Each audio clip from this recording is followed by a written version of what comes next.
1. Boom. Check. You pulling for Doge. What's it at? 38. Jesus Christ. Oh, and back up. Yeah. Fucking idiots. I bought again at 23. Of course you did.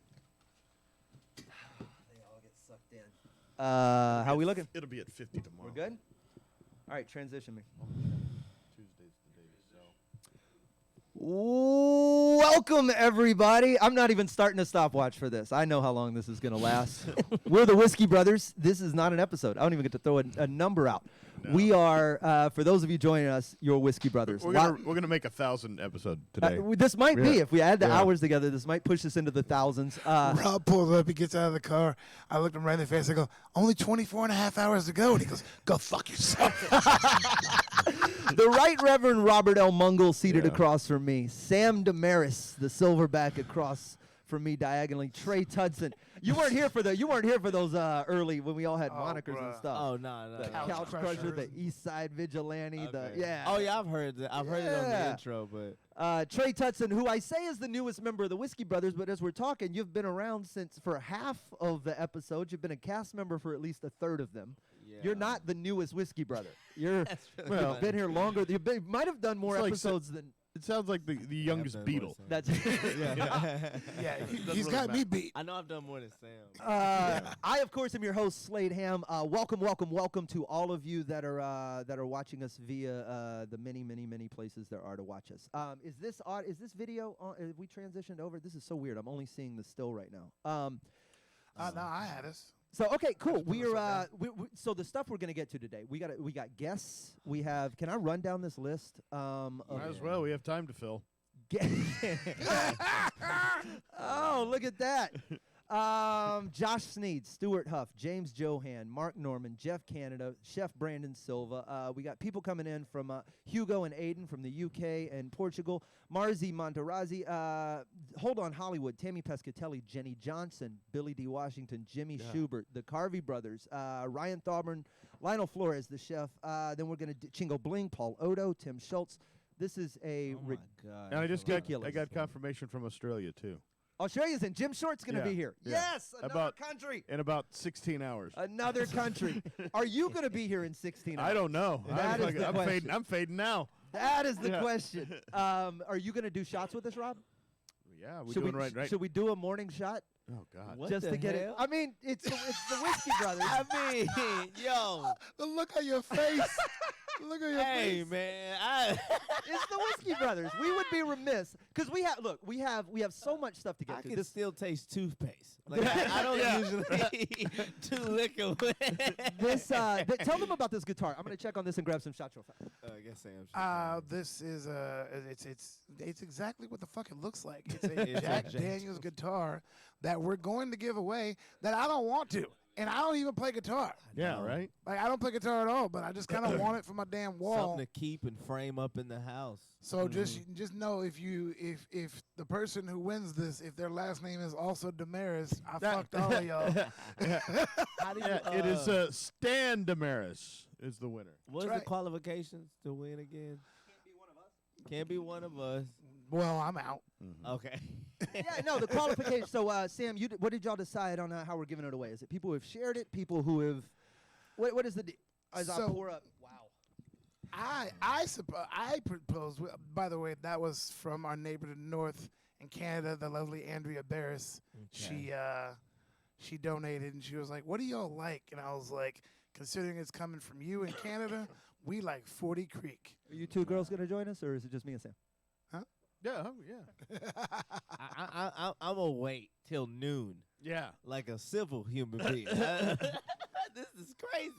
We're not gonna kill it. These are just simple celebratory Celebrate. Okay, just a little. welcome shots.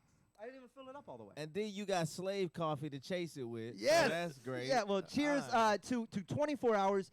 And I want to say a special shout out before we get too tired to even acknowledge it. The back of house crew that you're going to be seeing lots of throughout the day. But T and Adam working very diligently. And, of course, Jerry Wayne Longmire on the ones and twos. Will and Drew outside holding the fort Do down. the PAs as people come through all day long. We're taking what we want are your follows and your subscriptions. That's the whole purpose for doing this. So if you click the follow button, we'll love you. That'll let us let you know we're doing stuff further down the line. The subscription button actually pays us and stuff, and we really do appreciate that. And the subscription button might be how you get this goddamn guitar. That's yeah. I don't know. Yeah, I don't know all the legalities. Actually, on I that. don't think so. We'll Yeah, figure this out. But I think cool- midnight is what I propose. Is that this goes at midnight? Yeah, we'll probably do it somewhere 9, 10, somewhere before midnight for sure. Okay. Maybe midnight's the perfect time. If you win it, we maybe, and we might even. Should we do this? Should we see if people want to sign it throughout the day? Now that would be The awesome. bands and the comics. That would and be the- great. Everybody that came in signs it. I've We'll all do got a paint silver on the paint back. marker outside. Yeah, That would be we'll awesome. do that on. Charita, thank you, God thank you, damn, thank you. that feels good. Loving these people. Does it? That feels great. At 9 in the morning? Start it. I'm gonna do it. I mean, I ain't got nothing to lose. Yeah. I Get got your a lot shot of, out. So Rob, I did got a you? lot of- Go ahead, go Did you? Did you? Can you lift that? All right. That's get a PA in here for you. Can you pour the shot, please? I need an adult. What do you do? You look like a cartoon elf getting drunk or some shit. Look like somebody's elf on the shelf photos. One of us, Google Gobble, we accept you. One of us. Get in I here. didn't realize how small I was till I grabbed this bottle. That's Like, that's what I'm that's- saying. I did it left-handed and I kind of counterbalanced. Yeah, you look I was like just- it's like Will Ferrell and Elf. You know, all those little people. yeah, Like, he looks like Harry Potter's little the one that lived in yeah. a drawer. Or- Yeah. Did you? Misa Pota. A lot of people that are joining us today don't necessarily know who we are. We are the Whiskey Brothers. We've been a stand-up comedy troupe in Houston for a troupe. That doesn't even sound like a name.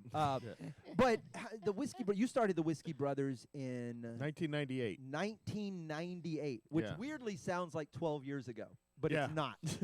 It's 20. Goddamn, 22 years ago. Fuck. 23, yeah. Yeah. So you Ouch. started the Ouch. Whiskey Brothers with Yeah. with a gentleman by the name of Bill Miller, Correct. who yes. is now in Arkansas. We've had him on the podcast. Yes. Yeah. We should And- probably call him at some point today. Of course we're gonna. Yeah. There's no way we're doing this without Bill Miller. Yeah. So you started it with him, and you Yeah. guys were jaunting around doing your little tent revival show. Mhm. Yeah. Did Well, you- we did it as a way to, because nobody would book us at the time, and so we. Ha! Yeah. No shit. Yeah. happened? Was it content? What was? Well, yeah, it was that, and it was oversaturated and other stuff. But yeah, but we decided it would be easier to sell a name than it would be to sell ourselves. Because if you saw the name Whiskey Brothers, you would remember that. You wouldn't remember Rob Mungle, Bill Miller. That name doesn't sing out. So that's why we did it, and we just stole the idea from the Texas Outlaw Comics too. Of course. Yeah, Okay. and so Dick Williams is here. Yeah. and so we became the Whiskey Brothers. So the incarnation through many years. I remember in 2003, I hired the Whiskey Brothers. This Yeah. is weird. I hired the Whiskey Brothers Yeah. to play New Year's Eve at my comedy club. Sam was That there. was my second Whiskey Brothers show. The second one ever. Actually, wait, no, that might have been my first. I think because that was a tuxedo show, yeah. and I think that was when you invited me to be part of it. No, it had to have and been second because you did the tuxedo show before. at the last stop. At the last stop, yeah. So I think that was my second one ever. Okay. I have a question. Go Yeah. ahead. Did you and Bill ever do like a 2-man, like a Yeah. Lucas Brothers sort of deal, The Sklar Brothers. or Sklar No, Brothers? we They- were- and they juggled watermelons. in I between. obviously It was- went with Lucas Brothers for a reason, and he sprinkled in the Sklar Brothers. Come on. That's so funny. I want to see them doing Sklar Brothers. That's Versus Lucas. I got you. finishing each other's sentences off. Yeah. So No. to y'all answer didn't your do que- okay. No, not really. Complex. Thanks for the We sub. thought about it, but we'd come out there at the beginning and close it out together at the end. But Nice yeah. little two-man show. Yeah. And, And then, you we'd have you brought in everybody. yeah. We brought in everybody. You Chuck Savage. That's when Bill lost his fucking mind and moved away. And so I had to keep it going because it was having some success. And so that's when I brought in all these other guys and we did the tuxedo shows, which was a rip-off of the Rat Pack. Uh-huh. We just rip off shit all the Oh, time. yeah. I was so far. So Yeah. where's the original Whiskey Well, Brothers? we What am I a part of? we're orig- I was 23. Oh, shit. Oh wow. Yeah. When he pulled me in, I was 23. No, 24. Okay. I was 24 years old. Yeah. Okay. Yeah. So you did that, and then you roped in all these people. Again, famously, Chuck Savage from Mitch Hedberg's playing the bass Yep. on the Hedberg albums. Mitch Hedberg, Ben Mowbray, fuck. Craig Bischoff Craig was the Bischoff. was our Bischoff? bartender. Craig Bischoff, Brian Hersey did it a couple of times. We had Mike McCray. we had one infamous show with Bob Biggerstaff who we don't have time for him today. That's ironically. And then Can I learn what that line is from? the Please. Biggerstaff?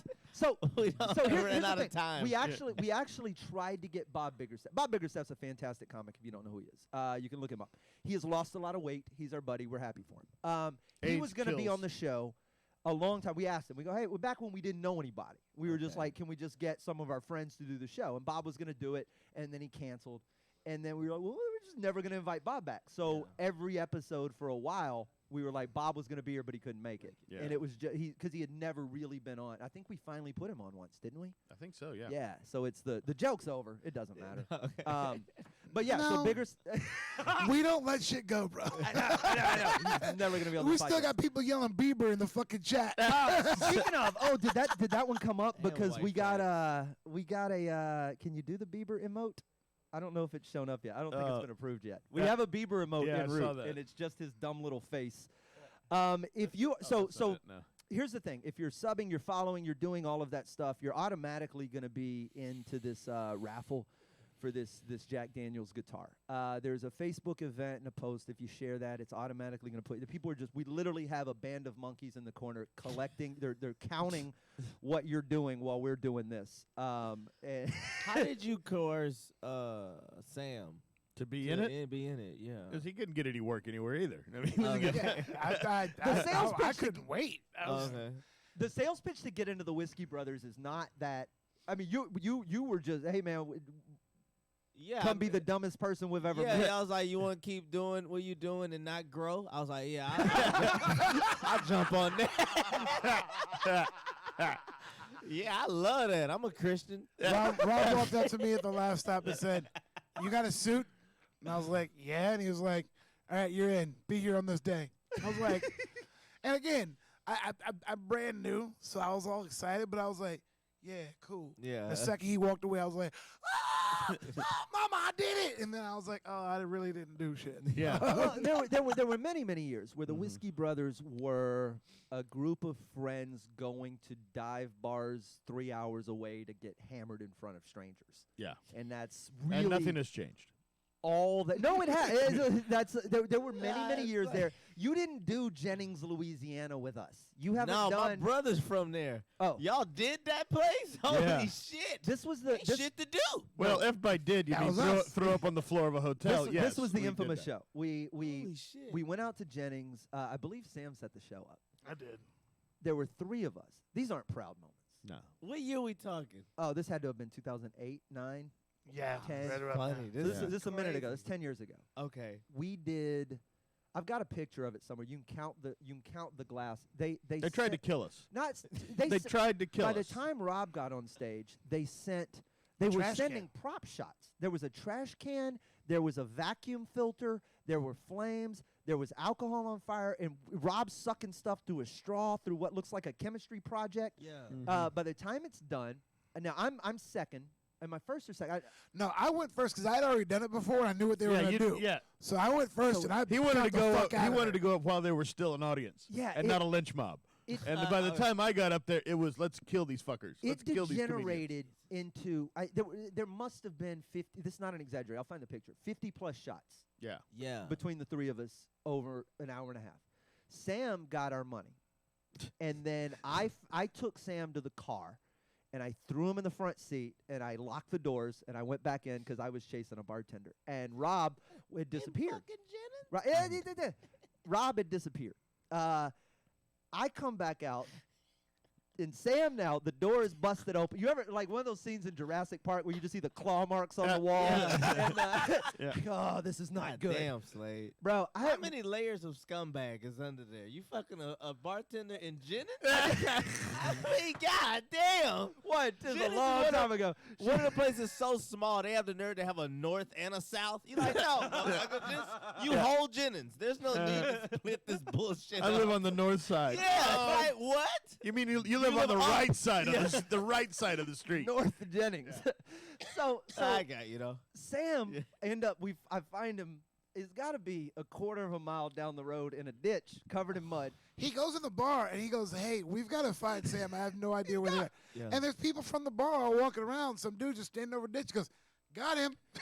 Oh my God. I mean, it was Laying one of in the those mud. moments where he's like, Yeah. if this isn't, if the black dude in the ditch isn't the one you're looking for, then he's fucking gone. Then- That's hilarious. then I don't know what to tell Welcome you. to Jennings. But I think this one's yours. think this one's It was very. It was literally a ditch mob. So Sam lost all our money. The money that was in his pocket was gone. Okay, I've So heard we- rumblings of this. We lost story. all the paid money. Yeah. We get us back the next morning. We get Sam in the car. I'm in the car. We get to Rob's room. Honk the horn. He comes walking out quickly. It's the fastest I've seen Rob do anything in a while. And he jumps in the car. He goes, "Go, go, go!" And I'm like, "What?" He's like, "Dude, I threw up everywhere. I left a 20 on the counter." Oh my God. He goes, "We got to get out of here." Yeah, it was gross. It was damn. disgusting. Disgusting. And you want to know That's what? fucking Jennings. You want to know what's crazy? That might not be the worst story we have. No, there's. Not that we should start this by doing our lowest moments. There That was brutal. will that be was time for that. Fucking brutal. Oh my So, God. so it goes, and Sam's already thrown under a bus. That's somebody just mentioned Owen in Paris. That was a good one. We got Owen done. Texas? Owen done. Yeah, we were in Okay. Paris, Texas. We took him up there to open. Was Matthew Broussard with us on that show? No. Okay, Matthew went up there with me and Owen on a different night. But at one point, because Owen was saying that he could drink with all of us, at one point, Slade goes to the bartender and goes, "End him." That's. I just handed Dick. We'll see you later. I just handed her like $60. I was just like, just put him to sleep. Yeah. And later on, we've got him out in the parking lot, and he's like, "I have to pee. In a I have full to Nelson. pee." And he's so we end up full Nelson in him so he could pee. He can't stand up straight enough Oh my God. to pee. So we got him held up like this, and then he's like, "All right, man, I'm done." And I just went. I shook him. We just pushed him back. Threw in his the ass car. back in the car. Well, you know, last Wednesday, Trey and Jerry Wayne and I went and did a show. Wait, We had- what? Man, yeah. It was like it was a Whiskey Brothers show that we didn't know. Yeah. We didn't know we were on the show until the day. We didn't know we were on the show together. We until didn't that day. either. Do you guys? Yeah, You guys don't promote and talk about things? Not Nah, really. You're not Not really. Guess who closed it out? You? Yeah. You followed J Dubs and Nah, this motherfucker brought heat, man. I mean, it was insane. I just want to point out the fact that the difference in the way you use the word "this motherfucker" between this week and last is amazing. Really? Last week it was "this motherfucker." Oh yeah. This motherfucker. Oh, Slade, it's early. It's early. That's the most complimentary thing you've said to him in 4 years. It's fucking coming. Do you believe he's a person Most now? complimentary thing I've seen. Like, you can't get mad at me for changing octaves. God damn it, I'm emotion based. So hold up. Rob went before you, and he brought the heat. Rob went before me and Jerry. He went on first, and I mean, it was just like 18 and a half minutes of just fire. And I did 45. Where but I mean, me and Jerry, we was like, God damn. I was like, fuck, I gotta follow both of you. He's like, man, I gotta go follow this shit. And yeah, we were like back there like, what the fuck? Rob was murdering. The fucking tables was shaking. Yeah, Like, I'm it glad y'all was get to sit insane. around and cuss the same shit I deal with every time we do a show together with all of you. Yeah. Oh yeah. You was guys, like, you guys are straight murderers on a microphone. Rob yeah. Mungle, at his best, is better than anybody at this table. Yeah. Whoa. And I mean that Oh, sincerely. whoa. At your Yeah. at your medium, Yeah. At your medi- but at your medium, you're worse than all of us. Yeah. At your medium.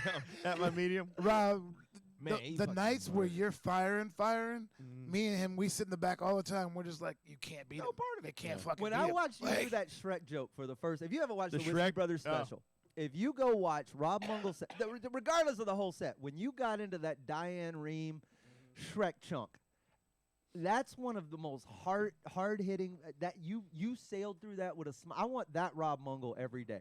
No, turn good on the luck. fucking head. Good Shit, luck. He was winded as fuck after that. Yeah, I was. Shit, he brought the fire, but that Man. motherfucker was extinguished Yeah. immediately. Yeah, He it's- was outside, he came sat, and I'm like, man, you really was like, I'm fucking tired, man. It's like, it's like the bee when he puts the stinger in. He's like, Yeah, I'm done. he was done. This is my final act. That's got it. one sting I'm in done. When are Yeah. we getting paid? Fucking Yeah. going on. He's ready. I was to go. like, Nah, God, I goddamn, felt- I gotta wait 45 more minutes Yeah. to get the fuck out of here. The night I felt the worst for you was when I drove my ass out to Dallas, and they go do 7, and I was like 7. I was like, oh, poor Jerry. Because, dude, you know me. If you put me in a small cage, I'm just going to fucking retard it. You give him 9 minutes. You're forget about it. So I handed the mic off to Jerry, and I was just like, my bad, dude, but I'm really trying to get into this club. And Jerry starts off, and then, like, 5 minutes into his set, he's just fucking rumbling. And I look at the back table of Slade. I was like, I don't even want to go sit back there. He's gonna punch both of us in the fucking face. Yeah, that was. But that was a fun. We were at a sports bar, and where the fuck was it? We was in fucking Spring. Spring, yeah. Okay. It was South Dallas. So how'd you get roped into this? You're retired. Yeah. Did you even get the emails? Yeah, it was a fucking. And none of us knew we were on the show together. Nah. It was a Jesse Payton joint. To the day before. Yeah, and he called me last. Hey man, you want to come do this? And I was like, yeah, I got nothing going on. I'll make fucking $50, whatever. And so. And then I look at the flyer the day before, and it's everybody Whiskey Brothers. I'm like, why the fuck don't you call? And he didn't even mention it in the intros or anything. Nah, rightfully so. You're not allowed to bill that as a Whiskey Brothers show. Well, I mean, yeah, because if he did, they'd be saying, would have been like, motherfuckers. yeah. I want to go to Spring for $12.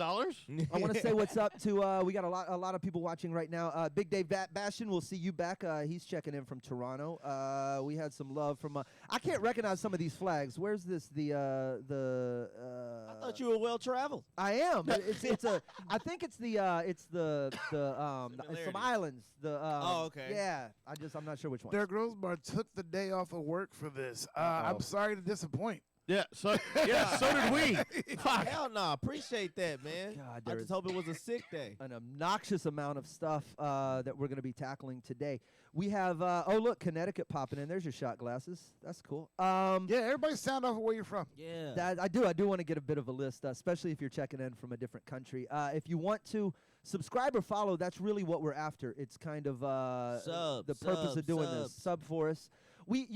People rake in. Oh, I should probably turn that down. The people rake in obnoxious amounts of money playing Trinidad and Tobago. That's where it is. Okay. Playing video games, doing nothing. Like, if you can sit there and just talk into a microphone while you play 12 hours of Grand Theft Auto, this ought to be way easier, right? Fuck yeah. That's what I'm thinking. Nah. No? So we only got the one thing. You ain't got that other shit if on your it was mind. Now here's the thing. If it was just the four of us talking to each other for 24 hours, this would be miserable, right? We'd all be done. I wouldn't sit around for that. But but we got a gang of shit. the people that are coming in, because we know, Rob, you're bringing in some of the late night stuff. Let's talk about what's going to happen today. This is a lot to do. So we have a clown. The first, wait, what? Yeah, we have a clown.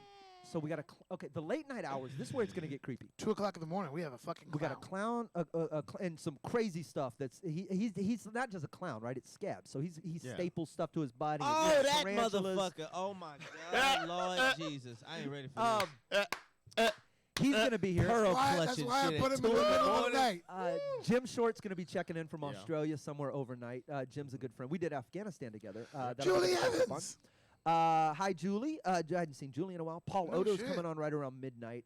Tim Schultz is going to be playing guitar. We're going to talk psychedelics and ayahuasca and some stuff in the late night hours, and not just the recreational side, but the medicinal healing properties of them. Yes, look at you. Yeah. You of little faith. Mm-hmm. Speaking of which, the other day, this is a real conversation I have with my 75-year-old mother. I come downstairs and she says, "Son, I don't know why I assume you would know, but what are magic mushrooms and should I be investing in them?" And I said, "Well, they are a hallucinogenic mushroom." Sit down and eat these. And I go, "They're really good at treating things like PTSD and anxiety and Depression. stuff like that." And I go, actually, I think it's a very wise investment because with FDA approval, it's probably going to go through the roof. I go, I myself have put thousands of dollars into this. And she goes, "Really? What companies?" And I said, "Companies?" Jorge down in the corner. She said, "Get out of my house." Companies. Let me just say this, Mom. Present companies excluded. Yeah. I got $200 worth of investment under my mattress. That's what we'll call them. So we'll be talking about that later on. Closer to the morning time, Awesome. we'll have some other music, but throughout the day, comedians, musicians, chefs, performers of all sorts, some previous guests. I'm looking forward to the chefs. You are. So are you Yeah. going to be challenging about it, or are you going to be like, you're doing it wrong? No, I wouldn't do that. gonna I be would like, never this is- presume. This is wonderful. Yeah, I always whenever I took over restaurants, when people would say, "Hey, chef," and I always felt, since I didn't go to culinary school, that was like stolen valor. Oh, like You someone know? calling you a doctor or something when Yeah. you're not really. And then I found out it just means boss in French. So fuck it, I'm a chef. What? I'm a master I chef. call shots like a chef. Yeah, Not that's like all a it chef. is. Just Is boss that, in wait, French. That's it. So That's it. That's it. when you get on an elevator in France with someone Yeah. who's just Yo, out of chef. prison, they go, "What's up, chef? Yeah. What's up, chef? Yeah. Hit that floor for me, chef." Wow. Yeah, and so it's not like anything big. You have to get a fucking certificate. You know. Wow. It's not like sergeant. No. All right, chef. I can't wait to shit on my auntie. Cause she like went to school and I'm like, For chefism? You're just a French boss. Like that's Which is well, you just- know when they pray, like the The they French? Don't know. No, in black houses when Oh. you pray, they always say like bless the cooks, bless Yeah. the blah blah blah. So she would interrupt the prayer and be Really? like, "I'm a chef." So I can't wait to be like, "Bitch, that's just a boss." Now, can we shuffle along to the amen? Hey, boss, Hey, bring me the boss, mashed yeah. potatoes. All right. Yeah, I can't fucking wait for I that. love how Trey, you just hold the fuck on to shit, just waiting to crush somebody's dreams. Just That's what information is for. It's for destroying people. Yeah. when you actually believe it. Yes, yeah. Oh, yeah. On the off chance you actually accept the information. Yeah, I mean, look, man. Yeah, well, they would say that. They go, hey, hey, chef, good work. I'm like, I don't really like being Call called. chef. Yeah, and I was hesitant and 'Cause loath. you didn't to go do to culinary school? Yeah, because I didn't go to culinary. But then I talked to a guy who went to culinary school. And he goes, man, it just means boss in French. It just That's it. means boss. Yeah, so, just fucking. Oh. so what is Chef the Rodman? word that like? What is the word that like makes you know what I mean? That's like the correlation like doctor because you went to school for Yeah, it. I don't know. What would I it- didn't go to there school. should be yeah, some- yeah. I didn't go there. There Yeah, should and maybe be there's some a secret shit, though. handshake that they give each other. Some masonry shit. Yeah, when you graduate from fucking, and they're like, by the way, you went to the fucking HCC to become a chef, all Yeah, right? yeah. So don't give me that fucking. You went to community college to become a chef, so don't fuck with me, all right? What's so, the top chef school? The Sorbonne, I would imagine, in France. Sorbonne. Sorbonne. I didn't even Yeah, fucking that's know the that was big a one. word. Yeah, it is. If you get a chef, if you're See, a chef my from the thing is, look, Sorbonne, I always wanted to do the whole culinary school thing, but the reason why I didn't is 'cause it costs all that money. yeah, I don't want to cook for other people. I just wanted to learn. well, that's how I started. I wanted to learn how to make badass shit for Yeah. myself. Yeah, Like, That's how I knew people who went to culinary school, and I wanted to learn. I said, hey, you went. Just show I me. will say this. You paid the money. I have a great deal of respect for anybody that cooks food for people. Because I'm just getting started at like just preparing shit. And I'm nervous just giving it to just my wife. Or Yeah. somebody. Just that one. Just a You, meal for watch two. it. You watch them like, okay, they're gonna. What are they Yeah. doing? What are they doing? and the other thing is, I know myself, right? Like, say I paid the money, I went to the Sorbonne, I passed all the courses. I did. The first time I'm in a restaurant, somebody sends some of my shit back. I'm walking to that table. I'm gonna slap the taste out of your fucking mouth. I've had that happen. Bust you right You in know the what? fucking. I've had that happen. People send something back, and I'll go, motherfuckers. And then I'll eat it or look at it. It's like, God damn it, they're right. Yeah, Fuck. God damn it. God damn it. No, This does taste like shit. No, okay, that's cool if you fuck up, but I'm talking about like, yo, man, I make you a filet mignon. You're like, yeah, could you just cook this like just a little bit longer? Go fuck yourself. Yeah. Could you get the fuck out of my restaurant? And I have aunts and cousins and whatnot, and it's all women. Let's just be clear. Not to besmirch. Oh, women the gender. mostly bring shit back. Yeah. Well, no, they very specific ordering. You know, Okay. they have, Oh, like, yeah, I want yeah. like this on the side and whatever. And I had some lady do that to me a couple weeks ago, and I was like, no, not doing that. I just said, they came back. She wants to know if she can do it. I said, no, we can't do it that way. I can't do it that way. What's your favorite thing to prepare, Sam? Brisket. Himself for a Brisket, night of for drinking. sure. That's- Brisket though? Brisket is Yeah, I but like that, the fact once you that- get it done, though, you just let it go. You let it ride for 8 hours or whatever, right? well, Look no. at that. Still, patience is. Well, Yeah, it now is. here's It the- is. But you have to get it right. But if you what don't it get was. it right, You got. He was asking. He was going to do some brisket or ribs today, and he was like, "Man, I got to get up and check the temperature Yeah, every 20 minutes or right. so." So here's the question, is that cooking or is that just fire maintaining? I call that Now- meat baking. It is Meat baking. Meat baking. Hang baking. on. Here's the thing. I do it, and I will tell you right now, it's supervision mostly. Yeah. But I constantly inject and base the entire way through. That's the I part keep that's doing more shit. impressive. You say it's meat baking. It's not Yeah. meat baking if Well, you don't prepare my the point- actual cake. Yeah, my point is 100%, that what you 100%. you have to do all the the seasoning and the injecting and do that. If you fuck that up at the beginning, 8 hours later you Yeah. realize you fucked it up. Fucked up Yeah. And so brisket. that's what I'm saying. That you got to get it right at the beginning, or those 8 hours. So are- to be Which is a why real I said it's, right. I call it Yeah. supervision. It's, So to it's be a really real- supervision. to be a real barbecue chef, real barbecue boss. Yeah. You do you have to do the whole process, right? You can't just be the dude who seasons and cooks and then you hand it to a peon and go cook that. No, and you can't take and someone else's seasoning And and honestly, go. the biggest bitch of it is there's two schools of thought. There's hot and fast, where it's like, 350 degrees, and we do this for a few hours. And then there's low and slow, which is what I do. And it's about 225 degrees.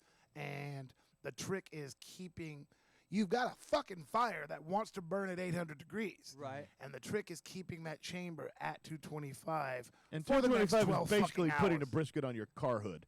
In that's- August. yeah. That's basically what it is. Have Yeah, you and cooked it one just- that way? No. On the sidewalk? No, that No. 8 hours in nasty August? shit. I saw somebody do that when I was in. I put was like some in foil middle down. I'm not school. an animal. This is how hot it is in Houston, and he Oh, yeah. fucking cracked the That egg on the egg side, shit. Yeah. and it was serving it. I was like, all that homeless piss. Yeah. I don't like that for seasoning. You Ted gotta- Cruz tried to fry bacon on the barrel of his AR-15. He was like, "I love machine gun bacon. Look at that, look at bacon do."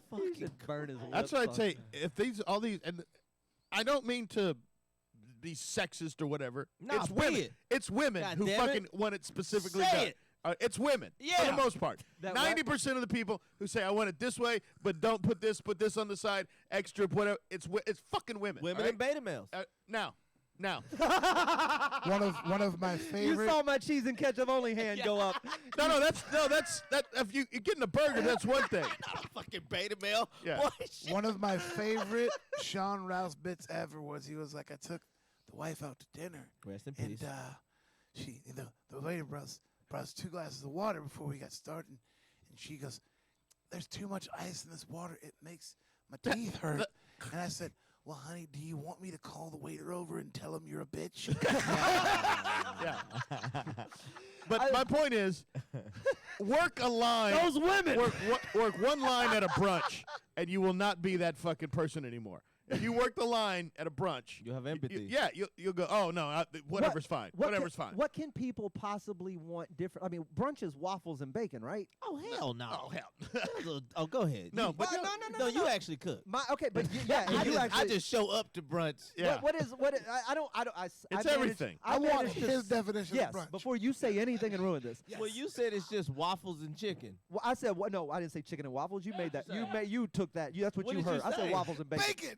Yeah. You got me down on That's Cren- just breakfast, You got fam. me. You got me down on Crenshaw. Better add the That's chicken brunch. in there. That's okay. So chicken. No, but it's like chicken and waffle. It's just brunch is just a mix of lunch items and what you would consider breakfast items. right. And you're putting them on a platter together. Waffles and So bacon. like And what is the lunch waffles portion? and bacon is You can just get breakfast. You get roast beef and waffles. Yeah, you can get Maybe some different strawberries. types of chicken and waffles. Yeah, various omelets. It's the dumbest meal I've.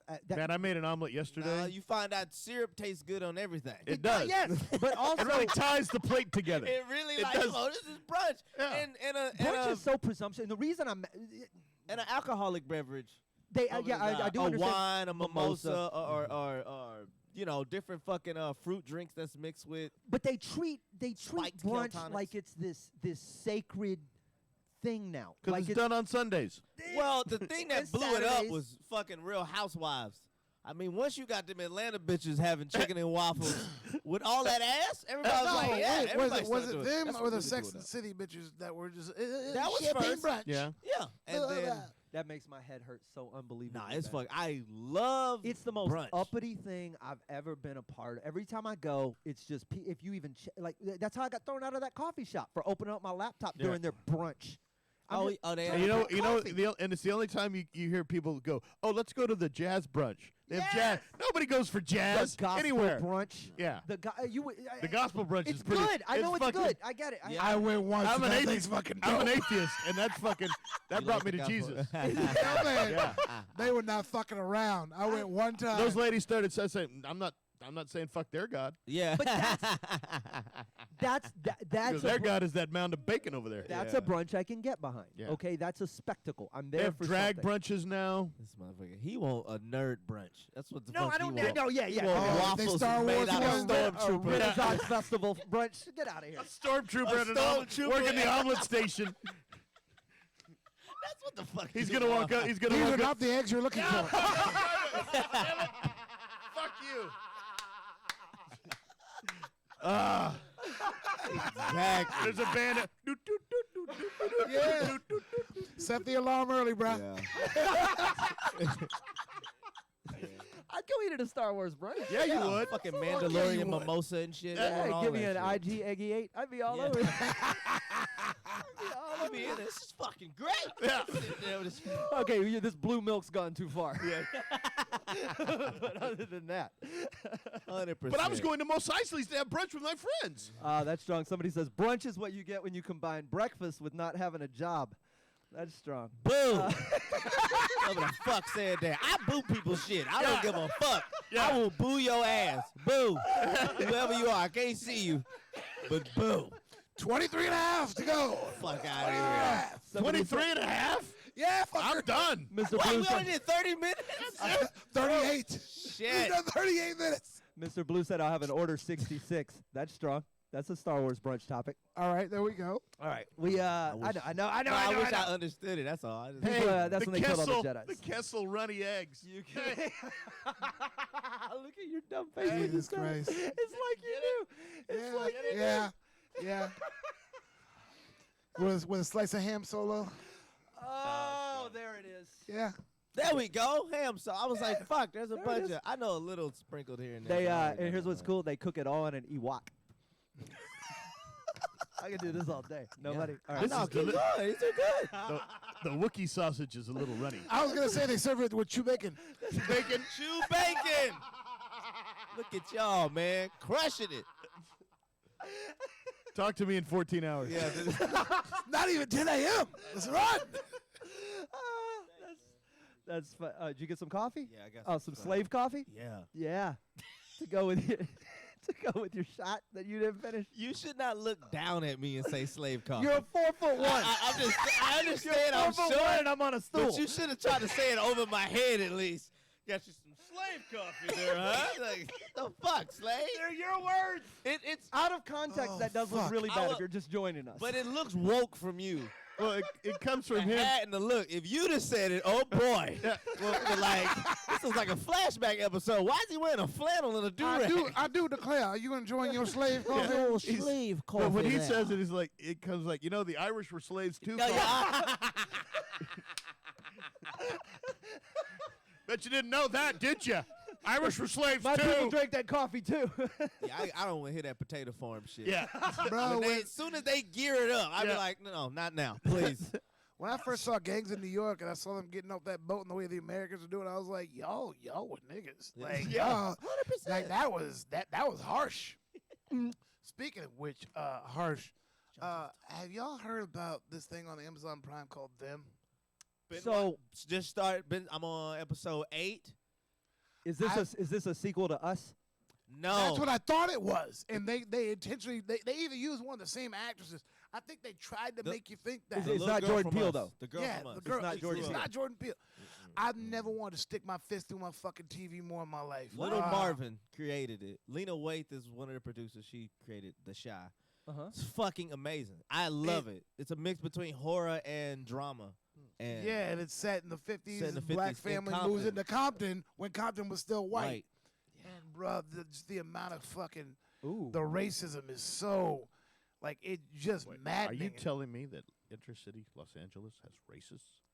Well, I'm and thinking they're going to say the cops are racist. But the thing is it's there's a little bit of comedy in it the whole time because you see all these white people going, keep Compton white, and in the back of your And head you you're just know like, I know But how they- this is. Did you see the scene where they showed what they predicted would happen? when it's And turning they- red, when they basically show you this is what happened. One And they family did it on gets in, they purpose. tell other families to come, but they did. Yeah, Jay-Z even rapped about this, that like they purposely would oversell. So they would how you say, like they would sell the shit at like 20% higher than what it was. Right. So a black family would get in, but they wouldn't be able to get out. So these white families, so then they would tell other people, yeah, come on over, and then now it's all these people that's stuck Just predatory on loans. a house that they'll never be able to pay out. They're just stuck in it. Yeah. What Nipsey Hussle And- was doing was buying it back and reselling it, son, and they murdered the nigga. You know the story. Yeah, that's what I was. Yeah. You think you're an important black person until you realize you're still alive. You're like, they haven't assassinated me yet. I don't Right. matter. That's what you have to get assassinated to be a meaningful minute you have nigga. one novel idea. Yeah. Wayne Brady's going to be But they, 108. Back in the day, back when I was like 24, that is I was hilarious. I was at the last stop. Him and Steve Harvey. That's, what's his name goes to do his own 100th birthday. Yeah. That's Bill Miller. I remember sitting in the back of the last stop, and I watched him on stage. He just goes, "You know who I feel terrible for? Oh, Ted Kennedy." He's like, "God damn it, why ain't I important enough to kill?" Yeah. I think I was 22. That show is fucking awesome, though. I'm gonna Dude, drama I want horror. to kill everybody in it. Yeah, I mean, you should watch it. It'd make you feel more powerful or whatever. Do white people watch shit like that and be like, fuck they those watch it racists? and then they go, Or- everything is all right. Yeah, or do y'all But I watch ke- it I and be keep- like, I keep what my own- happened to us? Well, I've put all my favorite moments on DVD, so I don't have to go through. Oh, TV. okay, They're all recorded. Fair And enough. I just, yeah, I know for a fact sometimes if the shit gets too racist, it bothers him. Where he's just like, it makes me because very he's just uncomfortable. like, I can't believe. He's like, I'm watching it and I know this really fucking happened, Uh-huh. and it bothers the fuck out of me. And I'm like, Yeah. oh, welcome. which I'm down with, but I'm also like, why am I doing this for entertainment? I agree with you. I don't. All right, here's the thing. I don't like to be sad. Right. Like I don't like to watch a like you say. If it starts with cancer and ends with cancer, you remember- I'm out this bitch. We I'm talked about exiting. Sweet November. Yeah. Was the movie with what's her name? Charlize Charlize Theron and Yeah. Keanu Reeves or something, and cancer was the protagonist. Best Man Holiday is another movie where you're just like, yeah, this person's going to die. Yeah. Fucking what's that, $1 Million Baby? Like Yeah. this Well, shit you where just- it's I'm just gonna a be tragedy. sad. Fuck that, I'm not watching. But That movie with Will Smith where he ends up killing himself. 7 Yeah, pounds. 7 pounds. Oh, Shit, but movies where there is race, I love that shit. It just teaches me how I'm supposed to hate white people. Like it's a lesson. I'm not kidding. It's moments where you're like, I let the motherfuckers get too comfortable. And it's a reminder of like, hey man, so they ain't too far off from this. Quentin Tarantino is You're notorious. Lebanese. And Yeah, boy, I check whatever box I need to for this conversation. That's Irish. What? No. Quentin Tarantino's notorious for somebody in his movies is always terribly racist. gotta The snort out N-bomb this gets one. thrown all the time. Yeah. And so, honestly, when he was making Django, when I heard that Tarantino was making a slave movie, I was like, I'm going to drive to Hollywood. I'm going to kill him. Because I know what this is going to be.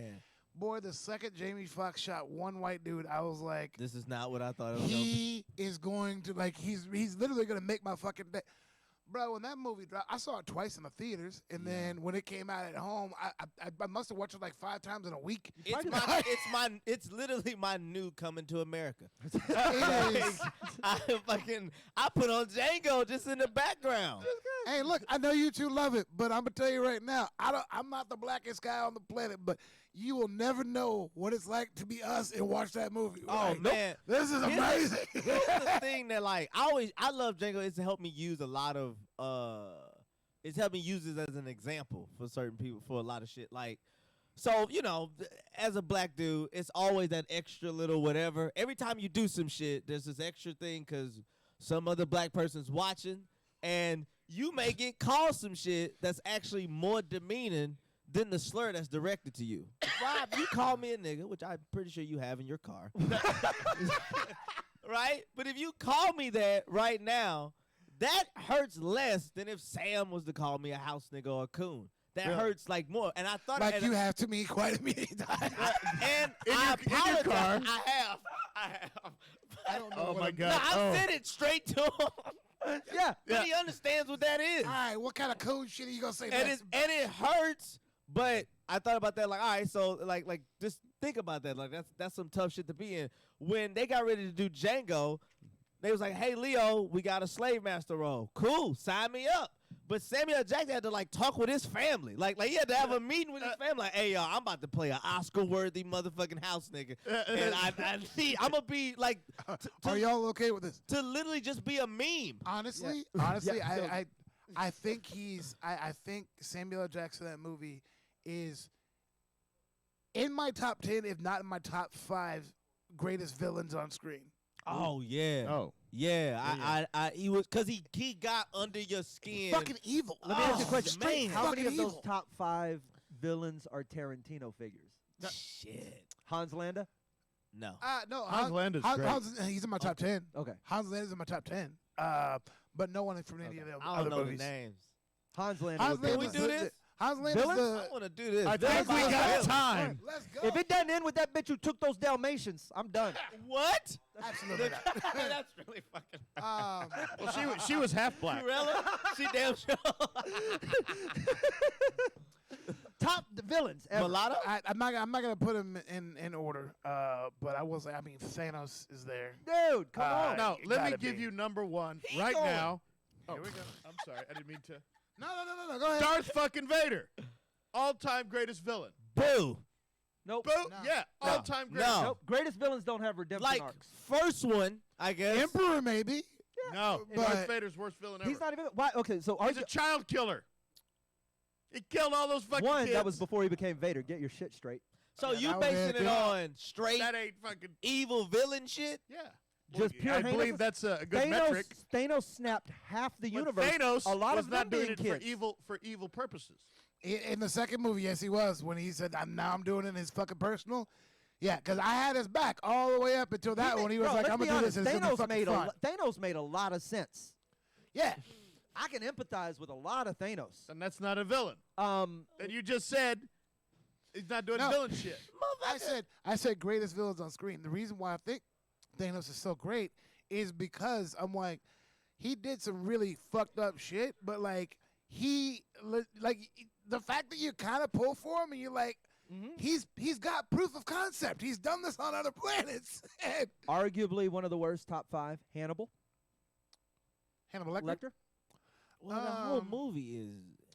No, everything He's, past everything past Silence is garbage. Silence of the Lambs is good. Silence it's all of the the it's Lambs. all the it's all the other shit that makes him such a poor character. So my thing with Hannibal is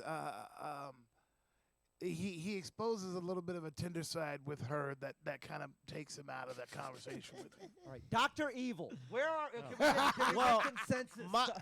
And just for me, just because I just like guys that are just sort of cool and subtle about shit. Like I like a villain like that Yeah. you can kind of.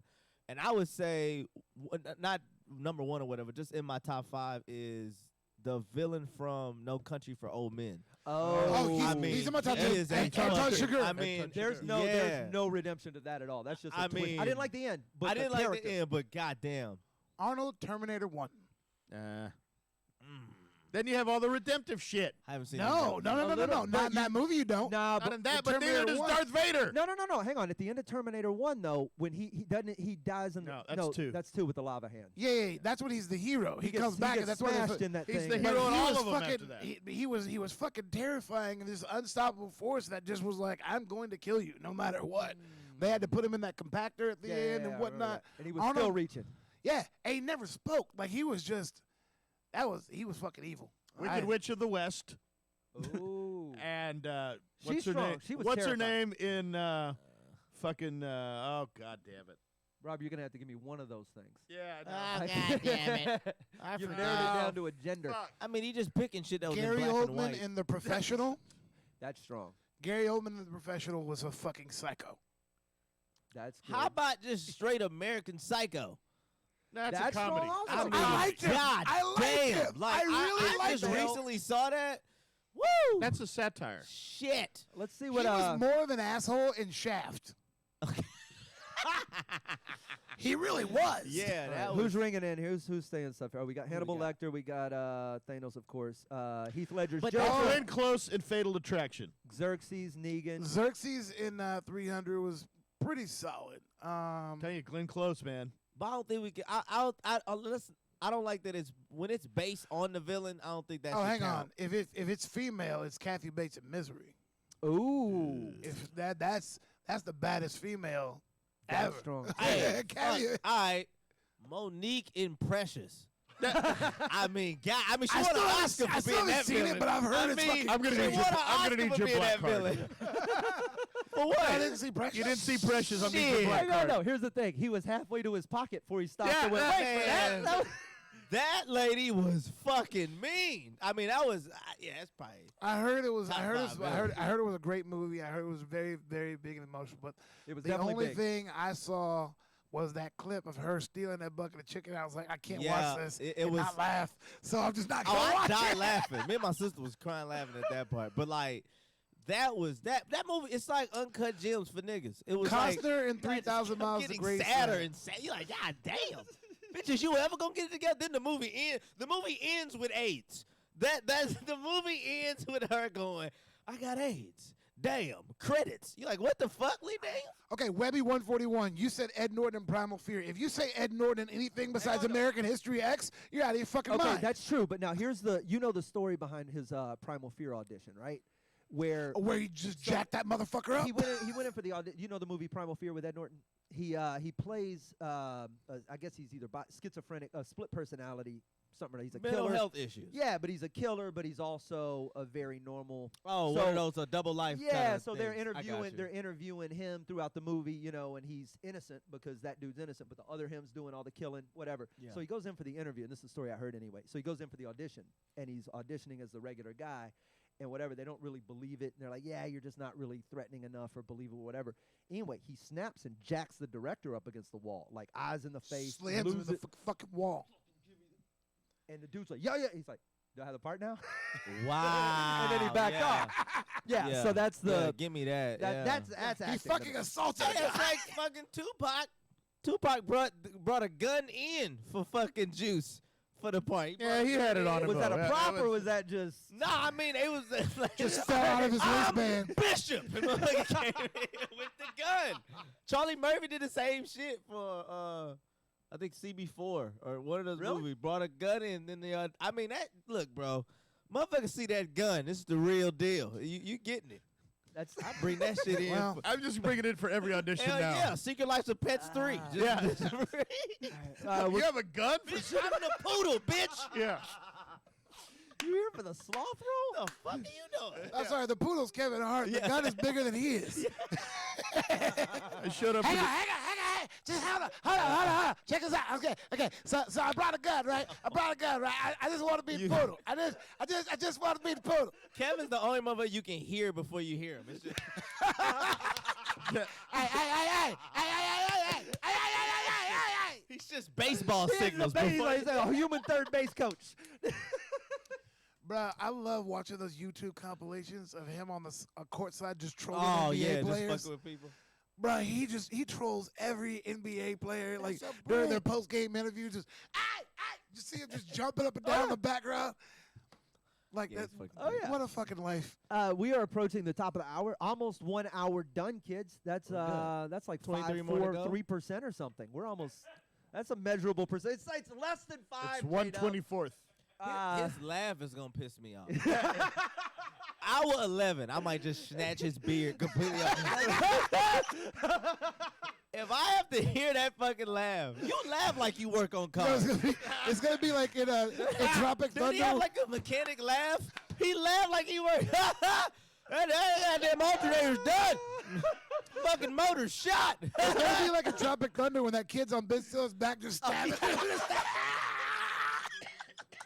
We encourage you along the way. Do us these favors. If you can click follow or subscribe, that will be our favorite thing you can do.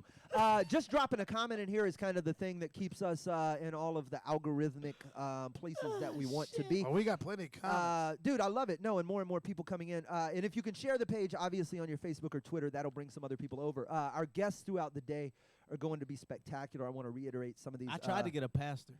Oh, And then he went and watched the thing, and he was just like, Nah. I tried to lure him in Mattress with. Back said the same thing. Did It's they? yeah. Yeah. Okay.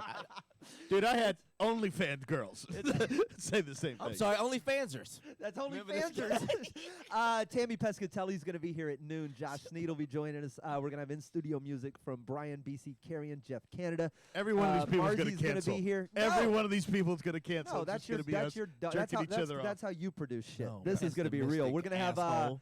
sushi in here. Chef Brandon Silva was just on Chopped last week. He's going to be in Chopping Up Fish for us. Chingo Bling, Hold On Hollywood, Billy D. Washington. That's just going to that's the first I half have of the some list. thoughts with Chingo. Today. Yes, we'll have you and Chingo have a talk-off. Oh, shit. Are you guys politically on different sides of the spectrum? A little bit. Let's do that.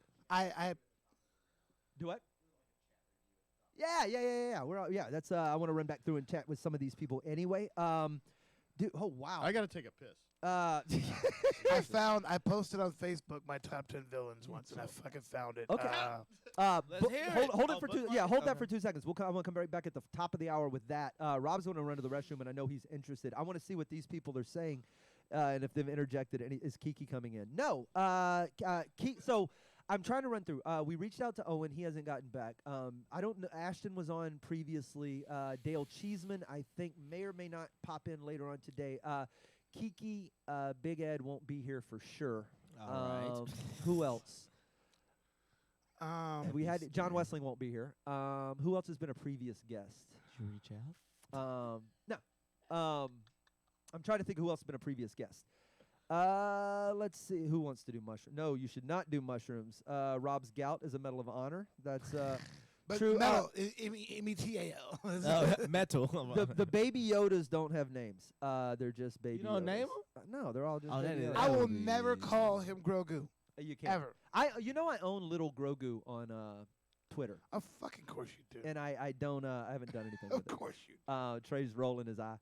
I know. Hey, what? I know. Thank. Fucking crap. Yeah, I caught it. I caught it. Fucking Joe. Yeah, I've heard them all. Heard them all.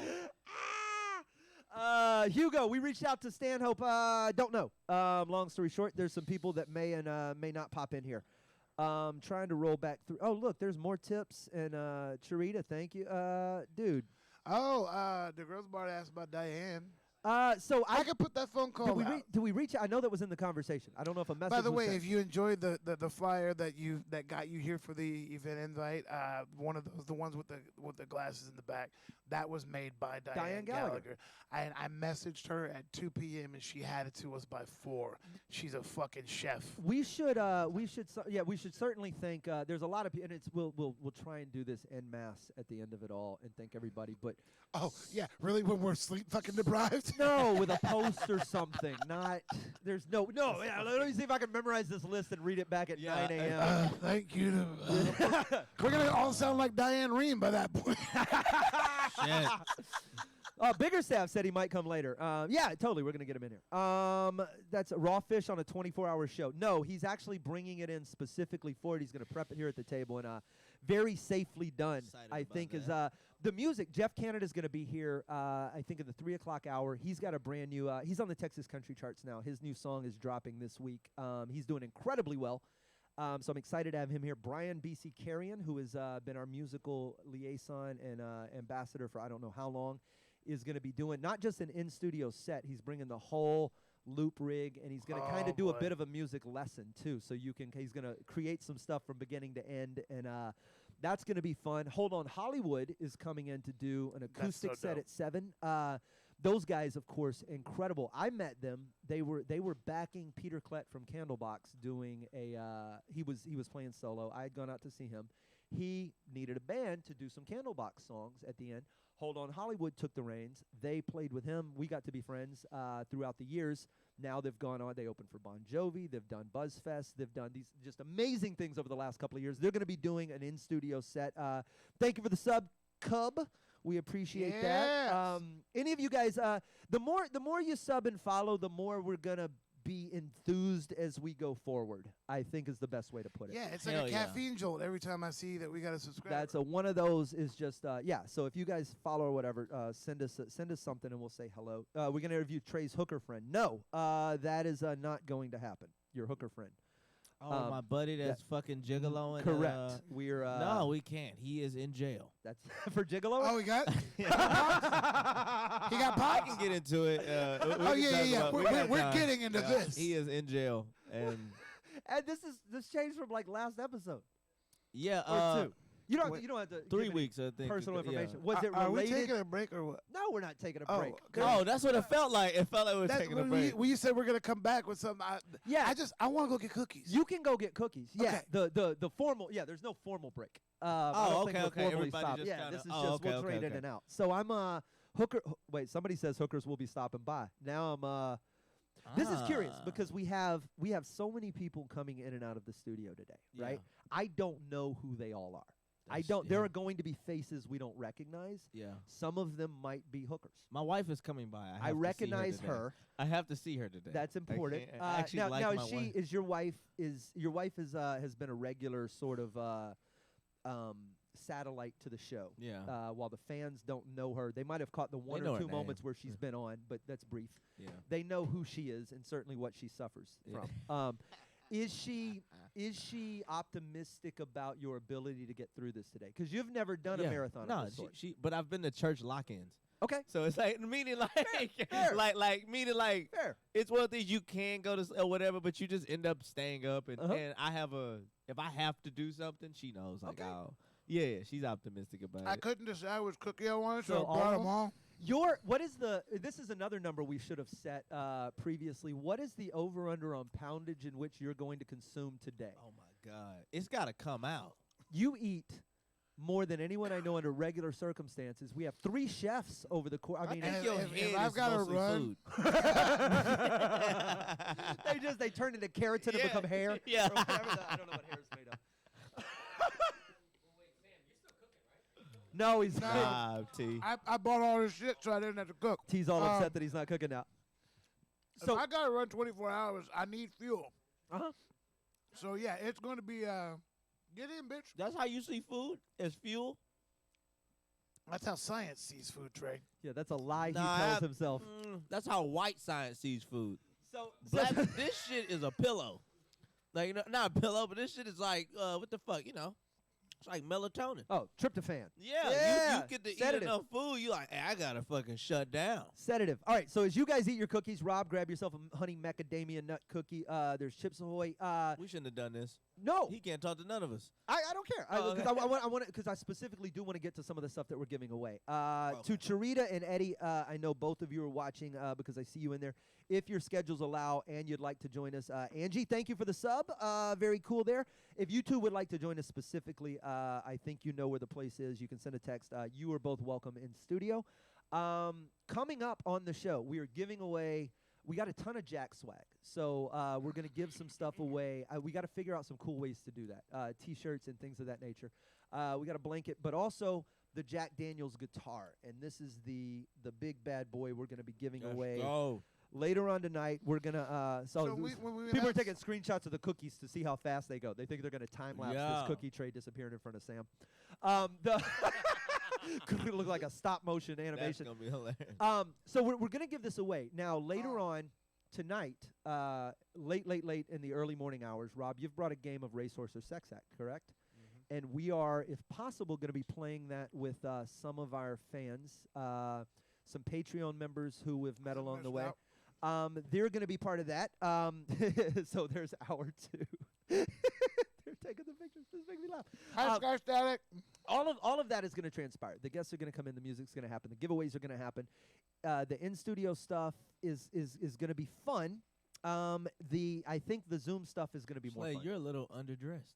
What do you mean underdressed? You're missing 8 bracelets. No, I got it.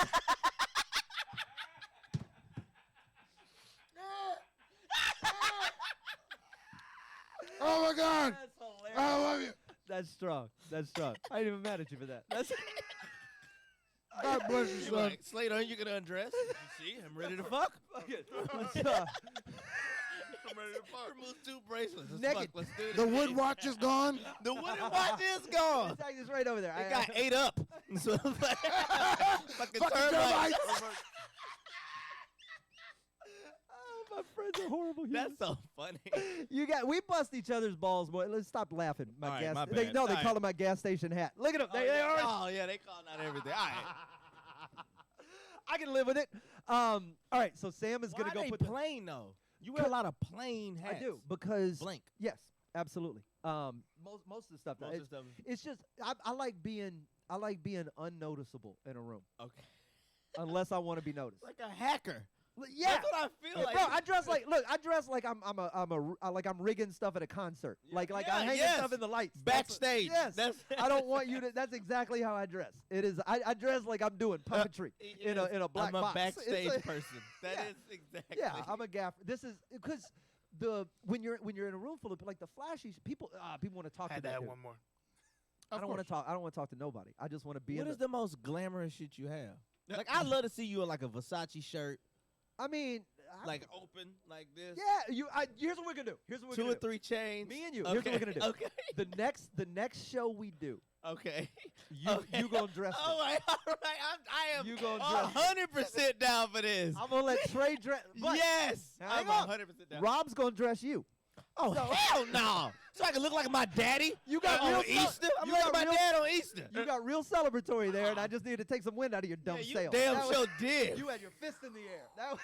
So Rob's gonna dress you. Oh my god. Who is Sam dressed? Sam's gonna hang on. We gotta get this So together. I'm covered. You covered. You gonna dress me. Rob's gonna dress you. Sam's gonna dress Rob. and and then- JW is gonna dress Sam. No, No, I guess I'm at least gonna dress him. Rob. Okay, you're gonna dress. You're Oh, gonna dress Rob. great. Yes. You need to. I don't know what the fuck you doing. You manage a bowling alley. Oh yeah, shit. I got you. What Yeah. the fuck's wrong with lane 8? I got you. This is Scott Static, the guitar on the table. We're giving it away today. No, you don't really dress like that. This is so Rob is bowling seen shirts and Rob he, dapper. and But I've sometimes he wears black preacher jackets. Yeah, So- I've seen you dress up. What I'm going to take away from you is your preacher jacket and your Uh-huh. bowling shirt. Yeah. And I'm gonna take care of you. You're not gonna get fucked in this deal. He gonna be dressed like Pac in Vegas, That's right? Am I gonna? You gonna have me in a tracksuit? Yeah. With And a Versace shirt. You gotta look like he's So going does to that the mean Source Awards. Trey is in charge of me? Uh-huh. Oh boy. No, I'm dressed in Slade. Oh, he's dressing me. No, Rob's dressing. Wait, how did this work? I thought Rob was dressing Trey. Rob's Rob's dressing dressing Trey. me. Trey's dressing me. I'm dressing you. You got to dress Rob. That's how this got to work. Okay. All right. Well, I know you.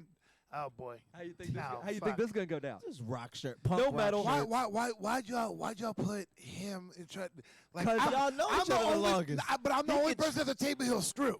Yes, he He'll control do you. all right. I'm not gonna screw you. I'm not gonna troll If you think a glamour shotted Tim McGraw T-shirt is Not- screwed, that's come on. I'll do it. Yeah. Yeah, he would buy that anyway. Yeah. What can I possibly do for him that he won't ironically do to himself? Says the motherfucker with 13 onesies. That's my point is, what could I possibly? Someone is gonna shred before. We're gonna have this guitar is gonna get tuned up as soon as BC or Jeff gets here. We're gonna let Sky Marcy play Static. it. Is that Miranda Sky Static? There's no dude. I don't know who anybody I think it's is Miranda anymore. Sky. So I'm Miranda gonna, Sky? Yes. That sounds like a country singer. She's a metal singer and Oh, she's okay. fucking dope at it. Oh, well then someone should come shred this. Can she play guitar?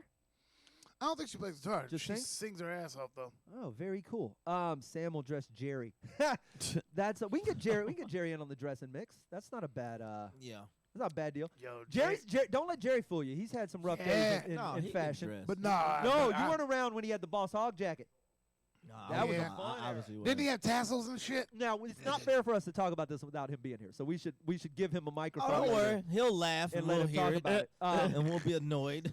But You we'll can let hear him, it I from will. Canada. we'll let him defend himself. He had a snake skin. They had snake skin shoulders. Get put down 666. Thank you. Yeah, cool. We'll take another sub. Great name, by the way. It was like brown velour with snakeskin shoulders. Black with ostrich. Black with all. Okay. Motherfuckers dressed like Cat Williams. That- Yeah. Yeah. Oh yeah. it was. We've all had some interesting looks. I used to have. But JW, here's the thing. They might clown that. I thought it looked fly. it was. Oh, it looked No, damn I good. can't. I had a day. There were days when I used to wear like bright, loud Japanese shirts, and there Like, was at an anime conference. yes. Yes. Yeah. T-shirts or dress shirts? Bro, in neither shirt. They were like bowling shirts, but like with This isn't a bowling shirt, by the way. Motherfucker, that is someone if you put that in a closet and told someone to go get the bowling shirt. Rob, yes. It's a chef shirt. It's Oh. no. All right, that boss. shit is Bowling a shirt, cross homie. between a bowling shirt and a barber shirt. Yeah, see? You either cut Okay. hair or clean gutters. It's one of the two. I don't know which one. Why not both? You shine balls and shit. Sam and Slade, check your iMessage. I don't have iMessage. We're Android guys. And moderately busy. Whoever that is. No, it's Jake Weathersby, so it's probably show related. Oh, maybe so. Anyway, it's very weird, and I see some of the. I'm looking at some of the overlays and stuff. I see the chats popping up, but I don't know if the tips are showing up or whatever. So the rest of you guys, We got tips? dude, people are All on right. this. Yeah, this is quite Thanks, fun. man. People love us. Let's see. We're rolling into. It's 10:12, so at 11 o'clock the guests will start showing up. From Amarillo. Okay, By morning. we appreciate you checking in Hoss. from Amarillo. That's awesome. I feel like this is like the Jerry Lewis telethon. You know, when he would back in the day when he would do the whole. That's we got to finish with that. We got to finish with that song. You and your Yeah. affectation. is that Walk the right word? on. Affection. Walk on. That song died with Jerry. Yeah. What? That song died with Jerry. No, I live it. It's living now, man. It live it now. It's living now, motherfucker. All right. So Come 9 in the morning tomorrow. Walk on. That's great. so Walk on. You think you're liberal, but even your motherfucker has 3 Ks. let's do something. We got some Jack Daniels swag to give away. We got a bunch of shirts. Jack Daniels drip. If you're in the chat, real quick, sound off. Somebody who sounds off in the next 30 seconds or so, next minute, we'll give you we'll just mail you a T-shirt. How's that sound? Or something else. Ooh. We'll figure out what's up. Just a thumbs up or a pop your. There's a boop. Pop your little Whiskey Brothers emojis in there. There come a couple more. We appreciate the subs, the follows. All of those things are really awesome. You can just go click the follow. I don't even think it didn't cost anything to follow us. Okay. That'll just make sure you get an alert when we jump back on. We live stream now at least 3 days a week, sometimes more frequently. So on Mondays and Thursdays, you get the Whiskey Brothers podcast, the original, the flagship, the thing that built this. We're now 900 and almost 10 episodes in. Somewhere over the course of today, we'll be recording episodes 909 and 910. I don't know how that's exactly going to transfer. It may be, I just thought about that. yeah, today's Monday. We make, yeah. That's right. Yeah. We normally meet later. Yeah, so it's 7 or so. Yeah. I think this is going to be a best of. We'll just compile them and dump it out That in that capacity. Sounds like a lot of editing. Fat guy sizes, I will check. I don't know what the biggest one is, but if you win, we'll get it to you. Lots of people saying what's up. So we'll go through that. So let that populate for a little bit, minute more. Later on, the Jack Daniels guitar is going to go out. The Jack Daniels blanket, we got to give this away too. It's kind of a portable. Yeah. What? I don't want to give it away. I know you don't want to give it away. It's just I want to keep all the stuff. Yeah. Yeah, no. This Um, guitar is nice what as I shit. what I did keep is the little mini bottles that came with the Jack Care package. Those aren't going anywhere. So we're gonna have liquor sponsors. I say sponsors throughout the day. Not And the tumbler. not yeah, I know. Not liquor sponsors, but liquor participants throughout the day. None of these people are actually sponsors. They're just friends of ours who have helped us out.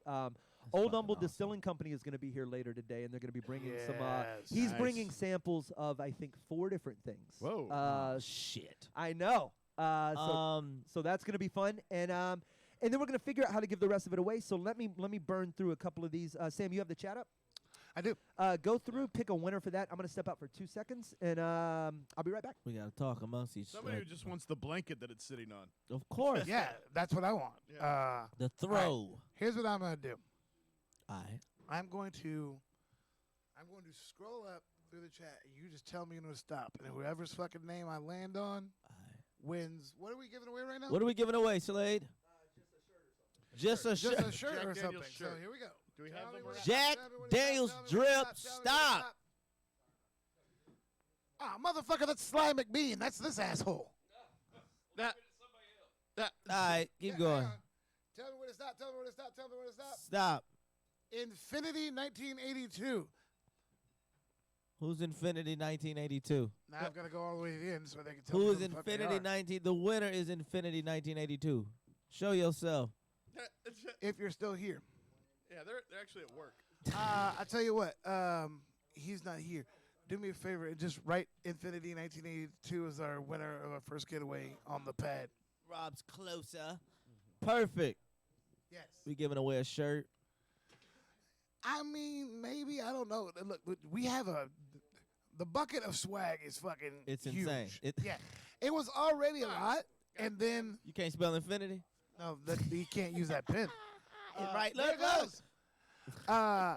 So we already had a ton of swag to give away, and then getting ready this morning, I get out of the shower, and I kicked this bag, and I was like, what the fuck is in this bag? Somehow we did a show, and I walked away with all this Jack swag. And so I come in today, I was like, we got more shit. We got more shit, yeah. Holy fuck. Okay, that's going to be great. So I don't even know what the hell's in there. Like, there's just a lot of shit in there. You got to go through. We got to see what it is so we can give it away. Yeah, man. You couldn't give away none of your beard cream? No, that's mine. That's precious. That doesn't go anywhere, man. What do you put on your beard? I've got probably about 18 or 20 different things. Really? Yeah. Not all of them. I don't use all of them at once. No, Obviously, that's what I'm you saying. Be a funky You ass. cycle Yeah. through. Yeah. Be Smell like like a clumpy ass yeah, you fucking. be looking Yeah. sage. Yeah. Yeah. No, I got a bunch of shit. Look like waterfall dripping off your fucking face. That's a smart move, though. How did you end up getting into that? A chick turned you on to it? No, or- a friend of mine had it, and I borrowed, and he said, try this, and I did, and I got to get more of this, and then just found different brands and different shit. That shit seems fairly And new. Amazon is, I'm natural Last as 20 fuck, years, as you right? can tell. Yeah. Like, my shit is and just. Amazon has millions of them. You know? 100%, And so it's, yeah. you get caught in a rabbit hole. Oh, yeah, that one smells like fucking cotton candy. I'll take that. Yeah. You just smell like a fucking circus. Yeah. You just Oh, yeah. walking around with the carnival beard. Sharia said black Jack shirt. Of course, I don't think they make like they're not big on. Yeah, they don't make colors. pink ones. Oh, Yeah. they're all just black. Yeah, they don't. They don't fucking. Man, I'm telling you, going to that distillery was. That's it right. was- You win. How was that? It was so fucking dope. Did we not talk about it on the podcast when I came back? Oh, yeah. I think briefly. You didn't really like. You know what I mean? You gave us a little bit, So but went down. we didn't get the Snyder's cut. Natalia, good friend of the show, she set it up. I'm in Memphis. She goes, yeah, your appointment there is at 9 o'clock in the morning. And I was like, I'm still 3 hours away. So I'll get there. Just if you can push the appointment back, whatever. And I feel like shit. I'm like, I'm late. I've already fucked this up. Blah, blah, blah. It's COVID. I'm like, they're not really doing much, whatever. So I get into town, and then I go. I drive all the way to the distillery. I was like, okay, there's a restaurant called Miss Mary Bobo's, Okay. and they own it. And so she's like, we got your reservation there. I pull up, and as soon as I walk in, I was like, hey, I have a reservation. I'm a little bit late. And they were like, oh, you're the birthday guy. And so these motherfuckers knew I was coming, and they had the menu. And it was like, you can select this entree or this entree or this entree. And the waitress comes and gives me the menu. And I'm like, oh, which one do I want? And this, that, and the other. And the little manager lady just comes by and takes my menu out of my hand. She goes, oh, he's the birthday boy. He gets everything. Whoa. Got you. Yeah. Whoa. Bruh, No, you didn't. You definitely didn't tell this on the podcast. it might be the best food I've ever had in my fucking life. The Yeah. fried chicken was just out of this goddamn world. Yeah. So now I got a gut full of this, and I got to go walk around Ryan this Jack, distillery. yeah. Need a nap. So I leave, and as I'm driving to get back to the distillery, I pass by the Jack Daniels country store, right? I see this is where all the shit is. Some of the shit you can't get in stores, right? So I was like, I still got some time to kill. So I walk in there. $150 later, I'm walking out with this trash bag full of Jack Daniels swag. I throw that in the back of my car. I drive right up to the distillery. I go, hey, by the way, I'm Sam Damaris. I'm supposed to have a tour here. I was late, but they said they rescheduled it. And they go, oh, cool. You're the birthday boy. Yeah. And I was like, yeah, that's kind of my name here today, I guess. And she goes, we have something for you. She turns around. $200 gift card to the Jack Daniels country store. And you done already dropped 150. And I looked at her and go, I just spent $150 on the way in here at the store. And she goes, oh, if you go back, they'll just reprocess it and they'll put it back here. And I go, lady, you think I can't spend $200 more in that store? Holy And you did? shit. Oh, I maxed that bitch clean out. I left a useless piece of plastic in that bitch. So you spent $350. $350. on Jack Daniel's on swag. Jack Daniel's merch, Mm. basically. And I still want this fucking guitar.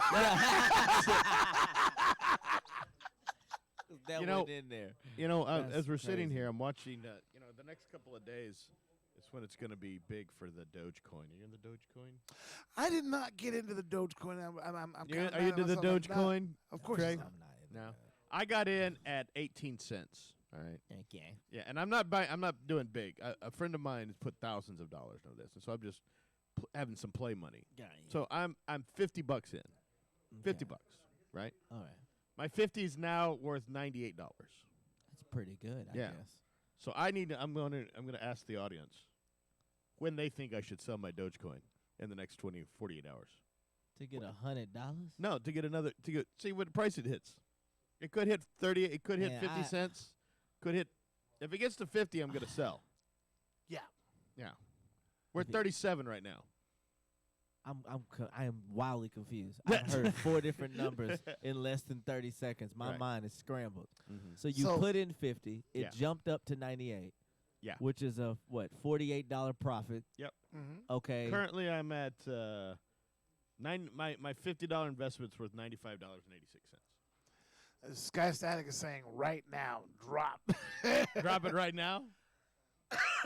Oh, no. I want to get it to 50. If it gets No, they're saying we should play D&D right now. I'm like, ha, brother, Dungeons and Drag- I've never played Dungeons and Dragons in my life. I've never played it. I know nothing No. about it except that there's a dice that has 20 numbers on it. Yeah. That's all I know. Yeah, that's it. The number, the sided die.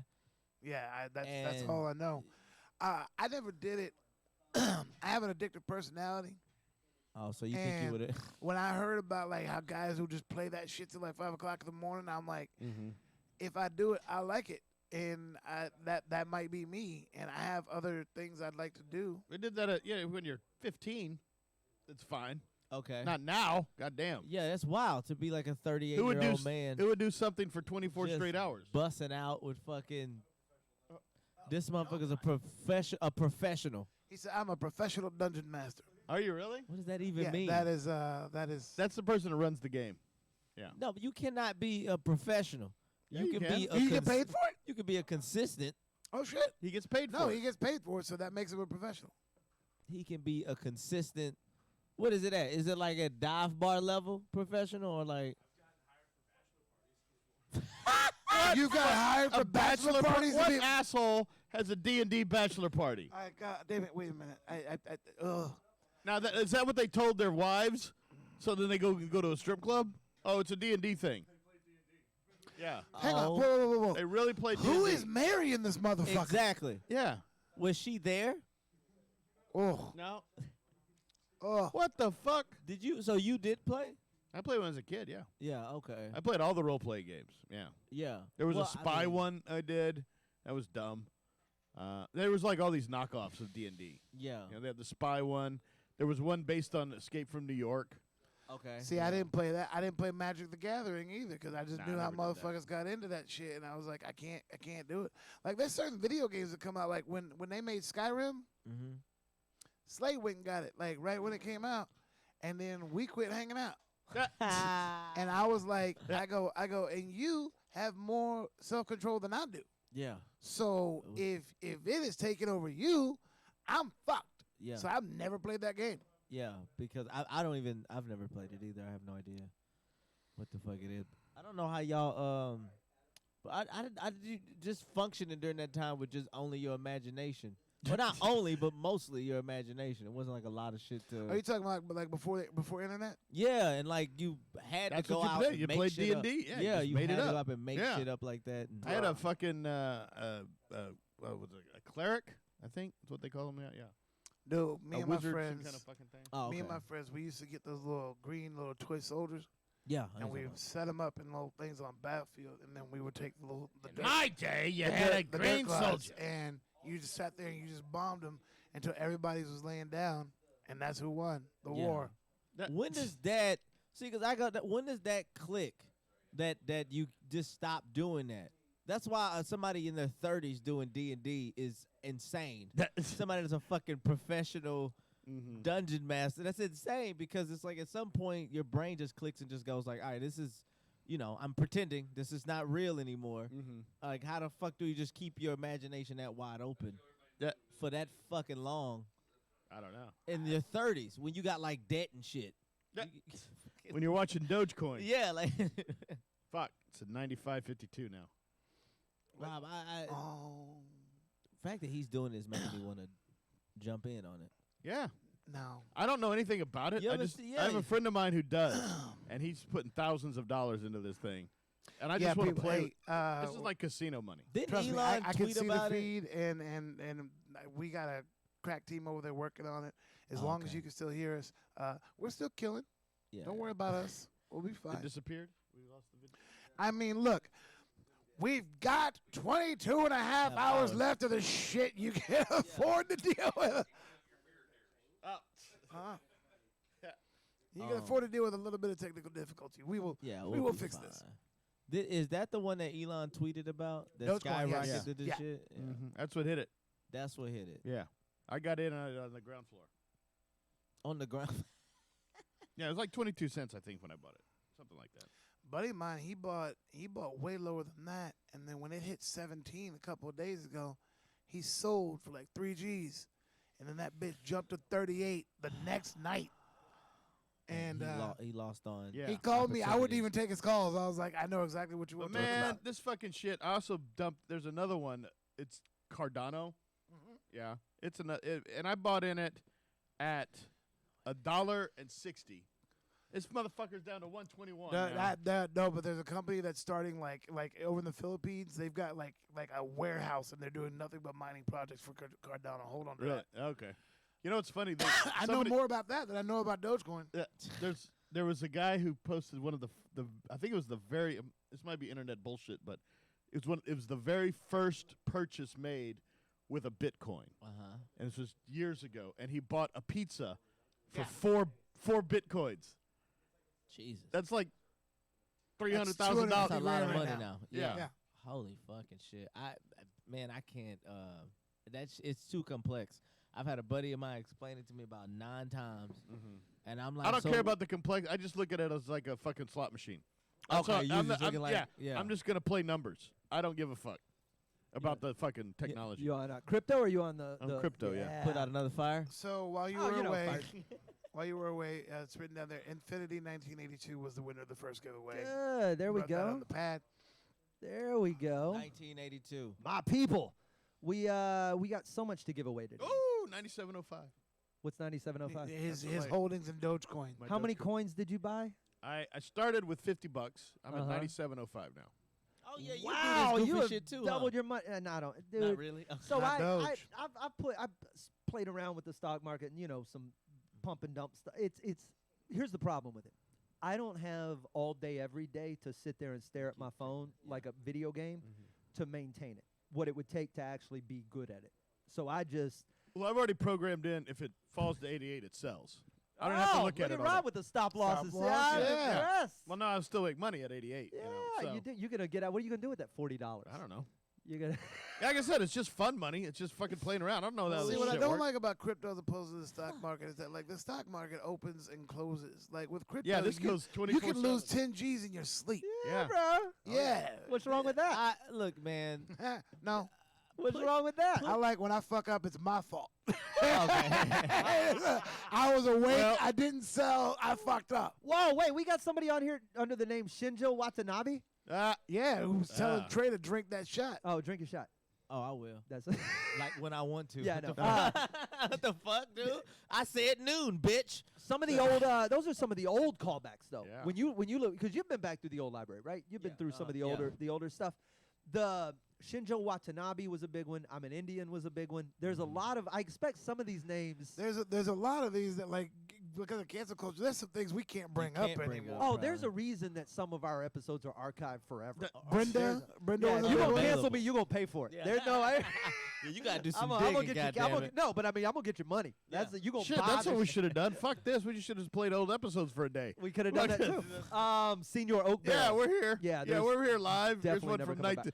doing fucking Clinton jokes and shit. We could have. Well, I don't know.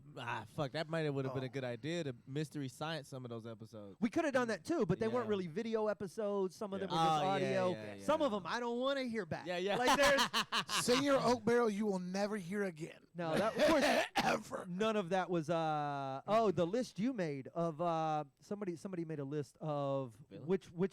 which episodes. Of what? Somebody says Helio says they made a list of episodes, and then of course we could that's a lot of talk to be able to fill 5 days Yeah. of time with you idiots. That's a lot. That's a lot of time in a room with some people. Lot of. Mark Norman is stuck in an airport and his flight keeps getting pushed back, might get canceled. We got What? problems with Mark Norman. Yeah. Well, what better place to We'll be sit sitting and in talk an to us. airport. Sitting in an airport. I can't do a Zoom call because I'm stuck in Stuck one in place with nothing airport. but my phone for You entertainment. Well, no, I sent him the time slot, and he was saying that he might not be able to make that time slot, but he says he still wants to do it. So. Oh yeah, dude. Whenever we'll just put it whenever it works out. I believe the secret group is sponsoring that hour. They wanted to be part of what Mark was doing, and we'll just move it around. We have lots of sponsors of this show. Many of them comedy related. Important to mention the Houston Improv, Comedy Houston, Poncho Claus sponsoring the show. One of the patron saints of the Houston comedy scene, specifically here in Edo, where we're located. We'll talk more about him. Bars that we frequent: LZ's, Dino's Den, the Secret Group, home of our Christmas show for the last at least 3 years. Old Humble Distilling Company will be in later to share some whiskey with us, and like Jack Daniels, they're just friends of ours.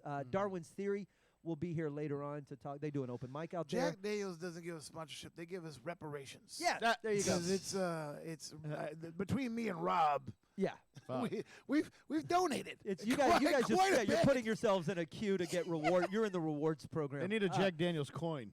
And then Start collecting back on that. and then a special thanks to the first sponsor to jump on, of course, Texas Wildlife Removal. We'll be talking more about them and some cool things later on too. So, God, I'm overwhelmed looking at the list of stuff we have to get to. This is kind of ridiculous. Like this was an. Sometimes you go, this is going to be a great idea, right? You go, we're Yeah. going to do this thing, and it's going to be noble, and it's going to be fun, and then the Wait a minute. Did you say novel? noble. Oh, noble. I Noble. thought you were mispronouncing Novel? novel. Yeah. Oh wow. I was like, are you Are you English? kidding me? You English already? It's What the going fuck? to be one of those noble afternoons. It's a novel idea. It is, but I'm not sure you can put it off. No, I did not mispronounce noble. Yeah. You- No, it's quite a novel idea. Is there a difference No. in Noble and Nobel? Slade, we Yes. wish we were Nobel is a sponsored by Rebecca Creek. Rebecca Creek is another one we do like. Somebody even Good mentioned. whiskey. I thought they were gonna. Were they on? Somebody was gonna bring some by today. So no, if you do know someone at Rebecca Creek and they would like some consideration on the show, we'll happily drink a bottle of their whiskey with Trey afternoon. We'll be here. We literally have not much to do. Rob, what did you? What's up? Goddamn new subscribers. What did you load up for Racehorse? Does it have a theme for later? No, it just it's a various. Catch-all. No thing. Okay, We can play with the audience. It'll be fun. that's it's my favorite game we do, and Yeah. it's just not daytime fodder is the problem. Our list of people, they're messaging me right now like, yo, this is intense. We're ready. So I mean, we got us And for what? for Racehorse. Oh, Oh, okay. I was like, what? Our Patreon, he's our being Patreon people are ignored. gonna There play. hey, Pumpkin. That's Bill Miller his damn self. Bill, we were talking about you Yeah. before you were even on here. So no, you're not being ignored. We Yeah, celebrate you. If you go back and listen to the first hour, this You got certainly- mentioned when we were 10 minutes in. This all started with Bill Miller and Rob Mungo, and this is what we want to spend these first you couple should hours. send a Zoom thing. We'll put him on Zoom. Matter of fact, J-Dub, you still working on all that, huh? Okay, yeah, they got a ways to go. That's I got it. We're nowhere near. If this is a transmission, you'd have it done. Ixnay on the at-nay. Goddamn. No. So, but we should put Bill Miller. We should actually reach out to a couple of former Whiskey Brothers Sure. or alumni throughout the evening and just see if we can sort of We have pipe them in. time. But this is a really cool moment to kind of talk about all the things that we have coming up. What are we doing going forward? The Whiskey Brothers digital presence. We started talking about earlier. We do our 2 shows on Mondays and Thursdays. We didn't get to Wednesday yet. We do Wednesday night. We do spoiler alert. Spoiler room. Spoiler room. Not spoiler. I don't know the name of my own damn stuff. If you haven't tuned in, you're missing the fuck out. It is really fun if you're into anything nerd or pop culture. Period. I'm gonna drop one because I can't wait until Wednesday. They're making a movie on Netflix about Joey Ramone. Okay. You look. Hang on. I'm trying to read your face right now. You look happy that there's a Joey Ramone movie. You don't look happy about who's directing it. No, the thing is, the casting of Joey Ramone. Wait, now are all the Ramones in it, or is this just the Joey Ramone story? It's called I Slept with Joey Ramone. It's a book. It's about him specifically. But the casting of Joey Ramone, I'm on the fence because I don't like this guy, but I think he's gonna pull this off. Pete Davidson. Oh no. He looks like him. I don't like. He looks I like him. dislike. No. What? He doesn't look like him. You know who it should have been? Should have been Adam fucking Driver. That's who it should have been. Yeah. Okay. That's who it should have been. There you go. He looks like him. He sounds like him. Joey Yeah. never did that many push-ups. No. That was. No. I don't like Pete Davidson at all. I am unamused by he makes me. What? It is a You combination don't like those of prison tattoos? him on and off stage. I don't know the guy. I just like the coolest guy ever. you. Are you doing this to bug? Are you doing this to mess with me? Nah, he's like cool. He fucked Larry David's daughter. That is awesome. Fuck the famous bitch he was with. He fucked Larry David's daughter. He fucked Kate Beckinsale for a while. My only Pete Davidson. I remember when he was dating Carly Aquinas or whatever her name was. Oh, They were together, yeah. and I was working with her at the Improv, and he had done a sketch on SNL, and she was all excited because he was doing this thing on weekend or whatever. We're watching the show in between our shows, and this sketch comes on, and Trey, it's one of the unfunniest things I've ever seen. I'm not kidding. This is a sketch so bad, like it's literally one of the worst things, even by modern SNL standards. It's bad. It flatlines, and as soon as the segment's over, her phone rings, and you just hear her go. No, that was really good. You did so. And I just from the back go, you tell him the fucking truth. And then I walked out of the green room. Yeah. It was awful. It's so bad. He is the whiniest, like everything about him if I knew him in the real world, we would not be friends. But he's like a younger you. I mean, I would not when I be friends picture with him- younger me. If younger me were here, I would not let him on the podcast. I'm telling you, I think he's going to nail this. He might. And keep in mind, Joey Ramone is like Mount Rushmore for me. So if I was mad about it, you would know. One of these is worse. It's him being your Mount Rushmore or him not liking Pete Davidson. it's like, I'm not a fan goddamn. of Pete either. So he's like, I have nothing in common with any of you. I don't hate him. I but hate to beat a dead horse, but your Ramones love, I'm going to need your black card. Oh, his shit is gone. Did he void it already? He's now putting this on a credit card. Yeah. Yeah, his black they took card that is- too. he's on black layaway. That's how. That shit been If in you his would like to mom's- report your black card lost or stolen, press 1. You know they still have fucking layaway at places. Yeah. Wait, you can go into Walmart and pay. They don't have it at Walmart, but they had it. I was at a Sears. So layaway. Wait, Sears is still open? The Sears, yeah, that's what I didn't know it was a thing too. Oh yeah, they just haven't changed their software. Yeah. That's- or But installed software. they got a fucking who the fuck So does layaway means you go put you buy $100 item and you put 20 down on it, And you come back and give them another 20. but Yeah. like physically show up. Yeah. and- They used to do it at Kmart when I was a kid. Yes. That's how you can buy that. You can get that toy, but you got to put it on layaway and you got to pay on it every And week. then you can pick it up when you get your. and la- so when they you make the teach you last how to purchase. fucking get credit. But with a credit card, you can bring your thing home that day. Yeah, exactly.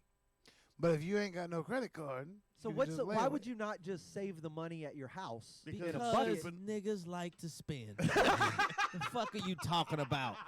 Like to save? No, you better fucking get this shit out of me now, or it's gonna be gone. You see this? I'm starving right now, but I got jewelry. Trey's like the shirt's on layaway. Yeah, like what if? Yeah, I got the love. jewelry. That's why. Why you just wouldn't save? Because I love Outback and jewelry. I buy guns that way. We spend money Okay. like they Guns go on rot. layaway? Oh yes, Okay. I buy guns on layaway all the time. But that's one of That's those how we things- solve the gun problem in this country. Well- You have to buy a gun on layaway. I've If narrowed you're like sin- upset, you want to shoot your wife, okay, you can do it in 3 months. The guns is only bad in certain areas. The gun problem is not really necessarily nationwide. The shit is sprinkled It's not all in throughout the Texas. South. Oh, you know, it's just sprinkled here and there. And it's these little rural ticky tack ass places. Ain't nobody motherfucking. In Texas, you got a higher chance Shooting of up somebody Boston. hitting you with their fucking car than shooting you. yeah. Like, shooting somebody in Texas is not creative. Like, Yeah, it's it's like just lazy ass. You know what I mean? I think there'd be more bow and arrow incidents Yeah. from the creative type. Throwing your ass off a boat. Like, Yeah. there's in Texas, if we want to kill you, the gun is. Easy. I don't even know where it is. That seems like You the know what I mean? absolute last ditch. Fine, if you're gonna make me do it. Yeah. 100%. Cast iron skillet? That's a deadly weapon in this oh fucking my God, state. Chunkla, there Yeah. are, dude. The flip flop alone has probably killed more children. But I was telling Yeah. people, I'm What's- not. Why is this being so fucking noisy over Yeah, here? they're solving our I'm trying to problems. say, They're put down fixing fires, shit. motherfucker. It's, Um, that's necessary noise. But I'm more afraid of heart disease. Like I was telling people, like, are you afraid of the police? I'm like, not as much as I am heart disease. I gotta have a heart attack before the cops shoot me. Helios 01. Like, statistically, I could be like, oh shit, gun, Crossbow. Yeah. Here's the crazy thing about that. and he still might shoot. In Texas, everything legal. Everything legal. Illegal to hunt with a crossbow. Wait. Wow. Yep. You cannot hunt with crossbows in Why? this state. Because you have to have respect for the Native Americans. I don't. Native no idea. Americans, they didn't They invent the invented crossbow. That was Fuck It's y'all English. talking about? they invented the bow. The bow and arrow, but not the Have y'all crossbow. ever seen the alternate Redskins helmet? With the arrow You on ever it? seen the Seminole Jesus helmet? Christ. with the They're all arrows Yeah, going but it's through not that a shit. crossbow. crossbow. You ever see them two things That's- that's sticking on the no. Cleveland Indians mascot? Those are No, they're arrows. feathers. Those are But it's feathers. an arrow Yeah, through right, it. but they're From a to be bow. fired from a bow. The crossbow is Cupid was a Native American. also a bow. Also Wait, a bow. what do you say? Yeah. Crossbow. A well, crossbow's that's the one Looks with like the a trigger. gun, and the bow is sideways. And you My bad. Vase Voss. wasn't that the Chinese? No, it was No, English. I'm sure that came out of France. Europe for sure. Okay. That's some crusade shit. You know, Pope Pius X Wow, Jesus. Go ahead. said about Go ahead. he said when shown the crossbow, he said this is the most vile weapon ever conceived by the mind of man, and surely will end all wars. Wow. Yeah, he was a bit off. Little Wrong bit, about everything, like all popes. a little premature about the Yeah. nuclear bombs and stuff. Yeah. Nah, so one of them popes got it right. I quit. That motherfucker had it exactly right. He nailed it. He was Yeah. like, yeah, it's the most accurate pope ever. Yeah. Fuck this. I don't know shit. That's a Apparently, in Arizona, you can't carry a sword. Like, What's I your think, favorite I think gun? that's a good law, huh? Your favorite gun? My Springfield 1911 Oh, 45. so you own your favorite gun. I thought Oh, maybe yes, you had a it's dream here. gun. Yeah, okay. and, Yeah? and I own a lot of guns. What and it type is of gun my- is that? Absolutely, it's just a 45 caliber handgun. But Okay. dude, it is weighted so perfectly. You can hold this bitch like this and go boom, and it will rock back and it'll come right back to the target where you were. Like it is. Yeah. I love that So fucking that you gun. can just keep fucking Uh-huh. doing this shit? Okay. That's fine. It is hands down my favorite. Now, what's my favorite gun like ever made? Yeah. Let's go with Uh, that. To steal from Jackie Brown, AK-47. Yeah. That- Why that one? It was made by a fucking peasant. Okay. And there's been zero modifications on it since the year 1947. He made So it it's like then, getting and in- it's perfect. Yeah. They've done all kinds of experiments in them where like they've frozen it in a block of ice, chipped it out, pulled the trigger, it shoots. Throw it in the water, it shoots. They found them in like rice paddies from the Vietnam War, just in there, just coated in mud, covered in rust. They pick it up, they pull the trigger, it fucking shoots. Like it is. It's a fucking tank. You can try to destroy this gun, But and it it will. won't. It will keep fucking shooting. It is. In the end of the days, indestructible? it'll be cockroaches and AK-47. Yeah. And get this, the guy who came up with it, Kalashnikov, because it's communist Russia and there's no patent laws, he died poor. And it's the most widely used rifle by all military on the fucking planet. He should be the wealthiest man alive. Or His children should they should children have be Bill Gates on a leash. Yeah. They'd be like, we own this motherfucker. See, yeah, that's why you need some capitalism. yeah. That's why you need a sprinkle of it in there because Their that girls guy- bar AK is superior to AR. Fight me. What? They don't want to have that fight because they don't want to fight AK. What does AR stand for? I just rather hear from Black Lips than to hear fucking white dude with the think shades AR on the back. Is I think AR stands for automatic rifle. I'm not sure about that, but AK stands for automatic Kalashnikov 47 from the year gosh, 1947. it's literally named The after 1911, the pistol it was the first semi-automatic handgun, and it was made in 1911. Okay. Also, zero modifications since 1911. It was fucking perfect. Yeah. I own them both. Yeah. They are pieces of fucking history. And do they so those guns have more Armalite value. rifle. That's right. It's Armalite rifle, not. Armalite, right? Yeah, Yeah. they can't wait to fucking go. It's not standing for assault rifle. No, I They thought can't wait to I thought fucking- it was automatic rifle. I knew it wasn't assault rifle because Yeah, every time they try to ban them, they're like, it stands for assault rifle. No, it doesn't, bitch. yeah, yeah. But it does commit assault. All rifles. Yeah, All rifles are assault rifles in that case. Yeah, but shit, if you got Once AR you in use it on a person, yeah, it's an assault rifle. This is an assault hand if I slap the fuck out of you. yeah. So I mean, it's like a person's right, but they're wrong. Yeah. Nah, I got you. Yeah, no. So those are more valuable. Um, Meaning in value, in price, right? Actually, so 1911s can be very, very pricey. Mine was $800. That's a nice piece of change. But like you can get some that are in the thousands. I don't agree with that. AKs. Wait, you don't own an AK? I do own an AK. Oh, all right. I thought those were illegal. Huh? No.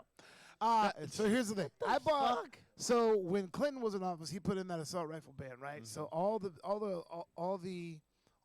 weapons that were on that list, Lord, I was just a when kid. he put in the ban, they just skyrocketed in value. They were called pre-ban, and you were still allowed to have them, but they just skyrocketed in value. Like a $200 AK, because that's what they were back then. A $200 AK was going for like $2,500, yeah. right? So when Bush gets in office, that assault weapon ban had an expiration date. Bush was like, I'm just not fucking renewing it. Obama's running for president, right? And it looks like he's going to fucking win. And I was like, cool. Obama never said one thing about assault weapons or nothing. So I wasn't in a rush to go buy an AK or nothing. Which is so on the nose for the first African American president. How you feel about guns? I don't fucking what the fuck you talking about? Yeah. Anyway. They got- Yeah. Like what? Yeah, I got like 2. But then he announced Joe Biden was going to be his running mate. And then everybody The assault weapon ban during Clinton's tenure was written by Joe Biden. By Joseph. So when he announced Joe Biden was his running mate, I went and bought an AK that day yeah, because you already know. for $390. They were worth like. Yeah, so you literally, damn, it was a good day. I got to buy my AK. Yes, sir. So They went up to like $800, like right after Sandy Hook, actually. And then because they were like, oh, they're gonna come for him, this, that, and the other. And now that Biden's in, Biden's already saying there's no reason you should own an assault weapon. I'm like, put that shit in, send this thing to $5,000, and you'll see how much I love my AK. yeah, I got you. I'll miss you, baby. Bad baby. I'll take that 5G. So I was a kid when all that happened. Did people go as ape shit as they do now about the banning of, What happened? of assault rifles? When, like you said, under Clinton, when that happened, did people go? Conservative the thing people go is, crazy. It I'm wasn't even all these spree shootings or whatever. Clinton just did it because he didn't think they should be out there, and Well, I and mean, he got it done. The gun owners, I'm meaning. Like, were these people like now? You know, I feel like I would just see it I would see the expressions everywhere. I would see how everybody felt about. I mean, shit, you hear it now. That's the fear Here's that the they're gonna take the I guns. don't know. I wasn't conscious of all that. Okay, I okay. turned 21 while Bush was in office, so I wasn't old enough to buy guns. HW or HW. oh okay okay. No. W. W. Okay, all right. I'll make sure. I wasn't old enough to buy guns when Clinton was in office, so it didn't fucking affect me. I don't know if they went nuts or not. Got you. Okay. And then once I was old enough to buy guns, we had a Republican in office who was like, "Buy whatever you want," and I was like, "AK, here I come." Got you. Yeah, that's fucking crazy. Goddamn. I do not. I would like to own a gun, but it has to be stolen. like that is my own. I'm like I'm in love with guns that don't have my name on them. Let me tell you something. I'm in love with guns that have my That name have your on 'em. name. You know why? Because it keeps me from doing stupid shit. You think so? Bruh, anytime I even think about it, I'm like, bro, Shit, this get one traced round back. comes out of this motherfucker, and they It's know on me. where. Yeah, if you got a gun that's untraceable, yeah, why wouldn't you pop off shots at somebody in traffic? Why not? Yeah. Motherfucker drives by, puts his finger up, and drops the Yeah. N-word. You're just like, they can't trace these bullets. Yeah. Pop, pop, pop. Who's the nigga now? Yeah, that's true. And then me. Yeah, What yeah. I do with that? Yeah, damn. Yeah, I don't do shit with my guns because Because your name they is on. know Does who the owns same them. thing work for granades? Do you have to register your grenades? You're not allowed to have You those. can't have Period. grenades. No, fuck no. What the fuck you think? You don't fucking know. You're Yes, liberal. I know. You know shit about guns. I know you can't have a fucking grenade. This isn't goddamn Vietnam. You can't have Matter of you fact, he's so liberal. We started talking about this. He took his headphones off and picked his phone up. I don't want to hear this Yeah. shit. Pay this Yeah, phone sorry, I bill. had to do something. Wait for you can there's versions of grenades you can own, right? No, you cannot own a grenade. No, you Fucking- cannot own a grenade. This is America. but yeah, Explosives, You know the reason explosives are behind that? completely out. Yeah, because they're indiscriminate. What's that? What is that? He said you could have. He it's, spoke fucking. I don't even know what that was. That was hillbilly it's mechanic. He explosion spoke. that explodes the What motherfucker's did fish whip. That's Tannerite. not even a word. Yeah, it's What? an explosive. So they used it 9/11. Tannerite. No, So the that government was used it 9/11. How do you say it like a professor? Tannerite. Tannerite. Uh-huh. Tannerite. You hear that? Tannerite. If you ever watched Tiger King, is when Joe Tannerite. Exotic just kept shooting and blowing up for fucking fun. Tannerite. That's not even what the fuck. It's missing Tannerite. everything. The Tannerite. shit you're talking about from 9/11, that's thermite. Thermite. And anthrax, Oh, yeah. dumbass. No, I don't know. Sorry. No, Get my that's. conspiracy theories I mixed up. think that they should allow people to own grenades. It's less Why? because one is gonna do the same damage, right? No, As a mass shooting. no. I'm just saying. How the fuck you say? What the fuck are those people They're called? indiscriminate. What do you mean indiscriminate? Where Oh, the because grenade bullets are falls very is deliberate. Like Yeah, very. if I'm you shooting, bitch, if bam, I'm shooting bam, at you and bam. I want to kill you, Uh-huh. I got you. Yeah. If I throw a grenade at Till you right somebody now, nudges your this elbow. whole room's dead. Everybody in here would die.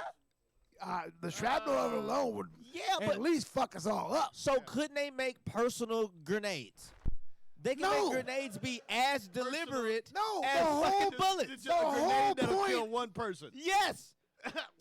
The whole fucking point is to do damage over a wide area. Yes. I want your ass gone. I want you to want a explode like grenade. confetti. I want a grenade that I could kill one person. Yes, like a sticky. If I throw a motherfucking sticky Well, on if you you, stick it up their ass. that's for you. Boom. That's a personal grenade. You talking Halo shit? I'm just. They should The make. sticky grenade. Yes. They should make shit like that. Not why do you gotta make there should be grenades that's banned. Like, hey, you can't have that kind of grenade because that shit'll blow up 3 blocks. Okay, here's the thing. And then It they sticks should to make you too. You personal gonna wrap one in grenades. duct tape, pull the pin on it, try to throw it, it's stuck to your hand, you gone. No, you gotta make it like fucking like what's that, like double-sided tape. Or what, not double-sided tape, but just like tape. Just fucking shack. And it fucking sticks on you. You know what the fuck I'm saying.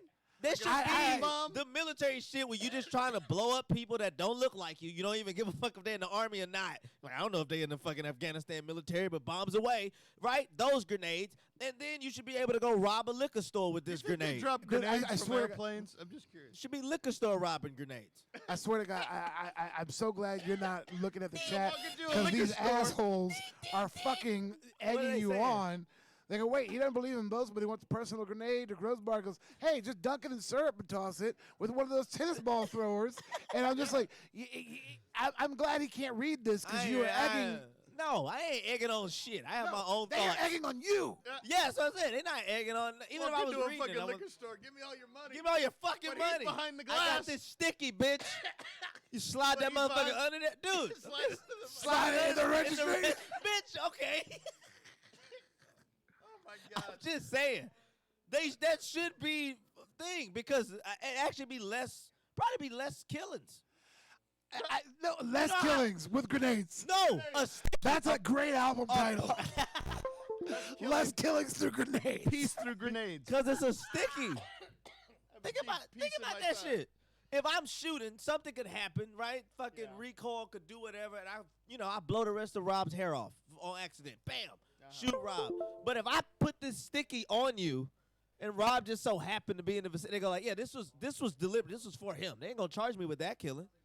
He's thrown logic and science out the fucking window, and it's not even noon.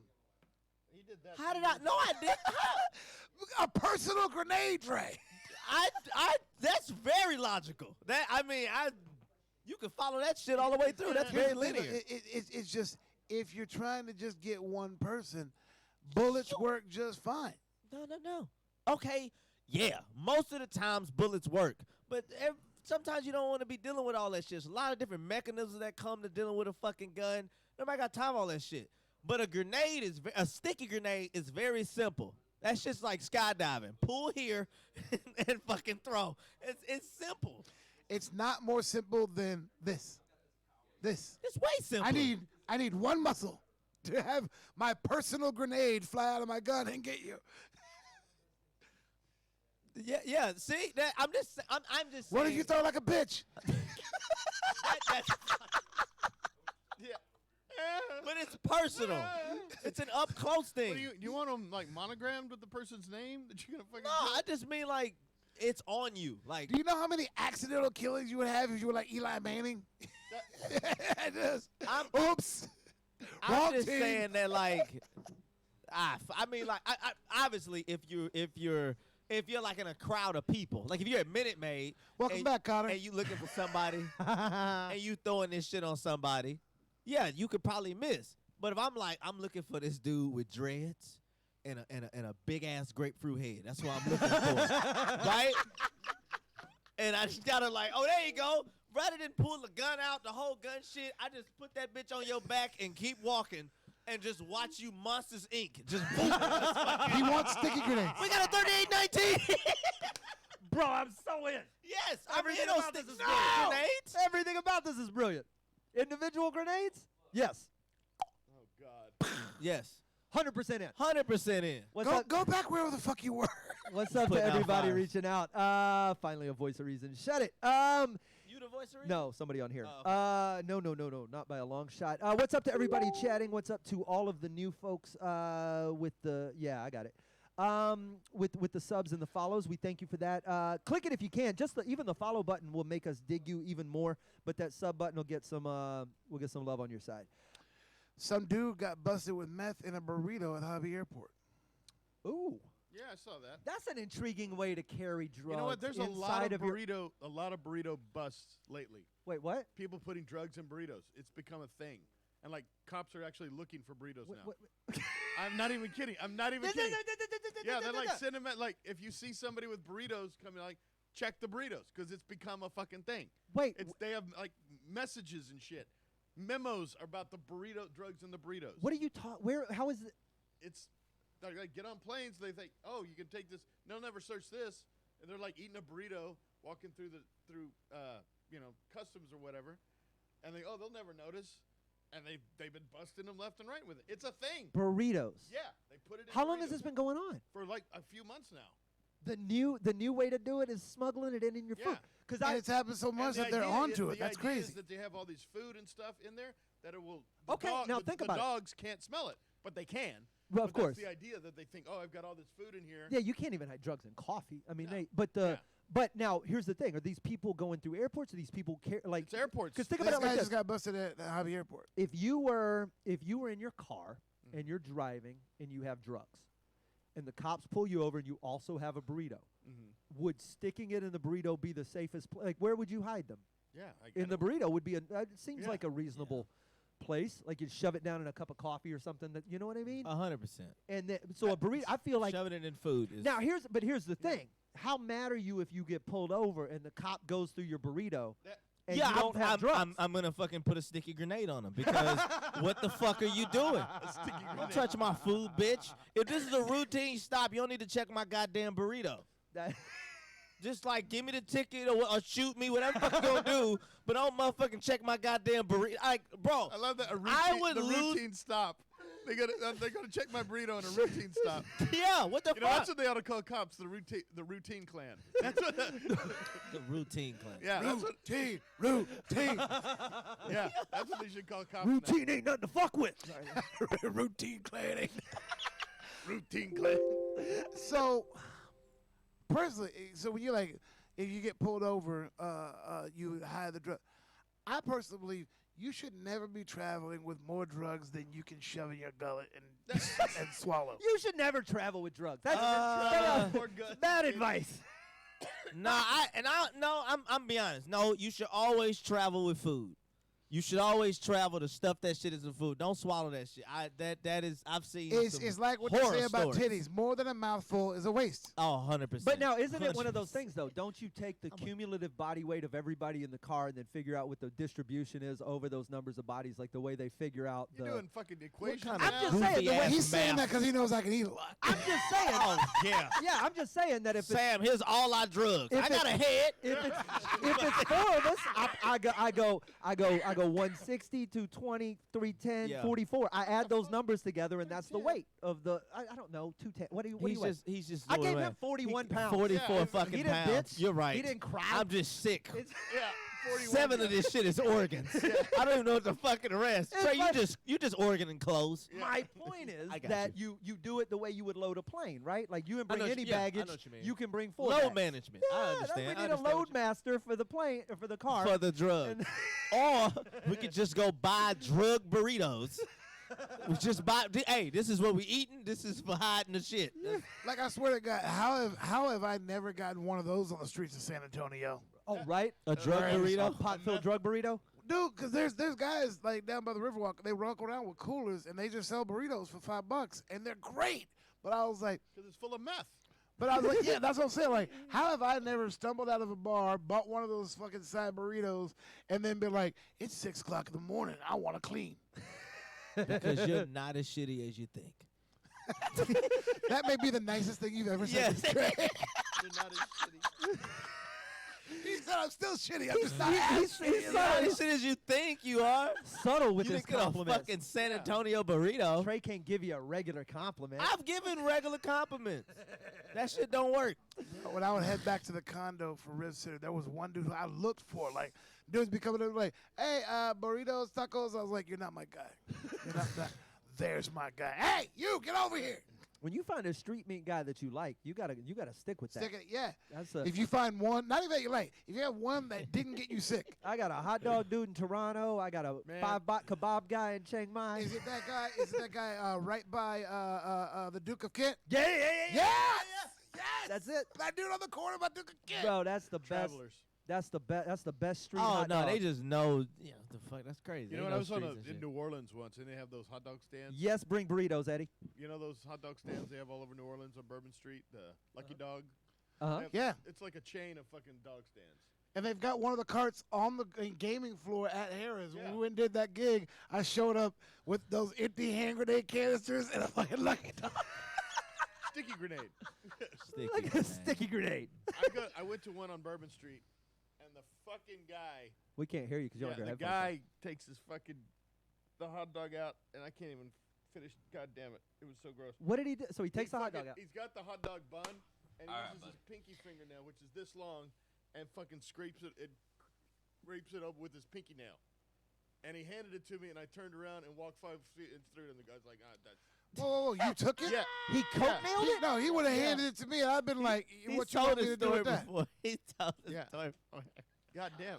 What do you want me to do with that? Yeah, what am I supposed to... Yeah. If you think I'm about to give you $5 for your fucking fingernail fungus, I'll knock this whole goddamn stand over. I will stick a grenade your ass. Here's what I want to know. What is something that you would eat that somebody can prepare with their hands that doesn't bother you? Oh, well, everything's prepared with their hands. dude, it's you know what I mean? Barehanded. Barehanded. I'm gonna tell you straight up. I watched the dude. We were in the Middle East. I was in Bahrain, and we went to get. I was getting shawarma, whatever. Braggadocious. This dude, no. Mediterranean food. there's a reason I Shawarma. said Is this the one where we stopped the car, you got out and ran in, and we were sitting there in the middle of the goddamn street? No. Okay. This was. I wasn't with you. I was with. I might have been with Chernagle. So you're in Bahrain. Bahrain. We stop at this little restaurant, side of the road in this thing. They bring, it's got the pita bread and the sauce and the stuff and I just go, Thank you, hey, Shinjo. can I get a fork? And the dude goes, I'll be right back. And he turns around and he reaches in the sink and he grabs like an old fork and he turns this old rusty water, drips out, and he rubs it under the water like this. Yeah, what do you want, Your Highness? Come on. Hands it to your me. Fucking And I went, grandma would do it. and yeah. I just, I'm good with the my hands hands. and the stuff. But I also, when I'm in places like that, like my level of health requirement I know you drops. you have to bro. drop it because they have no idea. I eat street food. But we're America. Ohio we're crazy. Joker, thank you. We want you to wipe down the counter, like make sure all that's clean so we can feed you. It ain't this gotta poison. be. I don't need it to be. I The don't need food is fucked up. The food you're actually eating the shit that they So- clean the counter Yeah. with. Yeah. So Dirk Rosebar said sushi, and I was like, I'll just put that anything Japanese. Totally. Yeah. If you're not wearing gloves or whatever, I trust you burying it because they live on such an honor system to where I'm like, I know you just didn't wipe your ass and touch my food. Like, I Yes. trust you. Because if he did that and accidentally got somebody sick, they'd kill themselves. Like Yeah. that's the. But we in America have our dumb little like we don't care. We don't care. We'll just serve you dirty shit. Whatever. I don't know this dude. Yeah. I don't trust American restaurants There's- more than I don't trust just about anything. You Health- don't trust them? I mean, I do like big nice ones. Or Oh, whatever, but, Ohio Joker is Oh, Josh big- Sneed. Oh, Sneed Diddy. What's up, buddy? You What's gonna be up, on here brother? in just a minute. We'll see y'all a little bit later. Yeah, interesting. I don't go to the big restaurants don't faze me, right? But Big restaurants are probably the filthiest ones of all. But they disguise it. Yeah, Oh, yeah. I can bring that little thing on his arm. Yeah. You're like, I don't give a fuck what y'all doing in the back. You keep refilling this water. You can like all the shit they doing is Yeah. distracting you That's from right. The big chains are somebody fucking with filthy. a fist up their ass. Because they have people, they hire fucking people for $1, and they don't give a fuck. you yeah, know? They Well, hire- I've worked in restaurants. I know the amount know how of. bad it I've is seen back stuff fall on the floor and someone just. I mean, it happens. They just clean shit with a water hose. Yeah. That's the wild. Just Oh, just I've spraying seen down people have sex on your lettuce. Like it's. Yeah. It's not. Restaurants are Fuck you working horrible. Garbage plate. Literally, when you the first Olive day, Garden, homie. the first day you start at a restaurant, the first thing anyone tells you in training is where the cameras can't see you. yeah. That's like the beginning. That's your day one at a restaurant. Day one of the Here's- restaurant is how little do I have to? I mean, what's the least amount of cleaning I can do and Yeah. get the fuck out of here? What? Crackerjack Catamaran What's is up, buddy? gifting tier 1 subs to the Whiskey Brothers community. They've gifted a total of 2 in the channel, 1 to me, 1 to JMark1217. Not only is he subscribing, he's going through the chat and just boom. Yo. He's paying and just subscribing people. Can we just I give don't him a know if shirt? you knew that. Yeah, We gotta just give him just a shirt. That's Hersey. Is that really? Jack Catamaran. Yeah, Hersey, I don't know if you knew when you did that. Drunken disorder is me. That's hilarious. I appreciate it. Bean Dip McGee. So let's see. Look at that. Gift them Oh up, my buddy. God, Strag There we go. AC is doing the same thing. Appreciate it. This is funny. Bean Dip McGee says that when Strag did it to Sly McBean. That's Jerry Way. when people said they wanted fresh chicken, they just drop it back in the fryer for a second. Yeah. That's hilarious. Yeah. Oh, yeah, that's strong. the So worst. Just tell how me, to get is worse. this guy is this right? double fried chicken? I went out. No. Come on, I tell me want that's to wrong. know if this is accurate. You guys know. I went out to a restaurant. Me and somebody went out, and I'm cutting into the. Oh man, they. I don't want to say the name of the place, but the brunch meal that they had was fried chicken, So far, so good. So far, it's just lunch. potato salad, collard greens, and a slice of watermelon. Okay, I'm gonna guess this is not Luby's. No, this is not Luby's at all. Yeah. But I was just like, all right, whatever the fuck. So we go to eat it, and I'm cutting into the chicken and everything, and the chicken starts bleeding. Oh, Like, that's there's not great. Blood, Yeah, that's things not great. covered up. So Medium rare chicken. Yeah, so I tell the guy, say, hey man, I got some chicken with a side of salmonella. Yeah. I don't really want to have them. You I'm can like, kill hey, somebody like yeah, I'm like, hey man, the chicken's bleeding. So they take it back. The guy comes back to explain to me. He says, hey man, actually what you saw was not actually the blood. What you actually saw was bone marrow, because this chicken is not frozen. It's all fresh. We just drop it straight in and whatever. Is that accurate or? That's bullshit. That's bullshit. That's gotta be bullshit. Wait. I don't buy that. I don't have any science to bet, but it sounds like It sounds like bullshit. It sounds Okay. like bullshit. Ah. Yeah. No, well, now I know this. I know I've had some chicken, but I've cooked some chicken before That sounds like. Hang on. No, go hold. Wait. I guarantee it's like, hey man, somebody's look. Here's what we're gonna do. It's fucking bone marrow. They're not gonna. What Black are they, a Bear. doctor? No, he's shouting out somebody. Go ahead. I wanna- Every time we get a subscriber, I shout him out. So. Okay. Yeah, Yeah, but you realize if you jingle a key, Rob's gonna stop the whole Oh, yeah, show. what? He The attention span of a cat. Yeah. Oh my God. It's all right. We can get interrupted. And we he's have got his some time headphones on to kill. make sure he hears Squirrel? every sound in the You know room. why I don't have these fucking headphones on? so loud. Because I don't want this motherfucker to give me shit when I say it's fucking loud and Okay. I can't. It's Do you hard know? to hear. Hang on, He'll hang on, adjust. but hang on. Let me explain to you why they're He loud. wasn't there. Let me explain to you why his are super loud. They're super loud because he wasn't hearing some shit earlier and was complaining about stuff outside of the That's room. right. So I turned the headphones up so, So you you wouldn't hear couldn't the hear stuff it. out there. So I'll turn you back down so it's listenable. See, that's chicken marrow bullshit. I gotta That's bone micromanage. marrow bullshit. I gotta micromanage Mungle over here, Yeah, or he gets his distracted. ears. Is this better? I can't hear anything. Okay, is this better? That's good. There you go. Fucking And then panting I is just what turned it it is. way up. Bone marrow bullshit. That's what that is. You're just it's the panting that gets me. Like you act like It you hurts, shot man. you in It the ear. fucking hurt. They did. You know what? Go fuck yourself. All right. I'm with Mr. Blue on this one. They used to call burnt vegetables caramelized. That's Yeah. a good move. Oh yeah. That's a strong move. I can't cook for Oh, shit, so wow. it's a very matter of fact. I'm interested. Helios- In, Yeah. So There's no one, describe it to caramelization one. on fucking lettuce. it's yeah, I don't eat lettuce. The iceberg lettuce. Oh. You know that it's my least favorite thing in the world. I hate the way you order food. It's so like you know them, Sam. It's so plain. Yeah. So I don't like. You seem like a chicken tender and fries motherfucker. No matter where we go, those You know people, what? That motherfucker had 3 Ks on it right there. When he said it to you. what, the I- chicken. What? So I think I added a G actually. How'd you put a hard R on chicken? I think I put a G up in my shit. 2 of them to be exact. Yeah. The second G is silent. Yeah. I added 3 G's and 1 silent. Yeah. That's how bad I. Like lasagna. Yeah. Oh Lord. Oh, Shinjo's gifting. What happened? so to me as a child, that makes me eat like Not that. child. Let's not go that far back. Oh, we were poor. You can literally just yell out Beaumont. I'd be like, well, that Yeah, sums it up. also Beaumont. But here's what happens: you don't eat a lot of stuff when you don't have a lot of food. But Like you, we didn't have like some people like you when you eat hamburgers there would be like a spread. Like you Yeah, would have yeah. lettuce and tomato and all that Onions stuff and shit, yeah. options. We would have bread and meat and then some cheese Whatever and then condiment whatever, that you- also what's in the fridge. Like you could put whatever you wanted on it if we got it, but Right. like we didn't have that laid out. he got relish on the motherfucking on the burger.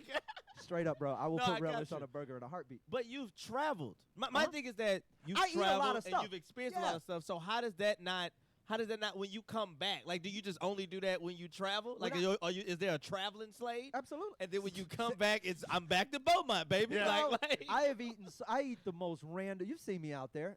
I eat Yeah. crazy stuff. I'll eat whatever when I'm out there, because I'm out there. But when I come home, you just dance with the one that brought you. I'm not trying to sit down and decide if I like half of what I'm making for lunch. By he'll eat whatever out there, he means he'll wait for me to order some outlandish shit and go, all right, let me yeah. try. Oh yeah, he's a big picker off. Like, I'll never eat on the road with you again. I have nightmares about you stealing that shrimp at that fucking buffet. Like, I don't like the picking on my plate shit. Yeah. I was the smallest child, so you have to understand Uh-huh. my shit is just gone. Uh-huh. So I know not to eat around you. Right. I will starve, Totally. eat in the room. Or why don't you just put some lettuce on it and be proud of what you got? I no, won't you touch wanted that. to try it. I think about this all. I was like, I should have fucking stabbed that motherfucker right on top of his knuckles and just dealt with the consequences. Like, I think about this all. I have dreams about this. I be like, steal my motherfucking shrimp. I know it's buffet shrimp, but it's my shrimp. Yeah, it's a buffet. It's the one you chose. You chose that shrimp. Yeah. That you looked at the pile and said, "That's You the one want to for me." try it? Get your ass up and go get 8 of them. It's a buffet. It's not like you gotta buy them. Yeah. Right. I'll just fuck. I'm like, I want to knock your fucking forehead. I think about this shit daily. If I'd known this was gonna stay with you for months, bro, I would have taken 2 shrimp. Here's one dream I've had. Oh, great. Do it. And I guarantee you, I'll take your hat off, piss in it, and put it back on your fucking head. I will give you another coma or Slade, whatever. there's a leak in this building. Trey will have a migraine if I swat him once. I'm enjoying the shrimp. I'm about to subscribe. Great. This is fun. You're just happy it's not you. Just subscribed with Prime. What's up to everybody? I didn't know that was a thing that you could get it through Prime. Absolutely, man. Oh, shit, awesome. I don't know what this hype train is Let me either. know. We're If you're talking about food here, let me tell you something. Oh, yeah, go back to food, right? Yeah, we're still on food. I'm Like, I didn't steal your shrimp. Get off my fucking dick. I didn't know this was such an issue, bro. I feel. Come on, Slade. You didn't That's make some wild shit. You've obviously been in toxic relationships where you feel like that is an acceptable move. I felt like I could have Boundaries, motherfucker. one It's free my plate. truth. And if No, let's leave. Let's talk about it. yeah, come on. I'm just saying. I'm just doing that. You spitting in my coffee. What the fuck is Here's the- here? So they were free shrimp. They weren't. Listen. If you had, go smoke. If you had only had 3 shrimp and like you ordered this meal that came with 3 shrimp and then I just snatched the shrimp, Why they leaving? bro, they don't want none of this. Because they know. You know what this is? They want us to look weird sitting next to each other. Why are they talking like this? Anybody that joins us right now, You was go right sit, there. Go sit over there and yell at me for a minute. This is. You was there. And you didn't even back me on that. You looked at me when he took the shrimp. So I travel with him all the time. I'm a shrimp taker. Steal your food? Hey, But you know why he lets me do it? Because when it's all said and done, he knows I'm gonna give him 30 pounds of food for every pound I take. 100%. Yeah, he And only eats half of his food. I didn't know- was I didn't taking- real- Keep in mind. All right, let Real me talk. Let me be You're honest about tiny it. and you need the nutrients, Let and me- I feel you. Let me be honest. That's- I wasn't like you took the shrimp. It was like honestly, Slade's done more than enough. Where fuck, it. I mean you But take it- half but of the also shrimp that's not- or whatever. I don't. So get, I'm not like that's that. not my. That's not. I don't get to rationalize that. I shouldn't be able to go. I've done nice things to you, therefore that's wrong. But just meaning Otherwise, like, if I'd just you be like, I wanted- would punch you once a week just to equalize shit. Right? Hey, good But to see I'm you on just Monday. saying, literally, I'd give you whatever's Right, on the the plate. shrimp off your But back. it's just one of those ones where somebody just sort of peeks inside your personal, like unexpectedly. That was. Because you're like, hey, can I give you something? I was like, yeah, I was gonna, Right. But Pick then the you shrimp, just took and then it, I just and I snatched was that just like, bitch. what But the for real, fuck? though, like, bro, sometimes over in Italy, Slade will be looking at the menu and go, all right, Sam, what do you want half of? Because I know I get it, yeah. But real talk, that's fucked up, dude. I didn't feel want like, that to turn no, into that. I but was now being it's- funny about it. I know, but now But like I'm never taking. I'm gonna ask for, bro. If I even, It's just, I feel you. But see, I think didn't know. I didn't. I didn't- think you being an older sibling. I'm used. Yeah, you bro. know what That's I mean? And me being The- a younger yes. sibling, it's one of the things where you like, ain't shit mine's. and middle kid over here didn't do He shit. didn't give a fuck. Yeah, Nothing. No help. Take no it. help. Yeah, I'm gonna eat yeah. what I want. You. So I think it's that, but like, yeah, I've dreamed about it a couple times, but I'm not like really mad about No, it. clearly not hanging on to it. Sometimes I go to eat with people and they finish their plate and I'm like, you motherfucker. Yeah. I was gonna have some of that. I'm like, this is what I do. No. This That's is really funny, bro. though. I'm so glad we getting this out. This is like, you know what I mean? That's you side eyeing me every time we walk in a restaurant. I don't know what's up. No, but just meaning like, You're like, that's just my eye. now Listen, it's a thing. Yeah. I'm not trying to. I'm just looking at you. I'm just No, walking but forward. also it's like, so that was the first time I've been with you guys over an extended period of time. So Right, you're getting to yeah, know everybody. yeah. So now it's more Now like, you eat like alright, this. Slade's a Shrimp pick off stealer. your plate. He's a pick off a plate guy. So it's like, all right, it's one of the things I go, Slade, let me get to about this much, Uh-huh. and then if you want some, whatever. Right. Like, you know. Bro, you just got put the flag up like Yeah. ponchos, so I know. listen, Oh, it's I know cool. you looking at That's these? it. Give me a That's it. second. Bro, can I get a green light? Can we just that NASCAR stoplight? Can we just bitches on yellow? You know what I mean? Just I know you're about to be full. This will never come up again, bro. I'm buying you so many meals for the rest of your life. You pour. I'm gonna put a food dish out on the porch just in case you swing by in the evenings. Watch. I'm gonna take, just in case. I want to make sure this is right side We're up. gonna go to Taco Bell. He's gonna be dropping shrimp on your plate. Absolutely. Absolutely. No, I'll be right back. I'm walking over to Long John Silver's. I'm coming back with some Chinese shrimp. Weak sauce. There's no way I'm letting you malnutrition away in front of my Lamb face. strip the That's fuck not out of happening. you. want Pour me another up a shot. Yeah, Trey, would you like one? I'm not gonna drink yours. It's just sitting there. It's not noon yet. It's 11. It's noon somewhere. No, don't. Oh my God. It's noon on the East You gonna Coast. do the housewives fucking It's wine noon drinking? on the East Coast. No, it's not. Oh, Yeah, East Coast it is. Yeah. Yeah. So Um, we're now right, shifting I'll drink. into we're shifting into a phase of the game. We're now pushing. God, dog, we're already 2.5 hours into this. It said PTSD, post-traumatic syndrome. Traumatic syndrome. Traumatic. Some nice soup. That's hilarious. All right, so let's regroup for a minute. I want to talk. Some of you are coming in. You want to see me scratch Trey behind the ears? That is not happening even that's for fucking your weird. subscription. No. What's up to Hugo in Portugal? We're gonna have you on in about 5 hours, along with Aiden Hardman. That is hilarious. I know. That sounds outrageous. I know. Some other folks are drinking Strag to your Basil Hayden. We're drinking the 40 Creek. This comes from our friend and fan Andrea up in Ontario, Canada. We have a Jack Daniels guitar that we're going to be giving away throughout the evening. I don't know exactly what time, but it's going to be closer to midnight. Everybody who participates in the chat, subscribes, or follows, you're all sort of, in your own weird way, entered into this. Sam has now gone for the sandwiches. Big, giant sushi sandwiches, I need too. that before I eat. Well, bro, I mean, before I ooh, this is going to be a long day if you can't Before get I those verbs straightened up now. Mr. Blue, you're in Canada, too. Where, what part? I don't know who some of these people are. Have a chicken wrap, Rob. No, thank Buffalo you. chicken wrap? Yes. If you want to join us on any of this, the Facebook page is a great place to participate with us. If you go on there, you can see all of the informative stuff that we send. That will go. Did we get some cheers? No, Rob is now over $100. He's doubled his money. Dump. God, yes, please. Boo. 40 cents. It's at 40. All right, I'm not spending 24 hours with you tracking your fucking 40-cent you will. win No, on Dogecoin. Rob. You know what you should do right now? You should take your initial $50 out and just leave the rest of that in there as free fucking money. No, let this go. Let this happen. We're gonna First watch of it for all, 24 hours. Let's watch it. It's not that exciting because you ain't put your house on it. Right. That's when it's exciting. I wanted those kids who had their parents' mortgage up on GameStop Yeah. stock. That would make me. Yeah. You over here penny ante and $100 worth of Dogecoin. Because this is fun. It is fun. But everybody we says need don't that. sell. We want it to be where if that shit drops too low, you sleeping in Slade's hammock. That's yeah, eating out of Trey's food dish. Eating my shrimp. Whiskey Lover 2021. You're in Canada also. good.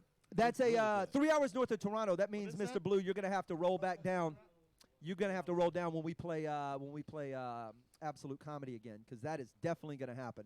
I will be headed back. Once this world opens back up, there's gonna be a lot Headed of that way. a little bit. Seems to be a little headed bit. that way. We've got to get the guy from Absolute Comedy to bring the four of us in and no one else on the show. Just us for the Or five. Let's roll in and just do Toronto.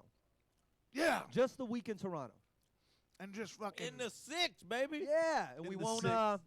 We won't. What? Oh my God. Sorry. You and Canadians. What? I love them. They're just upper Cajuns. Dude, You call them you're uppercase gonna love 'em. Cajuns? Yeah, they're just uppity Cajuns. You're gonna love him, but when we come back, it's like literally the three of us can leave. You're just gonna talk about his perspective of Canada. 100%. 100%. Big Dave, I know They're Big Dave nice. is listening there. Pittsburgh, I don't know, Daniel. We got to get up to the East Coast. We have a lot of Pennsylvania fans, and I think that's something we're servicing if we can make it that way. A lot of things are going to change throughout the year in our touring schedules that we'll hopefully see versions of the Whiskey Brothers, whether it's just 2 of us or 4 of us or 5 of us or 10 of us, or however we choose to roll out. Garbage. All right, boss. Fuck off, boss. No, you gotta eat that whole thing. Fuck that. Time to do shit. No fucking picking at the food, right? No. Okay. I can pick at the food. Slade ain't never. Now he grew up in Beaumont, but don't understand in cleaning your plate. No, that's not too bad. I'm kidding. Do you? You understand? Bro, You had to- that's you had why I happy travel plate? with Sam. Okay. I can't, so I give it away. He's the garbage disposal. Yeah, there's make Yeah, no that's mistake, literally what they call me. never an empty plate. It's it just ain't me. I learned I This fucking subcontract. spoiled brat. Rob will leave. Where it. you at? Where you at on the sibling ladder? I'm the oldest. Oh, That's first. weird to me. Why? Because you seem like a baby. Meaning like you come off like a younger sibling. No, I'm oldest. Well, I didn't mean to make it weird, player. I was just trying. Burritos on the way. That's how we know Eddie Burrito. Of course, that's Burritos Burrito. Burritos are working. Guinness, Burgers, and Weisers. We are all about that. Means you're a noseworthy. Is my guess. Last time we participated in a bottle of J.P. Weisers. Sam and I ended up with it. Sam had got that was the dissertation, was it not? Yes. J.P. Weisers makes a bottle of dissertation. It's one of their Signature whiskeys. Their signature whiskeys. I have a side question. Go ahead. It's leading to Yeah. How many drunk stories would y'all say if y'all had to guess a number? How many? Just the two of y'all. How many would you say? I can tell you there's probably 70 that we've forgotten. Easy, Okay. dude. Here's what you got to understand about Sam and I. Sam and I have been running like feature headline like yeah, I got you. tour battery together since 2006 probably. Yeah, so like 17 years. And that's 15. For 10 years. That first 10 years was just us hell fighting whiskey in bars across the South for I don't even know how long. Yeah. So all of that's forgotten. I only have like 3 or 4 good stories from the last Okay. couple of years. Yeah. That's it. I don't know. 68 and- other good ones probably. probably gone. But people will tell it. You ever been in the middle of a story and halfway through realize it was your story, someone else was telling you back, Yeah. and you're like, oh my God, I didn't realize that was me. Yeah, Yeah, that's you're Dude, I right. have podcast fans message me shit all the time, and they'll message me these lines. I'm like, oh, that's really funny. And they're like, that's you. yeah. Yeah. It happened on the show, and I don't remember. Yeah. That's so you got to write stuff So like we that get down. this J.P. Weisers. I go to do Toronto. I meet up. I have lunch with Chuck Noseworthy. He gives it. Just the bottle alone is fucking gorgeous. So I know the whiskey, and it's got to be worth something, right? It's great. I'm leaving Toronto. We're going to go do the Middle East. Uh-huh. We land, and we realize, Qatar. yeah, Qatar. Alcohol is illegal here. Totally dry country. Sam's got a $100 bottle of J.P. Weisers in his bag, and he calls me up in my hotel room, and he goes, hey, I accidentally brought this bottle. No. And because I got in trouble before because I went up there and he gave us a bottle and it didn't make it to the show. Yes. And y'all were like, that bottle better make it to the show. So I flew from Toronto to Qatar. Not knowing and that I was like, dry. it's got to come back. And then Me, him, and BC drank that whole bottle. Odo We joined had us to. for a little bit. Odo was with us, yes. Because the thing was, we had to. Not only is it a completely dry country, It's illegal hard. it's Ramadan. Yeah, this is So we're not supposed to be drinking anything. They take that shit so seriously. Oh no! yeah, I shouldn't yeah, say they that. do. Like punishment by death. like it's like a religion. No, wait a minute. Over there, you can't order food if you're just a person. Ramadan, and during you're Ramadan. not one of those idiots who So- practice shit. During Ramadan, when you're so all the restaurants are closed. All They the don't stores open, are closed. so they don't- They're all done. Now, if you're in a hotel, they will prepare and serve you. They'll bring you room service. But you And just they'll can't- tell you don't come out of your room. Can't eat it out of your room. Can't walk Fuck around with you. water. I'm eating a fucking sandwich. You're American. This is you're why. in your room. This is why you're not on tour with me in the Middle East. Yeah, You fuck gotta that. be I- diplomatic. I 100%. Diplomatic. That's what he I told am not a fucking Muslim. I can Right. eat whatever the fuck I Yes, want. unless in you're- America. Yeah. Anywhere. But if your Anywhere. ass is in Muslim country, bullshit. you will Now, hang on. behave like Let's Bullshit. hang on. Let's flip it around, Rob. when So, in Rome, go fuck yourself. How there about are- that? That's what I said. there are people in Papua New Guinea who Yeah. eat other people. Yeah. Okay, if they were to come here, would they be able to make a strong case for their right to No. eat people on the No. street? No. Then why are you making your strong Because case? I'm not a fucking Muslim. I can eat what I fucking want. They're cannibals. Sam. This is why he's That's never fucking, gone. That's murder. That's murder. What if Would the you person? take him anywhere? Hang on. What if the person's already dead, Rob? What if they're setting up shop outside of a mortuary? You want to eat a dead fucking person? Knock yourself You don't out. have a I'm problem eating a with fucking sandwich on Ramadan. I don't Okay. give a shit. Okay. Okay. This is why. How are you comparing cannibalism to ordering a pizza No, he didn't. at fucking customs. 2 o'clock? It's He was custom. talking about practices. Yes. That's not practicing. Here's the That's thing, being Rob. a He fucking cannibal. said whatever That is not ticky tack religious. ass country he brought up, he said there. Jackass. That's what the fuck they do. Yeah. They eat people. And he said if they came here was like we eat people where I'm from. Yeah. Somebody tough said. shit. Somebody said Rob perked up because he thought it was called the Middle Eats. The Middle East. That's a great name for a restaurant. The Middle East. Strag, you grabbed the cherry dude, cask. During We're gonna get to one of those earlier. oh fuck or yeah. later.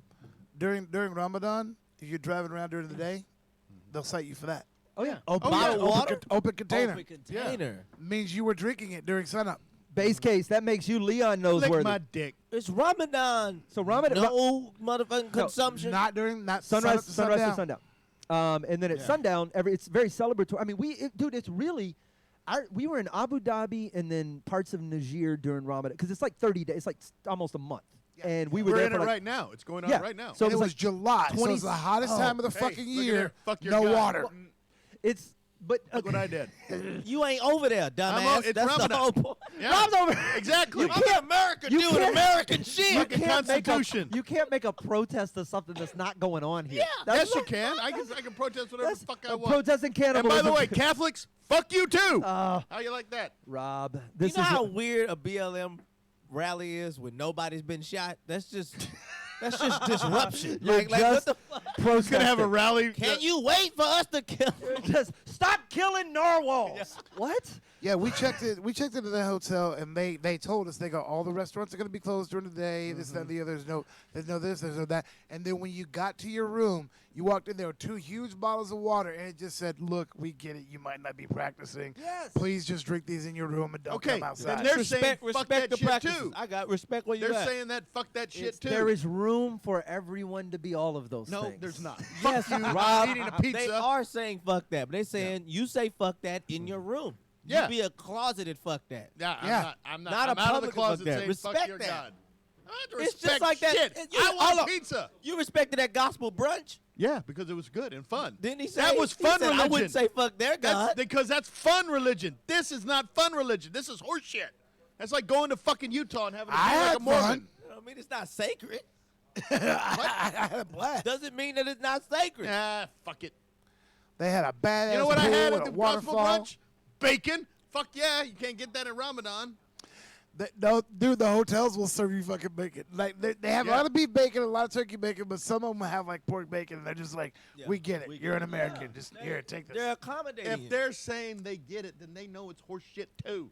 No, This is my and point. I feel Yeah, like, the go ahead, same go ahead. way every Catholic drinks and fucks. Yeah, like, it's horseshit. Don't fucking be that. But I'm also saying, and if you're saying that they're making those sort of accommodations for you because you're American, they're also respecting the things that you may believe in. And they're asking, Exactly. hey, as a trade, can you just not do this in your room. do this in your room, not go outside? Yeah. Yeah. Same way we're respecting that you might not practice in this. Can you be respectful to us outside? meet me of it? halfway. Meet me halfway. And this guy Yeah. goes, fuck Yeah, that. fuck and that. just walks out there with a fucking BLT in the middle of the fucking Walking around like street. fucking Popeye. Fucking And when those Kuwaiti police come, I don't know this I motherfucker. don't know him. I have no idea. Yeah, I yeah, don't he's know gonna it. look at that. Get it. He's the white devil. that sounds cool. No, as me shit, and though. me and my beef bacon, I'm fine, and I'll wait until 7 Yeah. p.m., officer.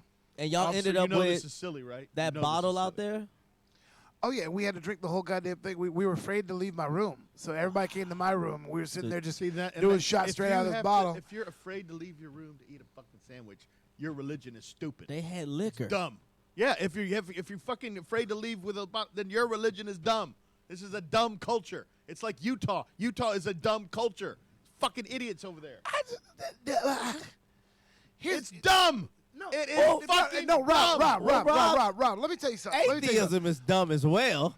Thank Maybe you. so, but I'm not fucking telling everybody you gotta fucking stay in your. Yeah, you But you are. calling You're sitting there everything screaming bullshit. everything is I'm- dumb. You That's calling not- everything You're bullshit. dumb. You're I'm no not saying you have different to than the stay in your- jackass on a No. college campus with a fucking Bullshit. bullhorn going, No. "You're going to hell because of what you believe." Bullshit. Yeah, you are. No, it's not. I'm not saying you have to practice your religion in your fucking room when there's nobody around because there's a bunch of atheists who are going to get offended. I'm not saying that. Go fucking do your fucking religion. Don't tell me I got to sit in my fucking room to eat a goddamn pizza because you fucking believe some fucking dirt foot God is going to fucking strike us down. When you over Lick my here, dick. hey man, look, I like. Dick, dick. Can I I'm say eating this, the fucking pizza. Rob? When I'm at my house, I like to piss on my rug. Yeah, but piss if I on went, your rug. but if I went to your house, You I'm don't not piss on- pissing on your That's goddamn right. rug. But know Where's what? your toilet, God Rob? doesn't tell you to fucking piss on a rug. So you can hear you. So I can hear if this is bullshit or not. Oh, That- you're Y'all overdriving can't like see a Slade. I wish we could put a camera on how Slade is sitting and he told Rob that. He looks like an awesome youth pastor. Just like he had enough. Put your headphones No, on. that's a camp counselor. Yeah, the camp. Yeah. All right, guys, we're going to talk about Jesus a little bit here. Why don't y'all come around? Sit around here. Let's just rap a little bit about ourselves. We all have struggles, right? Everybody throw this struggles. way. I'll be right Oh back. my God. You The good? Girls Bar has tipped another sub to Some Nice Soup. Thanks. Some nice soup. I can't believe you. You can't believe me? That was just outrageous. That's not outrageous. I want to eat a fucking sandwich and I want to walk down the street like a human being who doesn't fucking pray to some fucking wizard in the sky. But not in their country. Yeah, I get that. Fuck that. It's a stupid fucking rule. So you agree that I shouldn't be able to have a grenade. Right. But you disagree that Yeah, I you believe I should be to able to have a pizza, and you should not have a grenade. And Call walk- me crazy. and walk down the street with Yeah, it. call me crazy. I think I should be In allowed a- to eat a pizza at noon. But in a country where Yeah. they find that unacceptable. And you know where you know what country you can walk down the street with a grenade in? The place that won't let you fucking eat a sandwich at noon. That's pretty interesting, Rob. Yeah. I don't think that's true. It's true. I don't think that's true, but I'm intrigued Yeah. by Mr. This- Blue said, who knows CPR? Because this motherfucker's about to bust a gut. Yeah, probably. you're killing Speaking of me. food, at noon, there's a new chain that opened up in town. Okay. It's Howdy's Hot Chicken. You heard about it? Nope. Is it like that Nashville hot chicken? Yeah. It's So it's the fuck- last thing I did before I left Nashville, I went and I finally fucking did it. That's from Nashville Hot. Nashville Hot Chicken can get it. Good. Bruh, look. I'm black. I'm from Texas. My mom's from Louisiana. I do spicy food. Shit. The dude there was just like, yo, man, Be careful. order the medium. That's what I did. I And I ordered go- the medium. I go, Yeah. I kind of like things hot. He goes, I'll tell you right now, order the medium. He told me what they do is he's like, we run the chicken in hot sauce before we fucking batter it. Yeah. And they go, and there's hot sauce in the batter.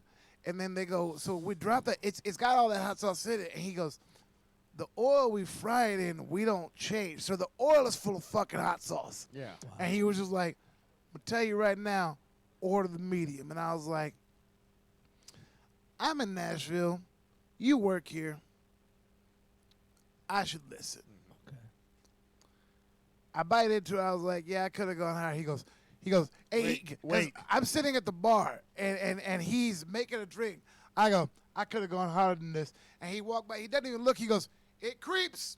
Yeah. And I was like, whatever. I take another bite, and then all of a sudden, my skin is leaking. Yeah. And I was like, what the fuck is happening right now? I made it. When I say I made it, like, could I have taken more? Yes, but, like, it was literally want to. the perfect level of spice. Like, Okay. taking more would have just been me doing it for bragging rights. Got you. But it's like, and these motherfuckers have 3 levels hotter than this. Oh my God. And I'm good at this. Yeah. And I just was like, if Karen comes in and gets the light medium, it's going back Yeah. because she couldn't take She what I couldn't take fucking it, did. yeah. But yeah, he didn't even look at me. He just got a bottle of whiskey in his hand. He was like, yeah, it creeps. Yeah. And I was like, Wings is a lot like strong pot. oh, no, like- no, no. like meaning Nashville hot you- chicken is not wings. It's not wings. It's No, a it's just the full-on sauce. breast. Yeah. Yeah, but I'm just saying, like, you know, the wing sauce or whatever Mhm. is a lot like strong pot because you reach like that point of no return, like where it's so hot that you just like, what the fuck did I do? I thought this is not even enjoyable. Like this is just pure survival at this point. I did the Carolina Reaper at Buffalo Wild Wings. And Yeah, I just recently, I don't know why I did that. I was like, this is fucking stupid. Like I'm sweating, my asshole is tingling, everything is like fucked up. it's one of those like afterwards you don't want to go pee. You're like, I don't want to touch my dick. I don't want like, nothing. Yeah, everything. Dude, it's that shit is. I tell you, I had this yesterday, right? Oh, you had something. They had Oh, the new place. Howdy's what? Howdy's Hot Chicken. Howdy's hot chicken. Yeah. And it is, but they have these sweet pickles that they come with it. Ah. So you eat that hot fucking chicken, and it's like that. Your face starts sweating. But you eat these sweet pickles. Oh, and man. it brings it down? And it's gone instantly. It's fucking amazing. You know what? They had pickles on my plate at this place in Nashville, and I didn't touch them. Oh. And Is my- that what that- is yeah, that what it it's works. for? It works. It works It's better than instantly- milk. Better than milk. It instantly, yeah, and it's almost like bite into it, it's almost like a piece of ice. Oh, that 'cause stuff it is It's so it's, hot. it's like the ginger at the sushi restaurant, Yeah. but just clean it out. Yeah. That's Dude, I'm telling you, I had that, and I got the medium because that's what the lady said. He goes, yeah, you probably want the medium because, the above that. So why hold even on, no, sell now that the I know. above that? Because That there's makes assholes who want to show fucking off. sense. Just assholes who want to show off. Yeah. Like, I can eat it. Yeah. Go fuck yourself. Mr. Blue says lime juice does it too. Who the fuck's that tolerant of wait, That much pain? Well, I think, That but much heat? But no, now that I know the pickle trick and like they're saying with lime juice, I'll go one level above medium. yeah, but you gonna need Oh, need more pickle. Huh? That's what I feel like yeah. Watch me. He probably have little strips. You fuck around if he's sitting there with a whole deal of sweet pickle. Their Gross Bar is like, I wonder what the acid does to the capsaicin. And it's like, don't put science in it, man. Just tell me how to stop my fucking mouth from burning. See, I love heat. I like doing heat. But at some point, it becomes a challenge. It's Okay. not, I like heat for flavor. Exactly. Heat without flavor is 100%, fucking, 100%. it's dumb. Yeah. All ghost pepper, anything, you're just an idiot. You're just a fucking idiot. Yeah. There's no flavor to it. It's Yeah, literally it's a there dare. It's a to dare. incapacitate you. These peppers.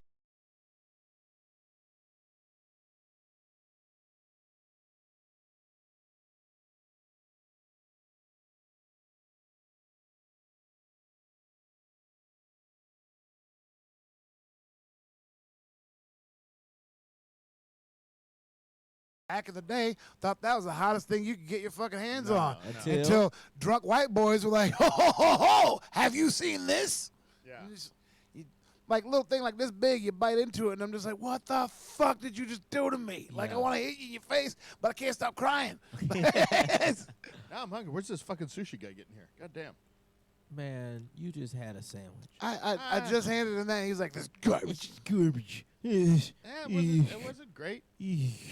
It's not supposed to be great. It's supposed to keep us moving, Fuel, motherfucker. is it fuel? Exactly, it is fuel. It's fuel. Yeah, exactly. Can you make a sandwich? I make a hell of a You want some sandwich. 5-hour energy, Rob? No, I'm good. I make a hell of a sandwich. I can Okay. make sandwiches like a motherfucker. Give me your best sandwich. Well, I make an Italian sub. That's where I go. We start with Oh, that. my God. What? What is that, Sam? It's Italian sub. I don't know. Salami, Pepperoni, ham, salami. pepperoni, prosciutto. Yeah. Don't fuck Do you around. put that like that like Italian giardiniera relish on it? Yeah, no, actually, what I love, I'll do all the Italian stuff, but then I get this Zataran's prepared mustard. It's fucking hot mustard. You just Yeah. like spicy shit. That hot giardiniera relish that they get that they have in the Chicago delis. That's the fucking that shit. Big is- thick slice of tomato, even though most fruit I don't like. But anyway, on my sandwich. Yeah, I'm not a fan. You know what I've seen people do with sandwiches lately? Pineapple. yeah. They're putting Pineapple's showing up on everything, and it needs to stop. I Y'all I like- welcome our pineapple overlords. Y'all know pineapple on pizza? I love pineapple. Get that shit off my pizza, man. You know what? I was with Sam for the longest time. Until you had it. I tried it, and I said, these motherfuckers, they figured out something, and I like it now. Pineapple, I don't go out of my way to order it, but it's fucking good. Yeah. It's tasty. Pineapple on pizza, yeah. And now the Rose Bar says fuck pineapple and avocado. Hey, yo, you kind of had me at one. That- And here's the thing: I like pineapple, but I'm all like, I will cut a pineapple into chunks and just sit there and eat pineapple. You know what I Yeah. mean? Stop trying to cook with it and putting that Dude, shit on a grilled burger. pineapple? Grilled pineapple? Grilled Come on. pineapple's cool. Every time I come over, y'all talking about some I bullshit. think Motherfuckers putting that shit on burgers. I'm like, get a pineapple on my fucking burger. I don't want it on the pizza. I don't want. No, I think guac is overrated. Yeah. nah, I wouldn't say overrated. Overpriced. It's overrated. Yeah. You think it's as good as much as you pay for it? Would you say it's that good? Like, there's some shit that like No, I think it it's. I think increases it's. in price and you go like, oh, that's fair. I'll still I think pay. it's on the menu everywhere because they're robbing you. Okay. They're It's like, an easy we way spent to- 30 cents on this, and we're gonna charge Oh, you dude, $9 for this appetizer. avocado's expensive as fuck. Yeah. It is, especially in a restaurant setting. I've been living in California. No, it's not. Yeah. The surplus, the because of There's a Mexican dude on the freeway off ramp, like 5 avocado, the 12 avocado, $5. And it just, but Nah. Amazon, they're a bucket avocado to bring to your house in LA. wow. Yeah, Oh, they're like that- $3 a pop here. You know what I mean? But yeah, I get them cheap as fuck, brought to me. Yeah. So that's one of the only. They're like, oh, the cost of living in California is so high unless you're buying avocado. Yeah. Unless you're buying avocado. Like seriously, dude. When I run around L.A. and like I see somebody drunk and they're like, "Wow!" I'm like, "You rich bastard!" Like, if you can afford to get that fucking drunk, Yeah. you Oh, 'cause rich that's motherfucker. fucking- yes. God. Do you you think you'll go back? To Oh, LA? I'm gonna go back, but Okay. right now it's a fucking war zone. Makes no sense. Yeah, it's Mad Max. There's nothing. There's nothing. Ah. Told you. Damn it. Take your money out. Yup. What up? What I miss? Everything? Anything? Oh, we're cool? talking about how avocados are Guacamole. expensive here and they're cheap You in bailed LA. on the religious. Ah, Rant. bro. I know. ain't You having were that- good. I ain't having that Thank fight with Rob. God. I don't want to be that wrong. The yeah, that's with him. No, that's anyway. We have so here's what we're gonna do. Okay. After noon, we start having guests in the studio. We start having guests via Zoom. Tammy Pescatelli is gonna join us first, I believe, and that's gonna be right after noon. Going into that, some of you guys, we want to say what's up to the new faces that have popped in, to the old faces that have been riding since we started at 9 o'clock. My God, we're 3 hours into this thing. What you did miss a when you were breeze. over there is there was a subscription to Palooza that just fucking happened. buddy! We went on this big it said hype train. Yeah, and let's do it. motherfuckers were just slinging them and There we go. yeah, it was Yes. we Our feel the people. love, motherfuckers. So thank you. Yeah, click that follow button, click subscribe. That's why we're doing this. Every subscription or it's going to just keep us on here longer and longer and longer. Most of these people do it. They go, well, if you subscribe, we'll add a minute to whatever. But we thought about that. We're backwards engineering it. We're going to commit to this and then ask you guys to pay us for it along the way. God damn it, yeah. So we are your Whiskey Brothers. Rob Mungle, the founder of the Whiskey Brothers, Sam Damaris, Trey Tutson, I'm Sladeham. We're giving stuff away all throughout the day. Jack Daniel's swag, things of that nature. You already gave a T-shirt away earlier. We should probably give another something away. Yeah, Do we wanna Get in do there. this? All right, comment. So in the next 60 seconds, anybody who comments, you're suddenly eligible. Let's do that. yeah. You know, who'd have thought when I started this in 1998 that, oh, you know what? 22 years from now, I'm really going to want to go to sleep, and I won't be able to. That's and it won't be because my knees are popping and I got to pee every 30 seconds. Everybody hit the number 1 right now. Yeah, number 1 will do it. That'll get us in. 3 roses, we know. Free stuff for all of you. I think by the end of the day, we're gonna get to all of you. Get put down 666. We should just send some Here free. they come. Here they come. There we are. Once across the board. Yeah, buddy. All right. So cheers. We raise a glass to you. Buy Dogecoin. It fell under 100. I need you to oh. fuck it. Christ, Is it we're not good? doing this all Is day. it noon yet? We're not- if I just give you $40, will you shut up? Yeah. Like, And I'll go take a nap. can I just? Yeah.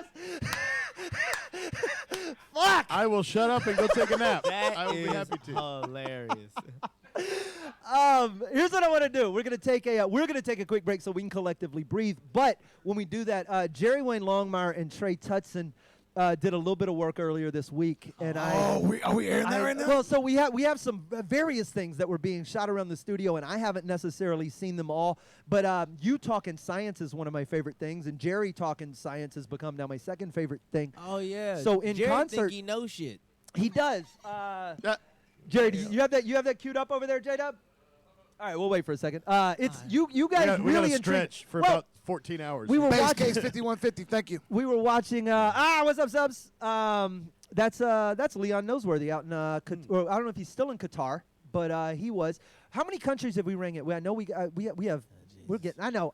Swing this traveling. I dick want to know how around. many people are on the thing. Not is If that if I nothing give to you do with me. $40, if I give you $40, we just stay home. Yeah. No, the things I'm into cost more. Yeah, fucking dollar. I can't be bought off for a. I can. A bottle of Jack. That's hilarious. Yeah, you're gonna have to get a drink to join us. A lot of Canadians, and we appreciate that.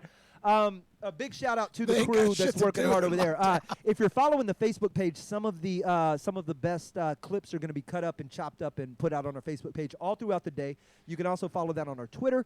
Of course, Twitch is where we want you to be. Just click like or subscribe. We're going to take Rob's phone away. Do we have DJ Tank, Rachel Birdie, thank you. We got a winner out of DJ Tank. That's his rage. DJ Tank That's right my there. Rachel. What's that's my boy. That's my boy up in Well, IPS. you got a good supportive wife there, Hell buddy. yeah, man. Rock and roll. Well, let's do this. Let's take a quick break. Let's go see what Jerry and Trey have pieced together. And then I'm going to go grab an actual drink. I'm going to raise this glass and kick that over whenever you're ready. We'll see you guys in a bit. It's not you, Nunez.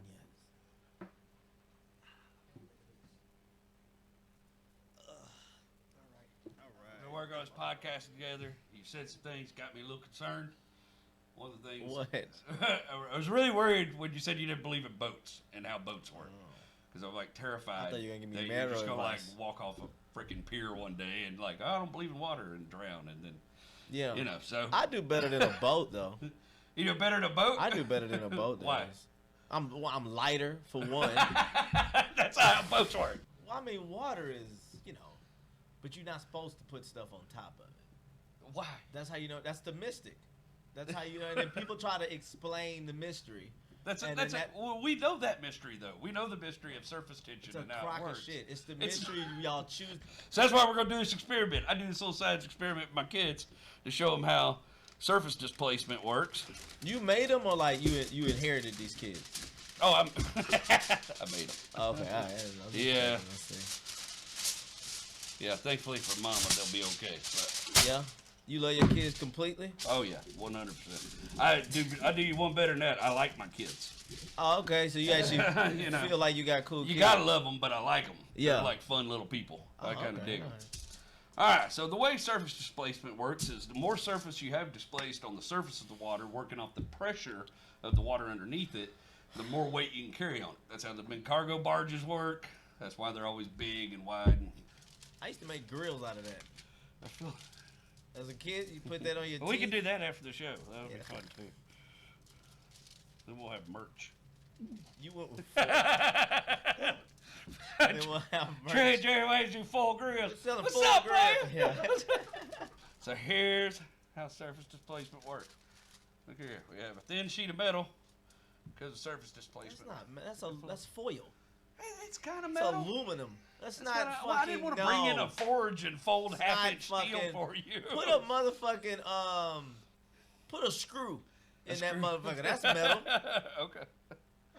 We'll take it one up so you can believe in the science behind this. Wait, but also I think it's a mirage. I think it's like one of the things You think it's trickery? I got mirrors Yeah, under well, the like tank. you. Now, this is real water. Look. Oh, See? all right. Jesus, it's very unholy. I don't even know where that water came from. You know. Show me what was the point of that? You showing me Show you how surface foil displacement- built like paper? Look at this. Have you ever? Okay, go ahead. Science is science, man. I like science, but I like real, like true science. Not Jesus science. Like, you know what I mean? Like, hey, don't fuck that girl. You'll be burning. Like, that's real. Don't sleep with her. That's advisory. That's not science. That is science. So okay? So how they figuring that out? History? Well, I think it was probably touch and go. You know. Yeah. Like, Diseases is It's like like scratch the and people sniff. that discovered mushrooms. You know, they just kept eating mushrooms and different shit kept happening. And somebody wrote it down. Okay. You know what I mean? Like, alrighty. So here we go. So now this is how like an actual boat works. Where they make boats out of metal, right, and wood. Not so much anymore. But the big ships. They used they're to all make them steel. out of wood. Yeah. Ah. Well, yeah. They would dry rot, right? You never On seen the a way. wooden boat? They would dry rot on the way over. Have to Have be. you ever seen a pirate movie? They're all wooden boats. They're No, that's not like. Curse of the Black That's not Pearl. like no? real wood though. That's No, that's not like from a tree wood. like, It's like that. we peachy- need another experiment. I gotta No, go. Do I but gotta show it's you how to like grow an that. avocado tree now? No, it's like that petri dish wood. You know how like tilapia isn't real fish? They just make it. That's No, what it's- pirate wood is. You This is need getting a, so far. You This need is a, so. you need a better degree. Oh God. I'm gonna have You to go catch a you gonna try to tilapia. trick me. What we gonna do? We gonna season some chicken after this with this boat you've We're made. gonna- Sam's gonna smoke the ribs tonight with this. Now you're working off the surface displacement using the pressure of the water that's Which contained under part the is the footprint. surface? Which part is the displacement? It's displacing pressure from the water along the surface That's of not the what I bottom of asked the you. boat. I asked which one is displacement and which This is one the is surface, There and we now it's go. displaced. Makes perfect sense. And now you can add weight to it. Now you have a cargo barge. This is how boats work, Trey. But it's not. This is how boats work. Okay, Right Jared, here. this is great. This is boats Okay, working. Jared, but you don't understand my argument. This is boats this is working great. Yeah, better than trains yeah. sinking off the edge of a pier. You're right. Put pennies on there. Do me one better. Put an apartment on this bitch. How about that? Well, then you need more Give surface displacement. I don't have enough room to do a cruise ship experiment. This isn't Carnival. I don't have that Oh, budget. no. Oh, Jesus Christ. What the fuck is happening to Titanic? Well, you overrode the surface Oh, it sunk? displacement pressure. Why That's did a- it sink, Jerry? You know why? Because we didn't pray before we did this. It's about Jesus. This is Jesus. This is the work of God, my friend. You don't start science without Jesus. Are you crazy? That was a famous Carl Sagan line.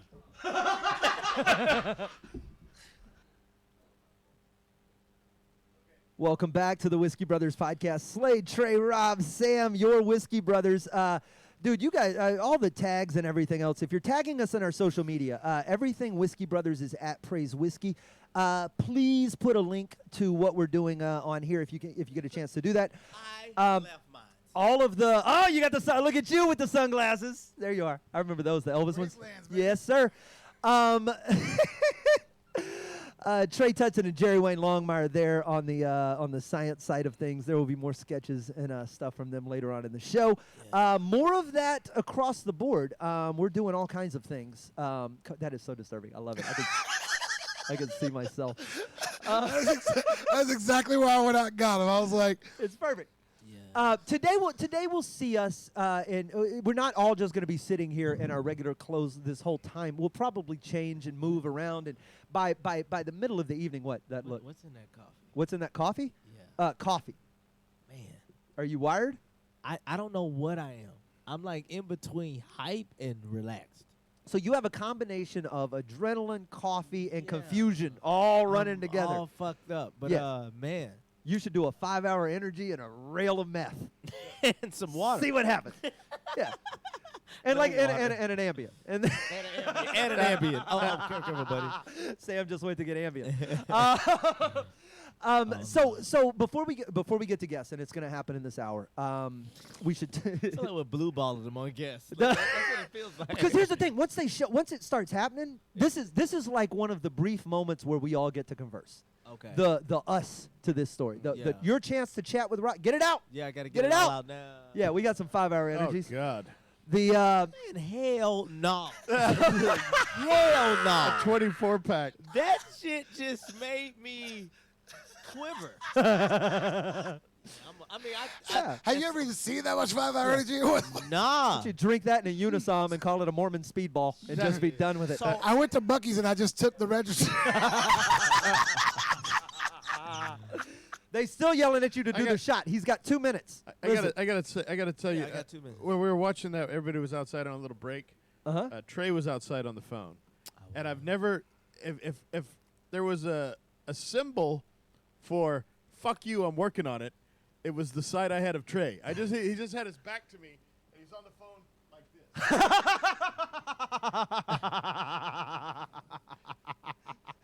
You can just tell You can just tell he's like, I'm working on that's it. a dude Yeah. solving a Yeah, problem I am fucking working on it. that he didn't know was a problem 3 minutes ago. Yeah, exactly. and I can't even hear him. He's halfway down the street. And I You can't even solving hear a him. I new just- problem.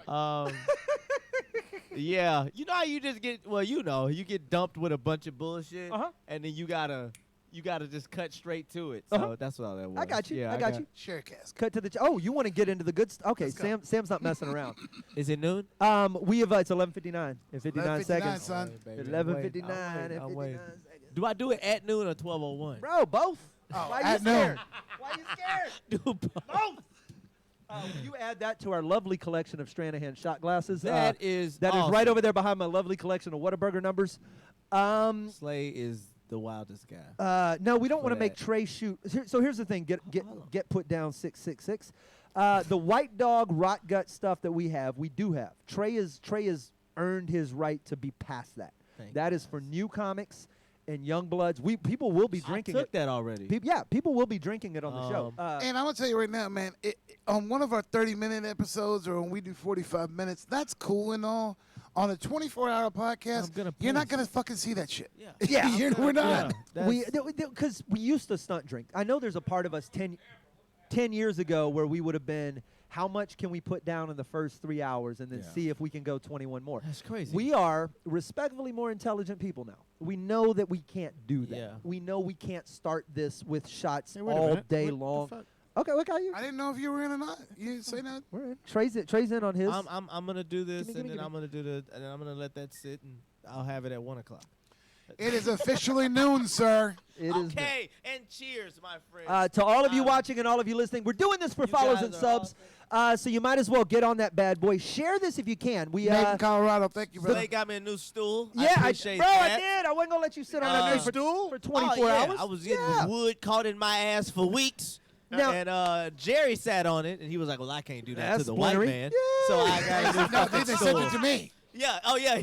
The episode Jerry was on, they sent it over to me. Oh, okay, you sat on it. The point is, I resolved as much as I could, and Yeah, I I hope you appreciate have a comfortable It's seat now. more than enough cushion. good. So For my tiny ass. we do That is cheers to you. good. This bottle came to us from our good friend Nate Nate, Williams Colorado. in Aurora, Colorado, and he has sent there is a stack of Stranahans here. He outfitted us for the year with Stranahans, and we are working our way through it softly. Now there's your cheers shot. See, you guys got the shot glasses. You figured out how these emojis work. Yeah.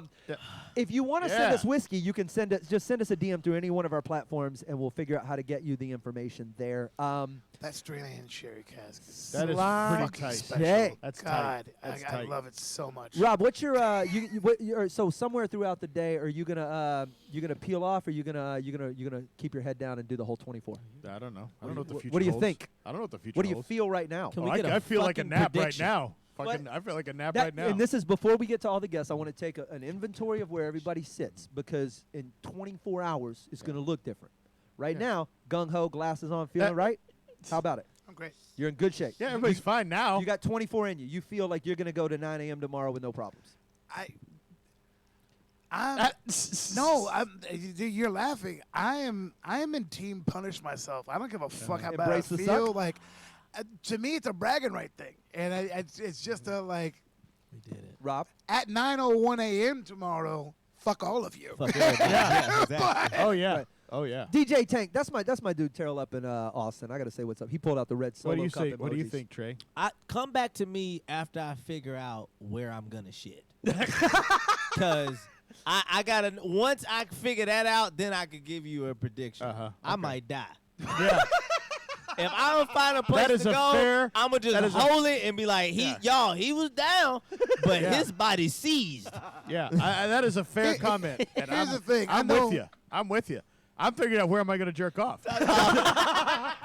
And once I figure that, and then I'll let you know where we stand.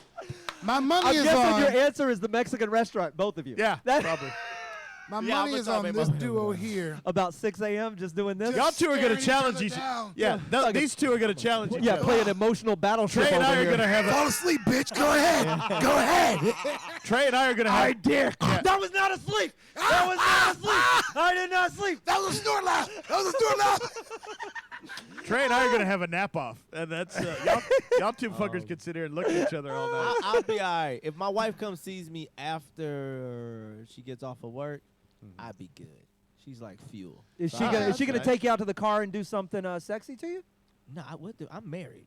That days are over with. the fuck out of here. You're like, she's not gonna take me home and do nothing do a sexy with me. goddamn thing sexy to me. I gave her a whole day just for her yesterday. Like, hey, baby, it's just about me and you. I got to rest anyway. Me and you. I haven't had my dick sucked in a long time. Yeah, I'm Well, if fine, y'all do fellas. sexy, I know where I'm jerking off now. That's hilarious. Just on my windshield. Boy, Yeah. this gonna be a weird y'all in the car moment. I'm going to see if we can have a threesome in the car. I'm good. I'm good. Somebody I'm said- just- hang on. One of y'all's gonna check out. I already know. And It's and Rob. We Oh have- yeah, I'm fully. We have Jerry chomping at the bit here. He just wants a microphone. So there's going to be no shortage of people to man these mics. I know rolling through the studio today, we're going to have Brian Hersey's going to be. We'll have capable voices on all the microphones and guests. To those Can we swap? seats? Like, if you need a break, can I get there? Yes. It just- You're just going to have Do to you wait want a till- musical chair, this motherfucker today? No, not sitting the whole time, but Here's the problem. Most of my breaks end up being, oh shit, let me go Yes, solve this yes, real yes, fast, yes, and then I yeah. just come back. I'm Yeah. never. But you want to, if you want to pick an hour and I'm Okay. just gonna let you helm the show for an hour. Okay. You just take this seat, and I'm gonna just go talk to people and that way hang you out. could just Yeah. really decompress. Yes. I'm not saying it in an asshole way, but I mean it sincerely. like, Will you host an hour? yeah, I'll Just host an hour. take the seat and run an hour. 100%. Done. 100%. T. Landgrave. I have some demands. Oh shit! All black He's supporting got a cast. rider now. All All black. black supporting. All black supporting cast. No, okay. just one white guy. No, I don't believe in that. So do you? Are we Yeah, casting here's the Glory? question. Yeah. Do we need 2 more black guys, or do you just want me and Rob to leave? I'm not sure what you're asking. Either or. Shit, we'll talk to 2 other black ghosts. No, at some point they're gonna duck and we're gonna do what we do. We're gonna do what we do anyway. Yeah. So We should certainly give you guys an opportunity, because there is a moment in all of the podcasting that you guys. Sam, in it's gonna between- give us an opportunity. No. Oh, fuck. thank you, Abraham. Well, actually, you know, Trey. The United Negro Slade Foundation over here. I'd like to give these 2 young brothers a leg up if I could. Well, They, actually, Trey. anything Trey, to get them out of the ghetto. It's only I feel gonna- like we anything to get these young brothers out of the ghetto. This is the worst remake of The Blind Side ever. But actually, Trey, we're only gonna let it. You're only gonna get to host for 3/5 of an hour. Motherfucker, it's the blind side, not the actual blind dude. Take those glasses off. we shooting Ray? What I is drove to Memphis for these, goddammit. Jamie Foxx playing a violin? What's You know going what? on here? Elvis stole black music. Sam's stealing it back with those glasses. That's what he's doing.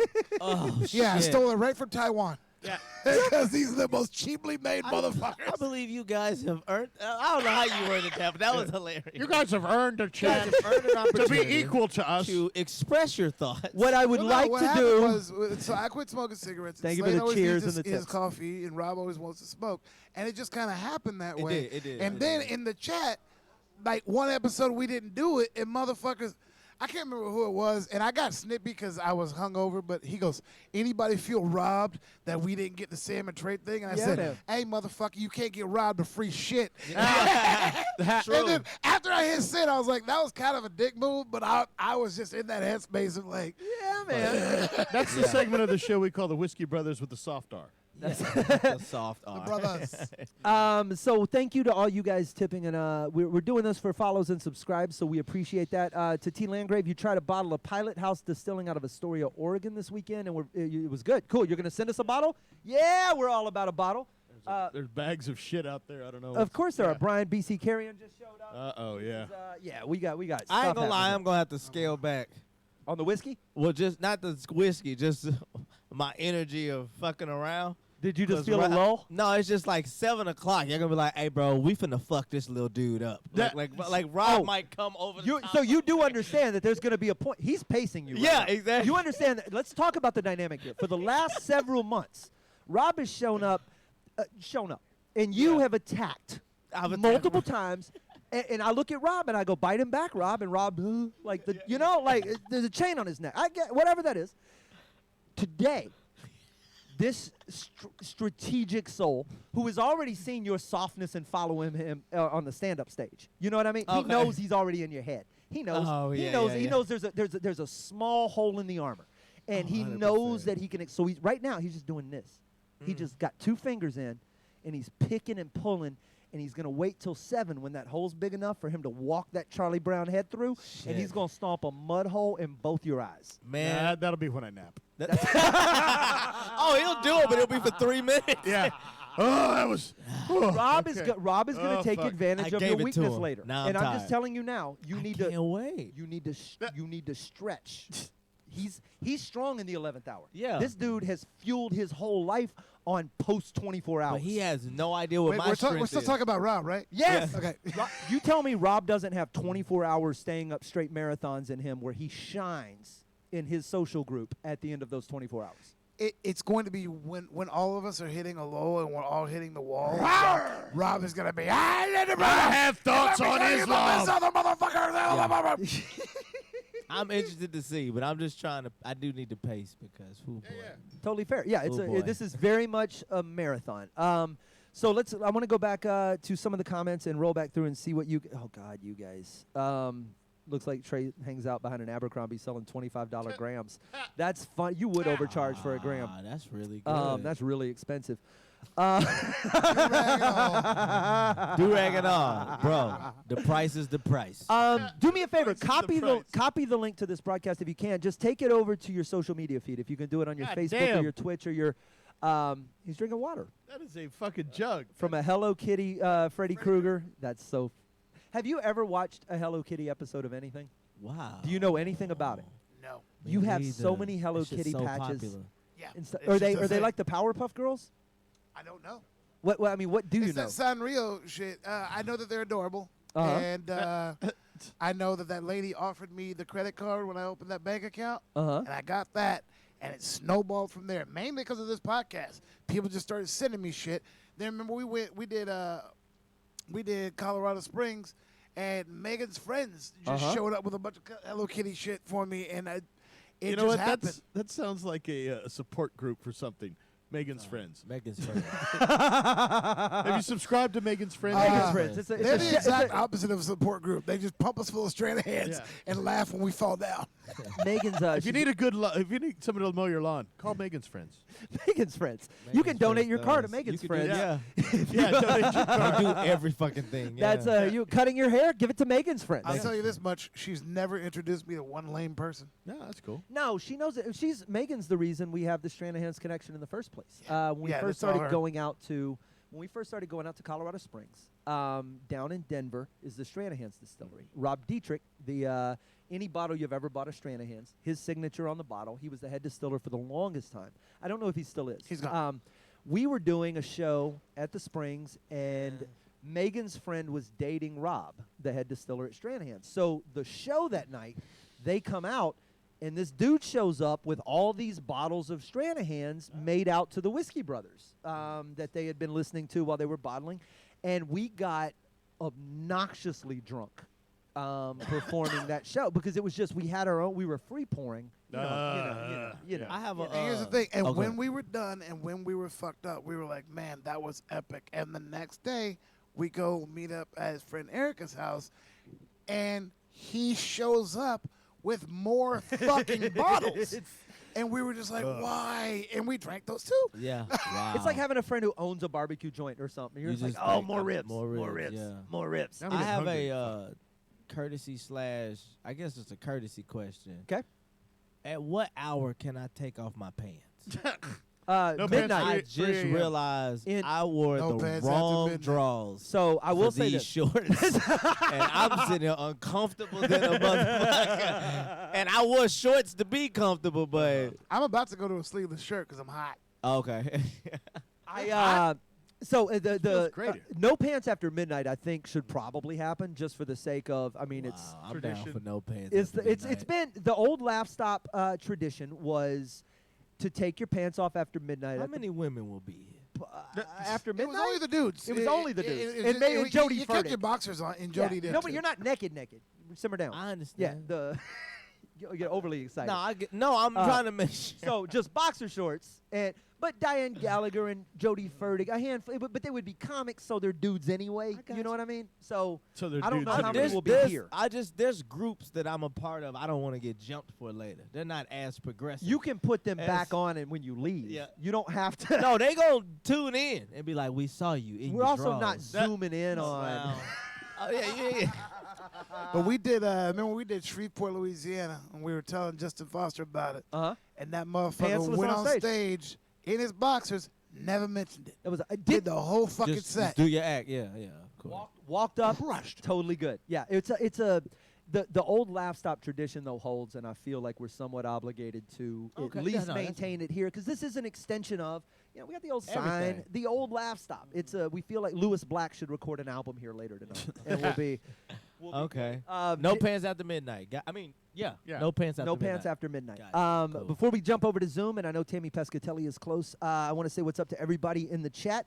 We're currently, all of you guys just popping in here. Samantha Nicole just popped in. I know that's a special hello for Sam probably or me.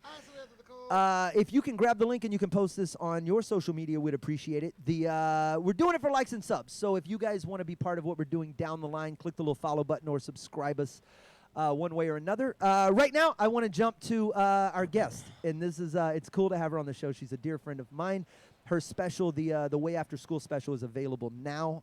Very, very cool. But more importantly, you saw her on Blue Bloods just this week, which is very cool. Please welcome to the stage Tammy Pescatelli. Hey guys, what's happening? Sorry for being late. I don't know how to figure out time apparently. Tam, So we're in a pandemic. Time hasn't been real since last March. Has it? oh, it's real. Let me tell you, I did my first real shows this weekend. Thought I was really killing it. Like it was sold out, if you will, like at 120. Big deal, sold out. Like you want to kill yourself if you can't sell 120 tickets by this point in your career. But I had a drunk. Like, nice hillbilly guy, which is always fun, right? He was fun, harmless. But I had the whole trifecta of hecklers. I had a drunk, crazy stalker guy who just randomly would yell out, "I got a question." I had the white lady that you could never give enough attention because she's too old to strip. It was... I'm over. This sounds like the start of a joke. Yeah, a lady told him to strip, a drunk hillbilly, and a Jew, and they all go into a bar. Yeah, walk into a bar. Listen, I was so excited to get back on stage, and then literally I found myself saying, "I hope someone eats a bat so I can get another 9 months off." I can't take this. Welcome back. It sounded like you picked up right where you left off. Right? Yeah, totally. Like it's so bad. People have forgotten how to public. So if I can't tell time, big deal. Yeah. It's so congratulations on Blue Bloods. What a cool experience. I was flipping through. I was like, Tammy's on TV tonight. This is awesome. Did it feel good to get out? Were you guys taping obviously under COVID restrictions? Yeah, definitely. Like I blew 3 takes because I had my mask on. Because everybody tells the big stars to take your mask off, but no one tells the comedian who just shows up to do a drama role. Did you get to meet Tom Selleck? Were you in a scene with Tom? I made out with him. What? What? I didn't make out with him, but everybody keeps asking me about Tom Selleck. Listen, I would have reverse mortgaged my house if I would have met Tom Selleck. Yeah, nobody gives a shit about Donnie Wahlberg. But did you meet Tom Selleck? Right. Well, and that's what's cool. It's so funny because I said I'm too old to really finally start a television career, But if I got to be the Belzer, I'll be the Belzer of all these shows. Yeah. Absolutely. Trey is the youngest member of the podcast. I don't know if you know everybody. That's Sam Damaris, Rob Mungle, and Trey Tutson. Trey just looked over and goes, without saying, he goes, "Is Tom Selleck the?" Selleck's the mustache motherfucker, right? Yeah. He gave me the hand over the lip. One of the many mustache motherfuckers. It's like him, Burt Reynolds, rest in peace. Yeah. Selleck is the stash, bro. But he's the stash. Yes, that's Thomas Magnum, homie. And has stayed smooth for decades. And everybody asks, "Did you get to meet him?" As if just meeting him should change your life. Yeah. So I just that's why I start telling people, "Oh, I made out with him," just to blow their minds. You should have said he Me Too'd me. That would have helped a whole lot of shit. I got dirt on Selleck. No, listen, they would be heartbroken. I'm telling you, there are people that love this dude so much, and if I said anything negative about it, like I'd have to go into witness protection again. See, it sounds like Tammy with Tom Selleck has the Madonna rule. Yeah. Oh, Sam does. The Madonna rule is this thing. We did a podcast once, and they were talking about how she was up there in the years, and I was like, I don't care. I was like, I would hook up with her right now. I just wouldn't tell you when it happened. I would just make up the year. Okay, so let me hit you to a fun story. So my whole life, when I was a kid, I loved watching Charlie's Angels. I was a little girl. That was my show. I just wanted to be like those girls. Everybody of my generation. Okay, so I grow up. I become a comic. I move to Los Angeles. I start being a regular at the Hollywood Improv. Who starts to come around at that time? But Farrah Fawcett. She's got short hair. Whoa. She's left her husband, Ryan, they're broken up. She's super skinny. She's doing art. She wants to be around artists, she says. For some reason, God bless, it was amazing, but Farrah hooked on to me. Whoa. Every time she wanted to know when I was going up. I think she felt safe with me, okay? I don't know what. But every time Farrah would come and sit with me at the table, of course, all the other comics would come sit around the table. Now, Jimmy Schubert, we all know, is a hysterical... Shuby will be on later. Crazy, right? Great comic, good friend. And she was going crazy that I knew Farrah. And she got up to go to the restroom, and he said, oh my God, my whole life I wanted to sleep with her. And I said, well, she's almost 70. Now is your chance. It's the theory that if you just waited out long enough, Right. like in her 20s, in her prime, she would have never looked at you. God bless him. But now that she's 70, you're young and you're hot. So just wait it out. You can be with anybody. You know what? When he's on later, I'm going to bring that up. You should. I heard you fucked old Farrah Fawcett. I'm 10 years away from Helen Mirren, so we're. But at 70, haven't you pretty much had all the dicks? Like you're pretty covered on dick, right? At 70. You looked at me like I have an answer. Like I know exactly. I'm trying, I mean, I probably should ask Like, Tammy, but answer, right? I don't know. Ask the queen.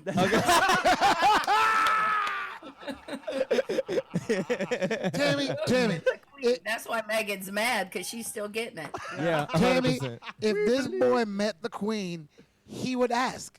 He would not ask about anything else. He would not ask about crown jewels. No. He would go, Your Majesty, have you had all the dicks? You would. 100%, because I don't know about your other shit. I know pussy though. You know, that tells me that your mother is under 40.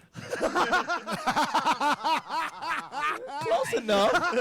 Close Right. enough. Real close, if not real close, right? Because she didn't have time. She didn't care to hit you. Wait, because I asked the queen? The white queen? It doesn't matter what queen. You could ask a polka dot queen. You shouldn't ask a queen that. You shouldn't ask a queen that. It depends on the queen. A queen that does French braids at a salon. Ask a size queen that. I wouldn't ask that queen that. She said, wait, goddamn. She said, ask a size queen that. Have you had all the dicks? No. Old queen. If you ain't, I'm just. T-shirt. I think that's your new T-shirt, and you should have a check mark, yes or no, or maybe. Have you had all the dicks? After the show. We are not amused by the amount of dicks we've been telling. You should sell them pre-check and then just by age bracket. What age are you? And then you just grab the Have you check, had yes or no, just based on. Well, I could get a whole bunch. I should buy a dozen for my brother and all his wives, because I'm sure they have had all the dicks. And he just still takes them anyway. All his wives? How many times has your brother been married? Man, I don't even know anymore. For real. Yeah. I'm not even exaggerating, because I know what I know, but who knows how many he married and didn't tell us. Do you Like, you know? do you go to the weddings anymore? Or do you bother sending gifts? Do you? First of all, I've been to cookouts. I don't need to go to their weddings. That's all they. That's what, if it's in your backyard, it's not a wedding. I want to go eat hot dogs in your front yard. I'll just my house. I don't need them. I'll just come over. No, we're in a. I mean, this is not a joke. It's going to sound like I'm telling you a joke, because people can't. People think it's a joke because they can't believe it's true. But my father passed away January 23rd. It was horrible, but we did a beautiful thing by putting all of these pictures together, because it's pandemic, can't really do a real funeral. So we probably put about 500 pictures together to create this memorial thing. Everybody sent them in. It was a beautiful thing. Now, my brother that I know of, this is his 6th wife. Okay. Wow. Oh, Jesus Christ. She got upset and started a fight with my mother and me 4 days after the funeral, because there were 3 pictures of his previous wives. Oh, God. Jesus. Right, not like group pictures like my dad and the lady, like group, I mean, big, you know what I mean, like 15 people. Like, you're supposed to be looking at the person who's gone. If you love them, that's who you're looking at. You don't care who else is in. True. Listen, to be honest, Lola Falana and the president could have been in the picture. I wouldn't have known. I was looking at my father, right? She started with us, so she definitely had all the dicks, because she's got to get her ass handed to her. You might want to make that T-shirt too. That's a special kind of selfish to focus on yourself at a funeral like that. Yeah. Right. Or if you do, to bring, like, it's also a special kind of stupid to bring it up. Like, you might do it, but you keep your mouth shut. Like, You'd be bothered. You could be dumb and quiet. True. Tammy, do you believe that? Do you believe people can be dumb and quiet? Say I that with don't. us. I don't. Yeah. Well, I don't think so anymore. Used to be. Those were the old days when we didn't have cable. Yeah. Tammy is Tammy's one. Trey has proved that point here. One of the reasons Tammy's my favorite person. She minces no words. We did a film together. We were in I Am Battle Comic together, and we met in Detroit, or was it L.A. or one of the premieres. I think it was anyway. Tammy I and think Detroit, to be honest with you, because Detroit, we almost got kicked out. we almost got kicked out of our own premiere. We were, she and I, we hit it off at the bar before the show. We ended up sitting back there at the back of the theater, trying to be unobtrusive. And then everything that happened throughout the evening was just the two of us making unapologetic fun of everybody else in that room, to the point where people were like, hey, psst, shh, shh, shh. Yeah. We're like, it's our movie. We're making fun of our parts. My became first gig. so pathetic, you know. I mean, it's an amazing documentary, but as a comic, you know the struggle that another comic is going through when they're saying something. Yeah. And as we would hear some of our comrades, if you will, say some of the things, you're like, oh my God, he was 3 seconds from hanging himself in the Yeah, hotel. absolutely, 100%. God Wait, damn. you're like, George Lopez doesn't mean that. You know.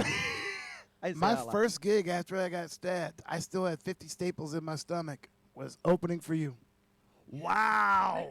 Did I know that you had 50 staples in your stomach? Yep. Yes. I showed. I couldn't wait to tell you. No, actually, no, because I was trying. I was trying to just. remember that you. I remember you. I don't remember 50 staples in your stomach. I must really be a heartless bitch to not remember someone who had. God damn. No, I was Yeah, I trying showed to, them to you. I had you change the dressing and everything, Tams. You were. I was trying to push through the gig and just and like not have it affect me Yeah. or whatever. Yeah. And then on Saturday, the late show, you came off and there were those stairs in the back of the Improv and they were killing me.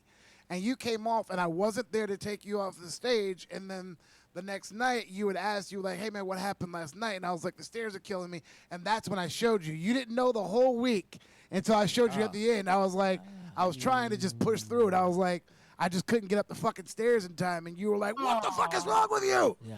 Oh, the 50 Oh my staples. God. Yeah, you were like, you shouldn't be here. And I was like, I know, but I'm broke. My God, Ralph May didn't have 50 staples in his stomach. Oh my So God. funny. So that man, you think that just shows you what either I'm completely a narcissist or I've just been on too many stages. You don't.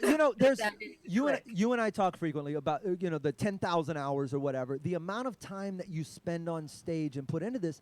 I've had people they come up and they'll remember a date that we worked together, and your brain can't possibly hold all those. I don't remember who featured for me in Bend, Oregon 12 years ago. You know what I mean? Yeah. Well, and here's the thing. I do remember, like, when you say that, and no bullshit, like, oh my God, now I got it. It clicks. But it just has to be a trigger for me. Like, I mean, there are certain things that happen that there was a waitress that I adored. And I would see her every year when I would go to South Bend, Indiana, and she was the nicest, and I loved her. I mean, I literally even went to lunch with her. But one day, years ago, I hadn't seen her for probably 6 years. I was at the airport, and we crossed paths, and I didn't recognize her. I knew that I knew her, but I couldn't tell, though. She has never forgiven me to this day. I'm like, But you you don't need. understand that I meet more people in a week than you meet in a year? But here's Like, the other I thing, meet Tammy, is every- that I would never hold it against you, because what you also don't know is I started the dreads right after the stabbing. So when we worked together, I looked nothing like this. He was just bald. Yeah, I was bald. I think I was wearing a hat that week. I don't think I had dreads yet. I got stabbed in April. I think we worked that summer, and I started the dreads in November of that year. So I looked absolutely nothing like this. And I just got out of the hospital. I was all skinny. You look like one of those. You look like one of those chia pets right out of the box. Like it was you waiting to put be seated. Razor blades in the dreads, and then you just swing your head like this, and then you can stop that from happening right there. Back off me. But do so. Don't tell people my secret. Tam, before we're going to go to break here in a minute. I love talking to you, and we have some projects that we're going to work on, podcasty wise, down the line. Anything else going on in your world? What are you promoting? What are you doing?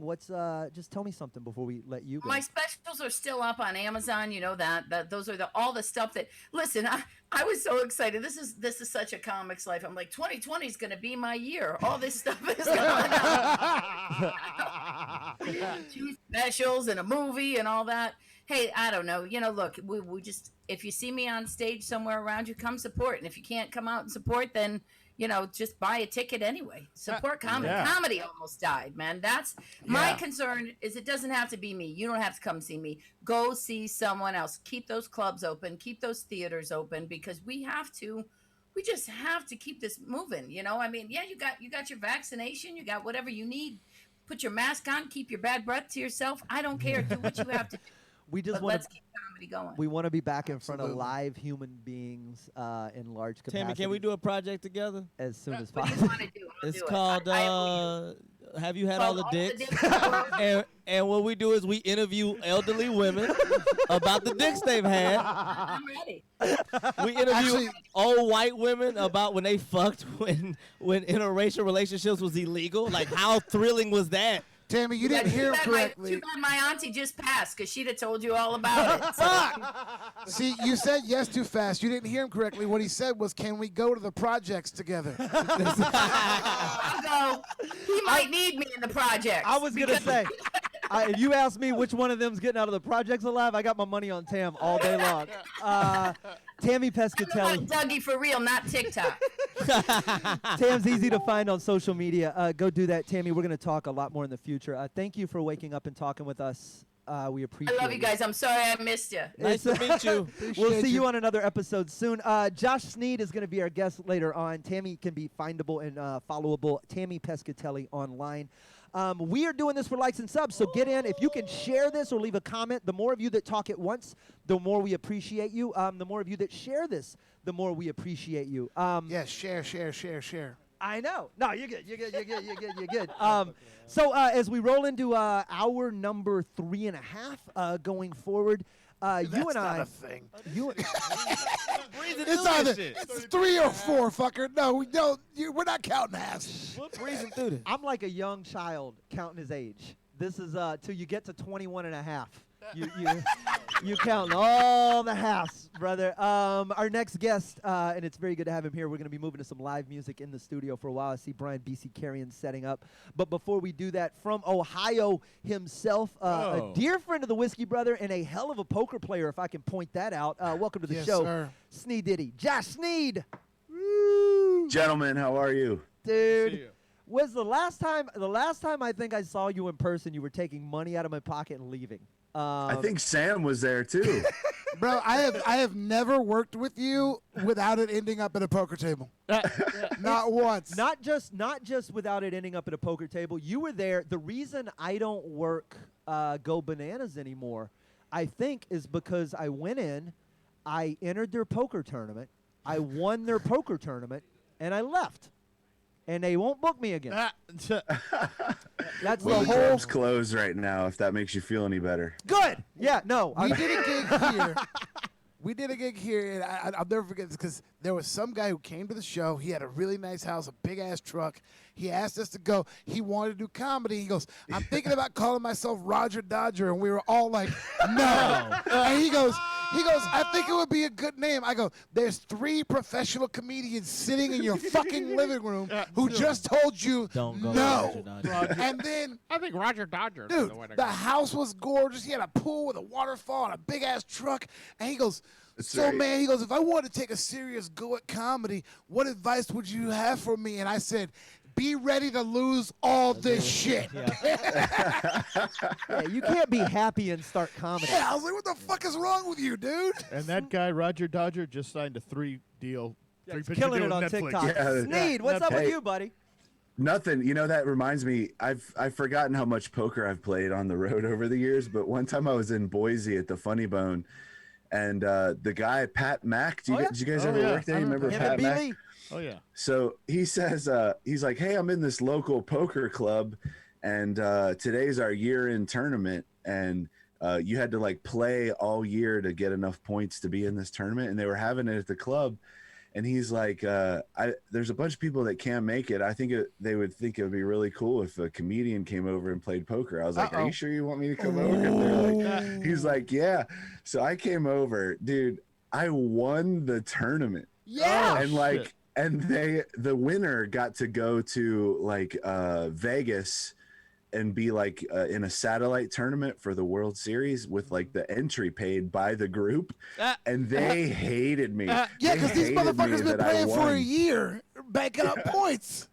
When I got there, they're like, "This is awesome. We got the comedian." And then I'm like, "All right, I'm all in." And then they get kicked out, and they're like, "Who's this jerk who's coming in taking our money?" Did you go play that tournament for No, representing? they listen. So this is what happened. So they had like second place was a bunch of prizes, like a poker set and all kinds of stuff. And then the first place got the hotel and the buy-in paid for. And it was me versus their number one player, this girl. And we were heads up. And I had a pair of twos, and I went all in because she had me beat. Chips wise, I couldn't even match the blind, and then I just started winning every hand all in. Oh God! And then I win the whole thing, and they go, "Well, we've decided we're gonna send both of you to Vegas." They sent her and not me, so I didn't get any. She got the prizes and the trip, and I got nothing. Dude, True story. my worst beat in poker ever happened with you, and I was all in on a full house. Fours full of queens or queens full of fours or something, and this son of a bitch beats me with a better boat at like 4 o'clock in the morning at Comedy Tech. I was all cocky. I think you had 4 fours, didn't you? It wasn't even a better boat. This son of a bitch lays with the most proudest.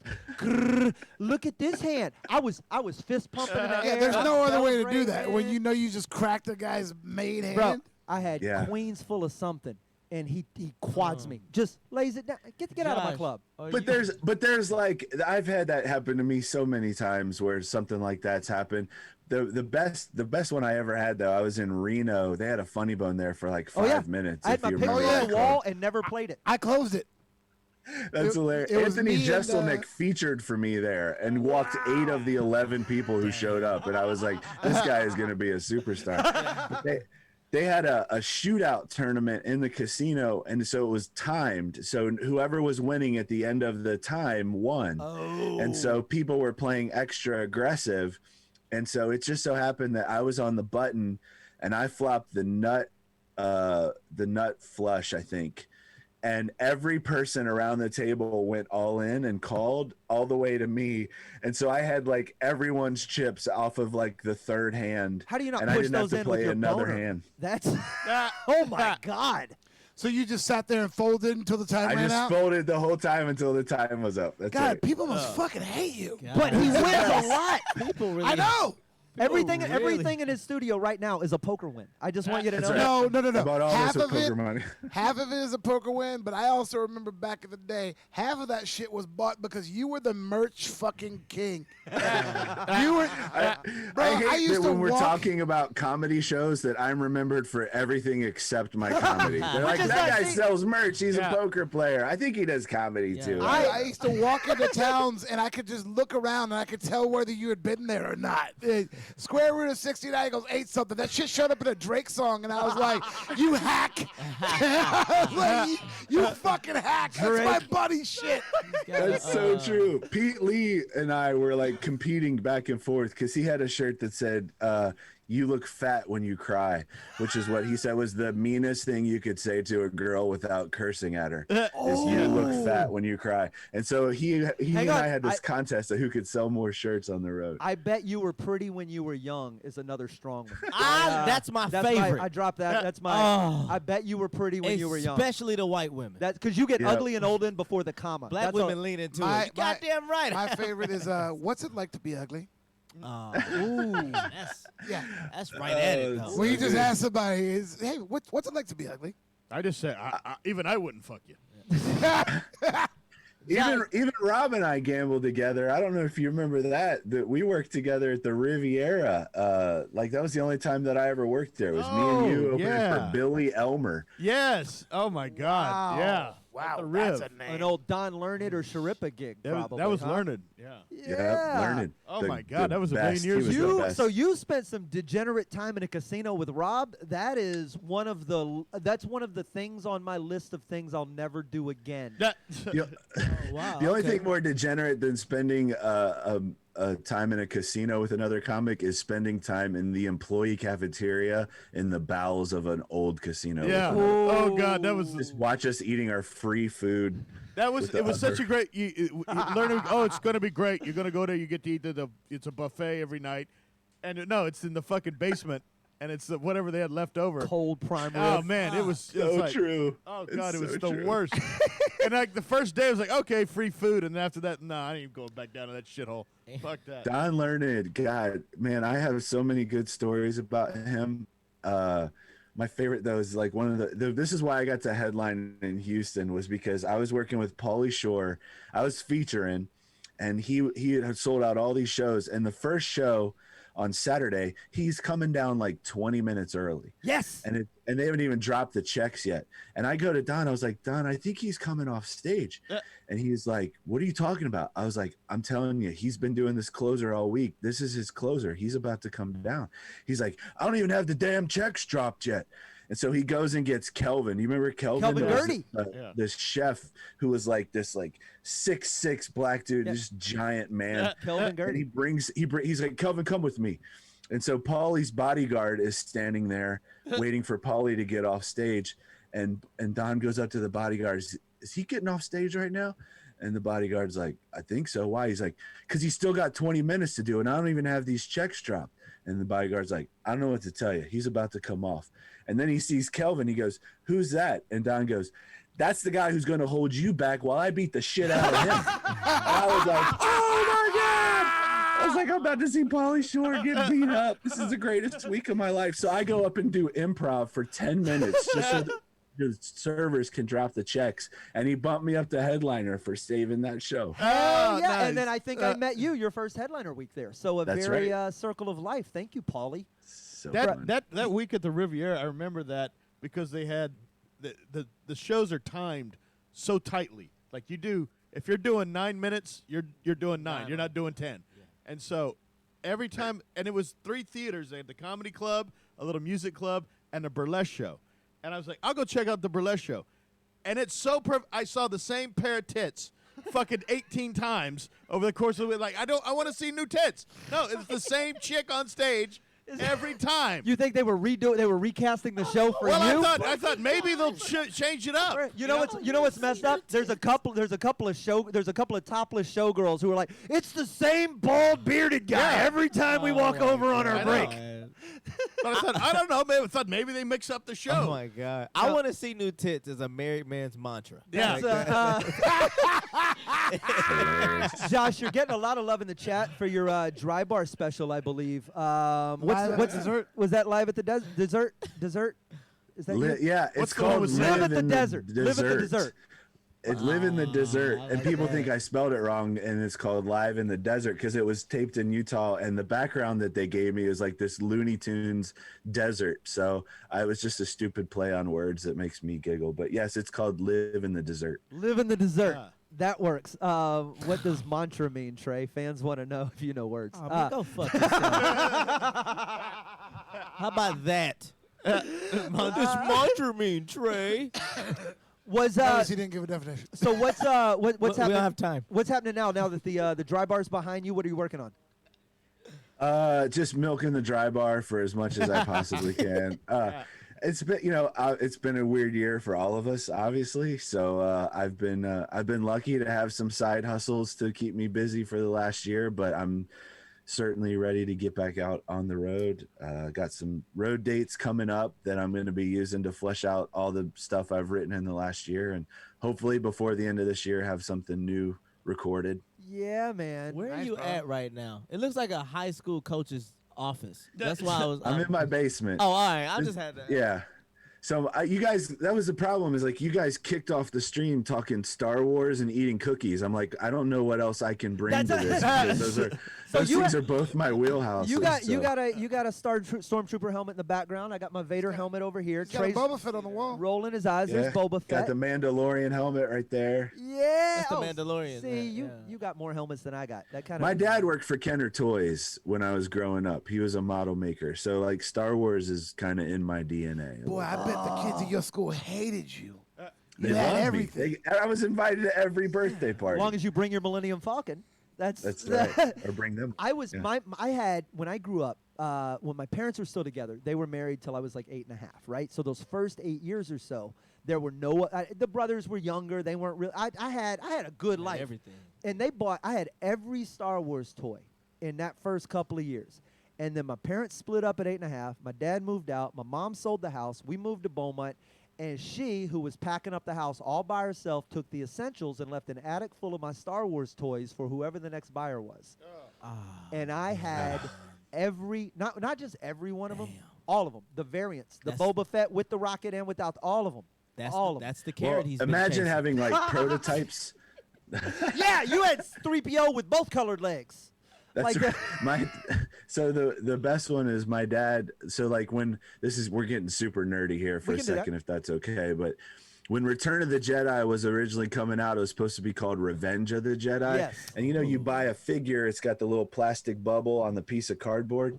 Well, the cardboard backs that they had at the time said Revenge of the Jedi. They had to throw those away. You have the old And my dad was a car guy, so he would put stuff down in the garage when he was changing the oil in our car. So he brought all those home from work, and he put them down, these uncut sheets, and he used them to keep the oil off the garage floor. Well, those things are worth about $17,000 a piece. I know we had 10 of them. They're a Bitcoin each right now. That's right. Oh, my God. But it was all stuff like that. You didn't know it was going to be worth anything. Did you I played with all the toys. Did you hang on to anything? Is there like one piece that made it through where you're like, yeah, this is... Damn, that's crazy. Not Star Wars. I sold all the Star Wars stuff I had left when I quit my day job to become a comedian to kind of give me that little cushion. Yeah. And so I'm at peace with it because it's worth a lot more now, but I got a good value for it at the time. And it, to be corny, it let me follow my dreams, so I'm cool with it. Corny's good. We do corny around here. That's fine. We're gonna do a shot. You're not drink. You don't drink, do you? I don't. You don't. I didn't think so. But I might send you guys some whiskey though. Josh, if you send some whiskey, we'll have you. What you should do is jump on, because you're into the nerdy stuff with us too. We do a show. Sam and I do a show on Wednesdays called The Spoiler Room, and we dig into all of the Marvel and Star Wars and pop culture-y sort of nerdy stuff that we all still love, is because we're all grown-ass men and now our 40s and stuff, right? We're not the kids that were 6 or 7. And Trey likes to roll his eyes at me for still being into this stuff. Well, he rolls his eyes. I know. Yeah. For still being into this stuff, and I just defend us here for a small moment. We're not grown-up children. No, he's from like Dayton or some shit. He can't. Are you from like Dayton? He can't defend you. That's Ohio's Beaumont. I'm in Cincinnati. Come on. Oh, you're from Cincinnati. Okay. That's different. He It's could be different in than Kentucky Dayton. right now. That's Where you at? Rural Cincinnati or? I'm in Kentucky right now. I'm in northern Kentucky. Oh my God. Okay. But I'm 10 miles from downtown Cincinnati. I will defend it by saying this. My dad, as I said, worked for the toy company, and I noticed that that's what kept him young. That thing that he had with his coworkers that made him funny and fun to be around was because he refused to let go of whatever that was that kept him young. For me, it's comedy. Now, as I'm a dad, I try to, have those connections with my kids, and they are into Star Wars. So it's been generational. Gotcha. I'm just passing it on. I'm trying not to get too old. It's and make a better sure religion. Life stays fun. well. It's Brian Hersey said it's comfort food for the mind. I totally agree with that. So how old are the kids now? I forgot. You've made people since. Yeah, my daughter will be 5 in June, and my son will be 10 in July. Stop. Oh my God. Which is why I can't wait to get back on the road. Listen, I've been here for a year. A club called me and they were like, "Hey, would you like to come do a gig?" Yes. They're like, "We haven't told you what date it is." I was like, "I don't care. I'll be there." And they said, "Well, let's talk money." I was like, "I'll give you $500 if you just let me come stay in a hotel room for a couple days." Get away from this. Yeah. That's I know we're He almost started inventing gigs like the guy who lost his job and can't tell his wife that he got fired. I got 2 weeks in Minnesota. I gotta go. You get up, And make you just the go lunch, down the street. go to the coffee shop and sit there. You just go to the fucking. We're down to the point where Four we'd all Seasons. go back to Shreveport, Louisiana right now, I think. Oh my God, the only memories time- from Shreveport. Hey, we should have reached out to Rachel Bradley for this, and Titus is what we should have yeah. done. Well. Josh, before we let you go, and we're going to in-studio music and a bunch of other stuff. You're part of the Whiskey family, whether you like it or not. We appreciate having you here. Any parting thoughts before we send you back into Star Wars office land? I'm jealous. I want to be there. No, I love all you guys. It's been way too long since we've gotten to hang out at all. Hopefully We'll a fix club that. will be around in Houston that I can come back to now that all the ones I've worked have closed. But in any capacity, I hope our paths cross soon, and it's a real honor to be part of your stream today. So congratulations, Thank guys. you, Josh sir. Thank Sneed, you. we raise a glass to you. Thank you so much for being here. Follow Josh. Go check out his dry bar special. Nice to meet you, Live Josh. in dessert. Live too, in Trey. live in the dessert. You can find that. It's one of the most popular dry bars out there. Jerry Wayne has gushed about it on and on and on and on. And I He can does back that. it up. Listen to Titus 2010 is what put us on to. Okay, cool. That's how you found us. Probably Sam's performance Yeah. on that podcast.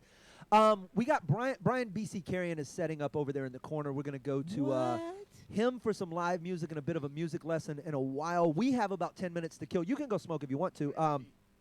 Go pee. We want to get into some of the comments and some of Hurry what up. you guys have been doing. What's up? Adam Harmon. There's Gotta pee. there's some love up there. Adam has done a ton of visual work for us. If you go look at some of the things we posted on our Twitter and some of the things we use on Facebook quite a bit, he draws a lot, and we're kind of a fan of those images. So any of you guys that do Whiskey Brothers artwork, we have that throughout the Shitty studio. cars, Uh-huh. my ears are sweating. Oh, from the I got yes. you. I was like, if I get loud, just tell me. No worries. Jenny has done some amazing artwork. We have it in here. She'll be up later. Give me that yeah, one. no worries. That one. The Sam is Magneto. Yeah, one. that one right there. Pull that out. Yes. She drew me as Magneto with Whataburger bags. Get it up on the central cam. That deserves a little bit of attention. It's me as Magneto, but somehow I'm levitating Whataburger. Yeah. There's metal in that. If you are watching and want to click like or subscribe or follow or however that works on whatever platform it is you're watching this on. The follows on social media we love, but really the Twitch, if you can subscribe or follow over there, that's all that's going to happen. You can tip us, you can do a bunch of other stuff, but mainly get participatory in the chat because that is where the fun stuff happens. Later on, we're going to be giving away this guitar. Yeah. We got to figure out who's going to win it. Like, what are they going to do? We We're should gonna invite 4 people to do hands on a hard body style. Just in the corner. we could have just put it Yeah. out there in the street and had Yeah. 20 people put one hand on it, whoever lasts the longest. That's the most miserable game. Have you ever participated I've in one of seen those? it. I I've wouldn't know not part of it. participated, no. I've hosted periods of those where I've Yeah. been the DJ on the air while people did that. And I guess you can sit down and put your back, as long as The you're, ones I've seen, you can't sit. you got to You stand. gotta stand. Can you lay on it? No, you just have to touch it. I'd win it. I would just drink a milkshake first and then stand right next to everybody and being like, you will leave. Oh, you're just clearing the, yeah, that's, until, what if someone says no, and then you have a situation? Now, all they got to do is wait. Well, eventually I shit How my bad do you want pants. this truck? Eventually I shit my pants. You'll leave.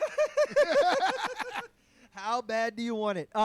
We are the Whiskey Brothers. I'm Slade Ham. That's Sam Damaris. That's Rob Mungle. That's Trey Tetson, who's not in the seat. We got Jerry Wayne Longmire. T. Lama's over there. We Adam are in Taylor. the PM hours. We've already Oh, shifted shit. past noon, Rob. This is going to be a cakewalk the way we handle it. 8 minutes to 1, brother. Get in on the subscription love. Click that button for us. Brian's still setting up over there. You doing good, buddy? It's good to see you. You need a pregame. You should come over here and say hi real fast before you get in. I know you're busy, but I'm not busy. what's up, buddy? What's going on, y'all? How you doing? You're Yeah. what's Hey, gonna happen yo. here in a minute? You're gonna do some music lessons? I think I'm just gonna play a little bit. There's gonna be a little bit of a music lesson at the end. I need both of you guys to be available here, maybe towards the end of what I'm doing. So we'll have fun. Yeah. Okay. Yeah, we can So probably you've make that been, work. you've been up this morning. How are our stocks doing?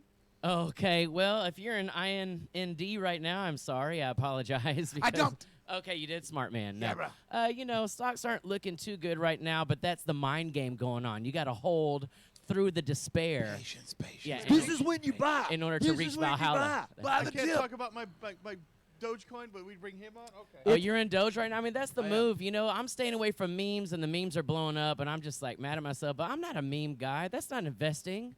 You know, it's following the fad. Trend. I've never done that. Trends. As you guys in your video games. I'm just mad. That's all.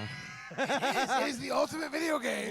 So what are you gonna do today? You're here. So by the time we put you over there, when you're actually set up, are you teaching us music today, or are you just? No, I'm gonna put a beat on and show you how to buy Safe Moon using your Binance coin on your Meta wallet. So just it's really just with music in the background, music and investing. No, I think I'm gonna play some songs. I'm gonna play some classic BC cuts, and then just talk about stuff. Because we've been, I don't get to interview and chat with you while you're over there, so I get this small moment Hey, to. dude, they requested the mumble rap. Oh, they did? In the chat, they the mumble requested rap. the mumble rap. Somebody has seen us overseas. Oh, That's true. The mumble. I don't rap even is- know if I remember the words. I didn't prepare I that do. one. Okay. You guys. I didn't enjoy enough. I didn't do enough. It's in my esophagus. I only remember the last line. Oh my gosh. We'll figure this out. You're an incredible loop artist. You play. You're almost a one-man band. Sure. Analogous to say a Mark Robot. What is his name? Yeah, Mark Rebele. Yeah, Mark who is the Rebier. shirtless guy with the Sure. mustache? I mean, he's the loop daddy right now. I mean, anyone can loop. Reggie Watts is a Reggie looper. Watts is He's another one. Dub Effects is when I first found out. Oh yeah, about all Dub that. Effects. Yeah. I mean, going back to Howie Day and Ed Sheeran. The thing that makes Mark Rebier so great is he's just in the moment.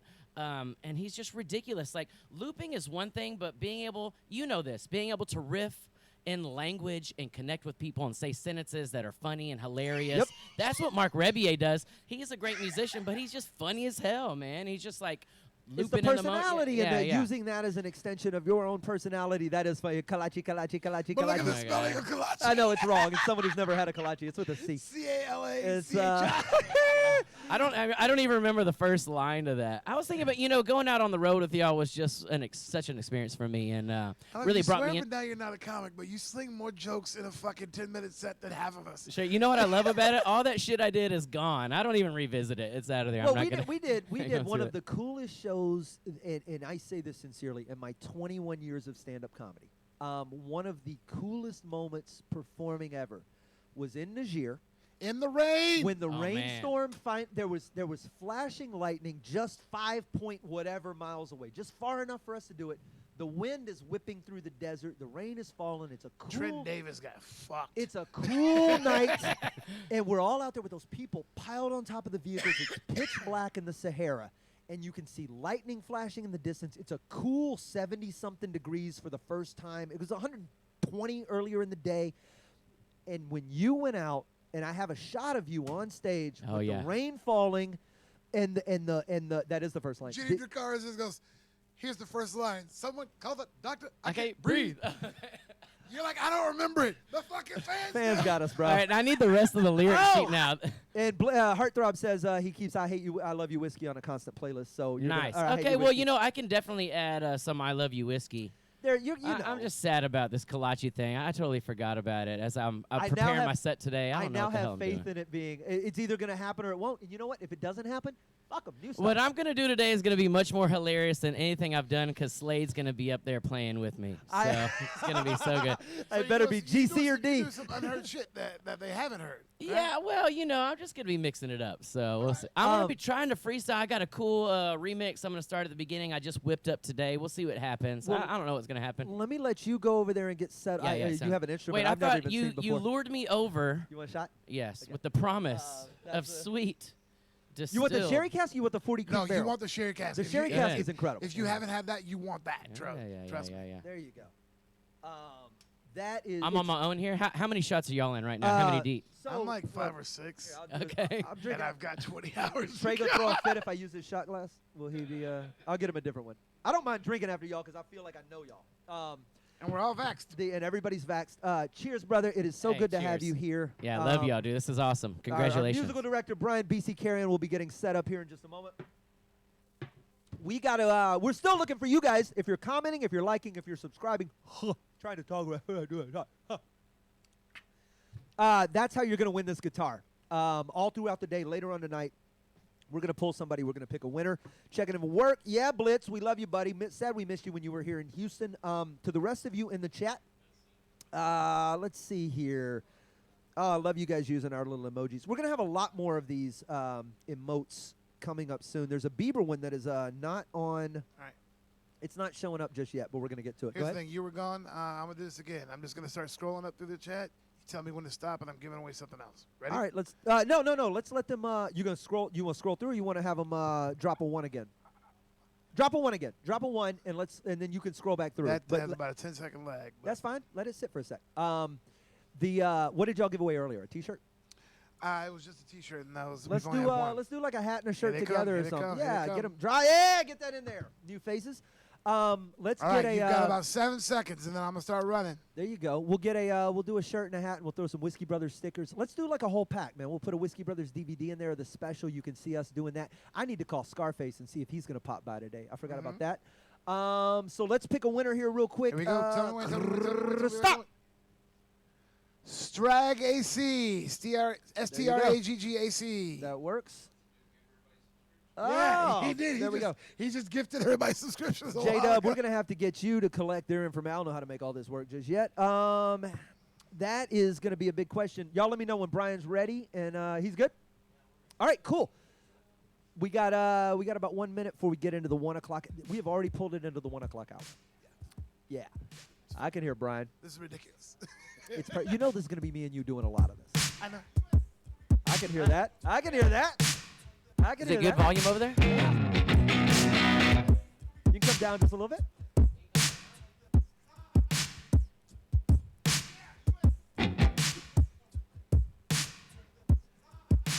I can get it up. Perfect. We are the Whiskey Brothers, Slade Ham, Rob Mungles, Sam Damaris, Trey Tutson. You got it, Strag. You earned that shit. Thanks to you guys for liking and subbing. Just click the follow button, click the subscribe button. We're going to be doing this all day long. Yes. A lot of stuff to respond to. You guys are almost too much. I got emails to get to. Thank you for the congrats, Samantha Nicole. Thank you for the tag. Later, Jake. We appreciate you. We'll be in and out all day long. You can do that. Brian BC Carrion is coming up here in a moment. Later on this hour, we're going to do lunch with Chef Brandon Silva. Should be here to fillet up some fish and do some sushi. We have a stand-up set happening at 2:30. Jeff Canada live after that, and plenty more. Brian BC Carrion on the Whiskey Brothers podcast. Enjoy.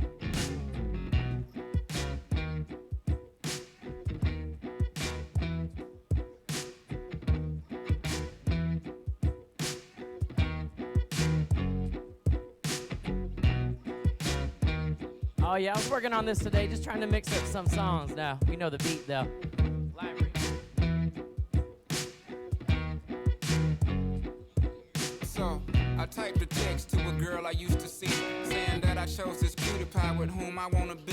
And I apologize if this message gets you down. Then I CC'd every girl that I'd CC round town. And hate to see y'all frown, but I'd rather see her smiling. Wetness all around me, true, but I'm no island. Peninsula, maybe.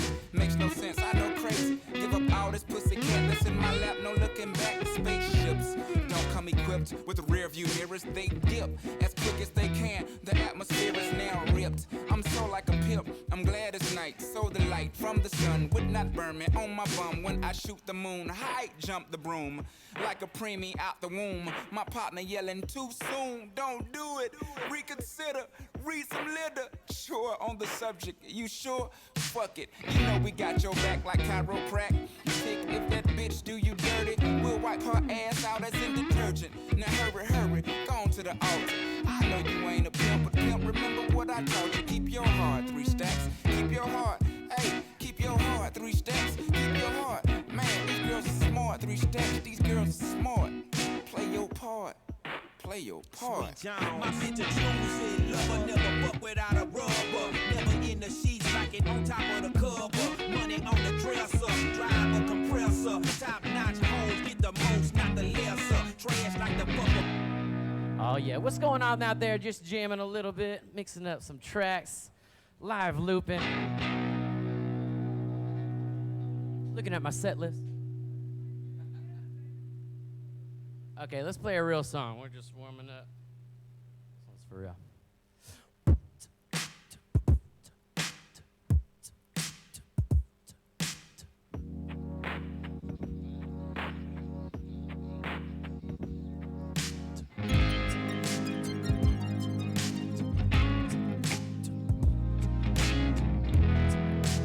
If y'all watch the Slade Runner episodes, this is the theme song for Slade Runner.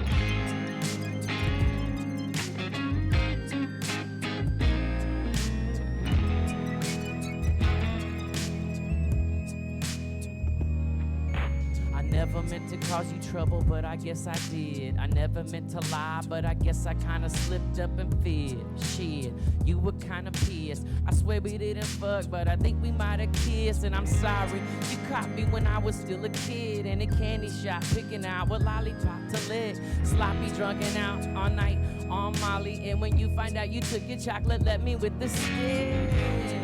I still laugh about the fight after you hacked into my MySpace account. You punched like a girl, you acted like a bitch. Fuck it, it's just water under the bridge. I can't be mad no more. I have to let it go. It's just water under the bridge. She feels responsible.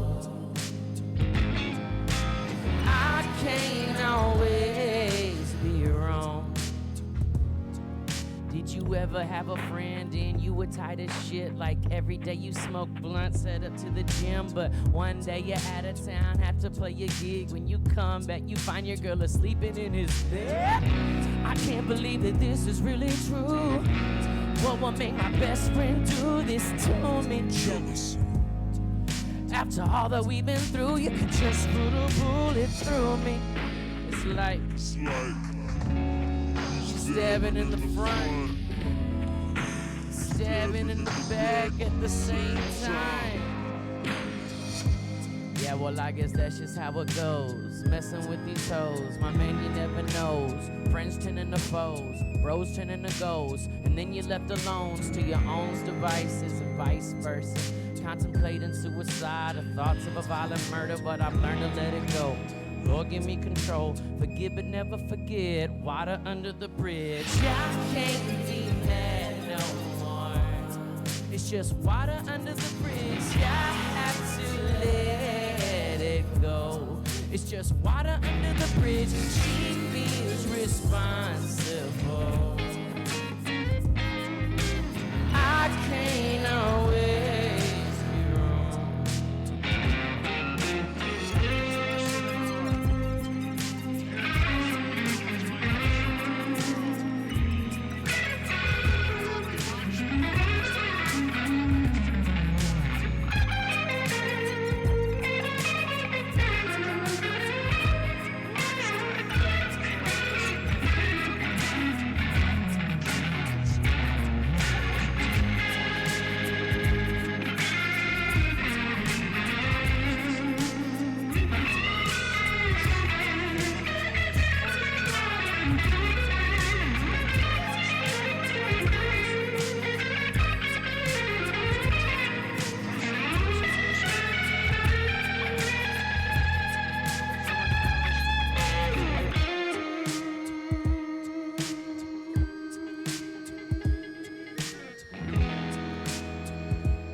Yeah, kicking out the jam. Is it Monday morning? I don't even know what day it is, really.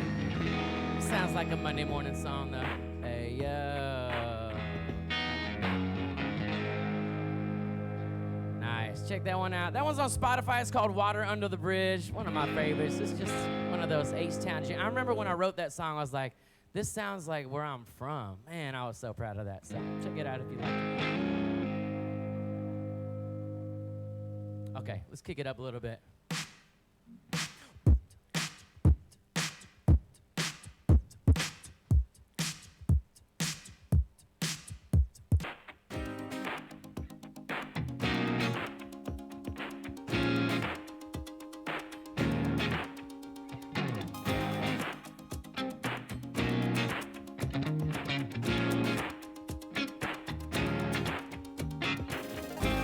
Don't know my fate. I'm not Nostradamus. I can't see the future. I'm just a doubting Thomas. But I believe in you, and I won't lie about it. Really, I wanna tell the entire world about you. You kinda act like you're still in high school. I let it slide, cause I think I'm starting to like you. Okay, I love you. Yeah, I'm probably high too. That's just some stupid shit I say when I'm beside you. And I can try to control what you do to me.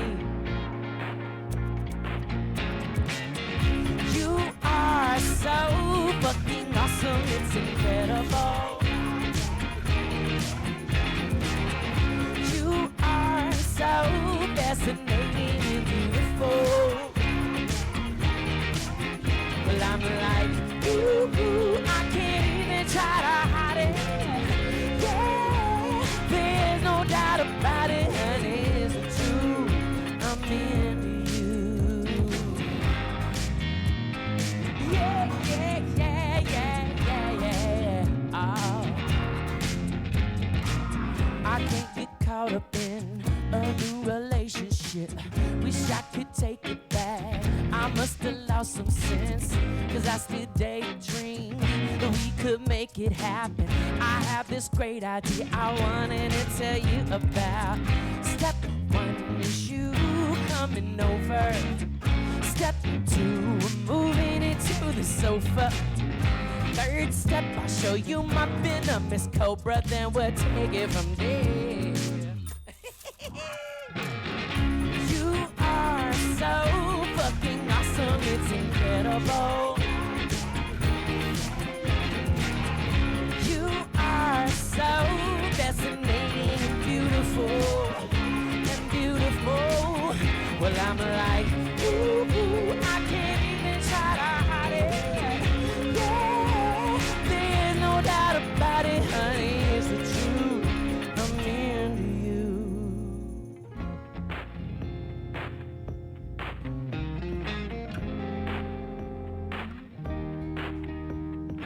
What do I have to do to make you hurt me? I just wanna know it's real. Is this real? Tell me now, yeah. 'Cause you are so fascinating, beautiful. Oh, you are so fucking awesome, it's incredible. You are so fascinating, beautiful. Well, I'm like, ooh, I can't even try to hide it. Yeah, there's no doubt about it, honey. You are so fucking awesome, it is true. I'm into you, this is the truth. I'm into you. Oh man, I love that song. Thanks for listening. If you liked it too, you can find that one on Spotify. Check out Brian Carry On. You should see it flashing below in yellow letters. Brian. Okay, never mind. We didn't have enough time to rig that up. No worries.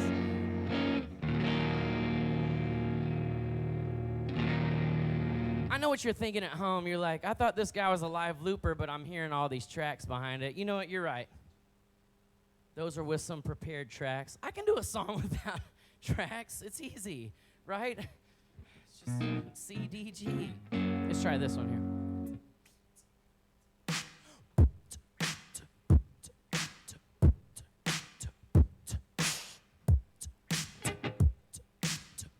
We gotta add the bass, right?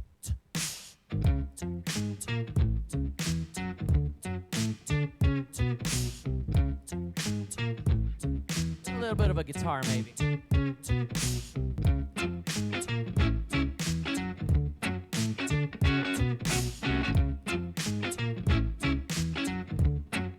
Some oohs and ahs. Ooh. Do that again. Ooh. This is based on a true story. Now we've been dating about a month or two, and I know that this is nothing new, but lately things have been getting to me, and I really don't know what to do. You see, she's so demanding, never understanding me. I'm just doing what I can, being cool, being a man, trying not to make her angry, but she stalks my Facebook and Instagram like, why don't you tell me who these hoes be? Blowing up your page with these emojis. I'm like, that's just an old friend, she's a homie. Plus you don't know me, don't control me. She starts crying, I start laughing. I pick up the bags, I started packing. She booted me out, I scooted back in and said, forgive me baby, I'm just crazy, I forgot to mention I'm jealous, love. I don't wanna be, but baby, I'm just jealous, love. Who you texting, let me see it. Oh, it's your mom? Well, you better not be keeping secrets. Jealous love. Ooh. Now this blows shows over in a day or two. We get back into that groovy groove, lovey-dovey just like lovers do. I couldn't do this with another boo, but you know how these things go. One day is cool, the next who knows. You were so Hollywood, now you're Sherman Oaks. You see what had happened was, she came to the show. When I hit the stage, I see her standing next to some dude, tall, dark, and handsome. She's passing in front of him, her ass is just touching him. I must be drunk, cause I'm mad as a motherfucker. Stop the music, this is where I lose it. I can't help it that I'm passionate. I never finished anger management. Next time I get to seeing red, I promise I'ma count to 10. Jealous love, I don't wanna be, but baby, I'm just jealous love. Who you texting? Let me see it. Oh, it's me. Well, you better not scuff up my sneakers. Jealous love. Oh, jealous love. Jealous love. This won't be a happy end. I hope we can still be friends. That's right, y'all. Based on a true story. Thank you so much. Thank you. That was fun.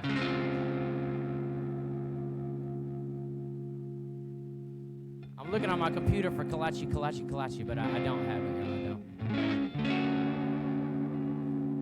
Well, as you can see, I'm playing songs over here. You know, I used to write songs all the time and create. Now I got a family at home, trying to settle down into the suburbs, and I've actually started teaching music. So everything I'm doing here on Ableton, if you want to learn how to make beats or remixes or mashups, hit me up at bestlessonever.com. We can do it over Zoom. It's actually a really great Zoom lesson to work on audio. So if you're into that, please just let me know. It's really something I enjoy doing right now, is spreading musical awareness and education. I just don't think that a lot of people understand how musical they are. Like, my least favorite phrase is, I don't have any rhythm. Damn, no, you're wrong. Like, you have an internal perfect rhythm. Your heart beats on time every single time. But I think people are so afraid, and they put these limiting beliefs like you can't do music. You can totally get to it. Music, rhythm is all a natural part of being a human, and maybe we just don't need to try as hard to get it done. Music is actually all around us all the time. I mean, even when your phone rings, it vibrates at an F sharp. Sometimes I feel I've got to run away. This thing vibrates at an F sharp. It's just one way to attune yourself to the music around you. In fact, every morning, or for me, every 3 or 4 days, we put music in our mouths. That's right, with your toothbrush. The toothbrush, am I out of battery? No, vibrates at an exact perfect C. It's in tune. Okay, let's check it out. I think we make a song out of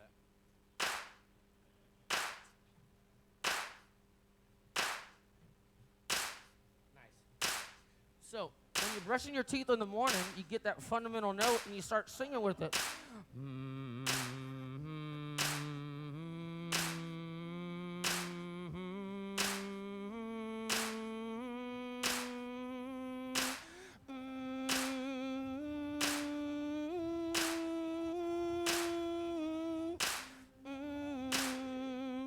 I think we can turn this into a song, though. Let's see if I can do it. This is what I was playing today. No, sir.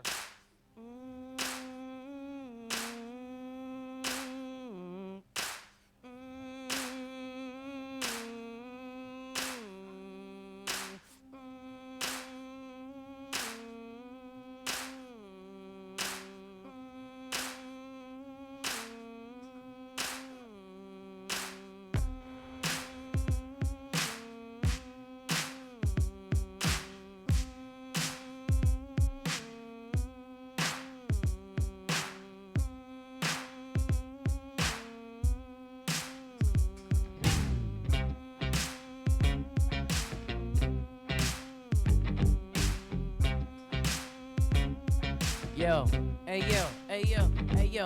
Wake up, look at myself in the morning. Yo, it's neat. Put the toothbrush in my mouth, I brush my teeth. Hey yo, it's got a fundamental tone. What is it? D, C? No, it's C. Hey, freestyle rapping on the mic. I don't have any more words in my brain, that's tight. Hey, I just keep it going, keep it flowing. The beat don't stop, yo, PC's what it's doing. Hey.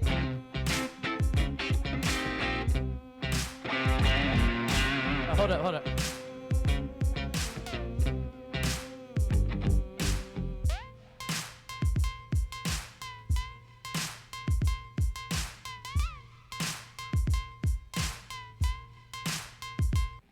Yo, that's right. So just going to show, we got music all around us. We got it in our toothbrush. It's ridiculous, y'all. So that's right. I have been teaching music. It's just fun, to explore that area, hanging out with my kids. I mean, it's cool. Having kids is a trip, though. Like I look at them, I'm like, dang. These guys are like me when I was that age, and I'm staring at my kids. I'm staring at them, and they're staring back at me, and I'm staring at my kids. They're staring at me, and I'm staring at my kids thinking about how they're looking at me and how I look, and they're looking at me like, damn, this motherfucker's stoned right now. I'm not that kind of a dad, though. I'm kidding. That's like my one joke here. Kids is funny, though, because they're eating everything, and I think about that, like everyone in this room, like we know what everything in this room tastes like. Like it's in our catalog. We ate the floor before, we ate a couch before, we ate the clothes, we ate what's underneath the clothes, you know what I mean? We have the full catalog of taste. So that's just a weird thing to think about, but we have it.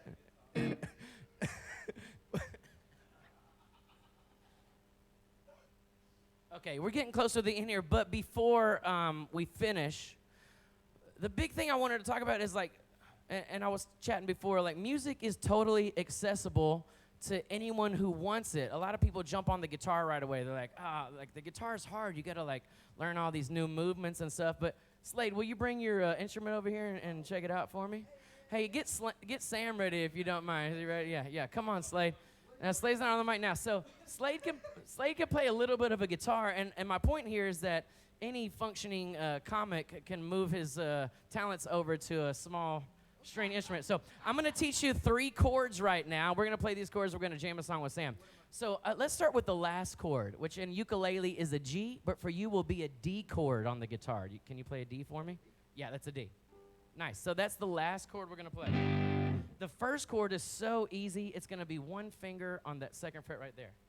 That's your first chord. 2nd chord is going to be 1 finger on the 3rd fret. There you go. And that last chord is going to be that G chord that we talked about. That's it. Now let's talk about the beat. The beat is going to go like this.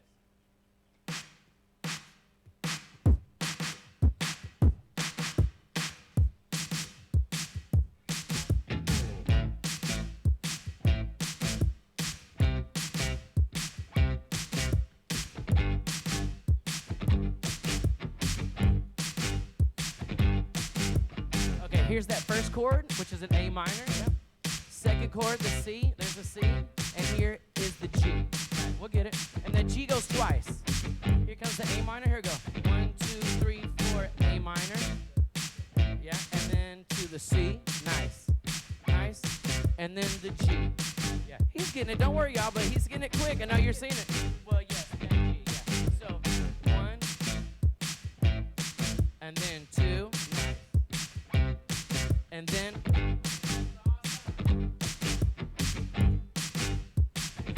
but you know what? I don't want to sing this song. I know someone who might know every word to the song we're jamming right now.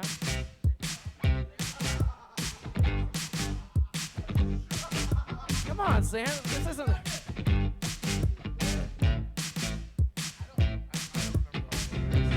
Pull it up in your phone.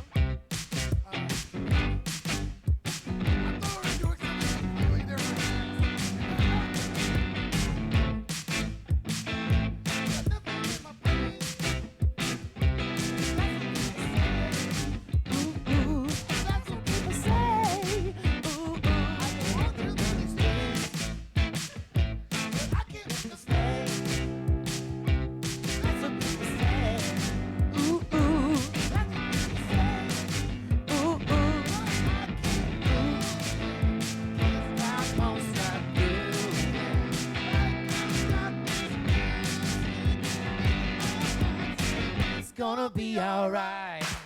'Cause the haters gonna play. I'm just gonna Shake it off, shake it off. Well, okay, you see how it is. Bob, you know it. How I know easy you- it is you to love pick up Taylor 3 Swift. chords and play some Taylor Swift. Oh my God, that's right. So simple a comic could do it. Hey, I appreciate you, Slade and Sam, for getting up. Yeah, of course, yeah.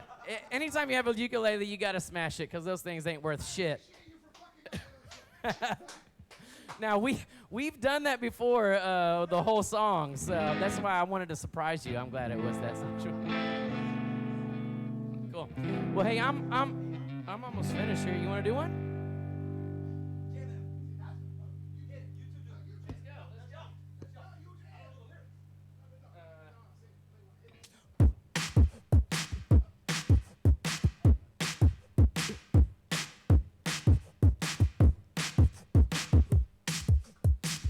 Reluctance, reluctantly crouched at the starting line. BC playing Hey Ya and turning in time.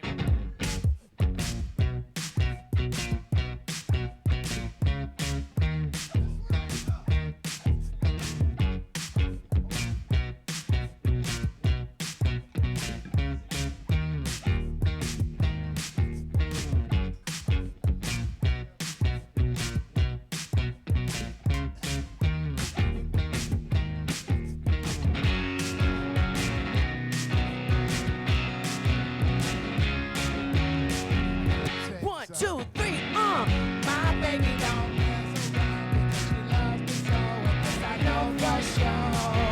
That bitches, but does she really wanna let me stand and see me walk out the door? Don't try to find the feeling, 'cause the thought alone is killing me right now. Thank God for mom and dad, we stuck together, but we don't know how. What's up with the voice?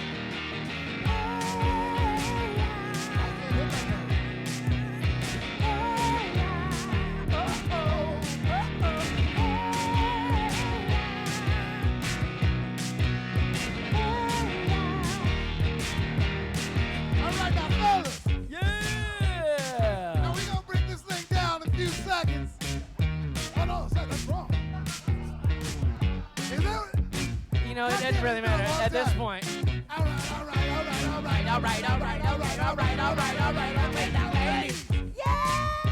Now we gonna break this thing down in a few seconds. Okay, Sam. I don't have to break this thing down for nothing. What do you mean that? I want to see y'all on your baddest behavior. Lend me some sugar. I am your neighbor. Here we go. Shake it. Shake it. Shake it. Shake it. Shake it. Shake it. Shake it.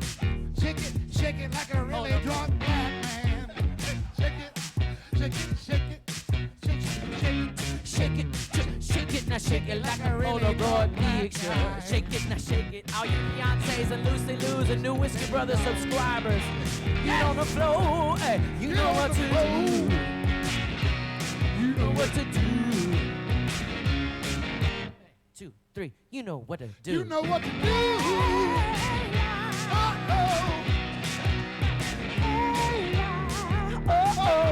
Don't want to meet your daddy, but you can call me daddy.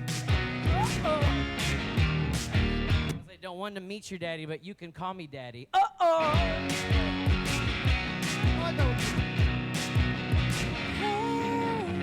Y'all give it up for Sam Damaris one time. Hey, I'm gonna do one more before I toss it back. Is that okay? A quick one. No, do another hour. Yo, go on, take a nap. Go on, take a nap.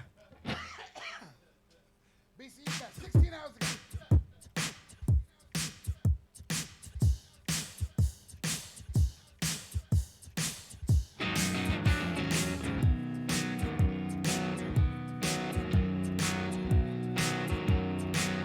Well, I love you, whiskey, for making me drunk, horny, and angry, and crazy all at the same time. But I hate whiskey for making me sick in the morning for those awful things you made me do last night. I remember my first drink of whiskey, trembling as I held the glass in my hand. The sting of the alcohol as it went down my throat, into my guts and straight to my brain. I'll never forget that day. I was finally a real man, invincible, ready to conquer the world. So I grabbed the nearest fine woman next to me and I said, girl, you're coming home with me. And she obliged because, well, we've been drinking whiskey all night. Gonna go back to her place and have a great old time. I love you. Now, hold on a second. I'm not done with the story, damn it. After about an hour of giving each other sexual massages, she told me she was more interested in me than any other man she'd known before. As I went to put it in, the whiskey hit my dick. I love you, whiskey, for making me drunk and horny and angry and crazy all at the same time. But goddamn you, whiskey, for spending all my money on that stripper and bringing home a woman twice my size. But I still love you, whiskey, even when I pull up short while I'm loving. 'Cause whiskey, you're the greatest thing alive. Oh, I love you, whiskey, until the day I die.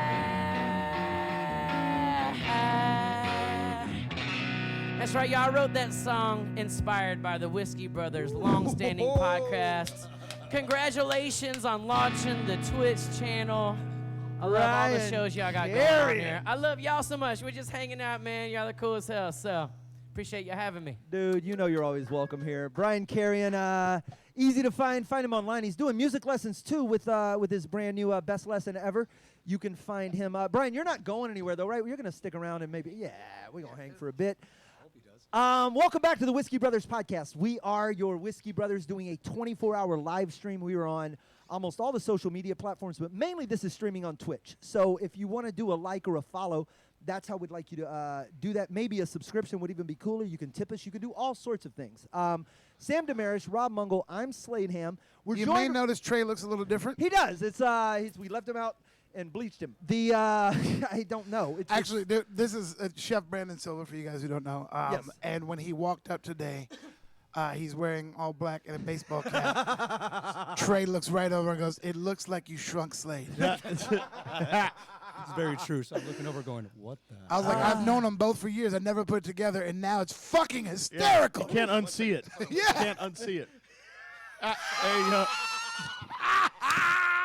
Honey, I Shrunk the Slade. Yes, sir. Brandon Silva, can we call him chef, boss, whatever the word is?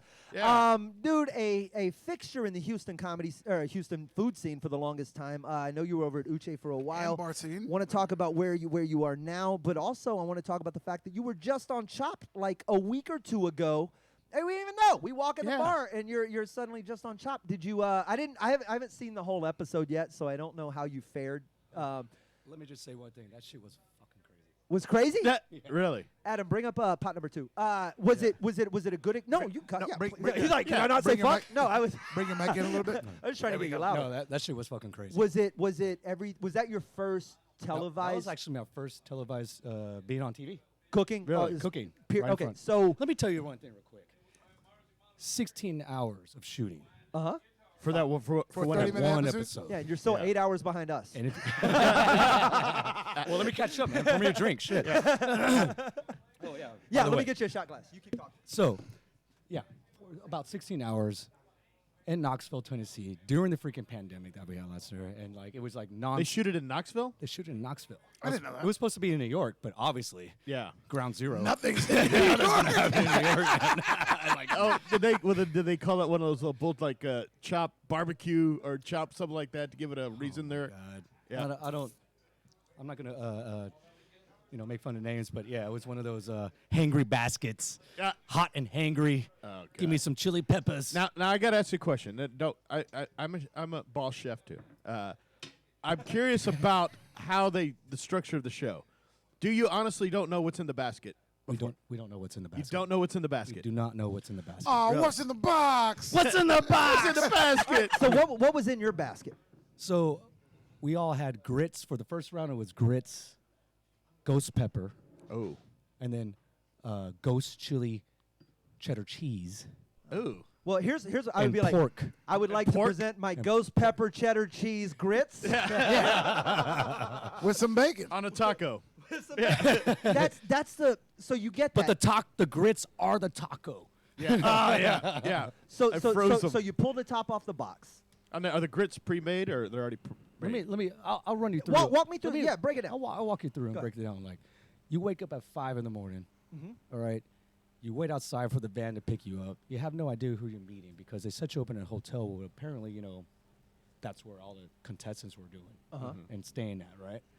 And then they take you, and it's 5:45. You get to the studio. You have no idea what's going on, man. Like, Yeah. nothing. Like, They put a bag over your head. It should have. Like It might have calmed me down a little bit more because I'm going there going, and then they sit you down with some breakfast. I'm just like, I can't eat right now, dude. Right. Yeah. I just want to puke. and they're putting lapels on you and making everything, you up. Get you and all that.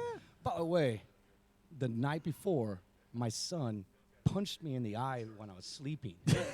What'd you do? So I woke To deserve up, it. I woke up. Nothing, it might have been something else, dude.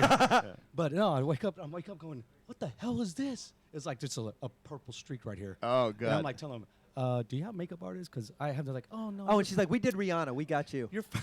Yeah. You're God fine. damn. You're fine. You're fine. You're fine. I'm like, no, dude. No, you can't really tell. It's like, okay, whatever. I'm telling you, I can feel it. I can tell. Right. Don't tell my freaking body, dude. Right. Yeah. I know what I'm talking about. I feel swollen. Right now. Like right now. So, anyways, wake up, and next thing you know, the judges go in. They make you do some quick interviews, and then next thing you're in the kitchen. You're in the kitchen at Chop, Okay. and it's 7:15 in the morning. Yeah. in the morning. Yeah. And then Ted Allen comes in. And let me tell you right now, that motherfucker is cool as shit. Yeah. Really? Oh, my God. He is so cool, man. There would be some takes, like, because they have, like, 30 cameraman crew. Of course. And all these cameras running all over the place. And, like, he'd be like, all right, chefs, please open your baskets. You have grits, pork secreto, habanero. Shit.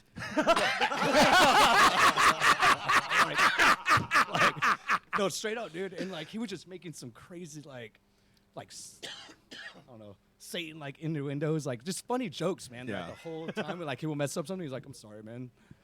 The devil's right behind me on my shoulder. I messed up. I forgot." Like, Does it help to have someone like that who's sort of shepherding you through the show and yeah, making it Keeps less it light. yeah, a little bit light, and also, hey, I'm suffering for 16 hours along with you, and I'm upbeat, and you're just. Does it affect the way you cook? So that's the thing, because you have no idea what you're looking at, and then they make you do too many takes of like looking at your basket, looking at your basket, Right. looking at your basket. Look more surprised. Yeah, right. And then they tell you to like look happy, look happy, smile, this and that. Look excited. I'm like, Do they get multiple? Do they get you happy and sad just in case it doesn't go no, well? actually, that comes in naturally. I'm like, Habanero waffles. oh shit. I'm like, I made it to the next round. Yeah. Yes. You know. Yeah. And then, hey guys, cheers, man, cheers. Hey, dude, Already did cheers. mine, Sorry. So anyways, 16 hours. If you make it to 16 hours, there's a reason why you make it to 16 hours. So when do they? Yeah. When do they? Because you make it all the way to the last round. Yeah, if you get it kicked out the first, you're done in fucking. Did someone go home Yeah, at like 5 8 hours? Like they were done and got to leave? Yeah. Oh, that's gotta. Yeah. And they're just back at the hotel They're room, or do back they at the do they get to hang out and watch you that's- guys win? Yeah. Is that one of those things? Do they make them leave? No, they make them leave. They put them straight on the bus, and you're like, Get the fuck out. blindfold, get back to the You don't even back get to the hotel. preemptively know who won the episode you lost. Yeah. Yeah. You just literally leave knowing you leave. didn't win They and just nothing tell you, else. hey, thanks for your time. Fuck you. Yeah. Okay, that seems But unfair. But what's awesome is as soon as you get back to the hotel, because they have a freaking open bar, and it's like open bar. Oh shit. So by the time you get back, they're fucking hammered. Oh yeah. and then they're like, chef, we knew we were gonna make it to the end, man, because man, your food was beautiful. Heroin. You're like what? Like, What's the Made black tar grits. like it was so amazing. What's the weirdest thing you've ever Those Albanians. actually prepared as a real meal to give to a person? Like the weird where you look at it and you go, "That's not food." I'm sorry, I had heroin in my head. That's that's what prompted the question. What's the weirdest like actual thing you prepared and put out there and brazenly been like, "This is food," even though some people would be like, "This isn't food." Because I say that because I've had the privilege. I've gone to your chef's table at Uchi and some other places where Which I thank you. yeah, food items that have come out where I would never have thought, oh, that's, you know what I mean? Like I don't delve into the some of the organs and the marrow and the pieces or certain animals or some of the things that you so now find palatable. So now you're touching on that. Recently, you just did a duck heart dish.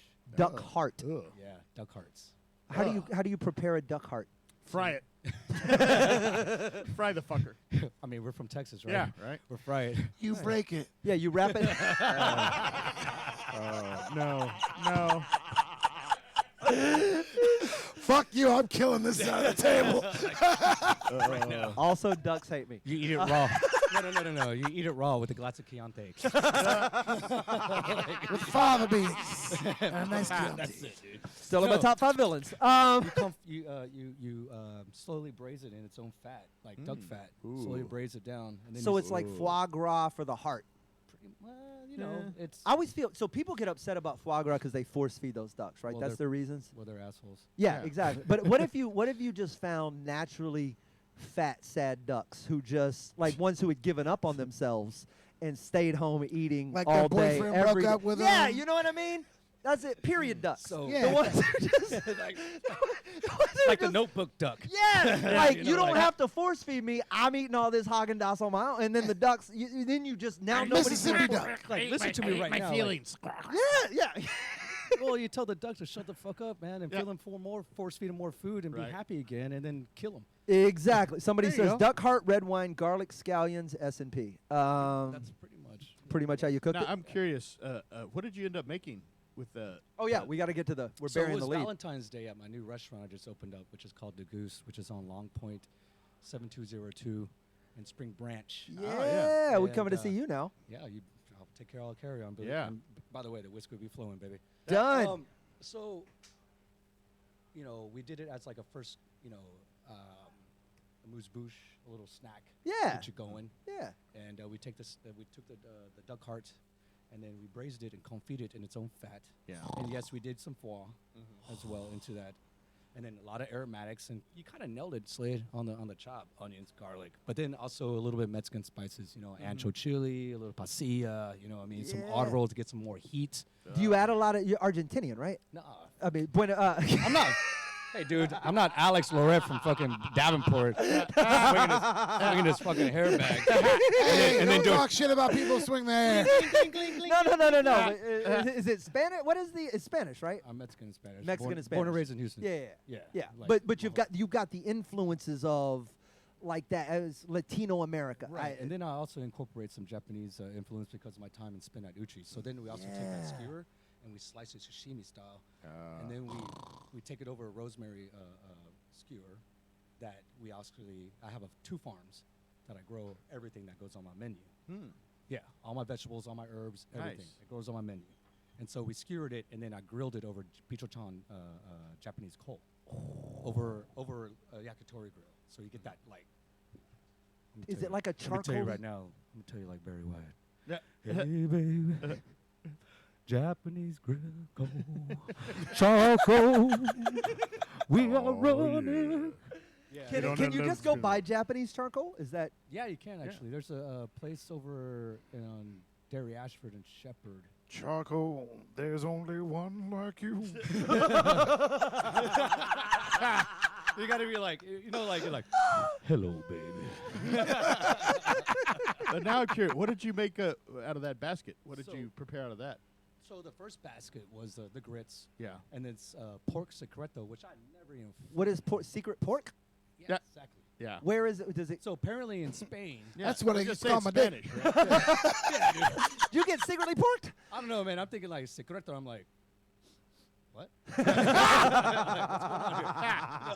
But like, I'm like, okay. So in Spain, it's a specific cut on the pig that's right behind between the back blade and the shoulder blade. Okay. And it's almost, it looks like a freaking Is it almost like rib. It looks like Yeah. ribs, but boneless. Wait, did you not know But about it's- this piece of meat? Hell no, dude. That's how they get them. Like half out the of the shit years, out of the years I've been fucking Yeah. cooking. Please, Rob. Yes. Yeah, they do that specifically to, even chefs don't know what the fuck this thing is.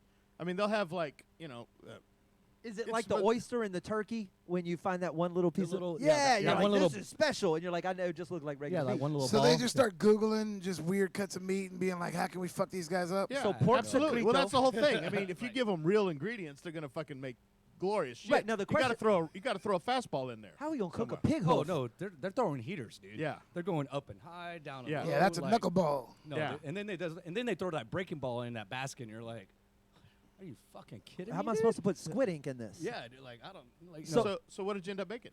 So I did some cheddar cheese grits. Ah, Yeah, okay. Because I mean, It's the South in you, bro. they were talking about, of course, they were talking about freaking.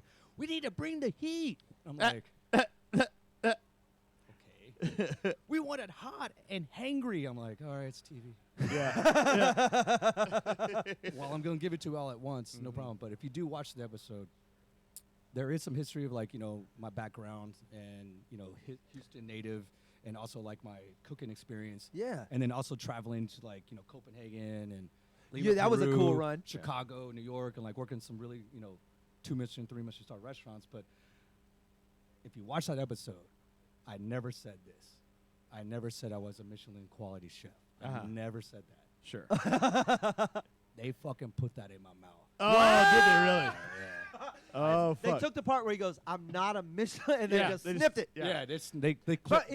that's TV. Hey, but it's TV, That's man. that's I the get it, dude. That's you know that. Made Monster. Thank you for the subscribe. They also say Brandon is the man, best They chef in said best Houston. chef in Houston, buddy. Agree with that, dude. You're creative behind. You're a DJ also, so it's disingenuous to not talk about all the things. I'm a that- retired DJ. Retired DJ. Are you retired officially? Do you done? ever? You done?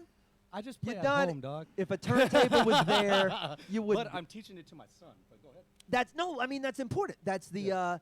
When we first met, and Brandon and I, full disclosure, hated one another. This is we almost Dude, it was.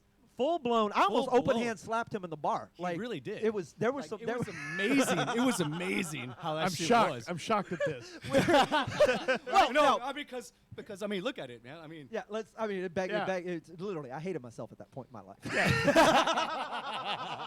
I fucking hated myself too, dude. It's like slapping a mirror. So picture this 10 or 15 years ago, somebody saying finally getting to watch you. I don't know if you're talking to me or Brandon, but Jedi Ninja Yoda sounds like a Slade fan.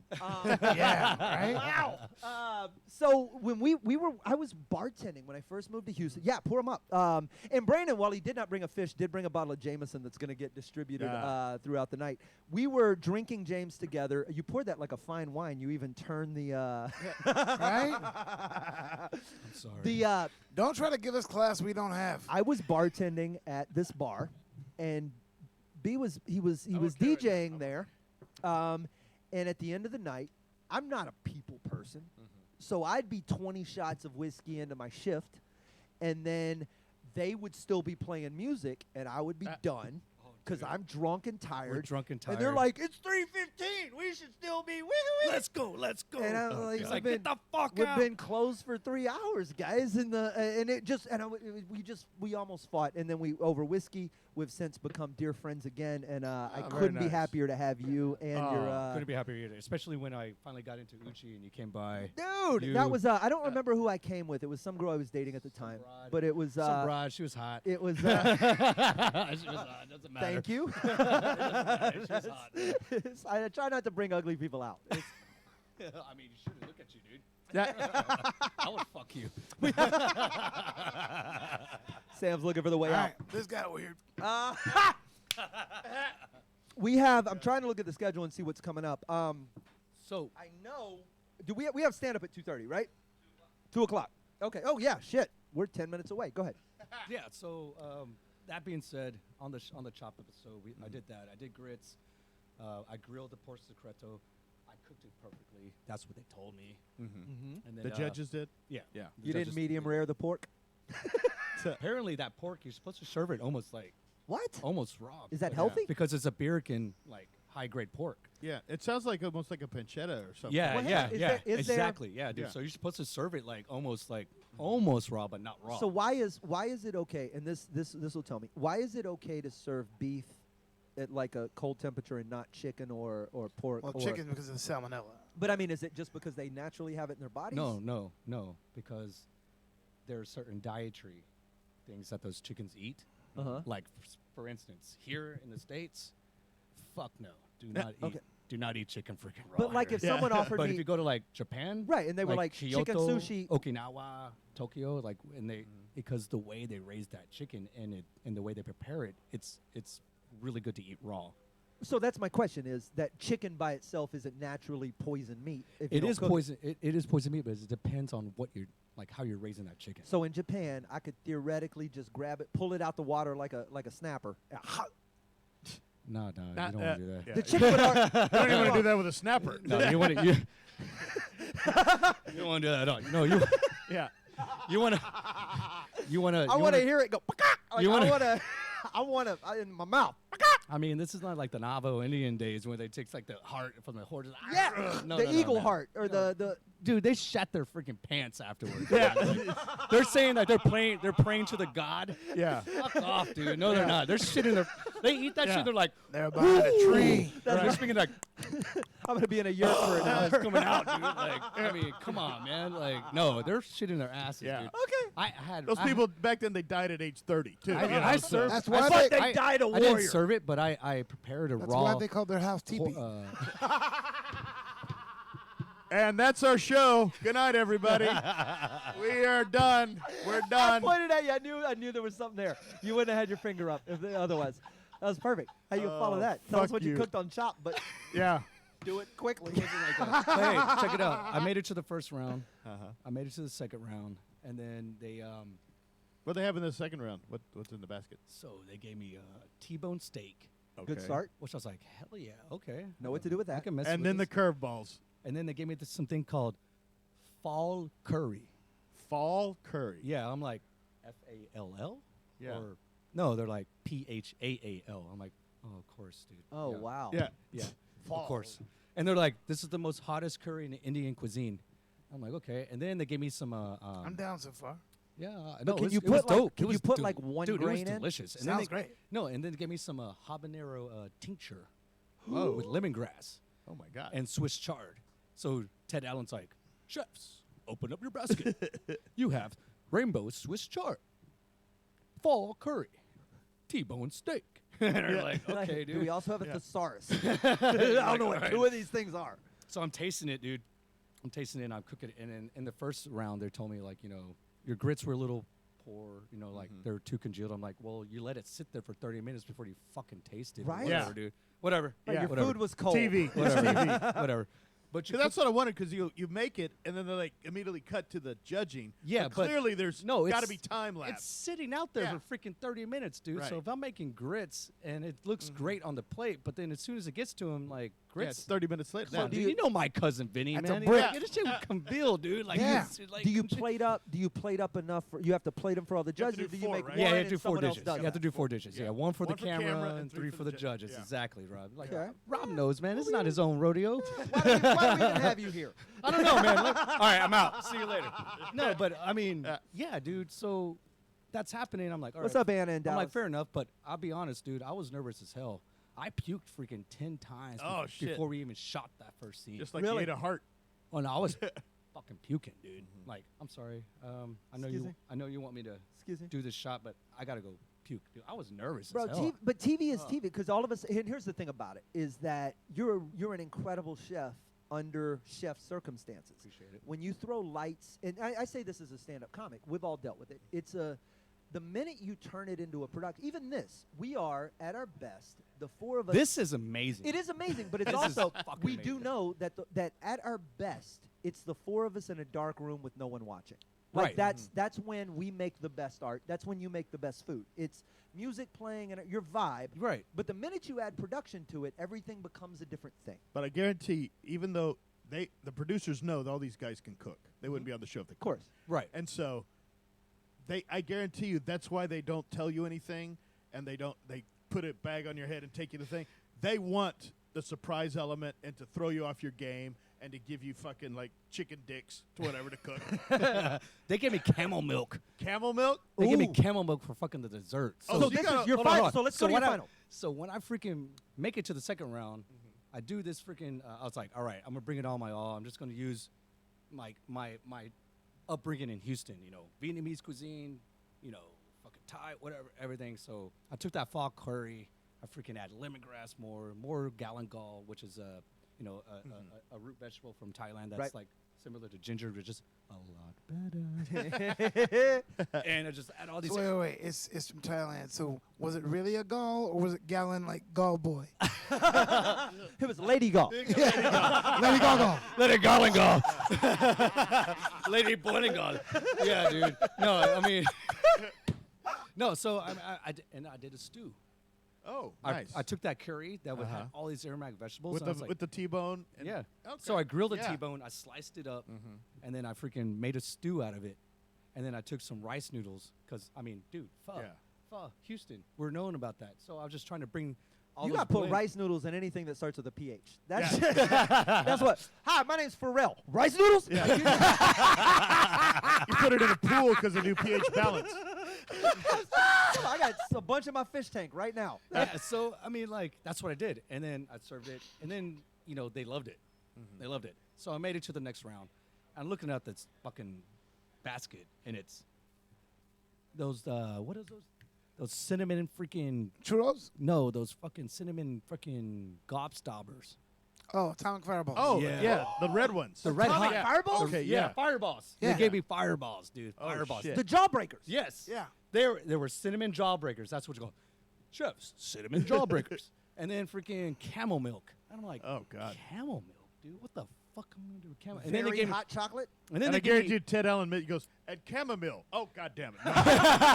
wait, milk. he's like chamomile. Shit. Yeah. Fuck. Sorry, chefs. Yeah. Give me a second. 10-3.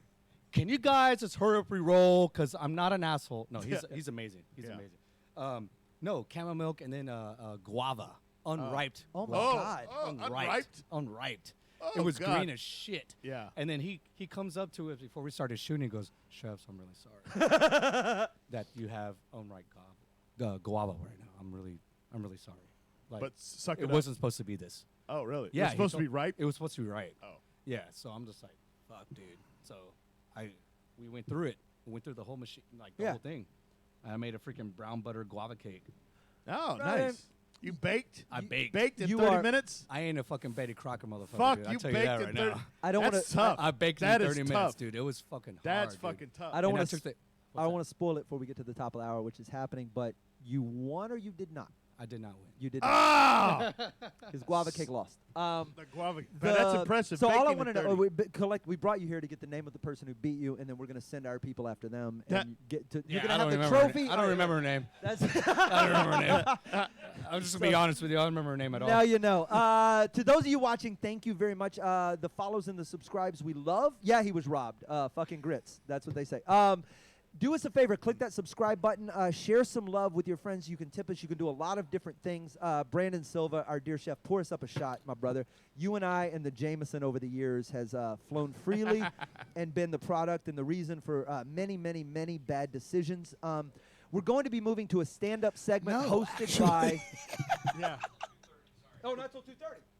Oh, well, in on that going. case, We got another half hour to go? We good. Stay on the same, brother. All right, where- so I want to spit some recipes. yeah, real we got quick. time. So you have that's important. You have recipes that we want to get to. Yes. Yeah, so I want to talk about the chop recipes. Okay. And so, Rob, please, you're about to say something. I just want to before mention you, before you go to the chop recipes, let me point out to these people that we have a lot of stuff happening. The guitar is going to be given. I know you're seeing it because it's in the frame almost the entire time. This guitar we're giving away later on. It's going to be signed by pretty much everybody that's been on the podcast. We should probably pull out that paint pen and start doing this. All you got to do is follow, subscribe, do some other things to we got your next target. I got you. Yeah, look, the fans are all like, let's go get that. Let's go get him. No, relax. We can bring Marzi in if he wants to sit in for a bit. I know he's here. Does he? Dude, let's tune this guitar. Let's get Marzi.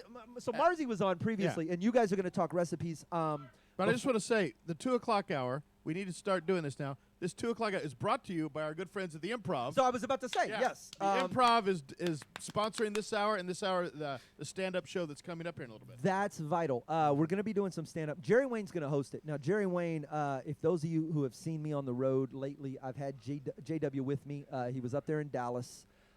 Straight murder of a stand-up comic. Cheers, brother. But he's going to be hosting this stand-up comedy portion. Marzi is here, my brother. Dude, what's up, dude? You going to tune this guitar up for us? This is jump in, grab a seat. Marzi was on the podcast recently, and just a thrasher of a guitarist. And, dude, this is the Pleasure band. to meet you, man. Marzi, Chef Brandon Silva. Hey, what's happening? And he can cook his ass off. He can You know shred. Apparently, I'm dubbed Slade Runner. He's the little miniature me. But you are the miniature Sam. Yeah, I was going to say that. The face has changed, but the hair is the same. We're just versions of each other. Santa Claus is going to come here for me next time. Yeah. So. I have a question. Yeah, so Go. recipes. Yeah, I forgot what my question was now. It happens to me too. Yeah, every chef and cook, like they're doing their thing in the restaurant, and then they'll walk into the walk-in cooler. What was I here for? Yeah. Fuck. Yeah. Yeah. When they show you the shit, right? Do they give you like 5 minutes to maybe Google something or think up a recipe, or do they go? You see the shit and you go right into it? They take your fucking phones like they're CIA, dog. Really? So you get Really? no time. So you got to at do it all all from memory. All from memory. Oh fuck! And they give you. And do they give you any time to like prep? They give you a 2-minute tour. Okay. Before each round. Yeah. To go look at what you want to do. Uh-huh. And then as soon as you come back, they're like, all right, chefs, 30 minutes on the clock. And that's just, Boom, go. one question I've always had. The ovens have got to be preheated, right? Yeah, everything's on. Okay. Yeah, everything. Because they turn. Because I see. Oh yeah, people, if you got to wait 30 minutes. Yeah, for your I oven gotta make something. Oh yeah, the oven's not turned on. You're like following a recipe. Preheat oven for 350 degrees. All right, so I want to dig into these. I want to dig into these recipes, and I want you guys to chat. I do want to introduce Marzi Montazeri. He is a previous guest, a guitarist, currently playing with who? Exhorter is who he's currently with. Yeah, he's gonna Exhorter and Heaviest Texas. But he's also played with Phil Anselmo. He's played with Ripper Owens, who we didn't get to talk Ripper? about. Yeah. Is on your album, right? Or vice, you're on his, or you guys. I had Ripper on my first. Yeah, guess you'd call it Marzi's solo no album. punk. Don't let him sit down with his pretty hair Well, I and love his your tattoos freaking and shirt right now, dude. Oh my god, though. I mean, dude, as a freaking like up and coming cook and a chef now, dude. Like, I mean, that's my lingo, dude. Like, Oh no my ticket, God. no taco. And then we spill some shit. We'll spill some shit. Be like, oh my god, though, it's on the floor. hey, mira. Give me the fucking goddamn. Ven aquí, broom. bring me a- Ven aquí. Clean this shit up. Bring me a oh my gato. gato. Like, you wipe it up with gatos? Do you just keep like actual gatos? that would be amazing. That's why they leave the dish out back, so they have constant. Just grab another rag. I don't know. Maybe that's Vietnamese restaurants, but I don't know, man. That's I don't know how all that works. So you're what? So go back to what you and Rob are talking. You're talking food, and I don't want to interrupt because you're incredibly good at this cooking thing, and Rob is incredibly good at this cooking thing, and I know nothing about what y'all do. You disappear into the kitchen, and you show up. You're like, it's a braised rabbit ear. And I'm like, this sounds wonderful. Well, I mean, I remember Rob bringing a dish for Loser Thanksgiving. The old Davenport, Yeah. yes. Yes, the You old used to hang Davenport out. for What did you? Lucy's What was your? Thanksgiving. What was I can't your even potluck remember. dish? I don't even fucking remember. Dude, now. I just remember Was you it green brought it bean in. casserole? He brings green bean casserole to a lot I of think stuff. that's what it was. No. No. I think it was The jalapeno corn. That's what it was. Yeah. Yes. Yeah. That's what it fucking was. Jalapeno corn We're all- casserole. Yeah, it was the second annual Loser Thanksgiving. And Yeah. That's what it was. Yeah. Yeah. Do you cook, Mars? Oh yeah, actually I do. What Oh, cool. are you Yeah. what's your not- forte? So yeah, I'm a single dad, so I've had to like like learn how to cook all Hot kinds dog of eggs. stuff. Wieners and eggs. But yeah, I get a little creative. Beans and weenies. Just a little creative, like I mean, for the scrambled egg stuff, like I put a little dill in it. I got to learn from my mom, so Is there an art to making the scram? I've heard a million different ways to make scrambled eggs. Butter. Butter works. People put milk. Don't use milk. Use butter. Okay. Well, now I'm hearing dill. But use butter that is room temperature. If you use cold butter, it's gonna stay cold and it's gonna make the eggs actually colder. And Okay. It stays solid. If you use room temperature butter, it acts like the milk. How would. much of cooking is a chemistry project, and how much of it is actually? It's just all art, man. It's all art. Is it? Is it all just feel? It's all art and science. I know. I'm trying to figure out the ratio because part of me is like it's it is all art, crazy. and then you guys are It coming is. in and you're like, I'll tell if you you what don't it is. preheat the oven Flying to the an right. airplane. Flying an airplane is science. Being in the Blue Angels is art. Okay. Okay. Guys, like bleeding on the Golden Globe Trotters is an art. Yeah. Playing fucking basketball. Yeah. That makes more sense. Strag It's says, a freaking science, yeah. dude. Strag says, listen to Marzi on the podcast, Discovered X Order. Absolutely amazing music. You guys, I love the fact that you guys show up here and then suddenly people find y'all. Hold on. That's I love the fact that we would just ran into each other. I haven't seen you, but by the way, freaking pandemic. Okay, so you were here. We talked to each other on Messenger. We almost. I was gonna go over. Brandon was gonna cook up some and stuff then my wife during was the day. like and being an ass. I got vetoed by his wife. Sorry, because baby. I wasn't vaxxed or whatever. And he was like, we can't have people around the baby. And I was like, they're babies. Y'all can biologically do another one or something. You know what I mean? Like, I know break this it. works. Break it. Make a new one. Yeah. But then after the break, we hadn't talked for a while, and then there's a bar just up the street. And after a podcast, Sam and I had wandered over to this bar. And Brandon was there. And over the course, was that the night I did the called shot with the fight where I was like, those guys are. All right, so hang on. We haven't even talked about the amazing. podcast. But we haven't that was done this, amazing. but we should That talk was about amazing. this. But You watch body language. We're all we're stage dude, comfortable, he right? called it complete. You know how when you're on stage, specifically in comedy, but you can look at the front row and you can tell when someone's going. Like you can watch the body language and you know, right? And I remember looking over in the middle of our conversation. I just go, oh, there's about to be an altercation. And then I went back, and the GM was like, it's not that, it's nothing, whatever. 30 and seconds. I go, okay, man, cool. I was like, no way, dude. No, he's like, no, dude, I know this shit. And Sam's like, I go, I know body language and I know human beings. And I go, if you just give this a minute, it's going to get ugly. And then the manager goes over and comes back with a round of shots, and we go to toast. And all of a sudden, these dudes are standing up, and they're all up against the wall. And I just go, told you. and I was like, nailed it. You can tell when you were shaking your head. You know when something's about to go down in a happened, crowd, it happened, and yeah. it's a different look than a mosh pit look, right? Yeah. And last time I went to see Ministry play at the House of Blues here Ooh. with my girlfriend, and she had, we went towards the guitar player Caesar, who's my friend. Uh-huh. I spotted her brother, and I was like, hey, it's your brother, And then we went towards the middle of the stage, and I looked over, and this guy was putting. Like not looking at the band, he was putting his hair up. He's putting his hair up. He's like getting ready. He's getting ready. Yeah. It was clear and obvious. Yeah. Yep. Nobody saw it, apparently, except me for some reason. Well, but here's the some reason. The some reason is you are, for the same reason I am, you're trained to watch people subconsciously have fun and do everything else. Right. So when I something have stopped shows before because I've actually seen, That it's getting out of hand. overzealous. I mean, in Dallas one time with playing with the Philip band. in Selma, yeah. They brought this guy on my side of the stage. He fell over, and he was just like in this weird position, body position. And when he was in that position, one of the bodyguards struck him and hit him. Oh, and it was Jesus just like, Christ.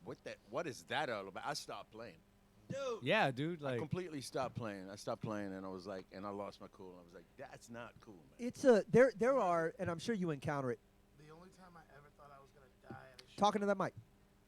The only time I ever thought I was going to die at a show, I was 17 years old, and it was the only time I ever saw Pantera. But I went and saw them in Dallas on their home turf. dude, what year was I? I was They were fucking amazingly rough back I then. was fucking Yeah. there, dude. Holy shit, I was fucking there, dude. First note of domination, I was like, this is it. It's Yes. This is it, dude. Yeah, dude. Do Oh you my God. as you Fucking amazing show. And, oh my God. as you shepherd shows like that, and granted, I don't know if that falls more on the vocalist or more on the it's it's the not band's responsibility, right? Not at all. Not at all. In fact, to be honest with you, one night we played, Albuquerque, New Mexico. Oh, yeah. And there were some seriously large people there. And they looked like. Wait, how big were they? Dude? Hey, man. Albuquerque. It was Albuquerque. I know Albuquerque. And then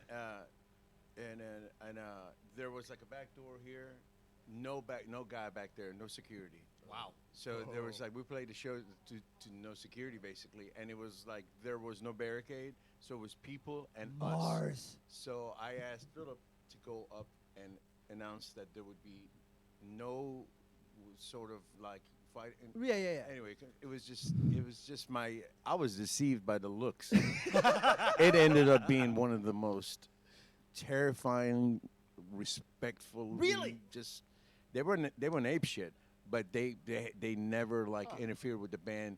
I got a pedal board. People jumped off stage, jumped on, jumped off, never touched any of my stuff. In fact, when people were falling over, you could see other people grabbing them and taking them off. There's something to the human spirit in that. My God. I really do believe that probably most of the bad experiences that have happened to me at concerts have been involved with security of some sort. I remember, in fact, my entire friendship with Kevin from Candlebox was due to the first time I saw them, and this was 95-ish, right? They're on tour on the Lucy album, whatever. I'm in the crowd. I'm working for the radio station. I'm there with a girl I'm dating at the time. We're kind of front row. And I'm standing on the rail. It's a concert. We're having a wonderful time. And the bouncers, anytime someone stands on the bottom rail of the railing, they pull them over and are jerking and dragging them to the back of the venue and releasing them at the back. So it just so curiously happens that as I'm getting jerked over the railing, they stop the show and they go, "This is bullshit. If you throw one more and they grab me and they pull me on stage, and then I go, "But I'm with her," and they go, "Well, get her too," and mercifully, so they bring us both up and we get to sit there and watch the show and everything's wonderful. But it was the band calling bullshit on the staff, who is just that we have power, and you're like, if you let people be who they are, they're never going to ruin a rock. No one's trying to hurt anyone. Even in the mosh pits.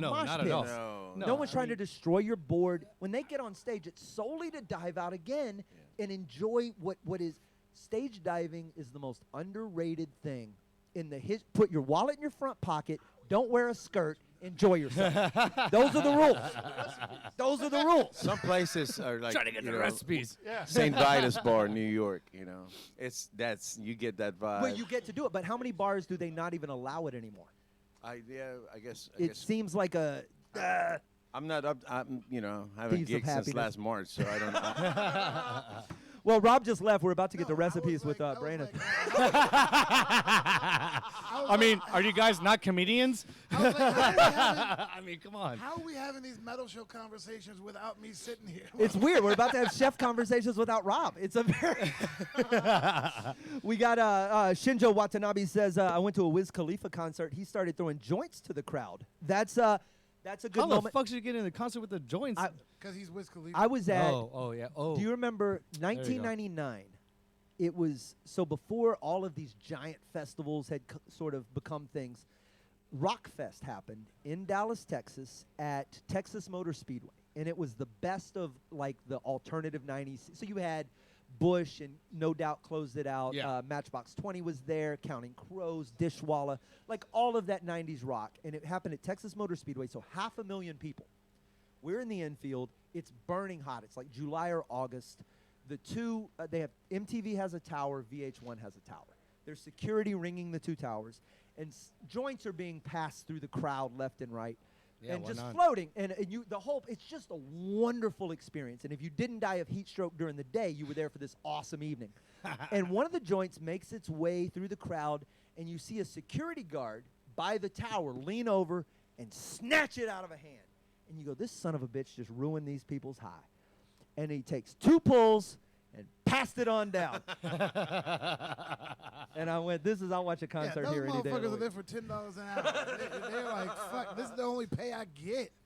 Dude, before the big festivals, right when the Woodlands first opened, we had a Smoke and Grooves tour. Oh, yeah. Fugees and Busta Rhymes and I was Tribe there. Called Quest. I was there. Cypress Hill comes on. Yep. And You couldn't see them. No, you couldn't. 'Cause there was so many. They- It was so much freaking smoke all over the And place. all the instrumentalists and everybody, they had bongs and shit that they were passing. There was just smoke everywhere. HPD is on the side of stage. Be Real has a joint in his mouth, looks over the cops and goes, "Are we good?" And they were just like, Because what are you going to do? "Yeah." Well, What are you by gonna the do? way, Right? Because if you pull them off stage, it's a fucking riot. yeah, dude. You're just one cop. But also, I mean, like, dude, it's Woodlands freaking Woodlands cops, is tough. dude. It's like, They fuck don't give it. a shit. They don't give a shit, dude. They're on horses. We were They're contained. literally on horses, man. We were contained, so they had like this fucking dope quarantine, and they were just like, everybody stay here. And as long as there were no fights, it was all good. But I mean, it was like, and I'm under the canopy. I got good seats, and I'm like, is that Be Real? Like, there was so much fucking weed smoke. There's something beautiful about letting people be the people they are. Well, that's what I want to freaking like go on with that and segue into this too as well. It's like, you know, we need to freaking already like just fuck it, dude. Legalize it, man. Like in all things, man. Right? It's a tough topic, but It's a also- tough topic. But also, it's amazing for freaking chefs. You're like, how am I going to eat all my food if I don't? I can't possibly taste this much. 'Cause I've Motherfucker, had are you some kidding I've me? had some amazing crazy ideas like freaking doing a matcha freaking green tea infused freaking buttercream fucking ice cream and then doing a waffle cone that's laced with some fucking keef and like fuck you, you know what I mean? Like look at Slade. The Slade's like you about to moon rock? I want to do some dinners that will take people to the fucking moon, dude. That's you But should you're try. talking about how good I it is made a for mushroom chefs. risotto. You know what I mean? Like Sign up for that. you know what I mean? Like You're talking about how good it is for chefs. Do you know how easy my job is if my entire audience is high? Yeah, I want to go back. I want to go back. I'm I'm and looking around right now, dude. Can we go back to him cooking with drugs? This is and for dessert. Hold on, let's make it clear. Weed is not a drug. I understand. Yeah. Neither are mushrooms. But You know, mushrooms. also for dessert, I'd like to present the nature of reality. But imagine like that, dude, and like some dude coming out with a crazy freaking outfit. It's like purple and green and freaking red and blue. Bishop and Magic stars Don Juan? on- And then like has a cart. Oh, and it's yeah. like- and it goes ding ding ding ding, and he just yells out because I'm Houston and freaking like Southwest A-Leaf. So paleta, Yeah. paleta, ding ding ding ding. And it's like, you know, you're like just fucking bring it out. And then it's like. Sharita, thanks for the Imagine cheers. sitting at a dinner with like all your homies or like whatever, 20 people, Right. and you're doing a weed dinner, and that's like one of the desserts, dude. It's very It's I like. Would anyone like to try this DMT shake? Weed infused buttercream ice cream with Japanese matcha green tea infused, dude. Like, come on, man, that's fucking. Dope. Can you? I just Can made 2 I ounces just gotta make it healthy. into like some really good butter. Oh. I'll donate that to you. Okay, so Yeah, here's really? the thing. Can we Yeah, do it? it's Can we do good a shit. can It's we do really a good. private chef table with the 4 of us and you cook it up? Right now? No, I mean not necessarily No. now, but I mean in Set it general. up I'll and I'll do it bring right it. now. Yeah. While you're in town, we'll get the butter while you're in, and you come. We We'll got come over 19 and we'll hours to just. go, fool. We'll I've just got it. I got it in my 18 freezer, hours ready ago. to go. yeah, we'll privately just hang out this week and do a nice little. We'll record it, but it'll be a chef's table off air. Dude, that would with be freaking amazing, man. Because you know what, dude? Like, I had no idea what I was walking into this Monday. Brandon. Like, at all. I walk out, I see, like, everyone just hanging out. I'm, like, outside in the front. I'm like, this is. Dude, so you knew There's Cheetos, Doritos, there's freaking burritos. There's I no was way. trying to eat my burrito outside. I was these guys had me There's laughing freaking- so hard. There's man. White Claw going on. There's Like, hell literally yeah. no way that the Whiskey Brothers are ever going to do a thing and invite all of our cool friends and it just then half-ass sucks. it. Yeah. You know what I mean? That's No. we don't believe in that. We're not gonna half-ass that. We're not gonna drag people over here and not feed them. Like if you had a camera outside Well- the front yard right now, you'd lose We your were gonna fucking give them. mind. We were gonna serve them sushi. We were going to get sushi, but. So my- tell us what happened. You did have a you were gonna bring a fresh fish in. I was going to call. My fishmonger called me this morning. He's like, hey, the fish that you wanted. What were you gonna chop up for us? I was going to chop it some fucking Gulf Mai Dai. But couldn't get it, man. And then when he got it, but I looked at it, I was like, this is not good. Okay. It's not good at all. So I wasn't going to do that. So that's why I want to share some recipes with you. Yes, guys. please. We have we Right. got about 10 minutes before we kick over to the stand-up That's set. perfect. Let us know what. Yeah. It'll take me like couple minutes. And if you will, at the end of it, give me a slow cooker recipe that I can do. Oh, dude, I can freaking make Yeah. that shit like butter. I know. And you'll get laid. Cheers, brother. You too, and you too. And to Mars, buddy, dude, to Why be in did here. I get this shot, man? Here, I'll trade with you if you want me to take the big one. You're So- gonna hang with us for the better. You're with us for a while, right? Sure. Okay, you're in and out of the After seat. this, You're yeah. now an official co-host. So, one quick recipe. Go to your local market or fish market. Mhm. Get some snapper or just like a really good whitefish. Could be halibut, whatnot. Take 1 pound. Bro, I've eaten so much whitefish. Why you get so racist?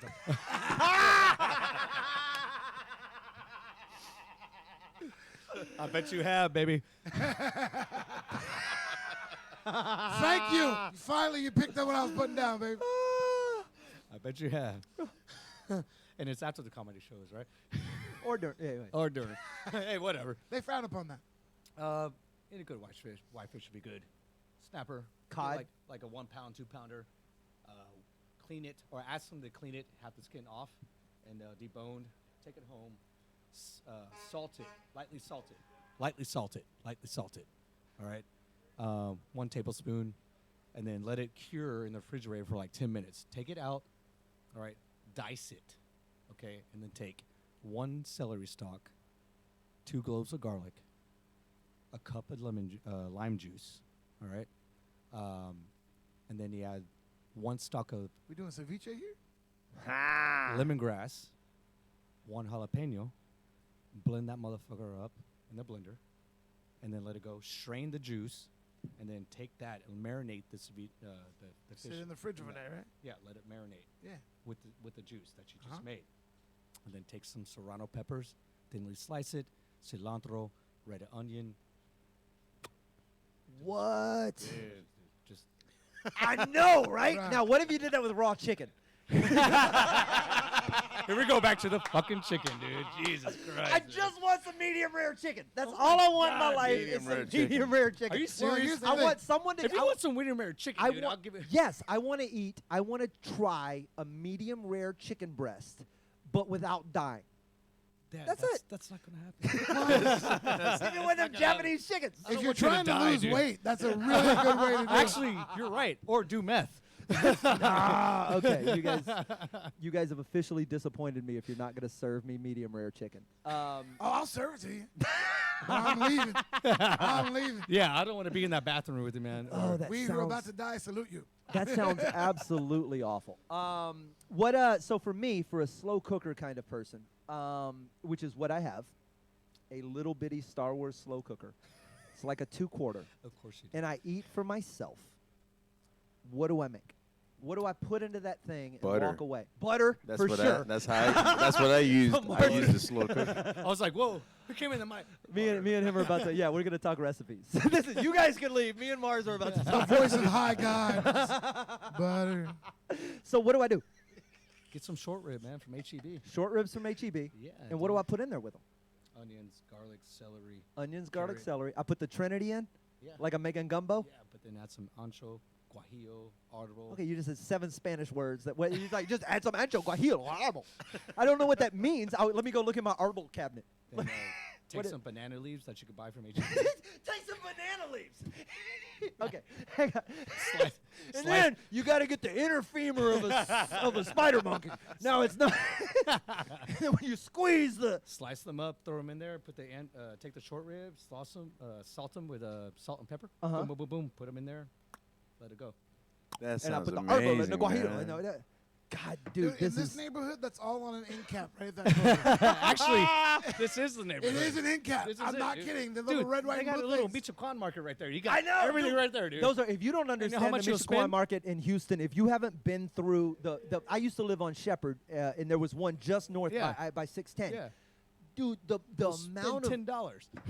Like All right, that's everything fair. I'm telling you right now, you spend $10. I'm gonna have to go back to that neighborhood. And they'll be like, una cebolla? Sí. Okay. Give me the You know, onion. like 50 cents. Awesome. Oh, And an they're onion. Like 1 banana leaf. 5 cents. It's like nothing, dude. Maribel Aleman is listening. You're going to be here for the stand-up show later. We thank you. For those of you watching and paying attention, we are so super appreciative.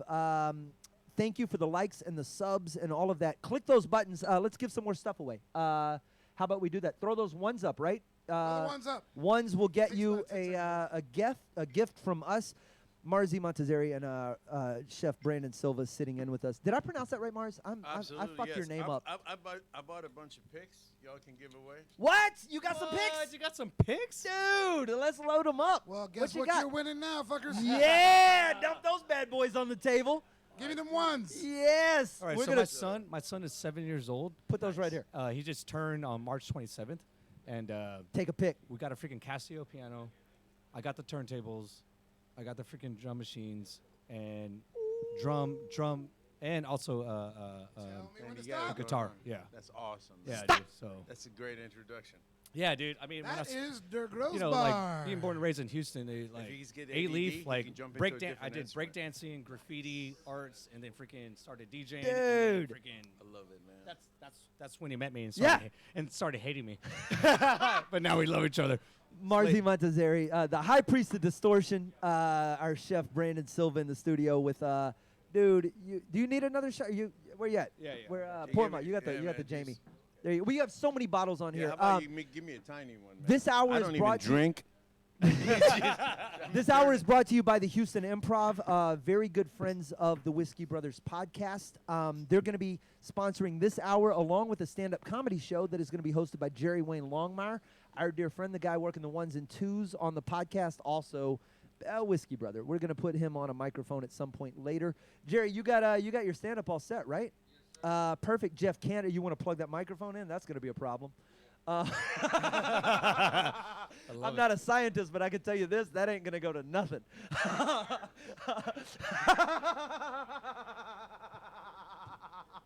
It's plugged into pot number 5. All you got to do is trace it. Jeff Canada is in the house. He is a super huge guy on the Texas music charts right now. Mars, we should put the musicians in the room to just kind of hang out together for a bit. We got to get this tuned up and let you guys get introduced to each other. Did y'all figure out the mic cord on that? I think BC took it. It's plugged into pot number 5. Is it gone?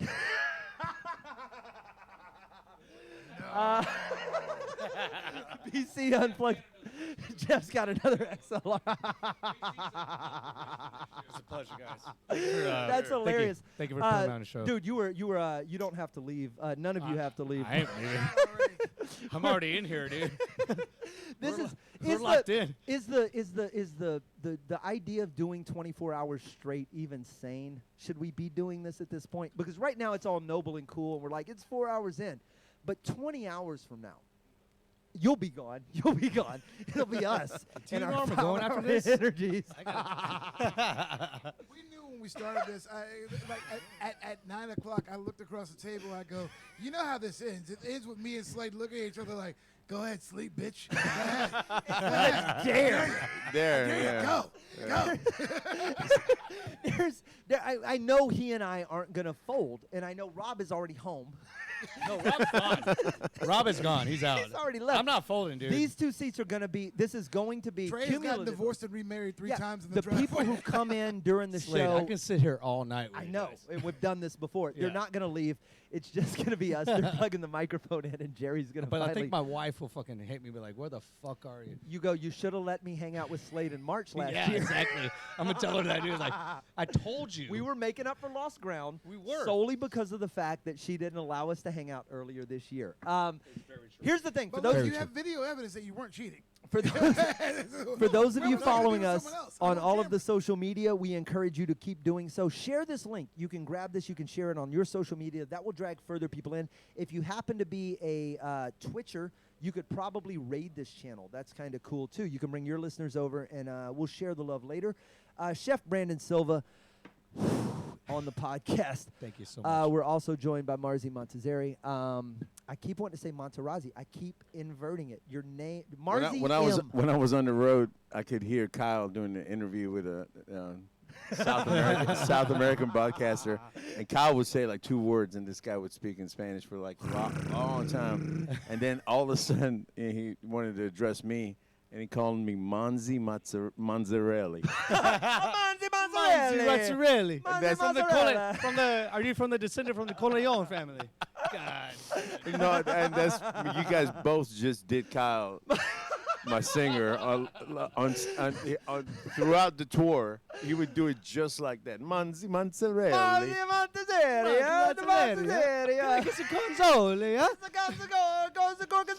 my God. My name is Mini-Me. Jesus Christ, There's dude. a lot of mini-me, Marzi Montezeri. I'm just putting M's and There's M's. too many me's. Right? Lots of mini-me's. It's a mini-me table right now. Honestly, like seriously, the skin tone. If I put on some shades, I was like, we look. If we all put on glasses, this is literally they're our stunt doubles. We bring the hair. This is if you just throw these two off a building, we look like we survived. Jerry Wayne Longmire is going to host the stand-up portion of this. You have, I know, who else on? So you got Grady Pruitt, Antonio Aguilar, and Will Loden. So we have a fantastic stand-up comedy show lined up for you. Some of them previous guests. Jerry Wayne Longmire is going to host that. We're going to take a break. We're going to come back with Marzi and Brandon and myself and the rest of the Whiskey Brothers. This hour brought to you by the Houston Improv. They are located at 610 and I-10, basically. Really easy to find. 7620 Katy Freeway. The Marquis Center. I know that, and I haven't worked there in 14 years. Because you were there next door. The Marquis Center, every month, every week, they never close down. They basically have been a comedy theater and restaurant for the entire time. We might be doing something there in June. Lots of stuff to talk about. Follow them, improvhouston.com. We'll be back. Stand-up comedy hosted by Jerry Wayne Longmire on the Whiskey Brothers. Great, big, fat, never-ending everything stuff. Eventually. We'll be right back.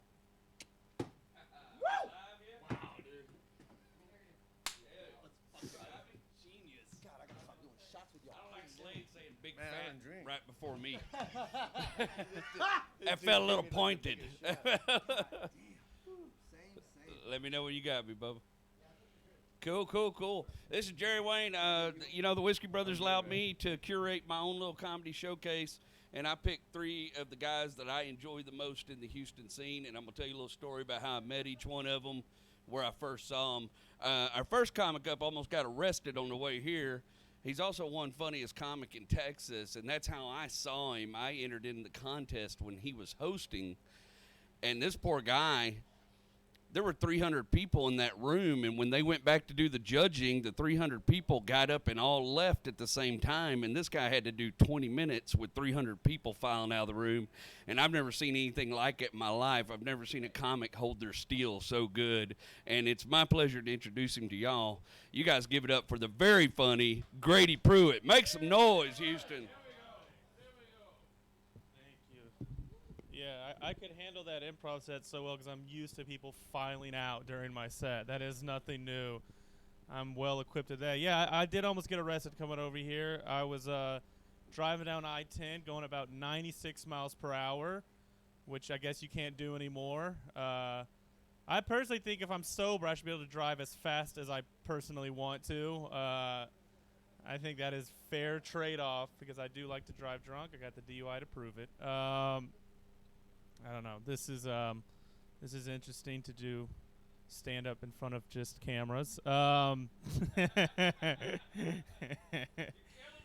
Thank you, buddy. Man, where to start? I'm 26 years old, so about halfway done now. We're getting there. We're about halfway done.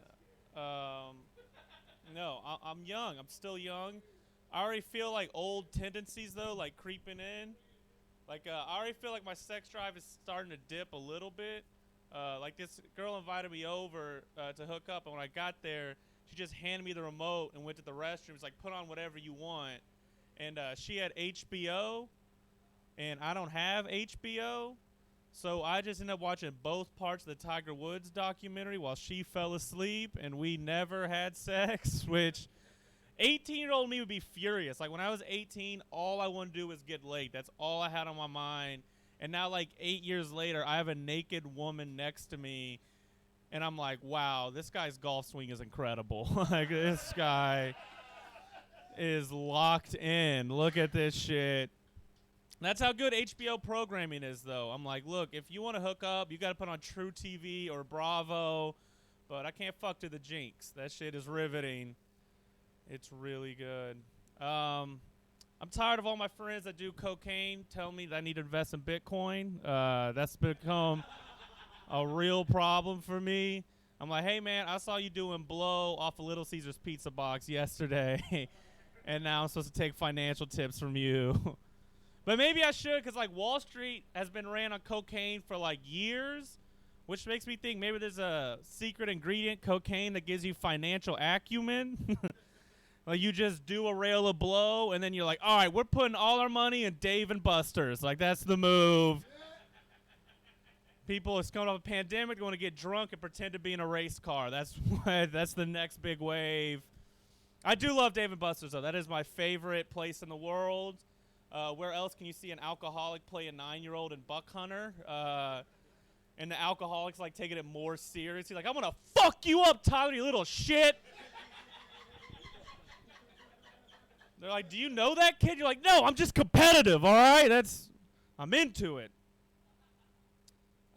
Man, this has been a rough year for me. I got my car. I had an STD scare at the beginning of the year, and by a scare I mean I got an STD. That's what that means. Despite my low sex drive, it's nerve-wracking getting your results back. It's nerve-wracking. I think we should spice it up, make it more fun. Like, I think we should do getting your results back the same way we do gender reveal parties.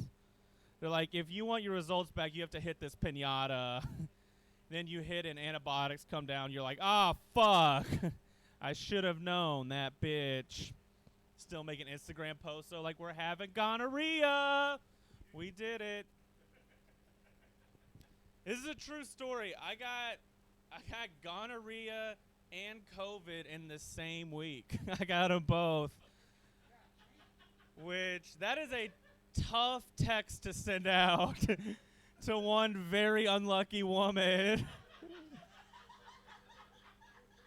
To be like, hey, I have to tell you, I have gonorrhea, and it gets worse. You have a lot of testing to get done. Because we are in the same boat. No, that's rough. Lovely woman, though. It's been rough for me, man. I am fucking poor right now. I'm at that level of broke, like I was grocery shopping. And I found myself checking the price per unit between different brands of ramen noodles. You ever get to that level? I was like 21 cents per pack. Like, not today, Top Ramen. What? Do you think I'm made of plasma? Yeah, that's a joke for my pores.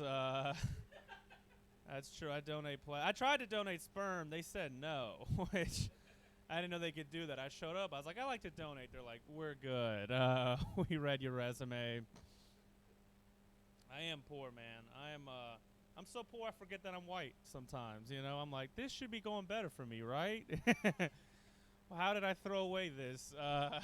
I'll call my dad. I'm like, shouldn't you own an oil company or something? Why is my last name not Schlumberger? Like, we should be killing it right now. But no, here's the thing about being poor is I don't like other poor people. It's a tough position to be in. I think I'm better than poor people. I'm not. I am poor, but like I look at poor people, I'm like, ugh. You know, like I want to be rich. You know, like I want to be the level of rich where I look at poor people and I go, yeah, they don't deserve clean water. Like I'm trying to. That's the level of rich that I'm trying to get to, but you know, not there yet. That's really my dream job. I just want to be like the son of a billionaire. You know, like that's really my dream.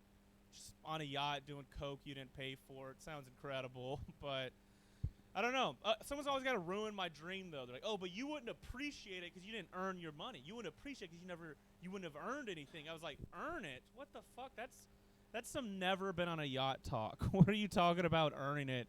If you're cheating on a test and still get an A, it's the best feeling in the world. Why do I gotta earn shit? I don't know. What am I at? Like 15 minutes now? 3 more minutes left? Okay.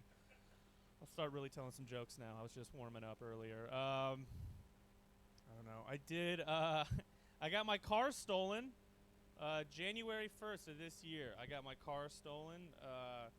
Yeah, they gave it back. because that's how shitty my car is. Is that even car thieves were like, yeah, this isn't for me. I think he probably needs this more than I do. Yeah, it's true. HPD found it. Also, I have a DUI, which means I have a breathalyzer in my car, which takes a photo of you every time you turn the car on, which is the last thing you want from a stolen car, is a device that takes a photo of you and sends it to a database every time you turn the car on. So I got the car back. HPD called me. They're like, we found your car. It's in this abandoned parking lot. I was like, all right, cool. I'm on my way. I'm on my way. My roommate is driving me. And they're like, oh, no, sorry. We have to tow it. I'm like, wait, why do you have to tow it? They're like, well, we can't wait here for you. Like, we're busy. We have to go. I'm like, all right, yeah, you leave. What are the odds it gets stolen again? Yeah, like, I'll roll those dice, you know? I'll call you back. But they're like, no, that's our policy. I'm like, you're adding in the tow part. So they didn't listen to me. They went and they towed my car. And I had to go pay $260 to get back my stolen car, which seems like a lot of money to pay to get your car stolen. It's especially a lot when you only have $240 in your bank account. And yeah, I decided to have someone Venmo me to get my fucking car back. It's embarrassing, but also I found out the person who stole my car was like a fucking like a rogue tow truck driver that was trying to find abandoned cars, but then saw it at the breathalyzer and then just abandoned it in like another parking lot. So I guess the point of this story is like, if you see a tow truck driver, just fucking kick him in the shins. I don't know, like what? Who the fuck decides to be a tow truck driver? They're like, all right, I want to be like a nuisance on people's lives. But like, I'm too pussy to become a cop, so I'll just do this instead. Just become a tow truck driver. Like, I honestly think if I had a kid and they'd be like, I want to be a tow truck driver when I grow up, I'd be like, you know what? This is wrong, but I have to hit this kid. Like, I have to hit it. This is the one. I would believe in my kid more if he was like, I want to be a heroin addict when I grow up. I'm like, you know what? You're going to be good at guitar. You know, you're going to meet some interesting people. That's promising. That's, all right, thanks. My name's Grady Pruitt. Give it up, Grady Pruitt. Don't run off, brother. Where can they find you on social media and stuff? Give me your rundown. Pruitt Grady at Instagram and Twitter. That's the best place to find me. All right, excellent, man. Thank you so much for coming on today. Our next comic, I've done a few shows with him. I met him at the Secret Group, and we were doing a show, and there was a heavy metal show next door. And every comic tried to play on what was going on next door because it was overwhelming. But this dude handled it like a pro. He killed the crowd that night, and every time I've worked with him, except for Corpus Christi, he's done it again. He ate a dick at Corpus Christi, but that wasn't his fault. You guys give it up for the very funny Antonio Aguilar. Come show him. Yeah, that's my credit. Your next comic ate a dick in Corpus Christi. Give it up for Antonio. No, but it's okay. That's what you're supposed to. You're not supposed to do good there, I don't think. I feel like if you do too good in Corpus, you're shit's not working out for you. You know, you should redo your set. But that's not even the worst show I did. I did this show the other day, and this guy came up to me after my set. He's like, "Hey man, you look like the woman that killed Selena." That's like not the look I'm going for, right? I was like, excuse me, dude? He's like, nah, I mean respect, dog. Brown pride, fool. Represent for Latinos. That's cool you do stand-up. I'm like, that is not what you said, right? You said I look like Yolanda Saldivar. The most hated woman in all of Mexico. It's not the same thing. Doesn't sound like respect, dog. Brown pride, fool. But I told that story in Austin, and this lady came up to me, or she didn't, no, this lady in the front row, she yells out, she goes, "You do look like that bitch." So then you have to pretend to like a crowd of people for a half hour. You have to like pretend like, nah, she probably means I look like the movie version. You know, like the lady that shot Jennifer Lopez in the movie. I know I'm doing good because the people filming this are talking. Like right in front of me. Holy shit. As if stand-up's not hard enough without an audience, with only comedians more successful than you in in someone's house.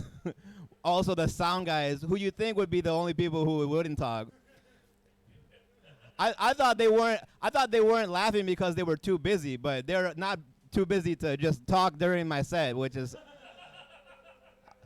very professional with the mask though. So I can't really say for certain that he was talking because there's no proof. There's no way to prove it. I'm the asshole right now. It's like, nah, we weren't talking. We were just looking at each other in the eyes, right, and nodding and agreeing on shit right in front of you while you try to do stand-up for nobody and everybody at the fucking same time. Let's film my fucking weirdest set of the fucking, like... There's audiences. No, let's not film that one. Let's film the one and stream it, no less, when there's no audience, and let's see how... I'm being punked right now, and I no, it's cool, though. That's cool you're wearing your mask, you know? It's really helping. People wear, the worst part about wearing your mask is when it does its job, right? Have you ever had to sneeze in that shit? I take my mask off to sneeze because...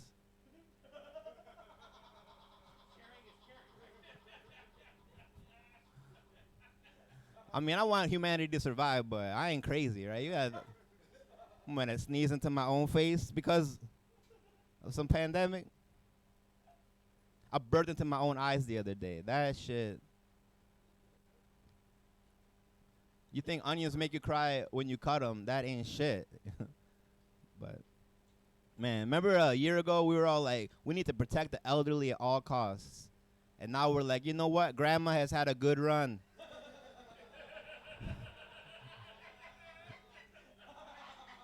She put raisins in the potato salad again last Thanksgiving. She's past her prime. Like, what do grandpas even do, honestly? No, they're cool, you know. My ex-girlfriend never told me about all the abortions she had in her past, but I should have known, you know, from all the teardrop tattoos next to her vagina.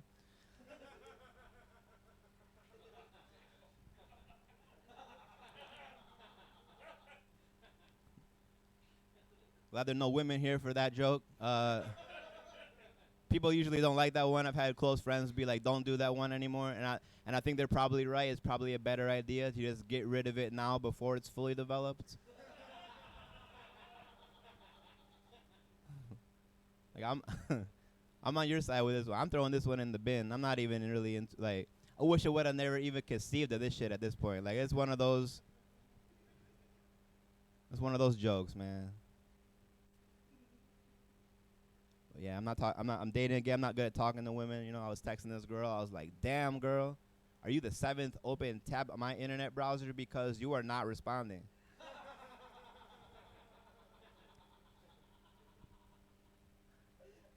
I'm glad the IT guy likes that one because that's really... Yeah, see?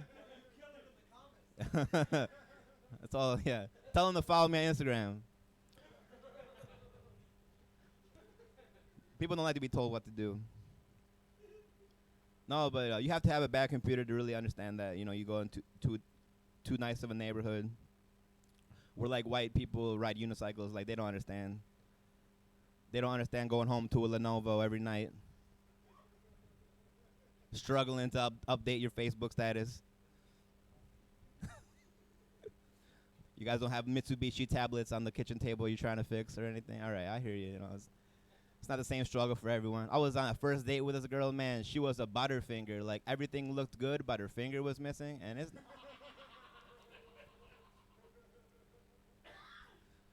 This is my set for when there are no women at the show.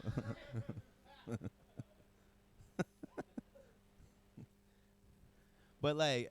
It's not even a problem, like, for dudes. Like, we don't care if you're missing a finger, you know? It's like, what, you're only missing one finger?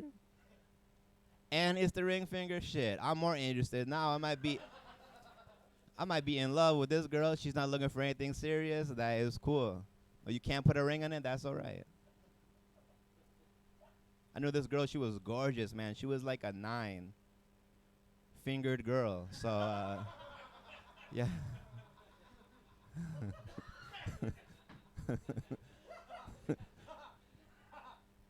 I like how you stamped for it with your foot, as opposed to clapping with your hands, which would have been arguably disrespectful. Showing off all your fucking digits and shit, but a stamp is perfect for that line. Thank you. God damn, man. Shit. The worst part about this set is that all these jokes are so old that they will have complications from coronavirus. This shit is old, man. Like, even my new shit is old. That's what sucks about COVID, man. Fuck, man. All I got now is hack race jokes. So I'm Peruvian. It's like Mexican, just minus the work ethic. That's why Jerry Wayne never hires me for shit. They're doing all kinds of Mexican work all the time. He didn't even brings it up to me. He's like, nah, I know you ain't good at that, but Peruvian ass fucking. Yeah, when I need a virus taken off my laptop, then I'll hit you up. I know you look at all that weird porn that gets your shit fucked up. But like I'll mow your front lawn. Right? I get that. I get why you'd want to, but who are you trying to impress with the fucking backyard? Don't your friends and family love you already? Like, what?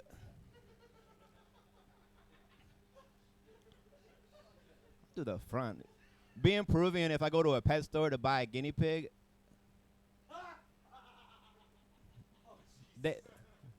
they'll be like, you got to pretend to be Mexican in my shoes, because exactly, in Peru, guinea pigs are considered food. So if I want to buy a guinea pig at the pet, I got to pretend to be Mexican, just so I can take it home and eat it. It's fucking. All right, it's too much. A little bit of a guinea pig audience tonight. I feel it. I would never do that. I would never go to a pet store, buy a guinea pig, take it home and eat. Way overpriced at the pet store, right? What? Right? $19.99 for one. I mean, he's cute, but how much does he weigh? Let's shave him down. Let's get a fair price on this meat. I mowed half a lawn for this shit. All right, so I'm done. Thank you, guys. Antonio Aguilar. Follow me on Instagram at AlpacaPone. Thank you. Hell yeah. Give it up for Antonio Aguilar one more time. This clearly ain't Corpus. Good job, brother. I'm never going to let that shit go. All right, guys. I hope you enjoyed Antonio. We sure did here in the studio. Our last comic up in the showcase, a good friend of mine. First time I seen him, we was on a dive bar show, and I was sitting in the back of the room going, there's no way this is going to go good. People were loud, and this big, giant beast of a human being climbed on stage and yelled at these people until they knew how to act. And it was one of the best things I've ever seen. I love him. You're going to love him. Give it up for Houston, Texas' own William Loden. Oh, thank you. Thank you, Swift. Thank you, Jerry Wayne. All right, appreciate that. Oh, man.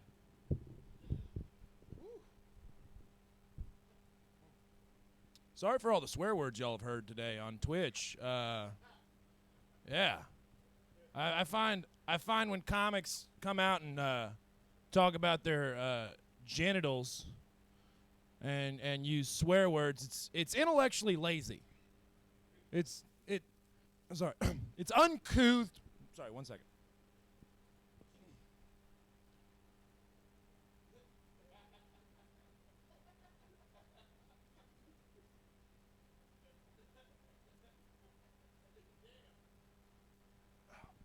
So I was eating pussy the other day, and she sneezed. Upstairs, not down. Don't worry about how my beard smells. Look, the moral of the story is I'm a good Christian man. So I poked my head up like a little groundhog to say, bless you, because I was raised right. And she looked down and she stroked my hair lovingly and she said, typical Virgo.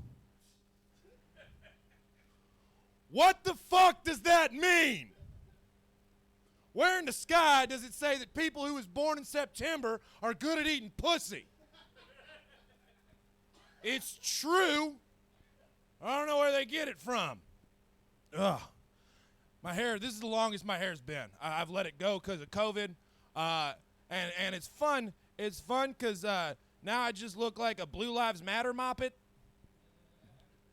It's unfortunate, you know? Like, you know, well, if you didn't want to get arrested, then you shouldn't have acted that way.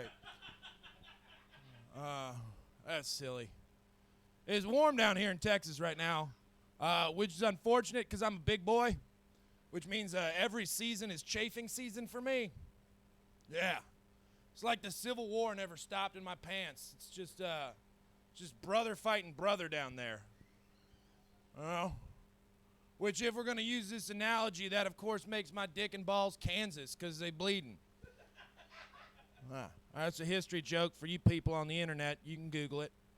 Yeah, so I'm a Gold Bond boy. I love Gold Bond. Every day. Every day I Gold Bond. Except for when I'm trying to get laid. Because, you know, when I want to get my dick sucked, and I use Gold Bond, I'll take my pants down and it'll just look like a foggy San Francisco morning when I present my package. You know? I also don't know what's in Gold Bond, you know? I don't want to have sex with a girl and give her like mesothelioma or some shit, you know? End up on a local lawyer's commercial. Hi, has you or a loved one ever sucked Will Loden's dick? Well, you may be entitled to compensation. What the insurance companies don't tell you, and then it cuts away to a big girl, and she's like, I sucked Will Loden's dick, and I couldn't breathe for 6 weeks. Thank God we had Jim Adler, the Texas Hammer. Se habla español. No.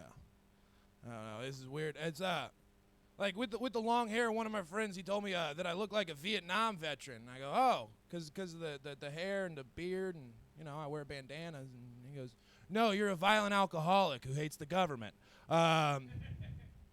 Which is not true, but, you know, it's fun.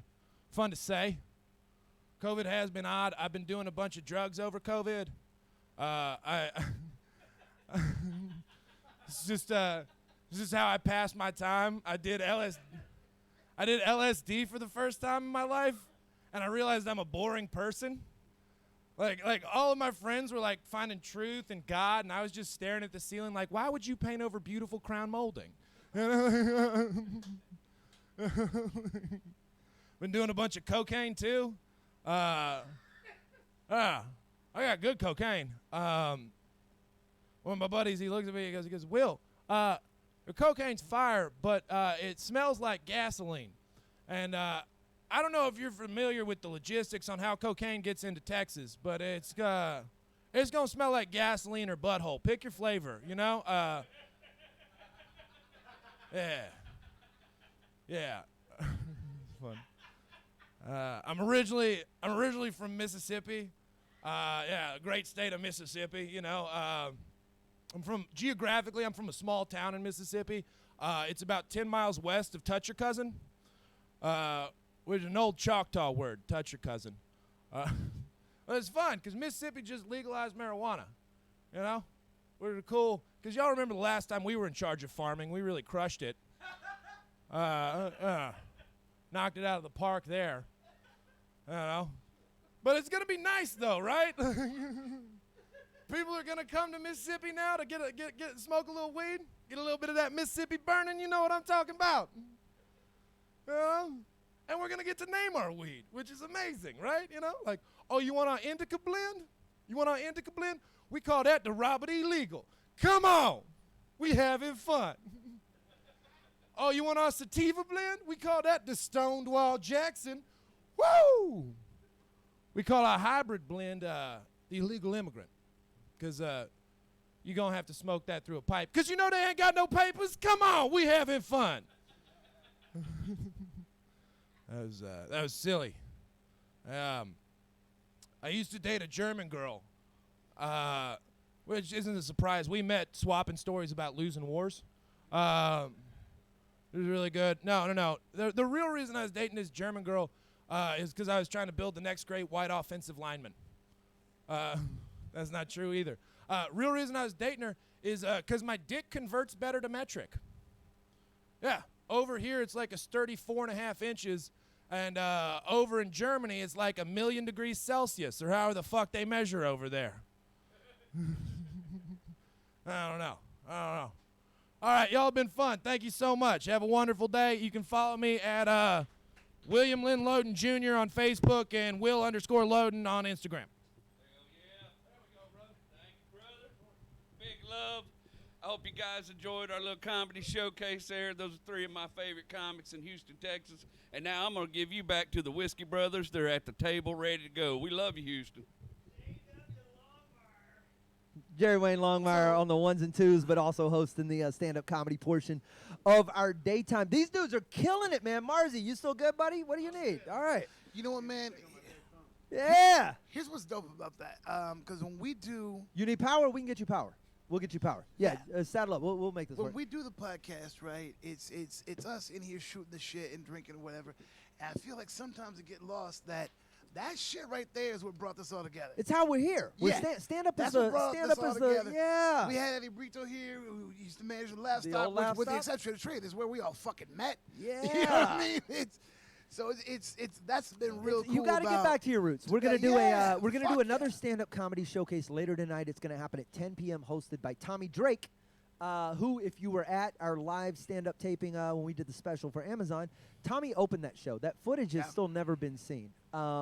He hosted that show. He was juggling knives, and he did 6 shots of whiskey before he did it, and then brought a fan up. I didn't know Tommy drank. Yo, because he how you know, professional he is. Yeah, but you can also like see the depression. Trey, so it all makes you like, oh yeah, Tommy should drink. The Jack on the Rocks. Mm-hmm.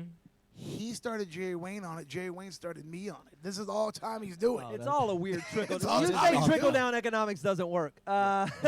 We are the Whiskey Brothers. Check out some of the stuff we're doing right now. All day today, we are doing a follow/subscribe-a-thon, if you will. So if you're watching this and you're kind of in the chat, give us a thumbs up or say what's up or hello or hit one of the emojis. But also, click the follow or subscribe button. That's the thing that's going to keep us here in the capacity we want to be here. Lots of you watching, so if you can copy the link and share it, we'd also appreciate that. We have a ton of guests. This hour is brought to you by the Houston Improv, or at least was that last hour. I love the fact that Marzi Montezeri is a fucking whiskey brother now. Like he Dude, just, of course he's we're in. like 1 minute, and he was like, yeah fuck it, I'm let's in. roll. He knows, brother, you know that one of those seats is yours. That is, just take it.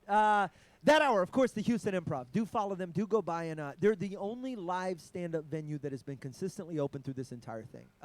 Some of us have done shows there. A lot of headliners have done shows Bruh, there. I went like in the heat of the pandemic. I went there. Brad Williams, motherfucker, walks on stage, and the first word out of his mouth is like, "Yes, live stand-up comedy in Texas." He goes, "If I do this in L.A., I go to jail."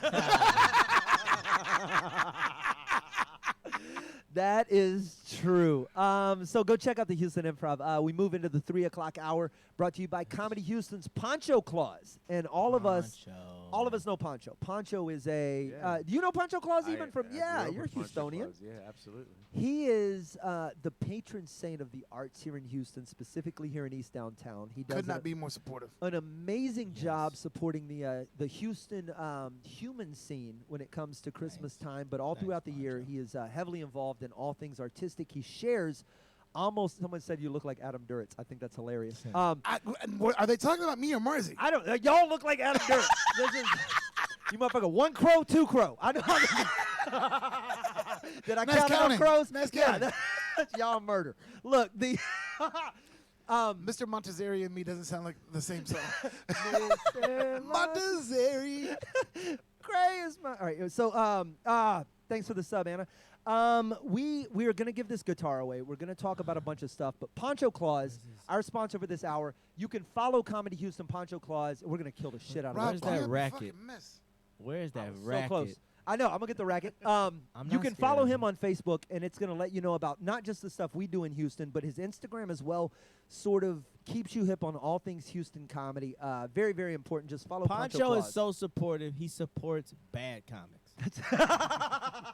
Like if a bad comic got a show, he goes, "Hey, go check out. It's in Houston." It's still he's that dude. that fucking supportive, man. That's how much we love Poncho.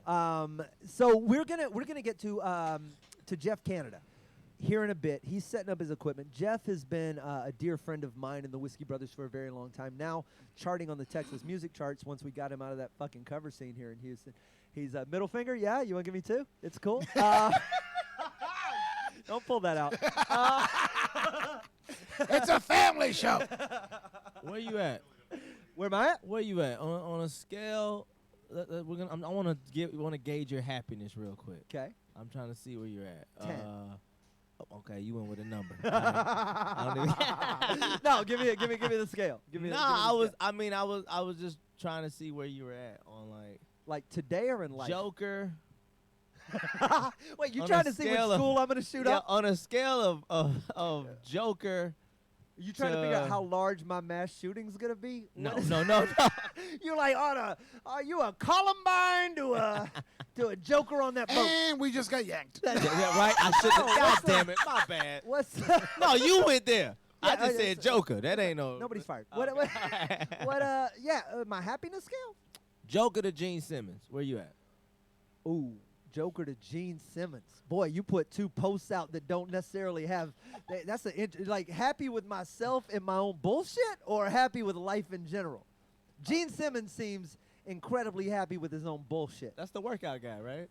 No, that's Richard Simmons. That's the dude from Kiss. I don't know who Gene Simmons is. Who's Gene Simmons? The guy from Kiss with the really long tongue. Oh shit, I don't know that guy. I know Richard Simmons. Okay, the workout guy. Richard Simmons is different. Gene Simmons seems high on his own bullshit. Richard Simmons seems just high. But Richard Simmons seems like he is on mushrooms all the time. But based on facial paintings, that Okay, matches. Okay, Gene Simmons and Joker actually. Yeah, that's why I was like, That's why you're like, this is a interesting. chart. Those are 2 different facially painted people that feel drastically different about life, and that is one of them is happy in explosions, and one of them is scary in explosions. Yeah. Yes. Are you about to burn the stage down of the world? Right. Same. So same fuck it, let's keep same- it in same that face vein. paint. Oh, I'm Gene Simmons Let like me- a motherfucker, all right. except people like me for different reasons. Simmons is a. I don't know Gene. Have you met Gene? Do you know Gene? I Is don't he okay? want to. Yeah. Thank you. Okay, so I was gonna ask you, this you a is Kiss fan or no? Okay, so I'm an import, and as an immigrant child, I'm fortunately, I mean, I can get it because all my Dimebag Darrell and Of course. all my friends that I grew up with, they all loved Kiss, but they lived in America when Kiss hit. I came to America when this band called Van Halen hit. So I missed. Oh, you should talk to Rob. So you're into musicianship and not showmanship, even though musicianship and showmanship is the same with Van Halen. But Kiss is. No, and when I was that young, man, it's like it hit you and it didn't. I can see how Kiss got you, but I wasn't around it. That music, Got you. I lived in the Middle East. I came here, and I heard Van Halen first, man. Right. I don't know how do you explain that. That's not even like It's different. It's transcendent. Yeah, Eddie's not playing guitar. Like that's like a sonic.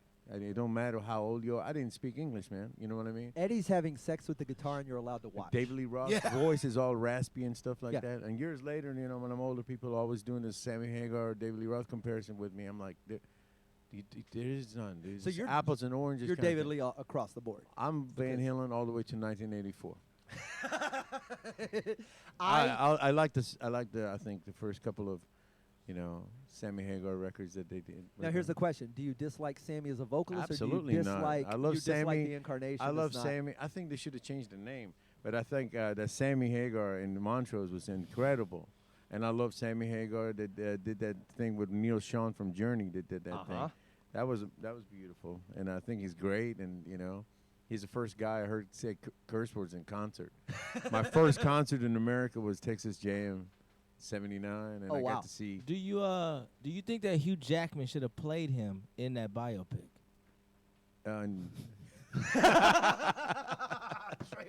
We all just I couldn't keep a straight face. So I asked you that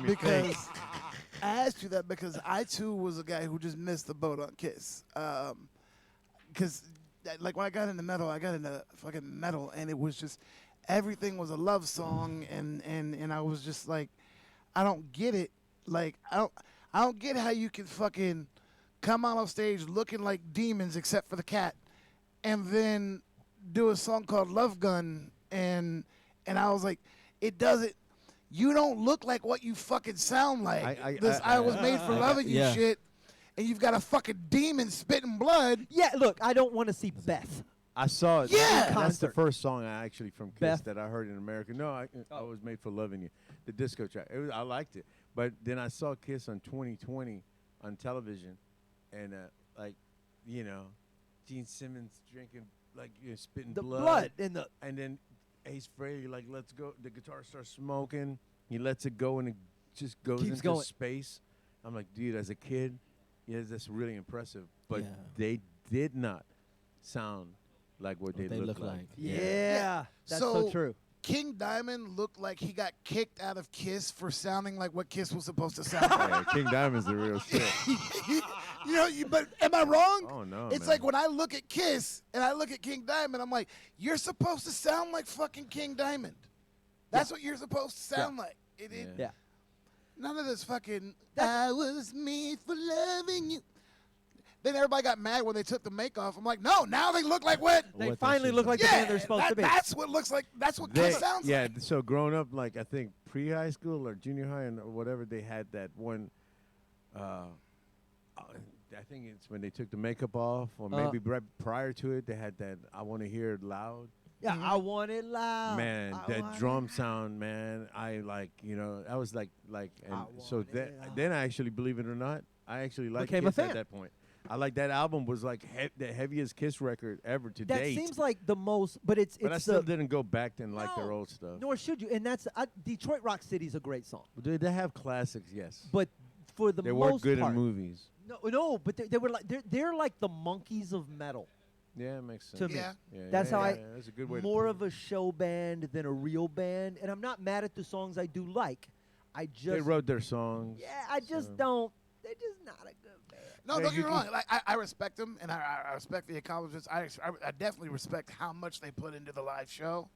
I Right. think that's awesome. I love the creativity of the costumes. It's just, it's like when we talk about it on Spoiler Room, when we're like, Anthony Mackie's a good actor, but Amos Falcon doesn't hit with me. I'm like, hey, dude, I get that y'all are good musicians, but I just, what I see and what I'm hearing has never fucking hit. In you art, know? in art, integrity reveals itself through time, regardless, man. So Yeah. in that intent, being money, being at fame, being whatever it is, bro, they're that all that about always through time, art always reveals itself in its true nature. You know? Whoa. That's why when you check out like Somebody said- bands that are organic, there's no No touching way, it. man. really? I agree with you. Somebody just said Bryan Adams co-wrote on that Heavy Kiss album. There's been a lot of co-writers in Kiss albums, as it Really? was on the first Guns N' Roses record. Wait, who wrote on the first Guns N' Roses record? Oh man, Shel Silverstein. they had nothing but studio musicians, The and like Giving Tree. that was like Really? Yeah. Like that wrote on it. wrote and played on it. Yeah, Yeah. that's okay. Dirk Grosbar said Guar sounds like how Kiss looks, and I'm like, yeah. Yeah, Gore is the real War deal. sounds like how they man. look. They Do legit. you know how They many are ti- so legit. Do you know man. how many times I've seen them live? Probably how many? 32. 32. 32 times. Man, I have never 32. ever seen Gore Same. live. What? And Same. listen, You I know I played haven't either. Fitzgerald's upstairs where Dave was playing in his punk band downstairs, and somebody was like, "Hey, he smokes, man." So I went there, and I was like, "Dave Brocky, man, what's up, man? How you doing?" Man, the nicest guy. I've only seen like a video of them playing like an Astro World. Yeah. With like 13 people in the audience, and in between songs you hear like thousands of people cheering, and dude, that shit cracked me up. Dude. And their musicianship Yeah, was yeah. on point. Yes. And they were hilarious, and that was just a good time. And I finally got a chance to see them. And Austin, I played a show. I finally got a chance to see them. And somebody gave me something. And I'm not shitting you, man. I went to go watch Gore, and I went and stood there in the very back, and I couldn't see You've them. still never seen Gore. No, I couldn't see them. They were like going moving and stuff, like from side to side of my eyes. I was like, man, I can't even see. So can we both do our first Gore concert together next time they come to Yes, Houston or New yes. Orleans or wherever? I'll roll out wherever they come first. We'll roll out together. That would be awesome. And Sam can be our Sherpa because he's been. I'll hit and 33. Trey won't even know what to do with a bunch of dinosaurs spewing blood I to don't the even audience. know what y'all talking You don't about know what now. Gore is? Like- It is gonna the be- most. It is the most ridiculous. Just clusterfuck. If the of- four of us went to Gore together, it might be the greatest night of my life. They're musicians who like were into special effects and art. Yeah, art, it was a college art thing. You'll see gallons and gallons and gallons of fluid in this show. It shoots out into the audience. They're Kids in go in costume. with white T-shirts so they can be It's like covered in fake watching them blood. shoot a Yeah. Godzilla film in the 70s in their costume. Oh, it's a dude. I'll just give There's you a beheading and I'll give you. Yeah, they bring he out shoots things with, like, fake fake semen heads. out of Let me his give you. fake Let me give you a penis. picture. Marcy, can you give me that bar again? In time, art will reveal integrity. Yeah. It's true self through time. It always does, and the intention of the artist always comes out. When I was a kid, you go to a party, and if I didn't like Poison, I didn't like Poison. All right, sorry. And then people, fair. all kids your own age, guys, they're like, how much money you got in the bank? It's like, what the fuck does that have to do with the art, man? I don't like this music, man. You can tell these dudes are doing it for one particular reason. I get it. And the intention was like pure, like, same thing with like Motley Crue or something like that, man. Mm-hmm. I know I grew up with certain type of pop music and stuff like that. Same goes with hip hop, man. Like, I don't like, I grew up with it. I love it. It's part of me. But then I don't like a certain lot of pop artists, Right. that are made. I like the real shit. That authenticity that comes before you become an artist publicly. Yeah. Yeah, I mean, listen to the Ghetto Boys today. Yes, well, listen to the Goody Mob or something. I mean, Integrity. Listen to Van Halen ever. try and go with the- back to that discography and because man, these artists are lost in themselves. There's not that many. The further back you go, the less distractions in life are, and then you go all the way back to like classical composers. They ain't got telephones, radio, this and that. They're like obsessed with this, man. Doing the They're piano. in this beautiful realm that I'm trying to always get to. Being a dad in Houston, Texas, traveling the world with this, whatever the fuck politics is going on, trying to center So- myself. Always, it's tough, man. When you were saying that about hip hop, man, like back in the '90s, the old Tupac versus Biggie thing, that was the way I always felt. It's like, because you have Dre putting out these death row artists, and everybody knows Dre is in love with what he does in the studio. And I think Biggie was still in it for the right reasons, but it was Puffy that bothered me. Yeah. Puffy was the one to where I was like, I'm gonna you were say it, all but it's about true. you were all about the Learjets and this, that, and the other, and it was like, you're in here as a fucking businessman. Dre lives in the studio to make fucking beats. Like he's a fucking musician and one of the greatest ever. When it like Mount Rushmore of hip hop, and I knew like you could hear it in Biggie's music that like he was passionate about what he was doing. But the motherfucker behind him with the take that. Yeah, I was you like, can hear you're the problem. So when it came to that Pac versus Biggie thing, I always shot the Pac because it was like every single person on this side of the fence is here to be a Feels more fucking thorough. artist. Yeah. Yeah, they're here to be a Totally more fucking artist. But Puffy and Biggie are running around in Coogee with these big chains or whatever. Pac is wearing no shirt and his drawers. Yeah. And tattoos. Yes, he didn't give a fuck about shit. Yeah. He didn't care. well, but there's something too. Once you go public, and also once, like the last 15 years of social media, it's all been you've been shoved into. You can't do it. You can't do it just to do it anymore. You have to do it publicly, and that changes weirdly the art. Now it's all about how many likes do I get, how many follows do I get, how many. You start adjusting for that metric, and you can't possibly keep up. You just end up losing whatever you was in there to begin with. It's a weird.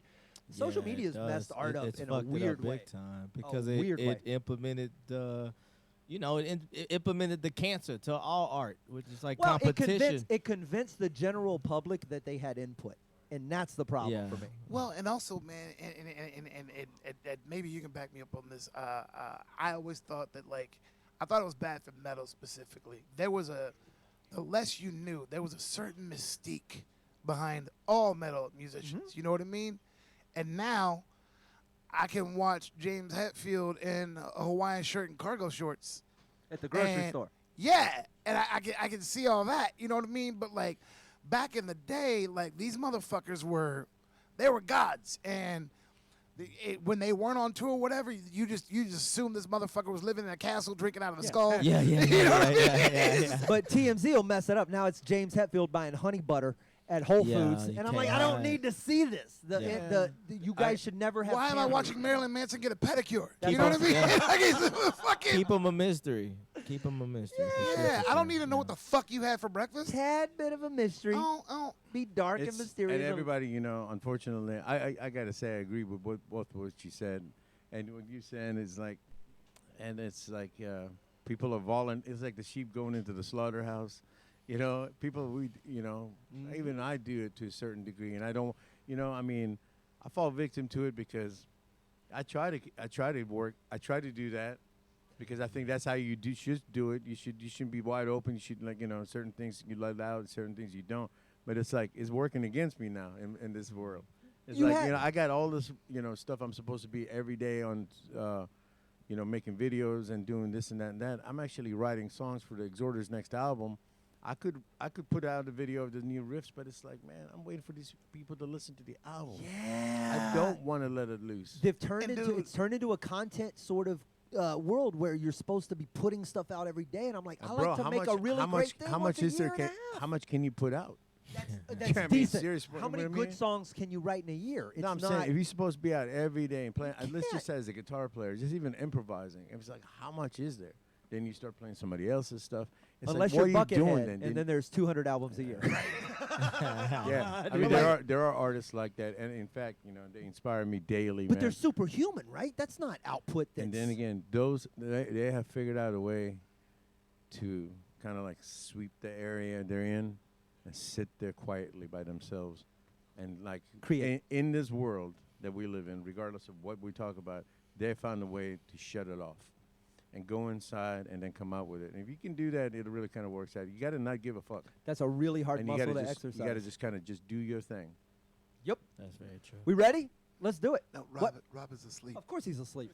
Of course he's asleep. He made it 6 He hours. about to come over here. He Y'all made still it 6 talking hours. rock. How long is Margie going to sit in my seat? Forever? Cool. We were talking about the mystique of it or whatever. Like, how many times with Face do I tell him all the time, I'm like, I used to be afraid of you? Totally. It's oh, the scarf. Yeah, and then every time we hang out, it's like the more I know about you, I'm like, you took that mystique away. I grew up scared as shit of this guy. I'm gonna call him. We're gonna kick over. Well, we're gonna kick over. We're gonna kick over to this. I'm gonna call Face and see if I can get him to come by while you're here, especially because I think it would be a really cool jam. We right know now, each other. Then perfect. We know guys know each other. We know each other well. Yeah. Done. I'll call him and tell him you're here. It's perfect. So we'll see if we can get him in. Right now, I want to kick over and then we'll bring him over to the table after the fact. We are live on Twitch right now. Do me a favor, share this if you can. We're going to kick over to a musical section. We're giving a guitar away and a ton of other stuff. A like, a follow, a subscribe, a share. All of those things make us incredibly horny. So do that while I kick over one of Texas country's favorites right now. A dear friend, we'll talk more about him in a moment, Jeff Canada. What's up? I don't know how these levels are going to be. Is that good coming to you? Solid. How y'all doing, man? Thanks for having me out. Appreciate it. My boys in here doing their 24-hour marathon. That's some crazy shit. 24-hour marathon on purpose. It's insane. Do a few songs for you guys, man. I just had a new record drop. Got to bear with me. I've been dealing with the pollen. The pollen. The song's called Too Far Gone.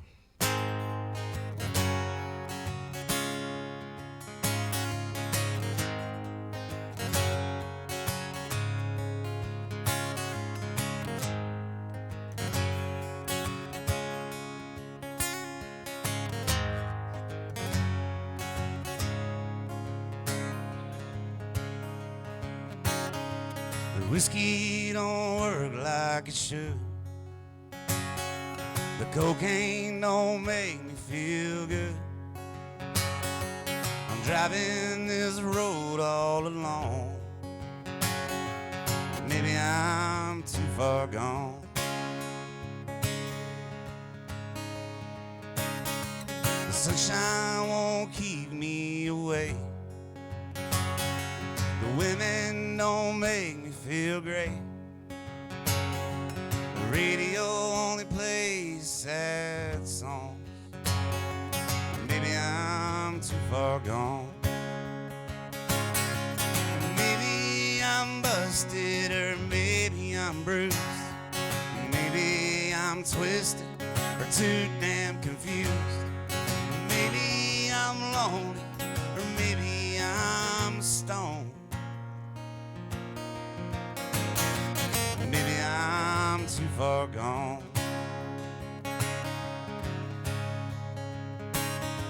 The people don't look at me the same way. I walk around carrying mistakes. I can't get past the things that I've done. Maybe I'm too far gone.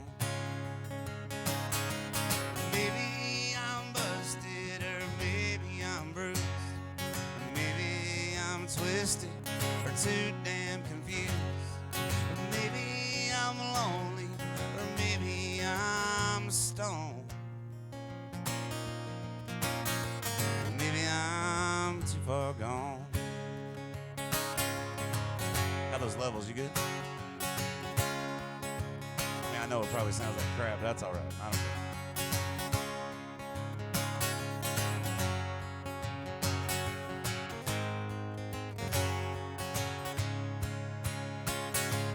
Maybe I'm busted, or maybe I'm bruised, or maybe I'm twisted, or too damn confused. Maybe I'm lonely, or maybe I'm stoned. Maybe I'm too far gone. Maybe I'm too far gone. Maybe I'm too far gone. Little song called Too Far Gone. We just kicked off a 24-week radio campaign on that one, so you can call into all of your radio stations and request it. Do it. The Bull here, and I don't know how many of your followers are country music fans, but whatever. I shared it. Maybe some of my people tuned in. Good times. So we're good? We're looking good out there? Everything's good? Let's do a song about sex in cars. Here you go.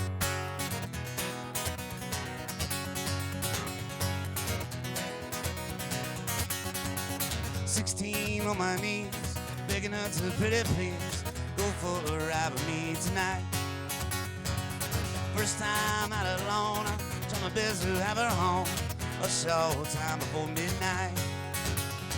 She walks out with the red dress on, and I couldn't wait to get it on as she jumped in by my side. All right.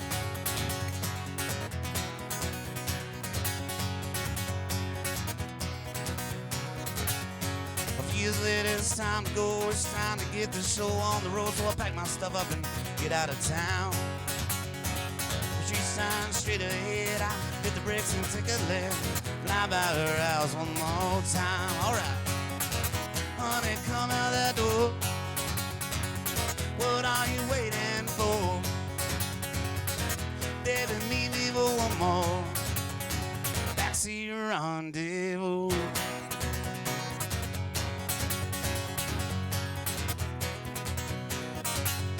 Angel on my right, so to drop her off, with the devil on my left, so to get her off.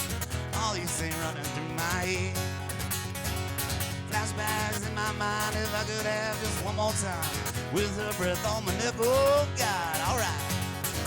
Honey, come out that door. What are you waiting for? Baby, meet me for one more backseat rendezvous, alright.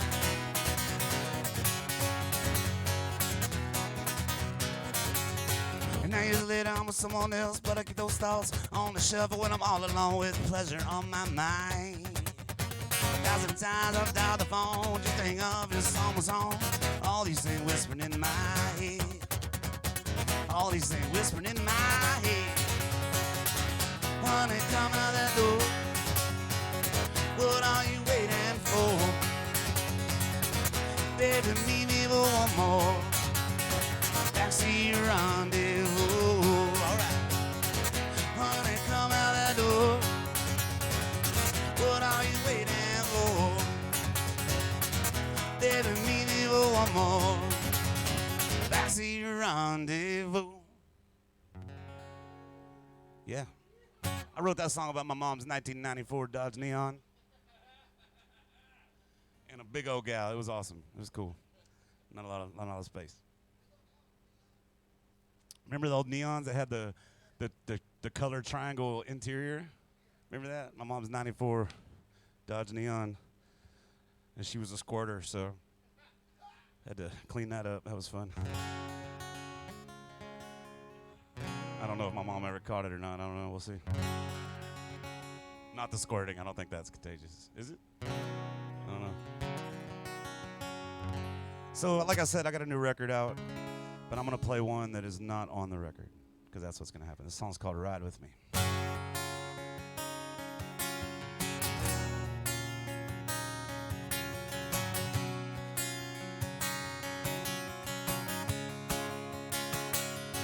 I don't know what happened. I can't explain it at all. I damn sure wasn't ready, but Sam's starting to call. And you frustrate me. I can't figure you out, but my heart is beating out of my chest when you're around. So let's play this game to our own rules. Dance at our own tune. Let's take a chance and see what can be. All I'm asking is take a ride with me.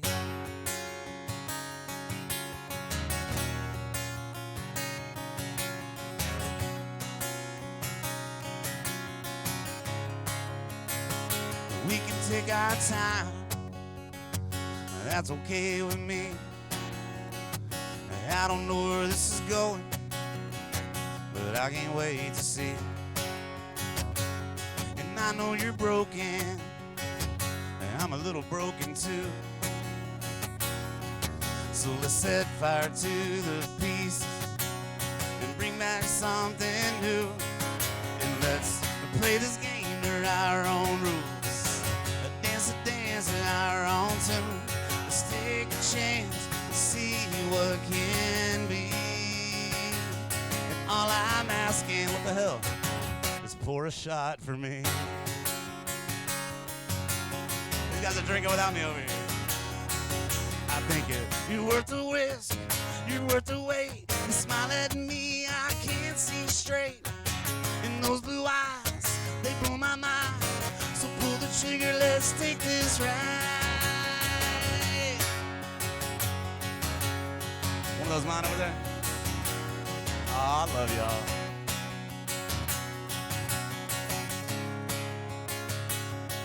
So let's play this game to our own rules.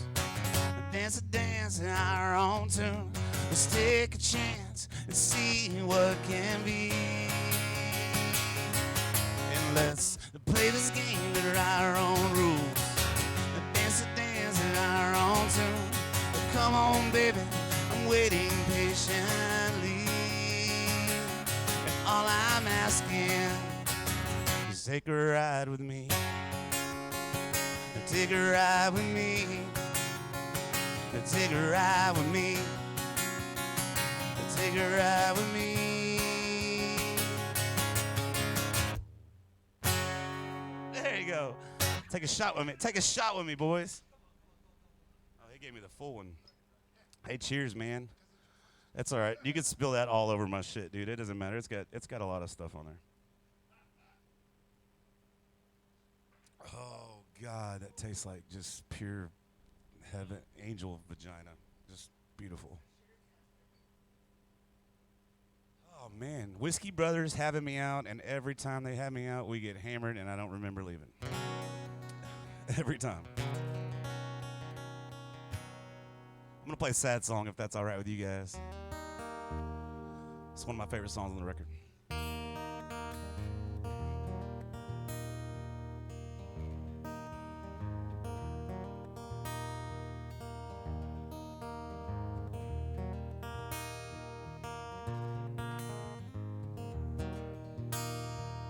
Why does life have to be so messy? Why does life have to be so hard? Why can't life just be a little easy?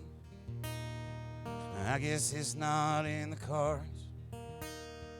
And why can't I just get my thoughts straight? Why can't I focus on what's real?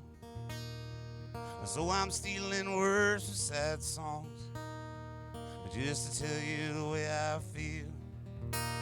So I'm gonna cry into this microphone I'm gonna pour my heart out to the strangers in this room. Pour my heart out, pour my heart out for you. You know I don't break easy. You know I'm a pretty strong man. But this old world is starting to get to me. But I'm doing the best I can. So I'm gonna cry into this microphone. And I'm gonna pour my heart out to the strangers in this room. Pour my heart out, pour my heart out for you. And I'm gonna keep on fighting. And I'm not gonna let go. And I'm gonna keep on going, at least for one more show. So I'm gonna cry into this microphone. And I'm gonna pour my heart out to the strangers in this room. Pour my heart out, pour my heart out for you. Pour my heart out, pour my heart out for you.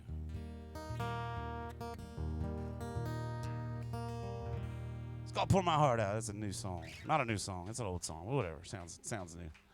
Hey, how long am I going over here? How long do you want me to go?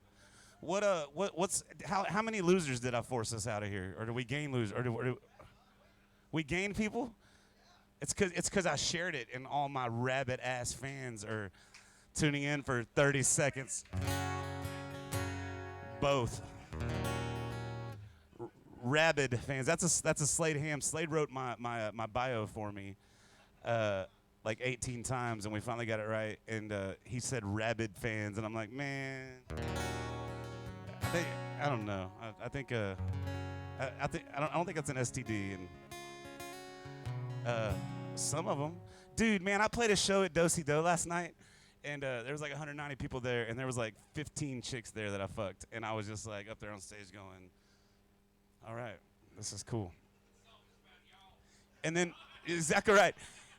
You know, and then as fucked up as us dudes are, I immediately start thinking, I think we can mix and match this.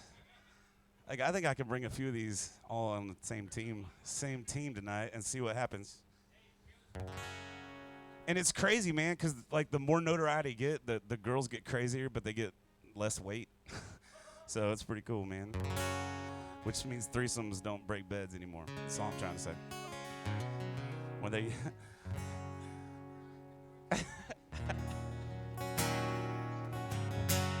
yeah, but that's because you like white chicks, and we all know that whole stereotype. Damn, I just went back to my racist KKK days right there. Sorry. You know what the cool thing about it is? What I've realized is I can do any goddamn thing I want to. You know, I'm playing these venues, right? I'm playing these venues, and it's mostly country venues now. And normally you got some dipshit sitting on a bar stool playing Waylon Jennings songs, and everybody's like, and then I go in there and do my thing, and automatically I'm their favorite, even though I suck. They like, hey, this guy's fun, man. He talks shit and, you know, gets drunk and falls off bar stools, so it works out. So, would you me do one more, or what are we doing? Play one. Okay, let's see. What do we want to do? Slow or fast? Upbeat or slow? I don't know. Upbeat? You're tired, motherfucker. You still got a whole nother 15 hours to go. Jesus Christ. Go drink some Ensure and let's get in this party. Damn, Geritol or something. All right, let's do. Hey, this song is called Broken Man. It's actually one of my favorite songs on the record, but it is the least spun song. Nobody listens to it. Everybody hates it. But I'm going to fucking play it anyway because this is Whiskey Brothers, and it talks about cocaine and whiskey. So here we go.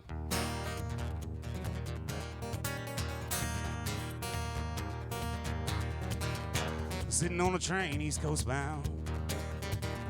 Stop in New Orleans for a night on the town. To find the bottom of a bottle and a place to rest my head. Write another sad song about the things I should have said. It just is what it is. A little cocaine to get in my head right. I'm a little foggy about what happened last night. I'm sure I lost some money, I'm sure I made some mistakes. I bet I made some new friends, but I don't know their names. It just is what it is. Now I'm trying really hard to toe that line. On one side the stable, the other side I lose my mind. Trying to remember the things I can, trying to forget what I can't forget. Making my way through this life of a broken man. Well, I forgot where I was going, but I'm sure I'll get there fast. These drugs, booze, and women gonna make me come in last. I've seen the sun rise so many times cause I'm still awake. I'll sleep but I'm dead, that's what I always say. It just is what it is. And now I'm trying really hard to toe that line. On one side the stable, the other side I lose my mind. Trying to remember the things I can, trying to outrun what I can't forget. Making my way through this life of a broken man. Now I'm heading back to Houston with my head held in shame. Trying not to look in the rearview mirror at this worn and weathered face. I try to tell myself, but it sounds a little cliche. There's always tomorrow, it's a brand new day. It just is what it is, alright. Now I'm trying really hard to toe that line. On one side is stable, the other side I lose my mind. Trying to remember the things I can, trying to outrun what I can't forget. Making my way through this life of a broken man. Thank you guys so much for having me out, man. I really appreciate it. Hey, by the way, you like this new guitar? I just got this new guitar. Y'all like that? Yeah. It's like 18 child support payments all in one fucking guitar right here. So I'm behind a little bit now. Thanks, appreciate it. Jeff Canada, ladies and gentlemen, on the Whiskey Brothers podcast, our big, great, big, never-ending everything. I keep wanting to put the word fat in it, but it doesn't fit there. We are the Whiskey Brothers, Sladeham, Rob Mungle, Sam Damaris, the original three that began this, along with John Wessling, who's not here anymore.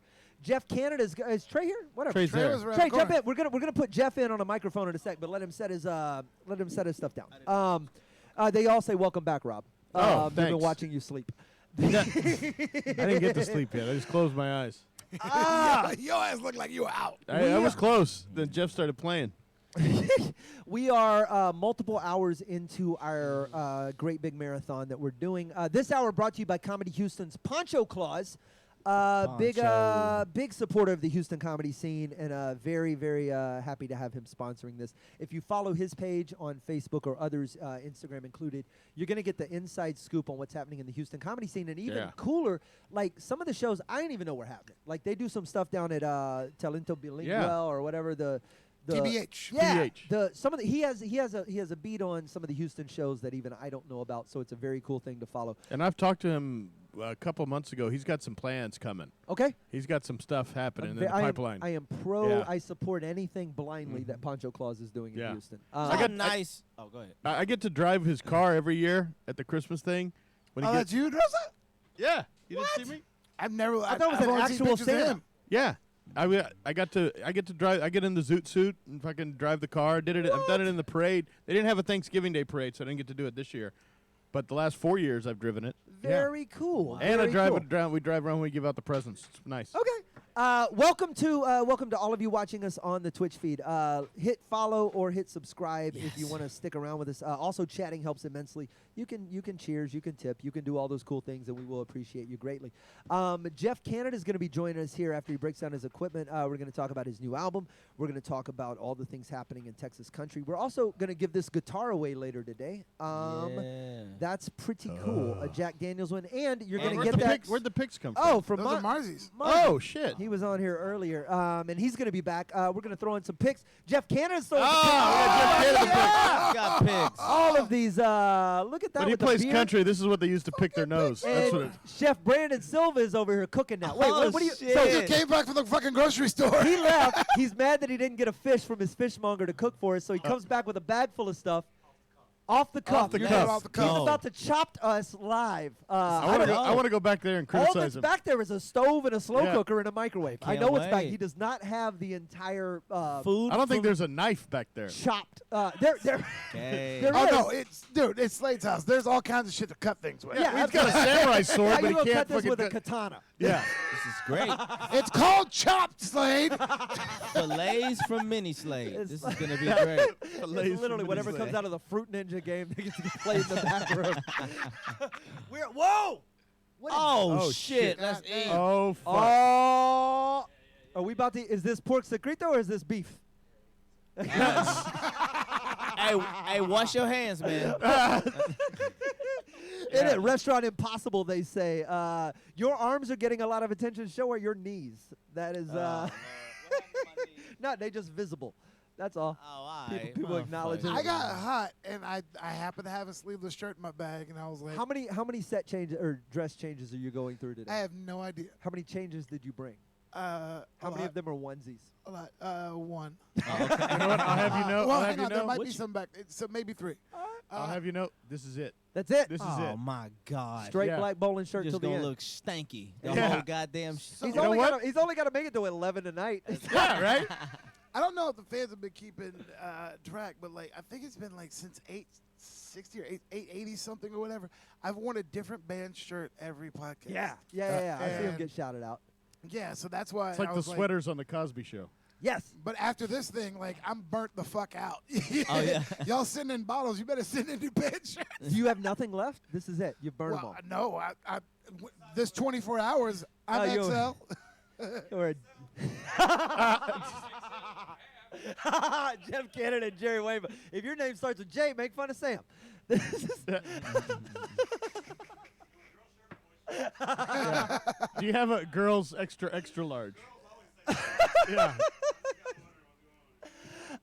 Jeff Canada. You know, I'm just waiting for all our PAs to get drunk and they can take my seat. I'm waiting for that. That's a, Yeah. you know that seat is gone filled the whole time you Oh, were yeah. asleep on the couch. We I have wasn't asleep. I was. Motherfucker, we saw you. Yeah. That shit that kill you. I wouldn't sleep. We saw you. Dude, I'll know. You'll know when I'm asleep. You're That Here's was the not thing. asleep. I said Rob's asleep. If he was awake, he would have woken up and been like, I'm not asleep. Yeah. I did. He's like, your ass sat right there, I motherfucker. did. I popped up. Rob, your snore was a guess for 20 minutes.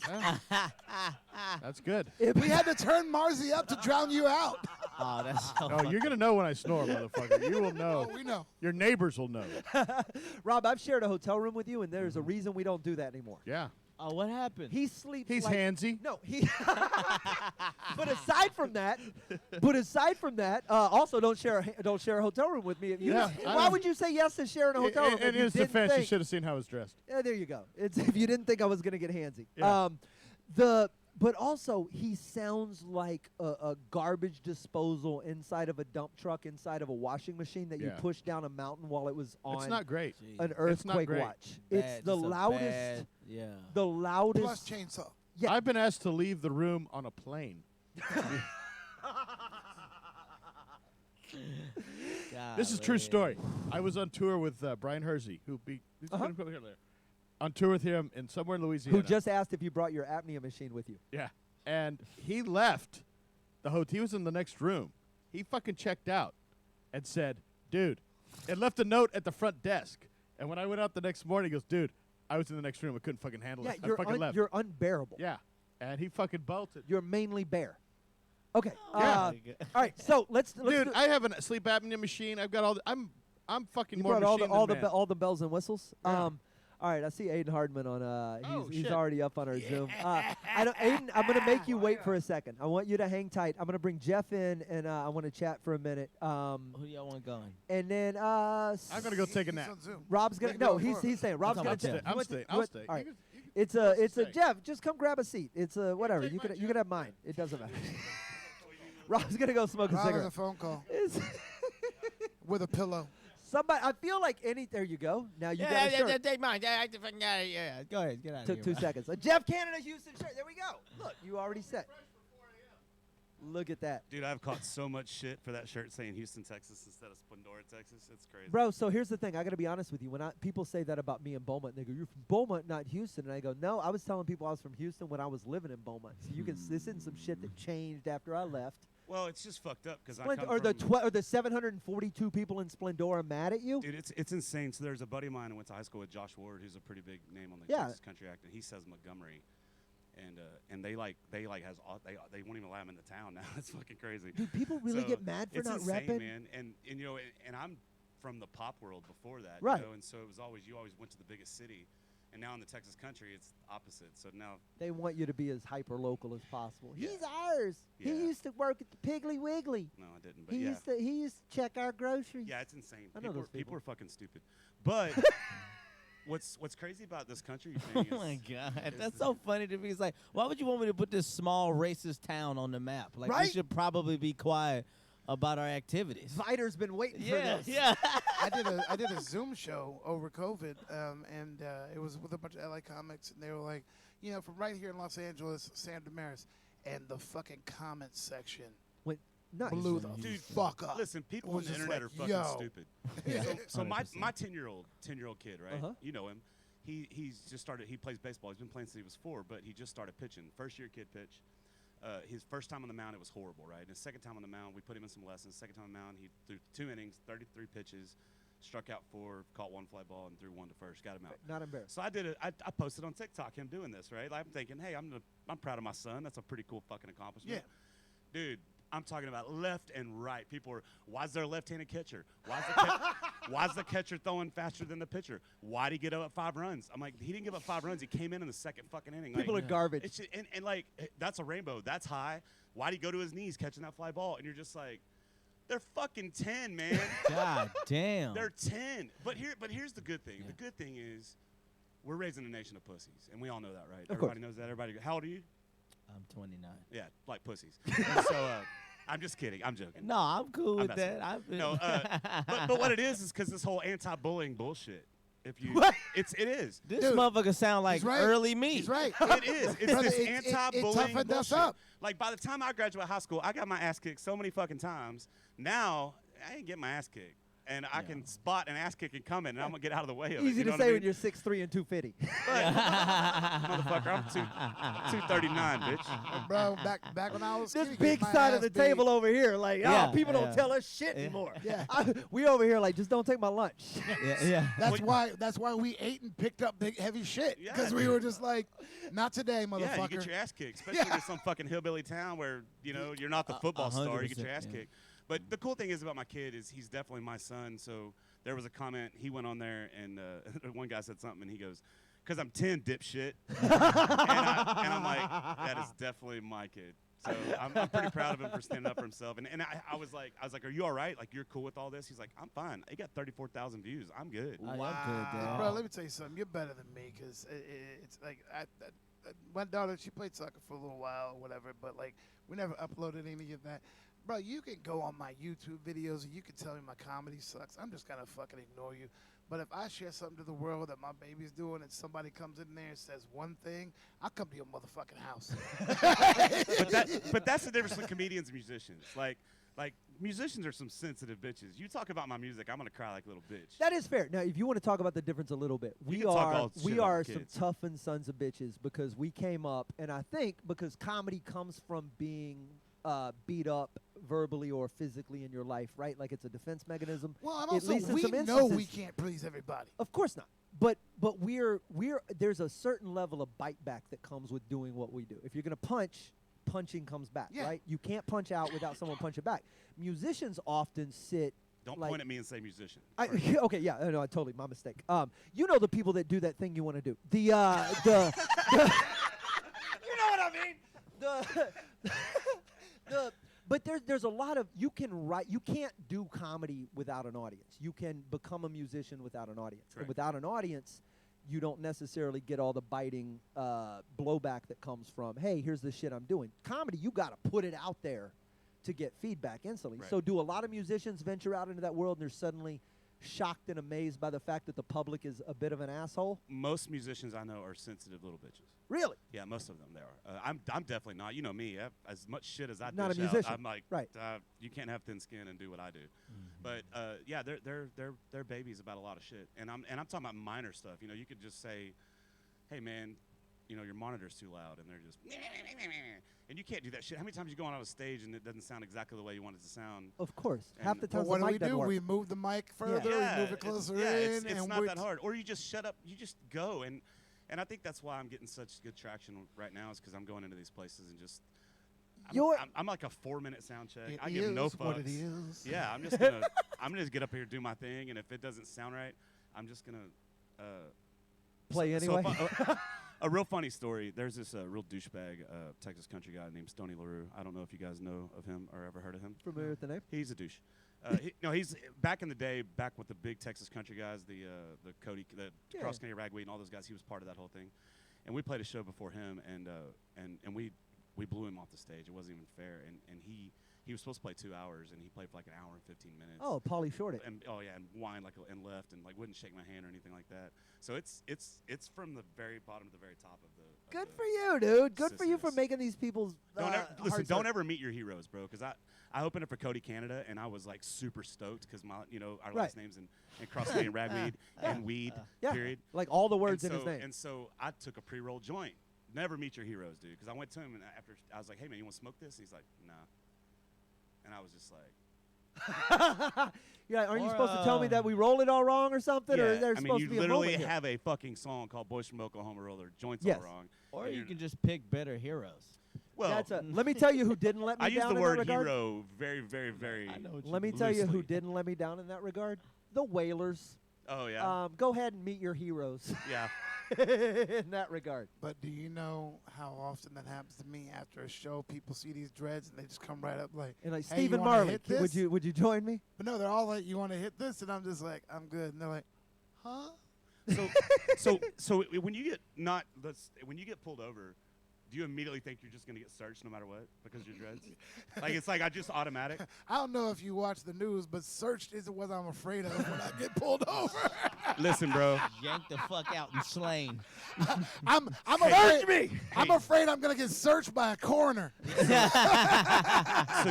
So you guys know my history, or I know y'all two know my history. I'm from a very small town. I literally played a KKK rally when I was 17 years old. That's a true story. Right. And Reformed. And of course, for sure. But from where I come from, there's no such thing as white privilege. Let me tell you something. I've been pulled over 3 times in the last month. One of the times I don't even fucking remember. I hammered out of my fucking mind, and all 3 times I didn't even get asked to get out of the truck.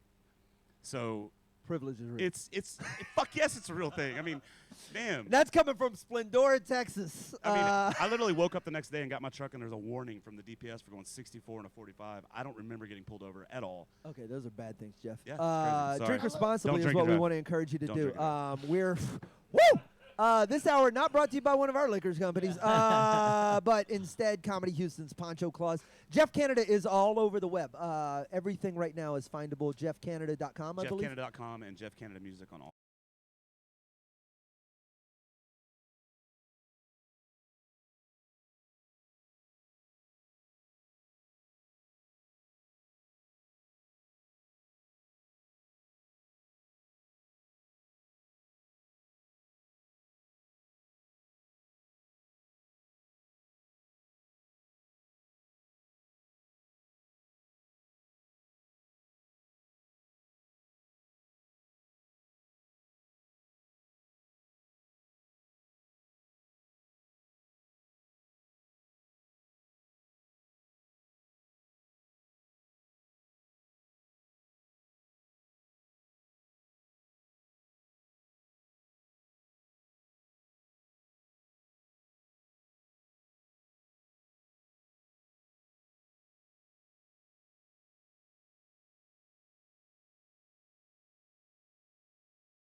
While they're in the field burning across, their daughters are really pissed at daddy and they're home alone.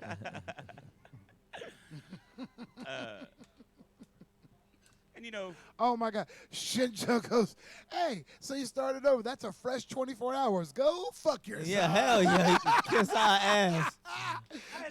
If you think we're resetting this clock, you Talk have about a lost fresh your We all goddamn good. Shit mind. changing. Simmer down, people. I want to cut over to Zoom and let's get into it. You are gonna freak out. You don't even know what's coming. Internationally, Jeff, I'm gonna put Rob back in your seat for a minute. Jeff Canada, our guest, and he's gonna Thanks, be here. Jeff. Good to meet you, Jeff. You're not leaving. Again. You're gonna be in and out throughout the night. Yeah, Jeff's gonna be back, even probably some overnight stuff. Internationally, we have some really cool fans, but some of those fans are also incredibly funny. Some of them even comedians. I want to cut over to the UK and to Portugal specifically. They're about 7 hours ahead of us, so it's probably late for them. Two gentlemen that I have spent an inordinate amount of time with, Aiden Hardman and Hugo Mendez from the UK and Portugal, respectively. You can go ahead and pot them up. Say what's up, guys, in a voice that he doesn't understand. I'm in, lads. Olá, pessoal. Oh, okay. I haven't seen Hugo. I haven't How seen are you guys in doing? forever. And Aiden, I haven't seen you since we I went and know, made mate. a lot of fucking noise at a gun range. Oh, mate, we had such a fucking good time with you down there, pal. It was brilliant. Had the best week ever. So, Not been that hanging drunk since in 5.5 years. bro, You know what I mean? there was one morning where I came to the hotel. I thought we killed you, homie. Oh, no, you see State of Valley. Didn't get out of bed for 2 days, mate. That's why I missed half your show. I flew, right? Swear to God, flew like 13 hours to Texas and missed, to come see your show and missed half of it because he's in bed crying about his stomach, mate. You know what I mean? Hey, you gonna sound like this the whole time? Like you gonna have to break this accent up. God damn, that's too consistent. I was just saying that you're a very talented comic and you bring a lot to the podcast, Trey. I never heard Trey in there. Don't try that. He said you're very talented and you bring a lot to the podcast. Oh, thanks, man. I appreciate Well, you can that. fuck off now, can't you? I bet you understood that shit, didn't you? I understood that. Clear. So this motherfucker comes to Houston, him and his homeboy do, and I go pick him up because like anybody who comes in, I'm usually the first one to meet him and be like, all right, let's go get a drink. Blah, Absolutely. blah, blah. And then they just look at me and I forget they're in the UK with none of this shit. And so they just go, Mike, can we go fire guns? And I was like, you came to the right motherfucker. You didn't get one when you got off the plane? Customs didn't give you one? They rent a car, they pull up, and they go, all right, let's go. I go, oh, yeah, you're going to need to turn that car off and come help me load shit. And they go, okay, cool. And so we bring a couple of cases out, and they're like, we ready to go? I go, oh, no, there's more shit. And Aiden's like, how many bloody guns do you have, mate? I'm like, as many as Texas will let me. Now, we bought out all the ammunition in the gaff, didn't we, between us, man? What's all that, the big metal things that you'd had with all the big cases and Oh, the yeah, fucking... but the best part was when I handed you my Glock, and you looked at the front thing, and you go, hey, what's that? And I flipped the button, and the laser came on. You looked at me like you were going to cry in joy. You were like, I fucking love you. Is this where we killed the Terminator, mate?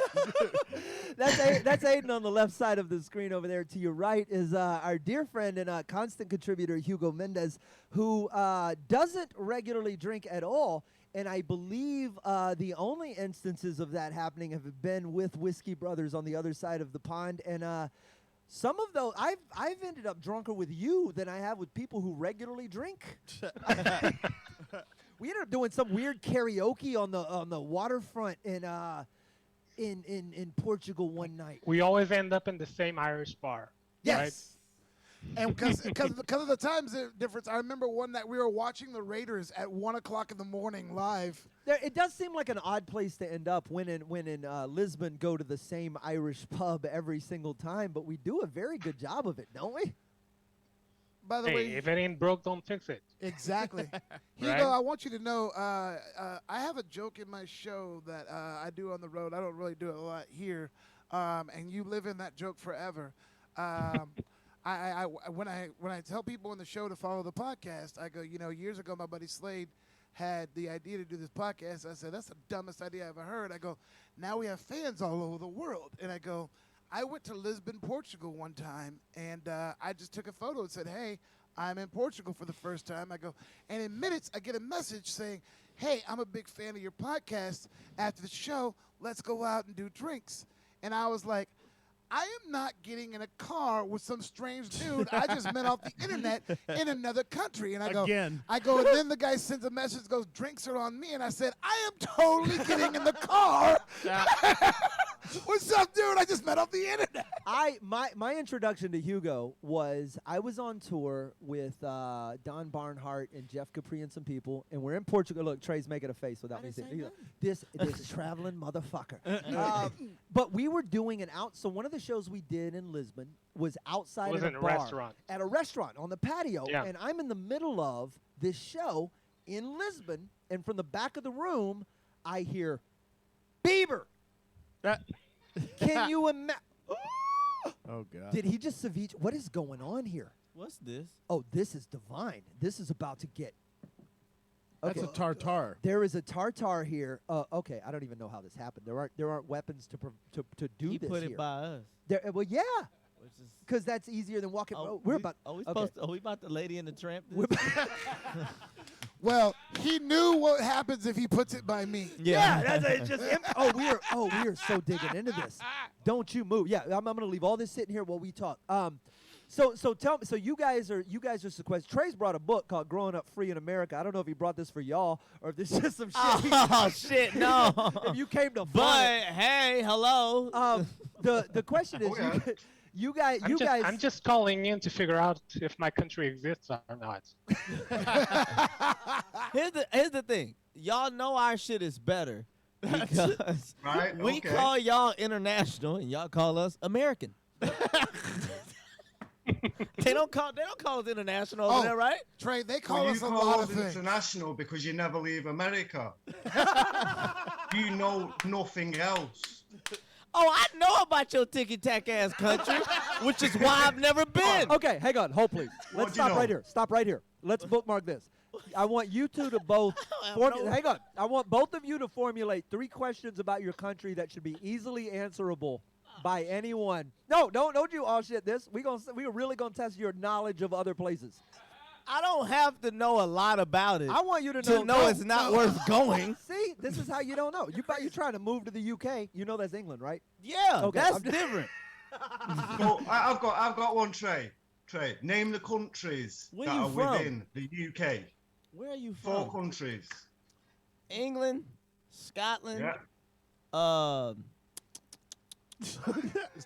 That fourth one's gonna get you. That's the only two Doing that well matter. so far. That's the only two that I only named the two that matter. That's the two that openly accept niggas. What I'm about fine with Slade? that. I don't. What about Slade? Slade's My half. slave You know the ass. other two. What's the other two? No. Irish. Ireland. Slade's half Irish. That's the other one. Ireland's Uh, one of Northern the, Ireland. Northern And then the Ireland. last one you're never gonna get. Northern Ireland. It's not Ireland. It's Northern Ireland. It also I is an think I animal. Fucking no. I think is it Turkey? No. Turkey. Turkey, yeah. That is Turkey. At the end of the M66. You said dick? Why I gotta know the fourth one? Save the. Apes? No, that's not a country. apes? What? The planet? Give me your other shit. What's that fourth one? Save the whales, Wales. Trey. Wales. Save the whales. Nobody give a fuck about Wales. I give a fuck about that country? What y'all got? What's y'all main shit? What in Wales? Fucking sheep. Oh, great. Fucking poverty. Poverty? Yeah. Sheep and poverty. You right. They got scenery. They got nice hills and shit like that. Hey, you know what that's called in America? Tom Jones. West Texas. No, that's called in America a farm. That's all the fuck you got. The whole Well, country. it's like a big fucking farm, yeah. All right, so Hugo, let's Wales. let's I shoulda known let's see something. Okay, that- a simple one. What country is right next to Portugal? Oh, you in Portugal? Yes. Oh, Yeah. man. What country is right next to your shit? Is it a big country? Yes. Yes. Yeah. It's like 4 times the size of Portugal. I'm not going to get it. My guess would be Russia. I have no idea where the fuck you're from. Russia. Portugal. Where's that? Where's that? We should have It's started in at the Europe. beginning. Spain, What man. version of Europe is that? It's next door to Spain, brother. Hey, look, y'all are from interesting places. That We're not done. Let's go back. Let's go back to Aiden. What else doesn't Trey know about the UK? Oh, fucking hell, where do we start? Fucking hell. Fine Brexit. No, fuck that. Brexit? I know about that. Y'all want to get out of some bullshit. That is some It's bullshit. yes, right. your country's signed a Motown deal, and you're like, Oh, we yeah, won't out this definitely, bitch. definitely. He thinks it's the English word for brunch. I get it. I don't know. What do you want to know, Trey? What do you want to know about England? Where you at? Where you at again? I'm in Manchester, up north. So you in England? All right. So you in North England, which I've learned a little bit about England. Okay. Oh goddamn! What is the Wait, what the fuck just happened? Life and amazingness. Poured whiskey in the tartar. What I want to know about Manchester is, okay, are the women hotter in Manchester than London? Ooh. Who's got badder bitches? I mean, fucking hell, you're talking of. There's like 10 times as many people live in London, so you know, by Okay, a but lot of averages, I suppose. How would you even gauge something like that? By Oh, so you basically I mean, how hot are the women in fucking Pennsylvania? compared to- Not hot. Depends on where you at. They got some badass big booty Philly hoes. I don't want to fuck with nobody from Pittsburgh. You see how I'm knowing shit? And you don't know a goddamn thing about where you from? You couldn't even tell me the difference. The two most popular fucking cities in your country, London and Manchester, you don't even know the difference in the bitches. How do you even gauge that, mate? By looking at these hoes and going, nah. It's it. All I'm doing is actually doing. Then. Okay, so you went and looked at all the holes in Pennsylvania, and from that, you were able to make that summation. No, you just ain't never heard nobody. Wait. What he said? What was that last word he used? I don't know. Summation. Summation is next to Portugal. No, it's not. It's Spain. So look, okay. What I'm saying to you know you, your shit. I ain't never been there, but I've seen people from. You're welcome to come. I've heard people say, had a bad bitch from Philly, I know a chick from Philly, blah, blah, Right, blah, okay, whatever. okay. Brag on. Nobody brags on bitches from Pittsburgh. That's not what happened. So what is your Right, shit? Okay. Now, I've seen what the women I mean- look like over there. I will be a very faithful husband once I move to England. There ain't shit over there. It's just a I'm sure women are falling over themselves to find that out. What are the women like in Portugal? I don't know, Trey. I really couldn't answer that. I have not done enough research into this to answer who is the fittest women, London or Manchester. Okay. I'd Sound say like they're you both better than Liverpool. You How sound about like that? you have a progressive mind, even though you have a very traditional face. But Even though I talk like a cunt, yeah. Hugo, I don't Yeah. I don't want to distract from Trey's lack of knowledge about the UK. What Brent, Chef Brandon Silva has brought over now one of the most amazing dishes. 2 seconds, just tell us what this is before I go back to this. Ribeye tartare with a little bit of Cajun spice, some egg yolk, some Stranahan whiskey, because this is laid back whiskey brothers. Oh. Laid back whiskey brothers fucking tartare with fucking potato chips and Doritos, baby. Wait. Dude, Does he got an accent for real? He just do that when he present food. Just the You know what I mean? Like it Just felt the like, words. felt like Just he the turned words. it on. Just the words. Just the words. It's a steak. Oh, Tartare. So we were the last time I was in Portugal, Hugo. Aside from the fact that I lost my passport in a cab and had to basically run around the entire city of Lisbon looking for my passport haphazardly before we got out, and then I left my luggage in the airport in Lisbon the last time I was there and had to go back to Lisbon. Lisbon and I lose a lot of shit, but you took us out to one of the best. What is it? We're talking about food right now. Yeah. Portugal is beef heavy, right? Like it's a meat heavy or seafood heavy. But you not also beef. love octopus. It's kind of like a mix. We eat a lot of fish too. Yeah, the seafood We, mix is there. we even have this crazy dish which is like pork with clams. It's really good. Oh my God! Wait, What is what? that called? pork with clams? It's called pork alentejana style, which is a region in the southern part of Portugal. It's like fried pork with clams and French fries. It's very good. That sounds like French carnival fry, food. French fry, Aiden. That's what you call a chip. One thing you gotta know. No, that exactly. We get a lot. We get a lot of these guys in the summer. They all like to come over here. Oh yeah. Yeah. Because the bitches Oh, are hotter. you people, you mean? Yeah. You took us out to this restaurant. I actually and know. they I had actually know a guy who lives in Portugal. No hippie, moved out there from Manchester. He rents out yurts or some shit like that. he's an alright guy. You took us to this restaurant and they had a bacon razor clam and octopus risotto, and I ordered it.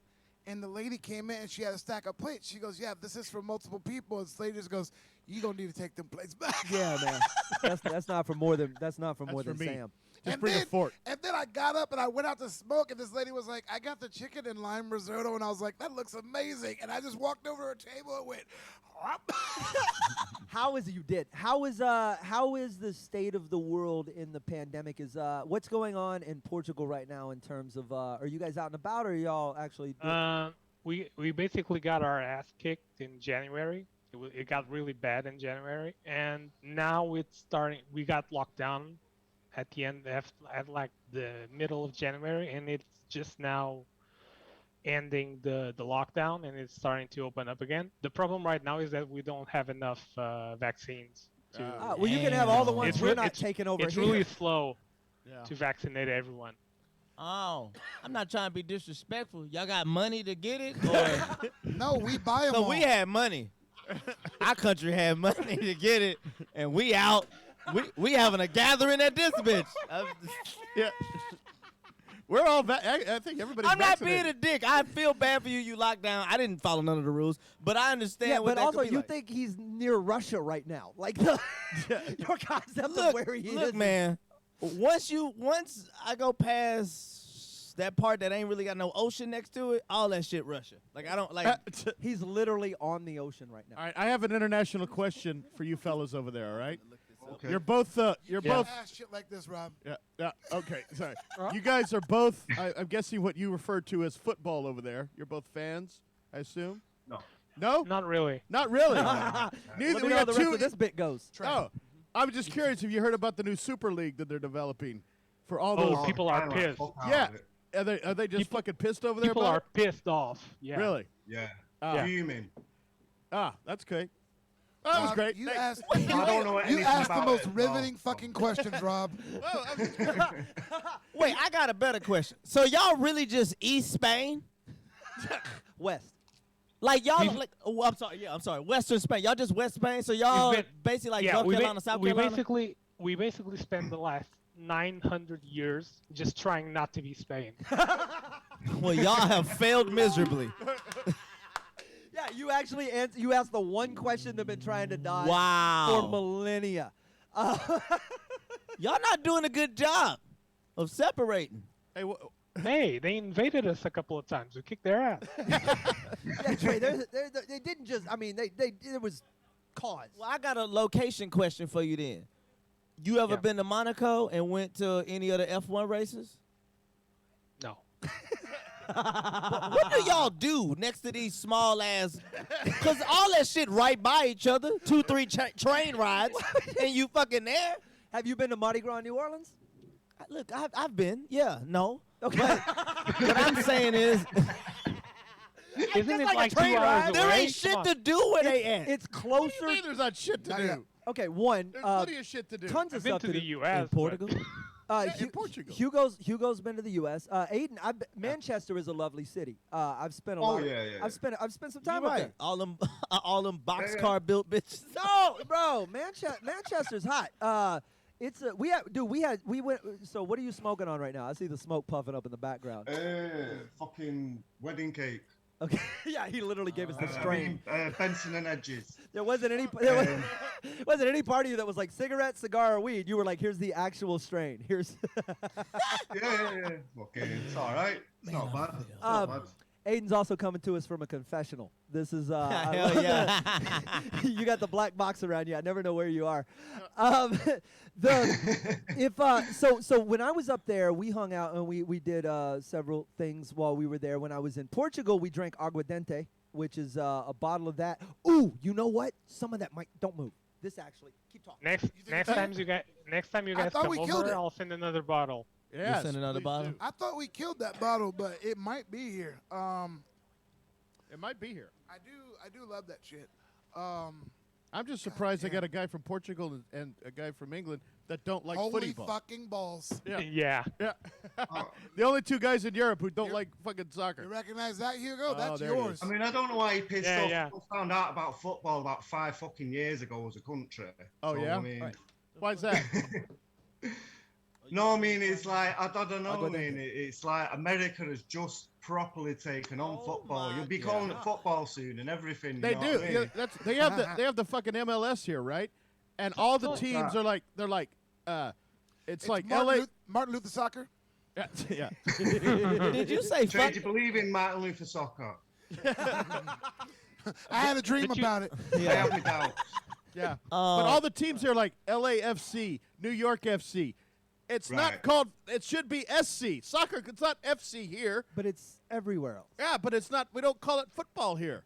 We call it fucking soccer. Why don't you call it New York SC? Okay. What is a soccer, by the way? Soccer. No one's ever explained- what is a soccer? Where does that word It just come means a from? game you play with your head. That's all. No, That's soccer. the real definition of soccer. Soccer sounds like it should be what they call boxing. You're just Yes. pow! Every game is misnamed. Yeah. That's all. Baseball's the only right one. American football, you only kick when you fucked up.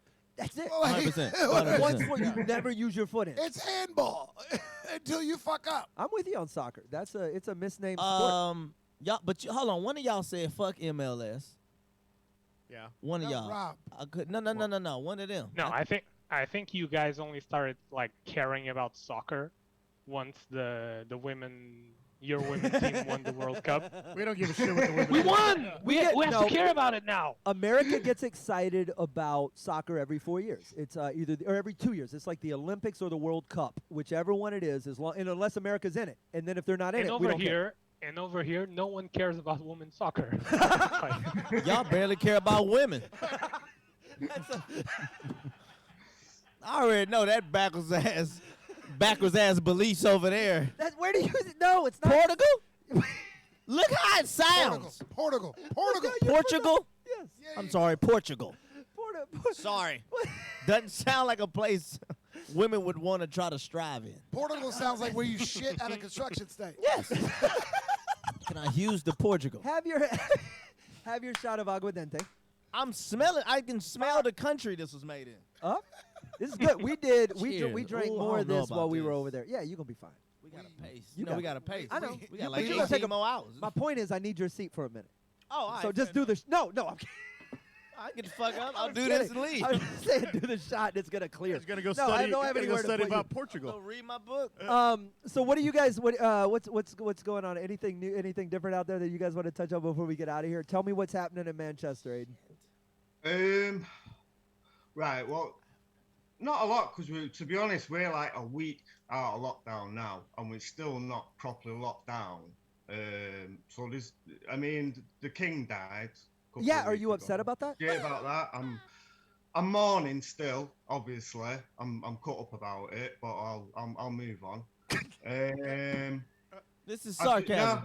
I've just got absolutely fuck all going on. It's terrible. I don't know why you've asked me to come on this. I've got a message. So funny. So funny. You've done fine. Just Did I ask him? Yeah, please. Because remember Tammy brought up earlier about the queen. So could I ask him, do you think the queen has What? had all the dicks? Say that again. Do you think the queen has had all of the dicks? Only the best ones. Only the really A-grade quality fucking. I think that's a qualification if you're going to play James Bond. Ones. The what? I mean, I think DMX has got a lot of nerve trying to upstage the man who fucked the queen. You know what I'm saying? Hugo, what'd you say a second ago? distinguished dicks. Only. Distinguished Distinguished ones only. That's a thing in England, the League of Distinguished Dicks. Yeah, they actually they touch you on the shoulder and then send you on your way. Yeah, you get a knighthood. Y'all gonna make me lose my king. Pumpkin head, pumpkin head. I can't not do it. All right. Yeah, what are your thoughts on what is it, Harry moving back here? You have thoughts on that? Do you know what? Harry's the only one I like. Harry's fucking belting, innit? He's, you know what I mean? He smokes weed, he fucks about, he has a laugh. His You wife got is a the other bad one, chick. You got fucking William, who was bald when he was 12. You know what I mean? Who's leading Portugal? Right? Who's in charge of Portugal during all this? We have a prime minister and we have like a president, but the president doesn't do anything. He's kind of like the Queen of England. It's kind of like us. We have a president that doesn't do shit. Yeah. Who's running this world right now? You got a prime minister, just confusion over there. They got a president and a prime minister. Yeah. Is there a parliament too? Yeah. Yeah. We shot our last king, so. Y'all shot the last king? Yeah. Yeah, we did too. In like 63. like a century ago. This is something we have in common. We shot a Martin Luther King here. Yeah. That's Aiden's like, y'all keep talking. All right, so we have. So where are we headed for this? I'm still reading people now. People are coming to the chat. God, Queen stuff reminds me of a funny line. Guy hitting on the Queen. Shut up, you old hag. I'd wreck you like Diana. Oh, okay. Well, yeah, I should have read that before I read that. Yeah, bro. What the That's fuck too is soon. that? You gotta proofread that. Woo! My bad. That's some people's Kobe. So it don't mean nothing to me, but to some people, don't go there. You know what I mean? Some people. All right. Go ahead. Go. Hugo, what is the racial temperature like out there?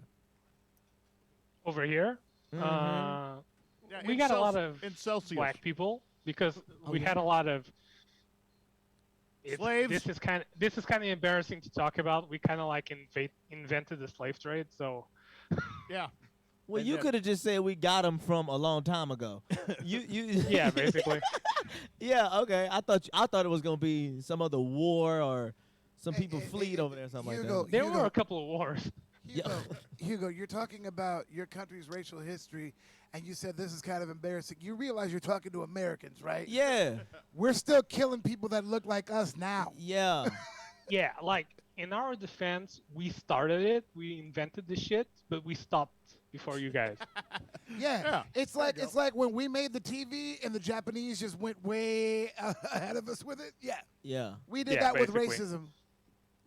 Trade. We just outsourced it to America.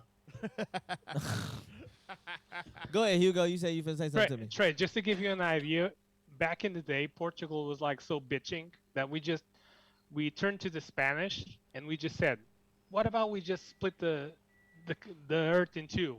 You take this half, we take that one. Yeah. That was just how we hang rolled on. back then. That's why they speak Portuguese in Brazil. Aiden, you said that y'all just outsourced the racism to America. Motherfucker, we learned it from you. Yeah. We were you. Everybody here who did all that.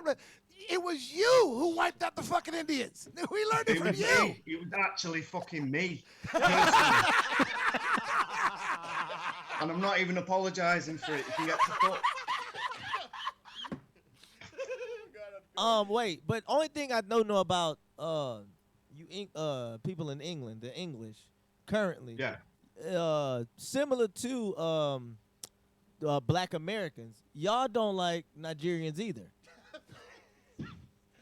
He don't even know. I don't personally have a problem with them. I mean, they've never been through my fucking bank account yet, so. Yeah.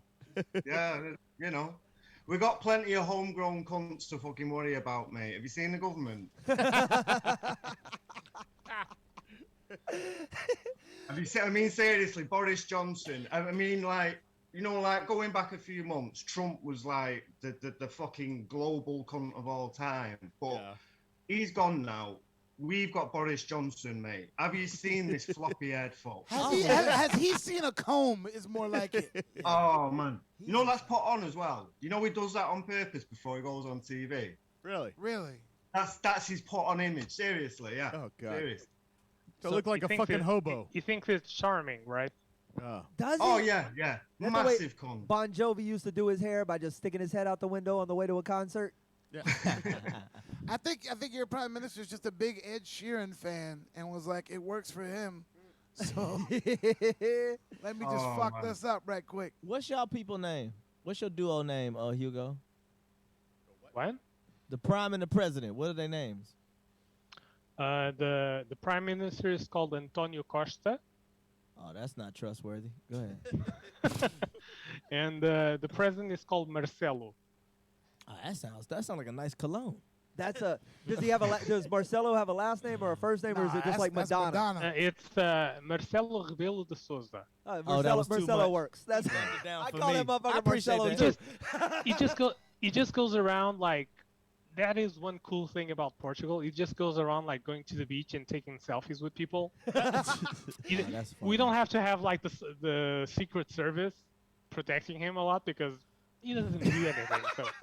Yeah, nobody knows who the fuck he is. Y'all just got a mascot. He just goes out. And honestly, if you go on YouTube, once he was going to a meeting at the UN, and he got interviewed on the street by this kid from a French TV station.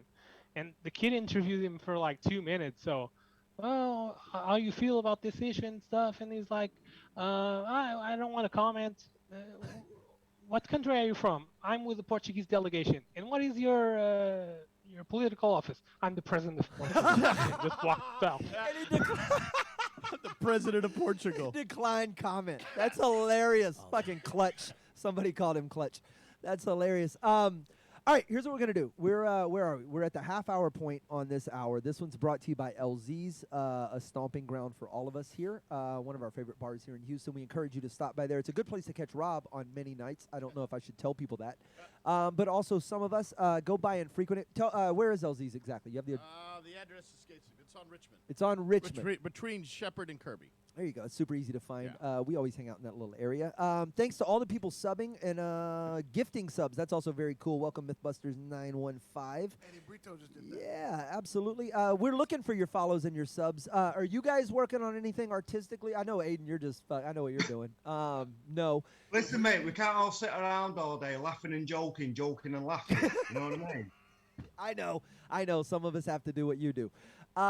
Hugo, are you? When I first met you, you were doing stand-up comedy in Portugal. Is there still a scene there? Are you telling jokes? I mean, not in COVID, obviously. Because you're no, locked up. I haven't gone on stage in like 4 years. Oh, so the dream's dead. Yeah. Basically, I came to the conclusion that there were two kinds of people that kept doing it like long term. There were really good people that were really good at it, and there were hacks that just couldn't tell that they couldn't hack it. Just deluded people, and I just decided yes. I'll just go. Man, that if you could teach that level of self-awareness to Americans, boy, there would be a smaller scene here in Houston. But then they'd have no country to look up to. All right. Let's raise one glass to these gentlemen before we bid them adieu. Hugo Mendez. Just let me tell you one thing. Just the scene here is so small that when I was a kid, there was no stand-up. So just to freak you guys out, you know what my first idea of what stand-up was? Oh, boy. No. Jay Leno. Oh, shit. My first introduction to stand-up was like the monologue on The Tonight Show. For me, that's what stand-up was. fans up there in Portugal. Yeah. Well, it depends on what year. He was killing for a while. But to call it stand-up is that's not. Aiden, and then you, who's kicking it? And you do a lot of you watch stand-up comics in Oh yeah. Who's good in England? Yeah. Who's good in England at the moment? Obviously Frankie Boyle. He's number one of all time. Trey, do you know Frankie Boyle? Yes, I know about you guys over there. Right. I'm not a fan. No. You're not a fan of Frankie Boyle? It's just hard getting past y'all's accent, man. Well, have you tried making an effort? Nah, I'm fucking with you. He's not though. He's not. I know. Yes, I have. I'm fucking with you. No, I like love you. I like Stuart Lee and I got some people. Yeah, Yeah. I'm aware of Frankie though. Yeah, I am. Okay. Stuart Lee's amazing. There's some younger lads, James Acaster, have you heard of him? Ed, what's he called? Ed Gamble, he's good. Josh Widdicombe, any of these guys? Okay. Oh, getting well known now. Catherine Ryan, do you know her? She's Canadian. She's over here. No. A friend of mine, people? a friend of mine turned me on to a girl named Sarah Milliken, and Yeah, she's quite good. Yeah. it's weird because like I normally hate comics who don't move and don't put anything to anything, and she like never moves her feet, and I'm like, how? Because I'm so energetic on stage, I'm like, how the fuck do you crush and stand behind a mic stand and never move your feet? And I was like, I respect it, but it makes me claustrophobic watching her sell out an arena because she doesn't move. I'm just like, ah! Yeah, she's killing it these days, man. She's doing fucking really hilarious. well. Yeah, she's good. She's good. But yeah, there's a lot of good comics. I like a lot of American comics. That's how I've got onto you guys through Doug Stanhope. Yeah. When he was on, yeah, that is how I discovered the Whiskey Brothers back in, what was it, 2013, 2012, something like that. A guy I just got onto recently who you'll have known for years, Anthony Jeselnik, I think is fucking unbelievable, you know. Dark and funny. So talented. Yeah. He's very good. All right. Well, Aiden, we're gonna let you and Hugo go. We got to get out there. We got Hugo. I'm working on some stuff, trying to get back to Europe desperately. You are always on the list when we roll through. We're gonna go to the Irish pub. We're gonna go eat a ton of meat and fish. We're gonna do that annual shot. I've never been to Manchester, so I need to cross that shit off. Brother, it is. I'm telling you, a good hang with him. We'll go down to Nando's and we'll get ourselves some chicken. And weirdly, the Portuguese mix bleeds across all the borders. Thank you to Aiden Hardman and Hugo Mendez for joining us from all across the pond. Good to I see know you it's fellas nighttime. I again. saw your wife walking around. good to see you, man. Congratulations on the new nuptials, Hugo. Tell her we said thank you for you. letting you That's great. steal away Congrats, for a little man. bit. Aiden, we have many nights of many sitcoms to watch, things to catch up on. Thank you guys for stopping in. We have a lot to get to. We have this hour is brought to you by LZ's, a local watering hole and stomping ground that we all love. Coming up on the podcast, the Carvey brothers will be here. Jimmy Schubert, spoken about with Tammy Pescatelli earlier, but he's going to be doing some comedy. And also maybe a little bit of magic. I believe Chingo Bling is on tap. Hold On Hollywood will be here. And then we'll get into the evening from there. We're going to go to some sketch stuff. Brandon Silva, the chef, is going to be leaving here in just a moment. But you pop over here and let us give you a hug, dude. That is some amazing tartare. That was on point. That tartare was Bro, on when I point. saw him my pour the friend. whiskey in there, I was like, this is going to taste Yeah, like shit. brother. And then I ate it, and I was like, you've got to be kidding me. So we don't know if you're. Hang on, hit pause on that, Jerry. Turn 6 down. Turn 6 down. Yeah, you guys are bleeding it. There you go. So we're gonna go to. We got a beautiful sketch that you guys were shooting earlier this week, or at least you were interrupting earlier this week. Chef Brandon Silva, the Goose. How do you pronounce? Deguste. D-E-G-U-S-T.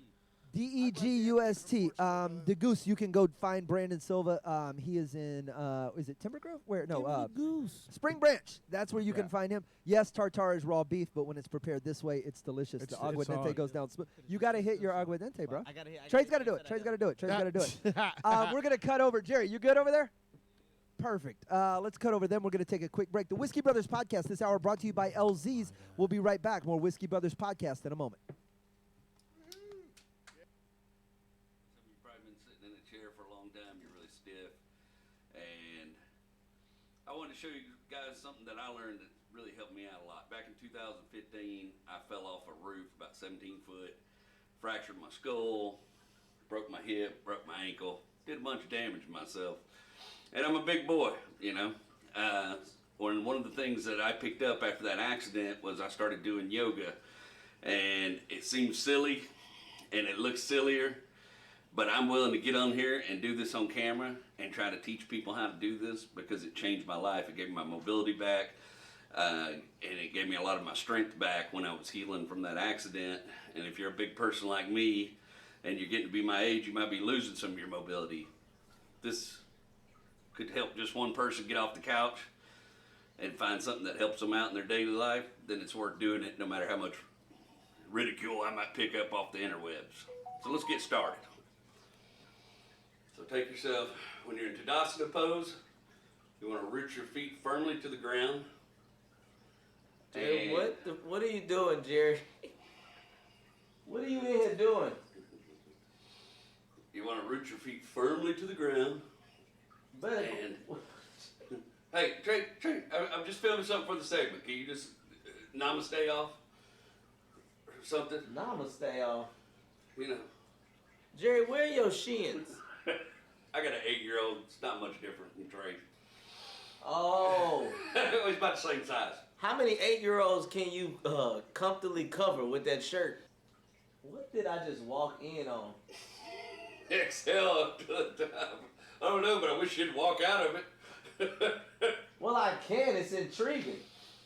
The goal here is for some peace in your mind, and some peace in your body, and some connection. You don't have to get all spiritual about it, but you can feel better about yourself through these things. Why you did this with a man bun? Trying to keep my hair What was up wrong my with face, long right? hair? You could have did this with long hair. You tied your hair up for this? All right, so this next pose is, we just call it a shoulder opener. It's pretty simple to do. It's a really great pose, though, because it's going to open up your shoulder bones here. These are poses? These are, yeah, man, that's how. They look like examples of Slade! Wait, why is he in here? Reach your hands behind your back, clasp your hands if you can reach. It's a little shoulder tough for me. opener, and you're not referencing a gun. This is amazing to me, Jerry. Deep breath in. On the exhale, lift your chest. On that deep breath in. God. On the exhale, you're going to bend forward at the waist and try to reach your arms over your head or as far as you can. You look like a determined usher right now. Oh my God, Jerry, what are you doing? Doing yoga, Trey. Not yoga. This is like you searching for dignity.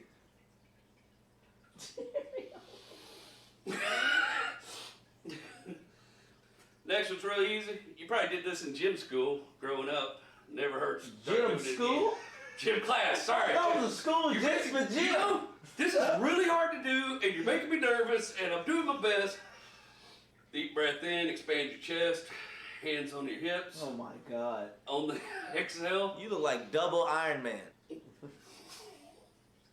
On the exhale, you want to reach for your toes. Oh, those are your toes?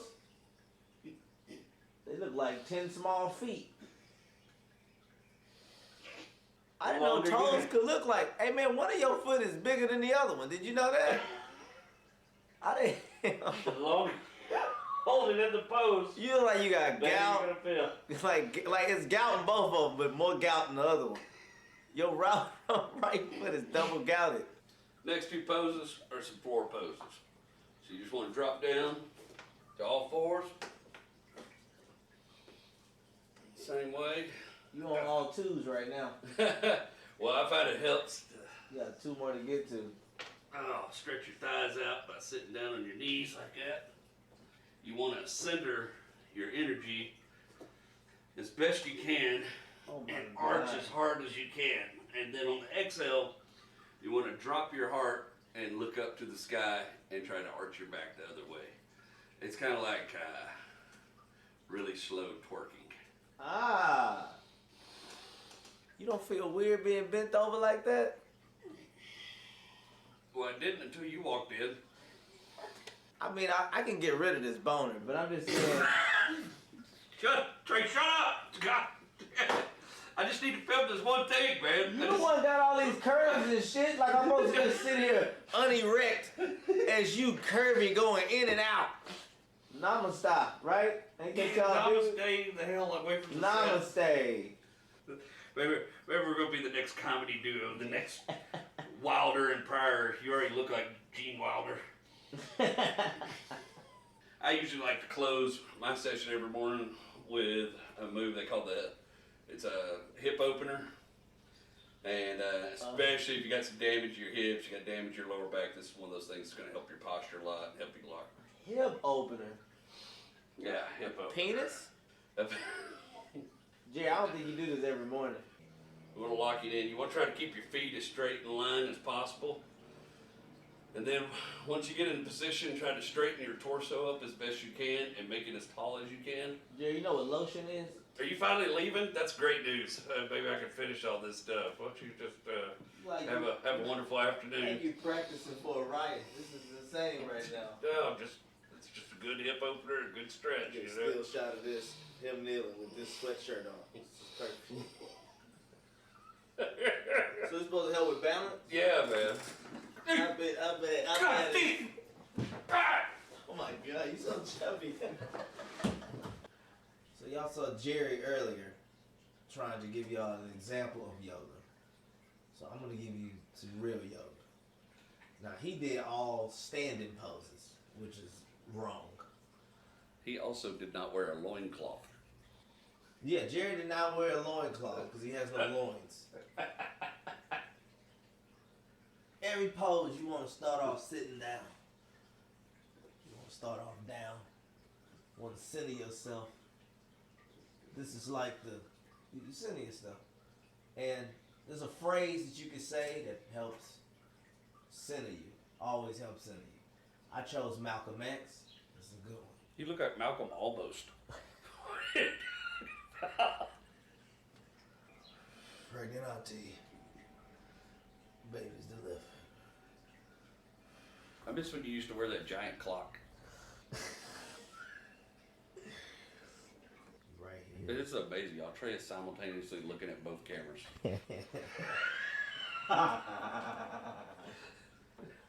And the phone. Somehow you saw the phone fall too. That's amazing peripheral.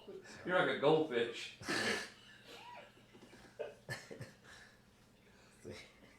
No, no, show me yoga. You thought you knew yoga. I Show don't me know yoga. I'm killing it right now. Killing me. Praying grandma. NASCAR fan. Pregnant auntie. I was sure that one was going to be called Don't Shoot. This is no. I will not call it. I will not call it Don't Shoot. Bad neighborhood. Pregnant auntie. You take the left leg. I ain't seen him do nothing yet.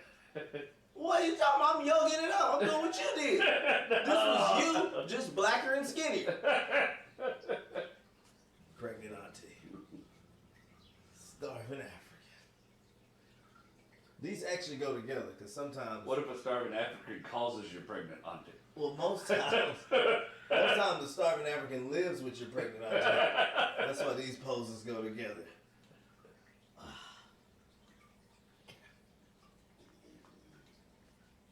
Yoga.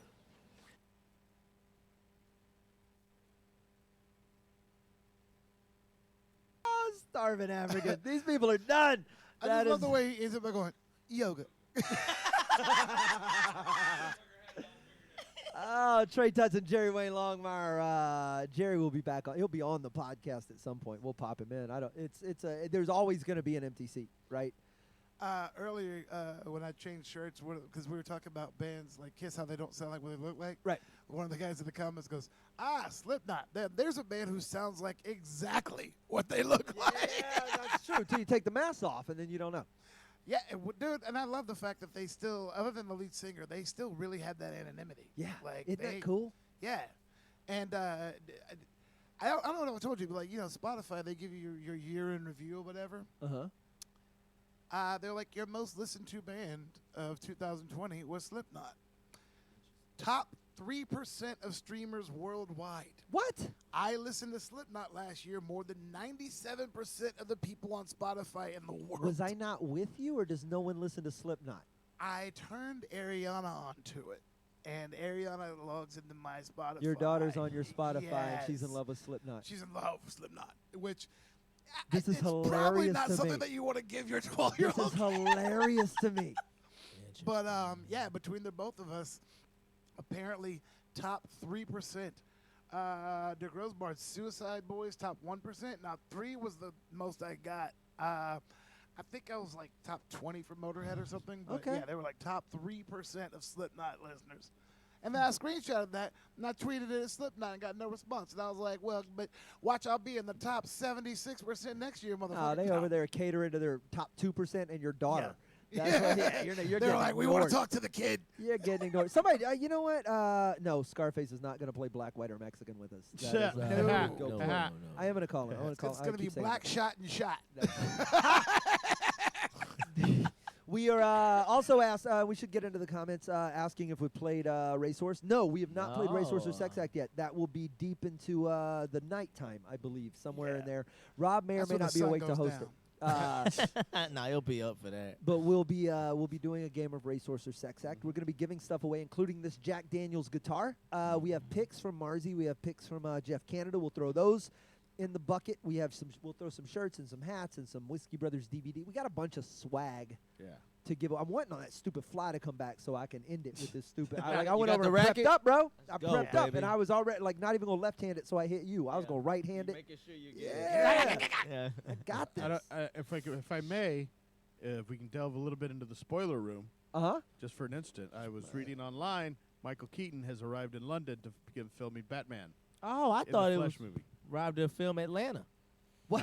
That's it. They're filming in London. That's too. Marvel. That's Marvel. Wait. So he's filming his part. Yeah. For In the Flash movie. In the Flash movie. Yeah. And Affleck's there too. He'll be playing Batman as well. Are they trying to get to this before the Spider-Verse does that? They're not going to, because that Spider-Man comes out in December. It's filmed, right? Yeah. Like that's done. They wrapped. Again, DC. So they're doing a DC multiverse now? Chasing. It's Flashpoint. It's, yeah. So they're gonna chase the.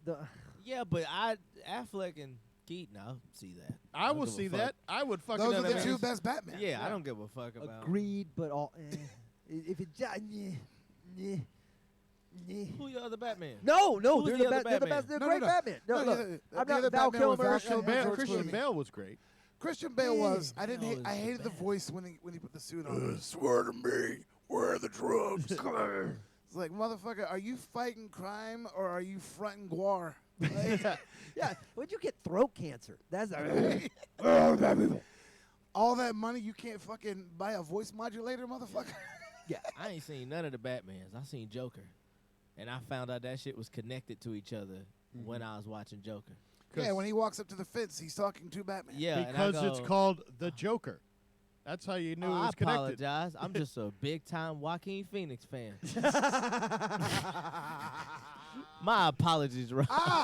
Some of the greatest villains of all time, Commodus and Gladiator. Ooh. What a dick. What a fucking What a dick. dick. I hated that son of a bitch. That's pretty strong. Yeah, what an asshole. Oh, you're gonna make me harken back to Yeah. the villains. Oh, I got one thing. Do we got time to bring this Yeah. up? Yeah, I we know have we hit 20 hours. Get till 9. Can we mark Ice Cube down as like one of the greatest filmmakers of all time? Ice Cube? As far as films let's he's really made, think he about has it. not missed. This guy has 2 trilogies that, to me, are unmatched in trilogy. Barbershop and Barbershop and Friday. What the fuck do you call it? Not one of them has been a dud. And none of them are a dud. Well, They're all 3 I offer rewatchables up, in their are own we right. there yet? No. I mean, but he didn't make that. No, That that's was a Disney. remake. That's a Okay. remake. That was Disney. Oh, so the Disney years don't count. The Disney No. shit, like the long shot But and all he that. wrote the Fridays, and he wrote Barbershop. And Wait, he by himself wrote the first. Him Friday. and Rick Alvarez. Him and DJ Pooh wrote. I Friday. know the first 2 Friday. Fridays. No, just the first Friday. The second one is him and Rick Alvarez. Okay. The That's second, why and, the the second and Mexicans third came one. in? Yeah. Second and third one is him and Rick Alvarez. I will say, I didn't know as he a wrote them. trilogy, Yes. those have the best titles of any Okay, trilogy. okay. Friday, Next next Friday, and Friday Friday after after next. Yeah. That's the best. That's Yeah. the best line. The best. But I title. mean, I'm just saying, a lot of stuff that's came out of Q Vision. It's really tough for somebody to have 2 trilogies that we really fuck with, like the culture for sure. Yeah, the really Wachowskis fucks don't with. have that. Yeah. Who's that? Who's that? The Wachowskis. Okay. All right, better actor, The Matrix. Ice Cube or Ice T? Ice-T's a better actor. Oh, Ice-T. Ice-T's Yeah, a we better gotta actor. go Ice-T. Yeah. But as far as writing, No, because and I've seen whatnot, Ice Cube. Yeah. Ice Cube can go comedy or drama. I'm just saying. I haven't seen T make any Yeah. comedies. When he was that fucking rat dude in Tank Girl.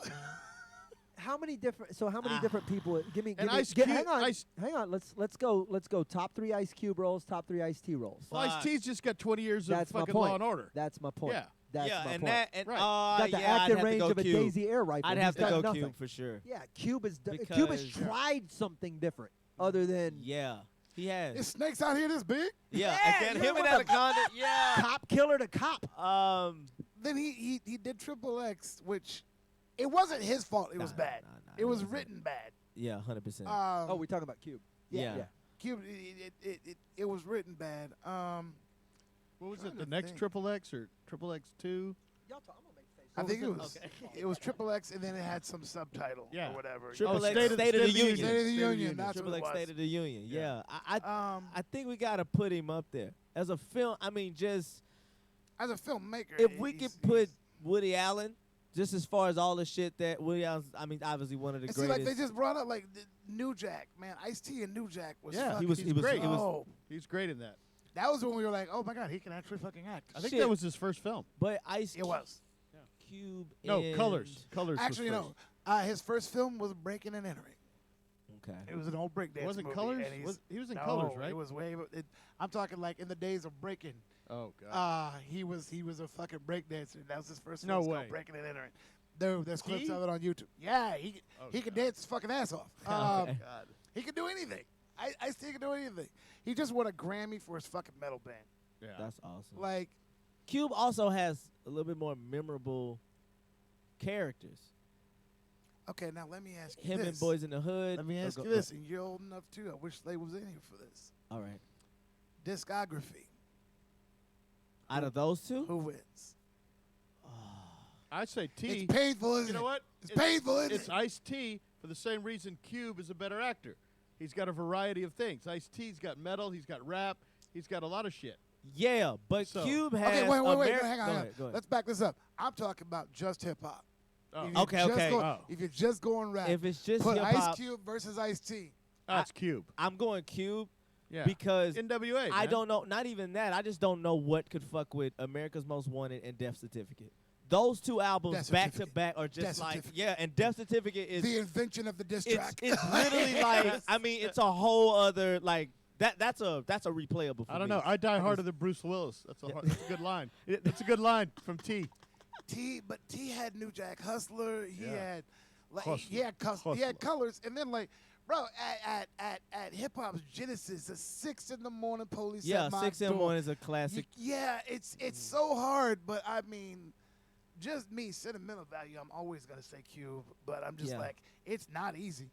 Yeah, 100%. Yeah, it 100%. certainly isn't. It certainly isn't Easy E. Oh god, No. because the album Power is Okay. fucking ridiculous. You like that? Yeah. Okay. Yeah, Power is amazing, but it's not Death Certificate. No, that's why. I mean, have they had an anniversary album for Ice-T?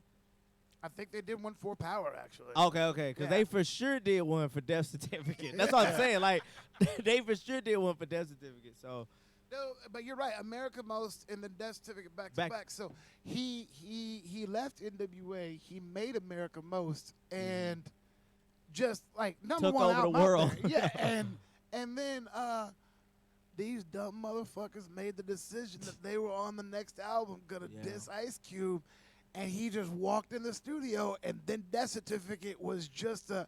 You have fucked with the wrong dude. but not even that yet. Just him dropping No Vaseline as the single, like just as the follow up, as a diss to them for 100 miles. Was it 100 miles and running? Yeah. And then him to just come back and him to drop No Vaseline, that be as hard as it was during the time, and then back though with Death Certificate. So hang on, really I just don't like, think they dissed him on 100 miles per No, run. I no, think no, it was Niggas for Life, Was where it they Niggas for they were Life? doing all Okay. sorts of sketches and talking shit about him, and then he came in and dude, No Vaseline was so fucking hardcore that radio stations around the country were trying to play it, and it just literally sounded like somebody was spinning a record backwards because you can't play every third word of the song. Every third word of the song is "fuck you, faggot, nigga, nigga." Like yeah, it was, going crazy. bruh. Yeah, man, that was but I don't know. I just was thinking about that. Just Cube's list of movies that came out. The two Oh, wow. trilogies really to They me. just said, "How have none of us mentioned Boys in the Hood? We should be ashamed of I ourselves." did. No, I did. Oh, I you did. I Okay. did. I was Yeah. saying about memorable characters. I was saying like Doughboy for his sure. Doughboy's like it's like 100% an iconic character, and All right, let Shit, me ask you all the this: shit you're that's an NWA fan, right? Huge. Huge. NWA or Public Enemy? NWA. NWA. Really? 100%. Oh, Yeah. man, I was because beat. Public Enemy's like, in my opinion, they're more political than musical. I don't know if that's the right way I worded it, but like they were an activism band. yeah, and it's and not. it was There's a couple bangers out of that, but like NWA got like some. I mean, they got tracks you can like really fuck was with. a hero to most. No, But it don't never get me meant wrong. shit to Don't me. get me wrong. That's- Fight the Power was the shit. the but Power. in the meantime, every single song on Straight Outta Compton is this Yeah, shit. Straight Outta there's- Compton. There's not a dud on the whole fucking Yeah, album. and I read my just from feeling it. Fuck the Police is more of an anthem to me than Fight the Power. Fight the Power probably has a better message to it, but the feeling in Fuck the Police is And the thing just is, people talk about Straight Outta Compton. They name the album Straight Outta Compton. They name the movie Straight Outta Compton. Compton, But yeah. it was like, honestly, the best thing about Straight Outta Compton is the first words that you are now about to witness the strength of street knowledge. And then that drum beat hits, and you're just like, I don't know what they're about to say next, but I am fucking in. I already want to fight somebody. But then when they do Fuck the Police, it starts with the little saxophones and everything. It sounds like, yeah. this is going to be just a jazzy, fun song. And the first, Fuck the Police coming straight from the underground. You're like, oh shit, oh shit, oh shit. Duck. yeah, I fucks with that hard. Like as a matter of fact, I didn't do it, but like when last year when the Joy 4 thing happened, we had a gig outside. It was like fresh when we were marching down in Houston and everything, and we're doing a show, and the guy running the show was like, "Hey man, I never say anything to comics." About how to go or what to say on stage, but just for the sake of what's happening and all these white people out here, can we just not touch on that subject just because it's a little, whatever. I was like, all right. I was like, well, can I go up to Fuck the Police? Like, could I do that at least? Because at least if, I mean, What did I shit. just say? Yeah. Oh, my God. So Ice Cube always had the lines in all the songs because he was the writer. He wrote and, everything. the song Gangsta Gangsta, like I'm 12 years old. I'm just getting introduced to testosterone. When that motherfucker said, "You don't like how I'm living? Well, fuck you." I was like, I roll with this band forever. Yeah, it's but been the ever coldest line in Fuck the Police belonged to MC Ren when he was like, "Take off the gun so we can see what's up and we'll go at it, punk." And I'm gonna fuck you up. And I was like, yeah, you I was fucked with like, all yeah, that. yeah, homie, yeah, fucking. And again, because there was no internet and all the mystique was there, in my young head, I was like, these dude fights cops. Yeah, they're not to be fucked with. Yeah, man. And meanwhile, Ice Cube was living with his mom the Yeah, whole yeah, time. washing dishes and shit because he got 30 grand from the kid. Yeah, I'm actually very jealous of you guys for like having sort of that, that mystery of artists and not, even before like it wasn't social media, but like every artist I was into at least had a website. Yeah. So it was like some sort of whatever, but just only sort of hearing from them through the art and appearances on award show, like just NWA, you never saw a picture of them not wearing all black with Raiders gear shit, and dressed yeah. in Dickies and with Lokes on, and it was just like, in our heads, that's the way they lived every fucking day. Yeah, 100%, man. That's what back then you thought. That's how Motley Crue lives every day, dressed like that shit. Yeah, I just there was run around mystery doing and coke and mystique. fucking. Oh, what's up? I know. I missed y'all's. I missed all of your NWA talk. Even though that was sixth grade, NWA Straight Outta Compton was me and my buddy Chris Cruz. We took old headphones and we cut them, and we both would sit across the aisle on the back of the bus, and I listened to that album every morning on my way to school. Yeah. I know every lyric Yeah. to that, including the ones I'm not allowed to say. And they were scary. They were scary people. Terrifying. As we move into the show, this hour, of course, brought to you. But we have sponsors across the board. This entire show is brought to you by somebody. This one, as we move into the 5 o'clock hour, Dino's Den. A bar that Rob will be at when he's not here 100% of the time. In fact, if we can't find him, that's where we go. Looking for Rob. Dino's Den is down there, sort of off Richmond as well. They've been frequent contributors to the show in terms of Great help people. and They're very sponsorships and helpful everything else. to the Whiskey Brothers over the years. A wonderful They show. always bring the Dino's Den and the family, LZ's and Dino's own. They were at the Christmas show with a wonderful They bring outpouring of 10 or love. 15 people to the Christmas show. Yes. So as we move forward, we have an incredible show. The rest of the night will continue. We're 24 hours until 9 a.m. Jimmy Schubert's going to be on in a moment. Chingo Bling, Hold On Hollywood, Billy D. Washington, Jenny Johnson. The whole show is going to continue. But now, some friends of Sam's. I'll turn the show over to you for a moment. We were going to bring the Carvey boys. I looked up. I see Dex Carvey. How you doing, brother? Doing good, man. Is Tom asleep? Tom's fast asleep right now. I'm not even making this up. He was playing some video game. It got intense. I think he was up late last night. So there's only one Carvey brother here. But that's okay, man. I got stories for both of us. I messaged you and I said, hey, let's do this at 3 p.m. That way he'll give Tom time to wake up. Oh, dude, you were close. Like an hour away. 2 p.m. would have been fine. It hit 2:30 and was like, oh, dude, it's over. But I thought I'd just plug in the mic, turn the lights on. I'm happy to be here, man. Yo, the set looks sick, by the way, man. I love the podcast. This has turned out great. Yeah, we decided to launch this thing on Twitch, and then one of us had the brilliant idea, let's do it for 24 hours straight. Who and said right that? Now, Was that you? It was between the two of us. I didn't say 24 hours. I wouldn't have said 24 hours. I think you said 12, and I was like, we need to make 26. Why to not do 24? part of it. Yeah, I wouldn't have made it this dumb. And right now, these two motherfuckers want to kill us. Oh, dude, I almost lost my mind on Twitch, though. I did it a few years ago doing the video games, and, like, you're told, like, you got to do 12 hours a day, and, like, eventually you literally go insane. I lost my mind because there's, like, one person in the lobby, maybe no one, and you're just trying to be enthusiastic for 12 hours straight with no sleep. You can't game dude, like I that. lasted, like, 3 weeks. Well, I was like, I can't do this. Not for me. Also, I can't multitask like that. Like, there's something to trying to actually play a game and talk to idiots. Like, I can't. If you're in the room with me and I'm playing a game, shut the fuck up and let me play my game. That's not. Well, the biggest mistake I made was I just realized I fucking don't really like video games. So I don't even know why I'm on this app. I was just like, oh, views, whatever, like, Twitch live, okay. Yeah. And I just, I'm playing like 007 Nintendo 64. I thought people would love that shit. No one's watching. You know what I mean? I don't know how to play the new games. It's too much, man. They stress me out. It's not a middle of time. I met you and your brother through mutual friend Susan Jones, who I tried to call and see if she could get on here. She's in the middle of a move right now, and she said that everything's really hectic. But when we get into the later hours, Susan is always up in the middle of the night to where I'm pretty sure if I put in a call at the right time, she's going to be like, just let me do my makeup. She'll be right here. But yeah, which is how we got Dex. Yeah, I did shows with your brother, and here's the thing, and then I started doing shows with you, and you and your brother, y'all were doing a duo act. We're doing a duo act, man. You brought it up, and I want to bring it back, man. We got a little tied up in it because it's so much writing. Because you can't improv on stage. If someone steps over someone else's line, you're just like, fuck, what do we do now? You know what I mean? So it felt a little bit like we're on a tightrope. But It's it was really fun, funny, though, because there were sometimes, like, the nights where you motherfuckers would nail it, you would nail it. You know what I mean? Oh, dude. But it was like, honestly, the second y'all would nail a big punch, you could see that both of you got excited, and then everyone wanted to talk. So you go off the rails for a little bit. One of my favorite things is being on the road with these two motherfuckers. Like, if you can't tell by what he looks like, his father is Dana Carvey. And what he sound like. Yeah. Like, your daddy cannot never not claim y'all. It's like, yeah, that nigga sound. Just ask him where's the juice.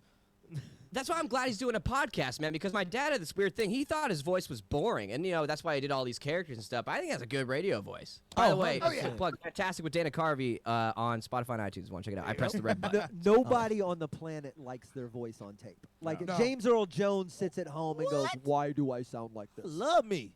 Okay, you're fucking You're crazy. also wrong. Have you heard you? This is I can't do it, man. I agree. But my favorite thing about being on the road with you two was in the car and everything. They're like, look, man, when we get there, just don't tell people our dad is Dana Carvey. And yeah, then, man. Then the second a hot chick would walk up to the table, like, our dad's Dana Carvey. You motherfuckers threw your dick on the table immediately. Work as much as you think it would either. That's the frustrating thing. People don't give a fuck. Was he Wayne or Garth? Yeah, he was Wayne. That's the question. I have to ask that a lot, and that pisses me off. And once in a while, you meet someone that actually gives a shit, but then they care a little too much. and you're like, oh no, you're just a fan. I don't want to. I don't want to be friends with a fan. And they want to go home with you till they realize you don't live at home anymore. I was kicking You know, with that's you. weird questions like what my dad drinks like for breakfast, and I'll say like soy milk, and they'll like look at me like I just like told them like who God was. It's like, dude, you guys need to like, get away. They brought up the Wayne and Garth thing, right? And dude, your dad has been nothing but nice to me. Love the guy to death. Yeah, we all pal out. Dude, no, that's the backstory. Sam will just come down and kick it with my brother and I down at my dad's. We'll just like fuck around and like eat cool snacks and But talk it's funny shit. because he was doing this new comedy night at the West Side Comedy Theater, right? And then well, the first time we did it, the boys go up, and then I go up, and when the boys go up, halfway through their act, they go, "By the way, our dad is Dana Carvey," blah blah. And I walk down on stage right behind them. I go, "Yeah, this has been such a great night. My dad too is Dana Carvey." Your dad was off to the side of the stage. I could hear him above the crowd. And the hero's like, "Yes, it's been a wonderful night. I don't get together with all three of my sons all the time." No, I think we should. That should just be a movie. Yeah. Like for real. Like let's just have like it happened. He did a trip in Detroit in the 80s. You know, here I got the I got the perfect time. 2 3/5 men. No, let's call it Staying in America. But one of the greatest compliments I got was the next time we did the West Side. He had you guys go up, he had me go up, and then your old roommate. He goes, Yep. yeah. He goes, then you're gonna go up, and then I'll go after you. And your roommate goes, I don't want to go behind Sam. And your dad goes, well, I'm not fucking doing it. No, for real, man, dude. You just got off the road. You were hot as fuck. My dad was just bringing notes on stage. And he would pass them out to the audience, and people just like point at They fucking call bits out a and shit. word, and Oh, he would man. just fucking go off on it. Dude, that's a great way to do it, though. That Like is. 7 o'clock show. When you're at that level of fame, like just like Oh. don't even tell anyone about it, and just get some randos in there and just fuck around. How bad do the three of you miss Trump? Because all three of you used to crush it on that motherfucker. Oh, dude, it was so fun. I feel like he's kind of evergreen, though. You know what I mean? 100%. I feel like we can still keep going. Yeah, you've got a good another 2 years. Yeah, but be But careful. here's There's the thing, dudes though. with Reagan Everyone's jokes. too afraid to do a Biden, though. No one will do a good Biden. It really pisses me off. Have you seen SNL try to do Biden? It sounds like you're It was beating up on an old man. And there's I know, man, but someone needs to make it funny. And I'll say, man, if you want to watch, go on Stephen Colbert, check out my dad's impression of it, because he's the only one doing even close to a funny impression of. Well, because your dad's not afraid to fucking make President fun of right anybody. Well, yeah, and also he just knows how to find a rhythm. It's like, yo, let's stop worrying about the politics. Just think about how he talks. Do you? I don't know you personally, but have you followed in the impressionist footsteps? Or Dude, like, no, I can't do impressions for shit. I wish I could. Maybe I kind of can, but I'm not gonna I couldn't just wing one out on you right now. Do you do one of your My dad got that do one. you- I think it skips You're generations. doing My a, kid's you're doing gonna a be fucking great crazy. Dana Carvey Yeah, I was gonna say, impression. do you Yeah. do you I have want a great Dana Carvey do one of your impression. dad That's what- do one of your dad that you do behind his back? Oh my God, I feel like I don't. Do it. Yes, you do. No, you don't. Have I to like do the. it. Okay, I can do. Okay, tell me. This you're putting me on the spot, but I'm just gonna do it. All right. They have to So be I his voice. think Just go, his me, easiest me, one me. is George Bush, right? Undeniably. Oh yeah. So I used to do this really bad joke when I first started doing stand-up. This is so embarrassing. There's an impressionist. So I'm gonna do it. All right. This is what I wanted. So it's really annoying. You know, my dad, is Dana Carvey, so people always ask me if I can do my dad's impressions, and I would say, not gonna do it.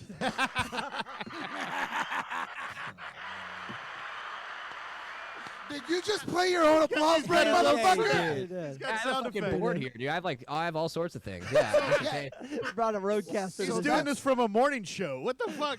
No, that's the thing about Dex. Dex is. I know is- who's on whose show right now. God damn. No, he's a tech fucking genius. Like he is. Yo, YouTube Academy, man.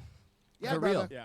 Get stoned and go on YouTube, and you can figure almost anything out. Swear to God. Remember the you showed me this short film that you made out in the fucking desert, and you did it with a goddamn drone, and it looks professional as shit.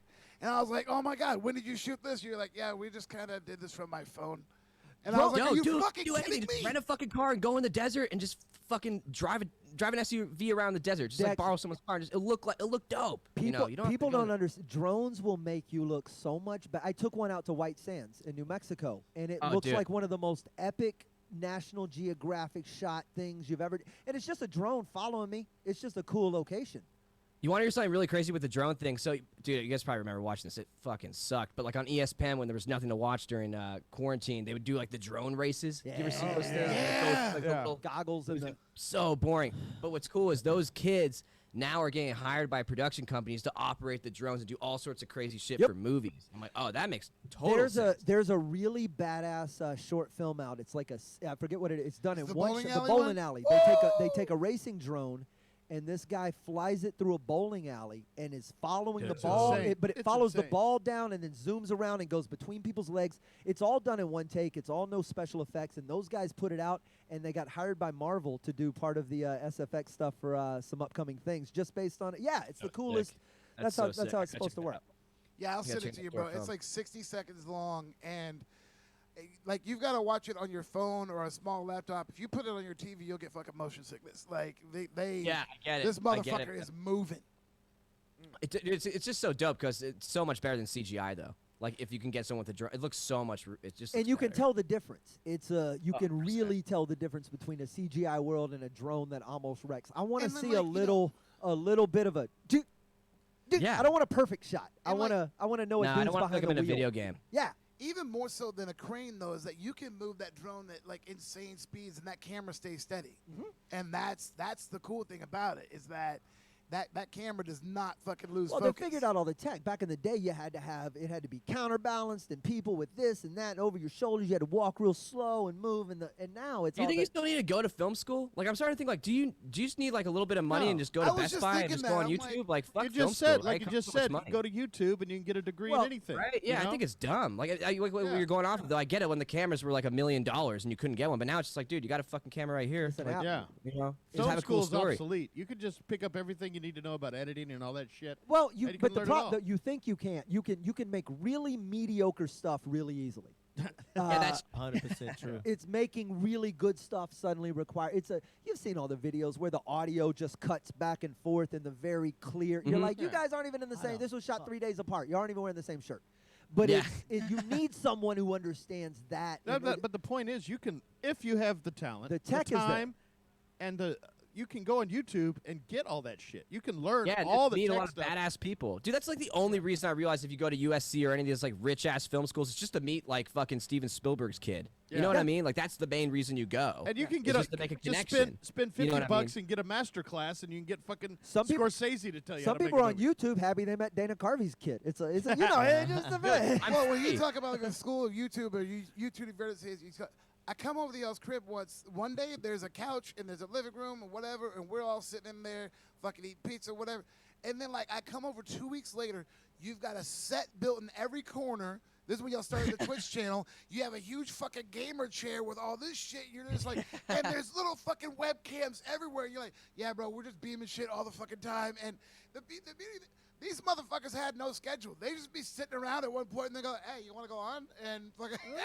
Oh, dude, it was fantastic. I wanted Twitch to work so bad, man. But I feel like for us, we just didn't know how to keep the train moving after a while. It's You know hard what to I mean? it's hard to do it with video games and video games. You only. need a Totally. snake. This was 5 years ago or 4 years ago. There was no They didn't want podcasts on Right. Twitch. It was only games. Yeah, we It waited. was like a rule about it. Yeah, I said it would was have like a done this rule? shit 5 years ago. I should go back, man. Yeah, it was just different times, man. Trying to do that shit on your phone. You know, everyone's on IGTV now doing the live stream. Dude, back in the day, we had to get a backpack with like a 2-inch or 2-foot antenna. Yeah. Walking around losing service all the time. It was impossible. Marty man. It was unit. so much. Yeah.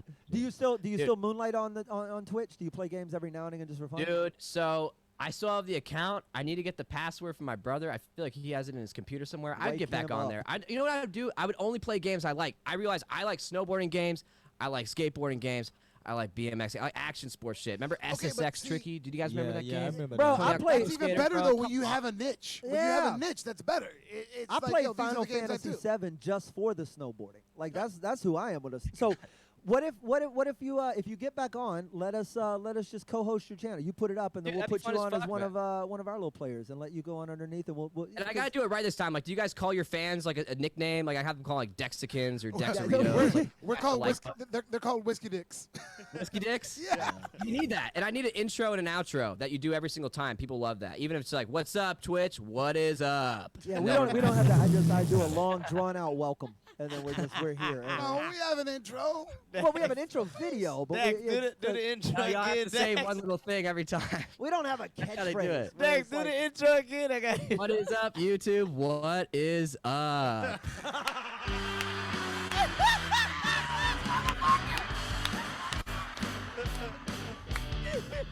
Live from. Oh my God! Why are people He is tipping us crazy, right bro. now? I Why? swear to God, get on Amazon, buy one of these things. Oh Fuck my it. God! Dex, you're a That's the fucking name of your fool, Twitch show. What is up with Dex? What is up? What is up? All right, see, it's already catchy though. You already kind of want to say it to yourself for So some the weird best snapbacks to get. That's what they told me about your hat collection. I'm just here to talk to you guys Trey about has the a problem Richard. with hats. Don't go to lids. Here to talk to you about the Richardson 112, available for $19.99 on. This motherfucker finna tell us about snapbacks. Bro, yes we are. Yeah, we're starting a Yeah, I podcast have a called bunch "Shut of Your shoes and Fucking some Mouth." hats. You gotta say simple and niche, man. Yeah, I'm gonna do Oh that. What's my up, my God. Dexicans? Time to talk about a snapback collection today. What is up? What is up? Yeah, man. Little sounds make a big difference. I'm realizing that now. You know, I'm learning while doing this with you guys. And now I'm inspired. I will be back tonight. If you guys want to look I was- downhill what Dex else- on what else is Twitch, on- 10 p.m. Pacific time. What else do you have hotkeyed on there? I know, what is on the what is on the All right, let's see. We'll go through. We got that we just started the show. Let's have fun. What's up, YouTube? What is up? Like a shitty comedy show. Some applause. Lost Yeah, the we don't stream. need that on this show. Dexicans We lost killed the it. stream. So sorry. We'll be back tomorrow. What you gonna do? Oh, that's one for my dads. That's fun. It's kind of scary. Hey, you know what? You can put whatever you want on them. Do you guys have a soundboard? You guys should just start collecting We have dumb a- shit people say and then. We have a sound crew. We have Yeah, we got I don't know what they're doing over there. Yeah, there's a lot. You're right. There's shit going on behind the camera. I assume this isn't just Yeah, I like a don't know. selfie. Next week we're gonna have a button you hit. It's like, what is up? What is up? Well, you have no idea. At one point, there was like 17 people in this bitch. Oh yeah. Yo, I was watching it. Yo, it made me like perk up a little bit because I'm like, yo, the stat looks dope. The fucking chat feed's going up. I mean, I just never seen that on my personal Twitch channel before. So when I saw that, I was like, okay. Well, let's dive yeah, in. welcome back Plug to the mic. Twitch. You're now part of the fold. Yeah. Dude, I feel like I am. I'm old. I'm old. I'm I'm new to happy to be Twitch back. too. This is all. Rob's still confused. He's Yeah. yeah. Are we? Is this I'll on plug it in, Facebook? and, we'll figure this Rob's, shit out. Rob's Come asked on. me. Rob's asked me 5 times since 9 when this is coming out. So I.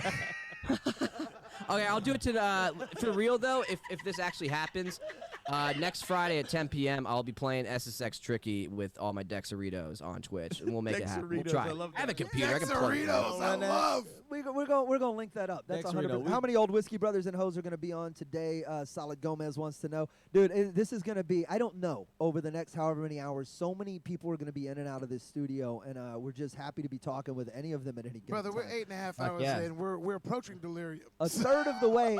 Big shouts out to people. They're now gifting subs. I love that. Yeah, If you want Rose to, Bar is giving out 3 subs. if you want to subscribe or if you want to follow, we appreciate it. And I know nothing what this fucking means.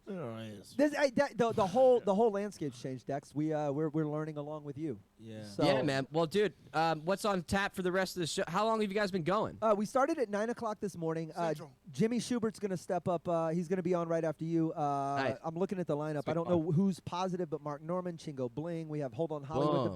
band. Billy D. Washington will be here. Tommy That's gonna be Drake's great. hosting a big stand-up show. Stuart Huff is on board. Jenny Johnson. Paula. It's just a killer lineup. Jim Short. I'm gonna keep it on the TV, man. This is fun. I watched like an hour beforehand, just like post up in the background. It's a good show, bro. Well, it's fun. keep it on. Keep it on, and if you get feisty later on, and you think we look boring, just ring right in. Dex. Actually, you know what? If you see a Downhill Dex username, that will be me, and I will promote in your chat if that's all right. I'll Just a tell you little what, bit. if you keep it on the TV, if we don't have a guest and if we look like we're running into a fucking wall, get you and your Dexarito ass in here. Bro, I was gonna bring you guys outside. I have some my brother has like a punching bag and some like weird boxing equipment. I thought maybe we could try to do some kicks or whatever. You can like. Dude, I would love to laugh at you. I attempting will kicks. watch you fall on your ass later. You just say when, and I'm I feel all like my about. brother actually is kind of good. He's been doing the YouTube. He's never taken a boxing class in his life, but Let me- dude, it looks like he's Let me be kind very of dancing. Let me man. I be don't know how very, to dance well. very, very clear. We don't want either one of you to do it if you know what you're doing. I have no idea. If but you're I not will gonna happily hose show the it. concrete down and then say go. I'm gonna smoke a big joint, and I'm gonna keep watching. And if you guys want me to do some taekwondo or whatever, I got a stick I'm not even kidding. I did a couple things that are pretty cool. I kind of want to show them I off. actually want to see this do it later. later. Will you set up the bags? Dex Carvey joining us. And put on a different snapback. That's so that I Switch off my green one. My Titleist golf hat, guys. On my next episode, it is great. What is up? Come on, man. You got to start the Twitch back up, man. What is up? What is up? All right, yeah, I like that. I'm gonna remember that, guys. You got me inspired, man. Thank you all, and thank you, Twitch. This is a blast. Hit me up. Thanks for jumping in, homie. We're going to be All doing, right, I want to look at this lineup. Thanks for all of you guys are now tipping and cheering and doing all that good stuff. Big Dave Bashan says, I love there's a Mark Norman Whiskey Brothers connection. There is indeed. The last comedy show you saw in Toronto was Norman. Wonderful. We're all fans. We're friends. So Charita's been around since Tavern Karaoke. You have been indeed. That's where we met you. Since 2013 there. Who else is in here? Been listening. Solid Gomez since 2011. You're an OG. Yeah, bro. That's the original stuff. That was when we were bitching about Fergie at the Super Bowl. There's 900. there's 907 8 episodes of the Whiskey Brothers out. About 600 of those are backlogged. You can only get them. There, you two yawning. You can only get them if you go to the Whiskey Brothers website. Aren't we technically supposed to be taping a numbered episode in an hour and a half? At some point, yes. Well, I'm debating between Do we doing have a that guest and just then? running it. So Jimmy Schubert's going to be on at 5:30. At 7, we have Hold On Hollywood. They're going to be playing live over there. That's 7 minutes. And then Chingo's going to be. It's kind of a weird. I think we're just going to run a best of for these 2 episodes. We'll distill this down to all of the I stuff thought that's it'd be kind happened of funny to just start taping an episode at a certain point. And just like, yeah, well, while and we just got, let it be the next let, hour. Let Hold On Hollywood be the intro. Yeah. Once this shit ends, you just go welcome to the whatever the fuck, and then We can do that. Maybe, we have if you James want. Johan, and then we have dinner coming in, and then Bill. Yeah, we could totally do that. if you, I'm just a suggestion. I think it'd be fun. I'm in. Let's All right. let's see what happens there. That's. Are you sweating on the headphones? Dude, yes, my head is fucking drenched. You shouldn't have showed that. Webby 141 You popped shouldn't in. have showed- ain't nobody gonna sit there now. Hang on, I'm reading through. Not my problem. Let me read the rest of these. Came in about episode 113. That is somewhere in the first probably 2 Jeez. years. Bean Oh, Dip McGee. yeah. I don't remember when I got into the Whiskey Brothers, but I've been a Slade fan since the show with Ralphie May in Houston 15 years ago. Wow. That was that the one we did at the Revention Center? Used to be Verizon Wireless. I was there. That was cool. That was a cool of all the shows. Like you ever one of those venues where it's just you've been to so many shows there. And now you're on the Jerry stage. put in the chat, Ralphie equals. Oh yeah, great go, spot. and I was like, Yeah, hey, but I like him. I like him, but he's great. He's great. I'll give you the great. It's, I'll give him the G. I'll give him the G. What you mean Yeah. I'm not the greatest? What you mean I'm not the I'd greatest? say gut of all time. Oh no. No, I'll give him the guy. He's the greatest of his time. Bro, watching him do, yeah. watching him do 2 hours of stand up on Bro, any given night. I used to love he would do 2 hours of stand up every show, and at the end of the show, because you'd be in there and you'd be like, man, we're sitting here for 2 hours, and he would say, he's like, we're He'd tell approaching the 2 hour mark, and this is where I end the show. He goes, because I charge a lot for my tickets, and I think it usually takes people about 2 hours of work at your job to afford one of my tickets. And if you're willing to work for 2 hours to buy a ticket to my show, I'm willing to talk to you for 2 hours. Yep. And I was like, 2 hours is too long. And then when I heard him do that, I was like, 2 hours is gangster as fuck. Yeah, but my ass still sleep. Yeah. Like I mean, that's a great gesture, but I mean, fuck, I gotta get a snack. Yeah, I've been buying this beer. I've got a beer. I've missed half your shit. Oh, Strag, that's Connecticut with the shot glasses. You're actually up here. The shot glasses are Kiki, Dale, and John shot glasses are all up on the wall. Retired. No one who's still here. That is cool. Retired. And Owens too. Owens got the this one. We were drinking out of Westlake shot glasses. Oh, I keep them in rotation. I just put one up for solidarity and in memoriam or whatever the word is. Some Latin shit for they ain't here anymore. Yeah. That's really and funny. then after that, Latin for they ain't here. you no know what more. I mean. Yeah. It's but no, those shot glasses came. I think that Connecticut, I believe. What? I don't remember. You look like you had a seizure. Yeah, I had a froze thought. up. I've been doing a bad thing. I've been speaking my thoughts out loud, but like from my past. It's not good. Go ahead. Were you I about just had to a divulge fucked up something moment. like I've been touched somewhere. Wait like, a minute. was So this you're so- saying in your life up until now you've been holding shit back? Yeah, Rob.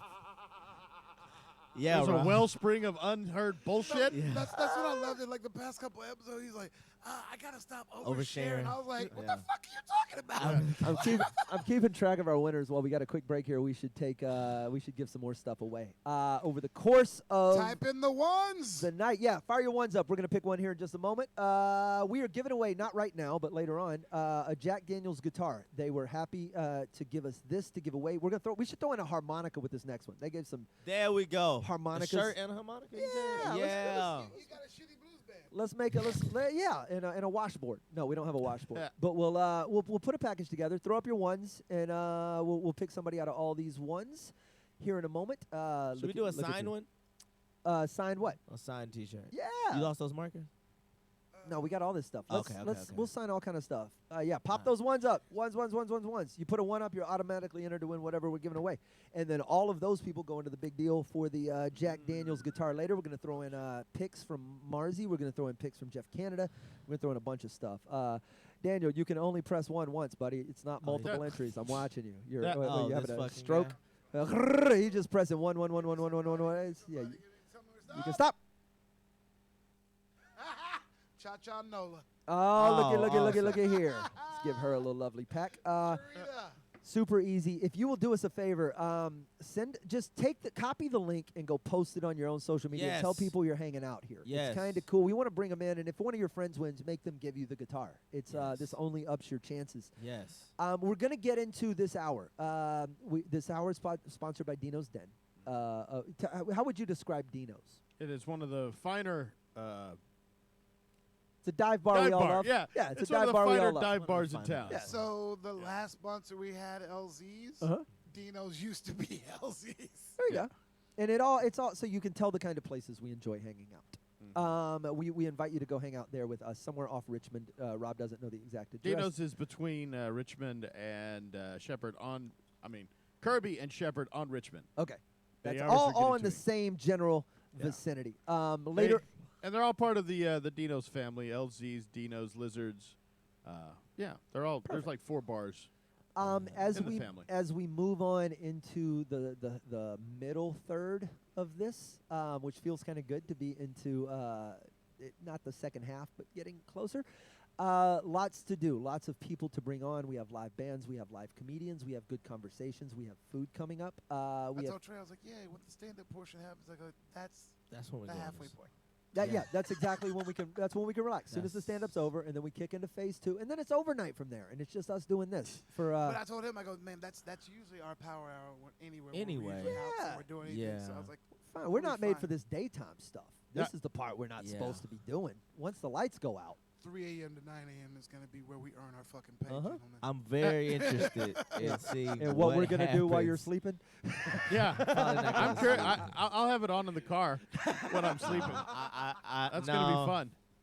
Not the overnight. I'm trying to. I do know this overnight. Somewhere post 1 a.m. we'll be joined by Outlaw Dave, okay. the velvety voice behind the podcast intro. Also an incredible interviewer, friend, and will be know what? co-hosting in some capacity. I'm gonna do this now. What's that?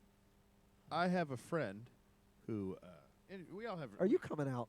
No, I saw he brought in these bags, and I've been. I wondering have what the these fuck is bags that were. I was at a tasting.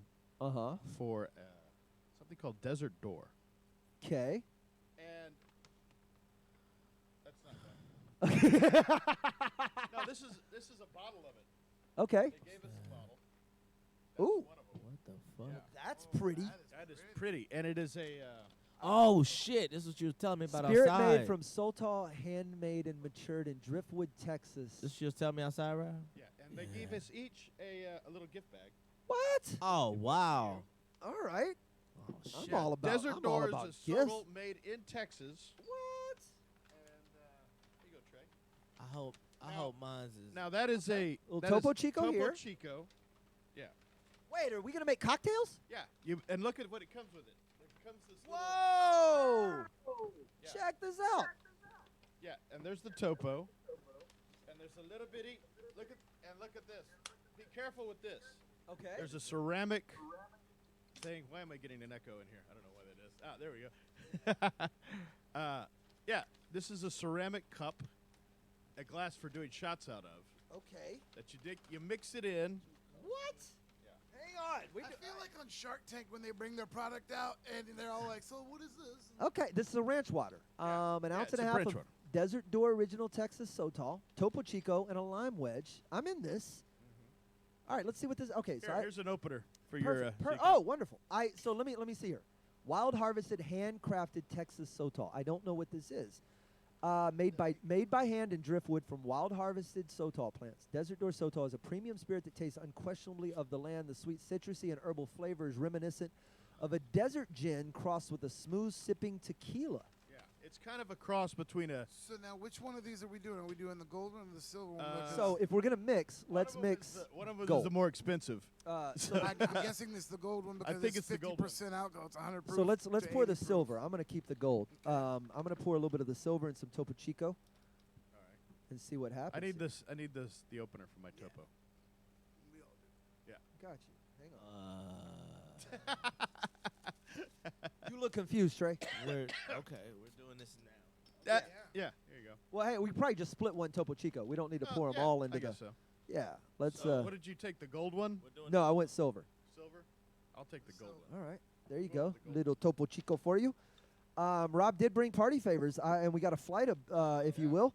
We're broadcasting live. This is a 24-hour live stream as we push for your subs and your follows. There's no other reason to do this. Your tips are also appreciated. If you want to sub, all that money goes to us, and that kind of makes us happy, makes this worthwhile. We have tons of stuff to give away, and we're going to continue to do it to you just for showing up. If you can share the page, that's wonderful. It'll drag some other people in. This is a ceramic. This is a cool. This is. You're supposed to freeze these. Oh, well, why didn't we freeze these? I didn't. I forgot about it. Well, why are we doing this now? I don't know, but you can put all right, when this is done, we go put these in the freezer. Put them in the freezer and do it overnight. But yeah, this is. Okay, so we're gonna do a warm one. Yeah, we'll do this one this but way. But you freeze this, and it's like one of those ice cube things. Yes. Oh, bro, this is wonderful. Yeah. All right, yeah, cheers there you to Slancha. Slancha to a beautiful bottle, Desert Door Texas Sotol alcohol. Yeah. A spirit distilled here. Yeah, we not 100%, but damn close. Yeah, we get 100% of the tips. Of the tips, we get 100%. Yeah. Not of the subscription. Whoa. Wow. That's smooth. That's really smooth. Yeah. That's all right. It tastes like what I would like cactus juice. Yeah. It's made from cactus. Okay. Yeah. There you go. You have my attention. The nose, bitch. Yeah. This might be a But long that's night. ceramic, so don't slam that down. No, It'll not smack. slammed. Also, we're going to go put these in the freezer. Somebody just shot some Basil Hayden's Double Rye up in Oh. Wichita. Appreciate you. That was good. Oh my god. Man, that's my favorite. You going to be okay? That's your Holy favorite? fuck. No, it's. I mean, like I'm. You want another awake. Not right now. I mean, I want a cold one. Yeah. We're gonna do it again. We are going to put these in the fridge. Yeah. Shit, we gonna need that at like 3 in the morning. Yeah. Yep. Well, I'm a little bit excited because this son of a bitch just showed up. Oh shit. All right. Oh shit. It's, I'm gonna let them get situated. And are we good? Yeah. Of all the guests we've had so far today has been fantastic, and I want to say what's up to Marzi Montazeri. Tammy Pescatelli was on earlier. Josh Sneed. So many. Chef Brandon Silva with a surprise tartare. But right now it's cool. Man, we hadn't been in a cab together in a minute. Please welcome to the show the very funny Jimmy Schubert, ladies and gentlemen. Schubert. What's up? Shooby-dooby-doo. Yeah. Good to see you, man. Bro. Good to see you fellas. How's it going? You got me all excited. I had to go get me a little, had to join in. I had to get me a little vodka soda. You know what I mean? Shooby-doo, That's you're kind of what this tastes like. You're still a bit more sober than our cab driver. Oh, it's hilarious. We were in Tampa the last time we hung out in the real world for sure. We were in Tampa and we jumped a cab to go. We were going bar. We were trying to get back to the condo, but we were a little drunk. We're trying to go bar hopping. Our cabbie was like, "You want us to Mr. Jimmy Schubert in the car?" He was so enamored by the fact you were on one episode of TV that no one has ever seen. But I'm Jimmy Schubert, everybody. He kept going, is Jimmy Schubert. Yeah, and then we had to take him through the Taco Bell drive-through, and so we could get some Taco Bell. We brought him in a bar. I think he did a shot with us. It was Oh, man, yeah. I remember. That was a good week. What's going on with you, buddy? You know, just working, doing shows still. Florida's wide open. I just got, I got out of L.A. and I came down here for a little while, but they're doing shows like they don't even know there's a fucking pandemic on there. These people could give a fuck. Jimmy, and Brother, I live in L.A. I came here to Houston to visit for 2 weeks. That was October 16th. I have not left because I'm like, I'm just not going home. Yeah, there's no reason to. I mean, I got 30 people living underneath the bridge 3 blocks from my house. Yeah. It's horrible. It's it's like. Where do they get the money for the it is what fucking it tents? is. Where do they get the money for the fucking tents? Those things are not cheap. Yeah, right. Well, you know what the thing is that the city just drops in a shower unit and a bathroom unit, and then people are over there, and you're going down, and there's a homeless woman peeing on the steps, peeing on the steps of the church. There's a guy fucking launching a sewer pickle by a dumpster. It's like, what the fuck is? We're paying good money for this. I just had enough. It was time to go, man. Yeah. Time to go. Time to get to where some freedom was. Florida. Are you so some freedom?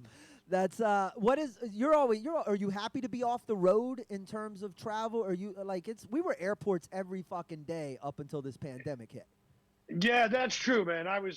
You're right. It's been a nice break, but I still I mean, shit. You could drive to all your gigs down here. You work making a living 6 months out of the year in Florida, and before you even have a jump on a plane. I mean, dude, I literally cut my bills in half by coming down here. I mean, I got a 2-bedroom, 2-bathroom, like $1,350. In LA, it was $2,600. It's like it's fucking awesome. Jeez. Water, Wi-Fi, cable, everything's included. I'm like, fuck yeah. Why did I do this 15 fucking years ago? Have you picked up a little Florida bird for yourself yet, or you single Jimmy?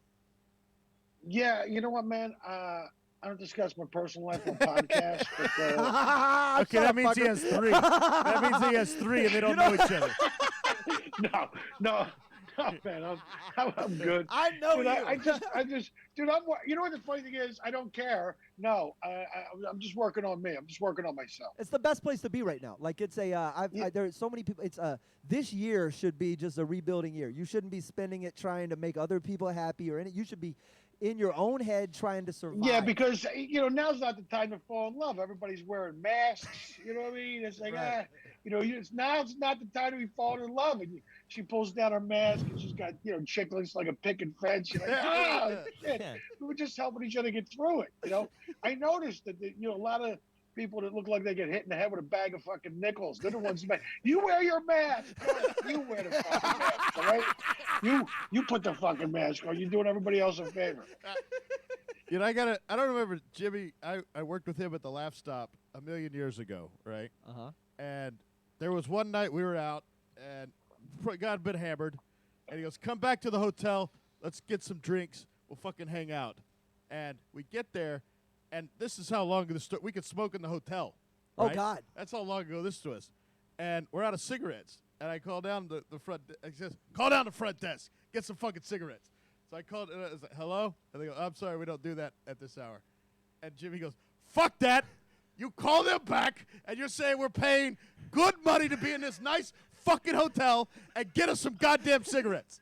I went, okay. All without calling himself, actually. Yeah, right. And he tells, it's like, okay. And we're hammered. It's fucking 3 in the morning. I get up the phone. Yeah, Hey, we're fucking paying good money to be in this fucking hotel. You bring us some goddamn cigarettes. And okay. And then we hear a knock on the door, and Jimmy goes, he's saying all this. He puts his back to the door so they can't see him. Okay, you answer, and they won't see me. Like, I gotta be the asshole. And he's like, "Did you get him?" Like, yeah, you were opening. Yeah, that must have been a long time ago. We must have been hammered. Yeah. Wow.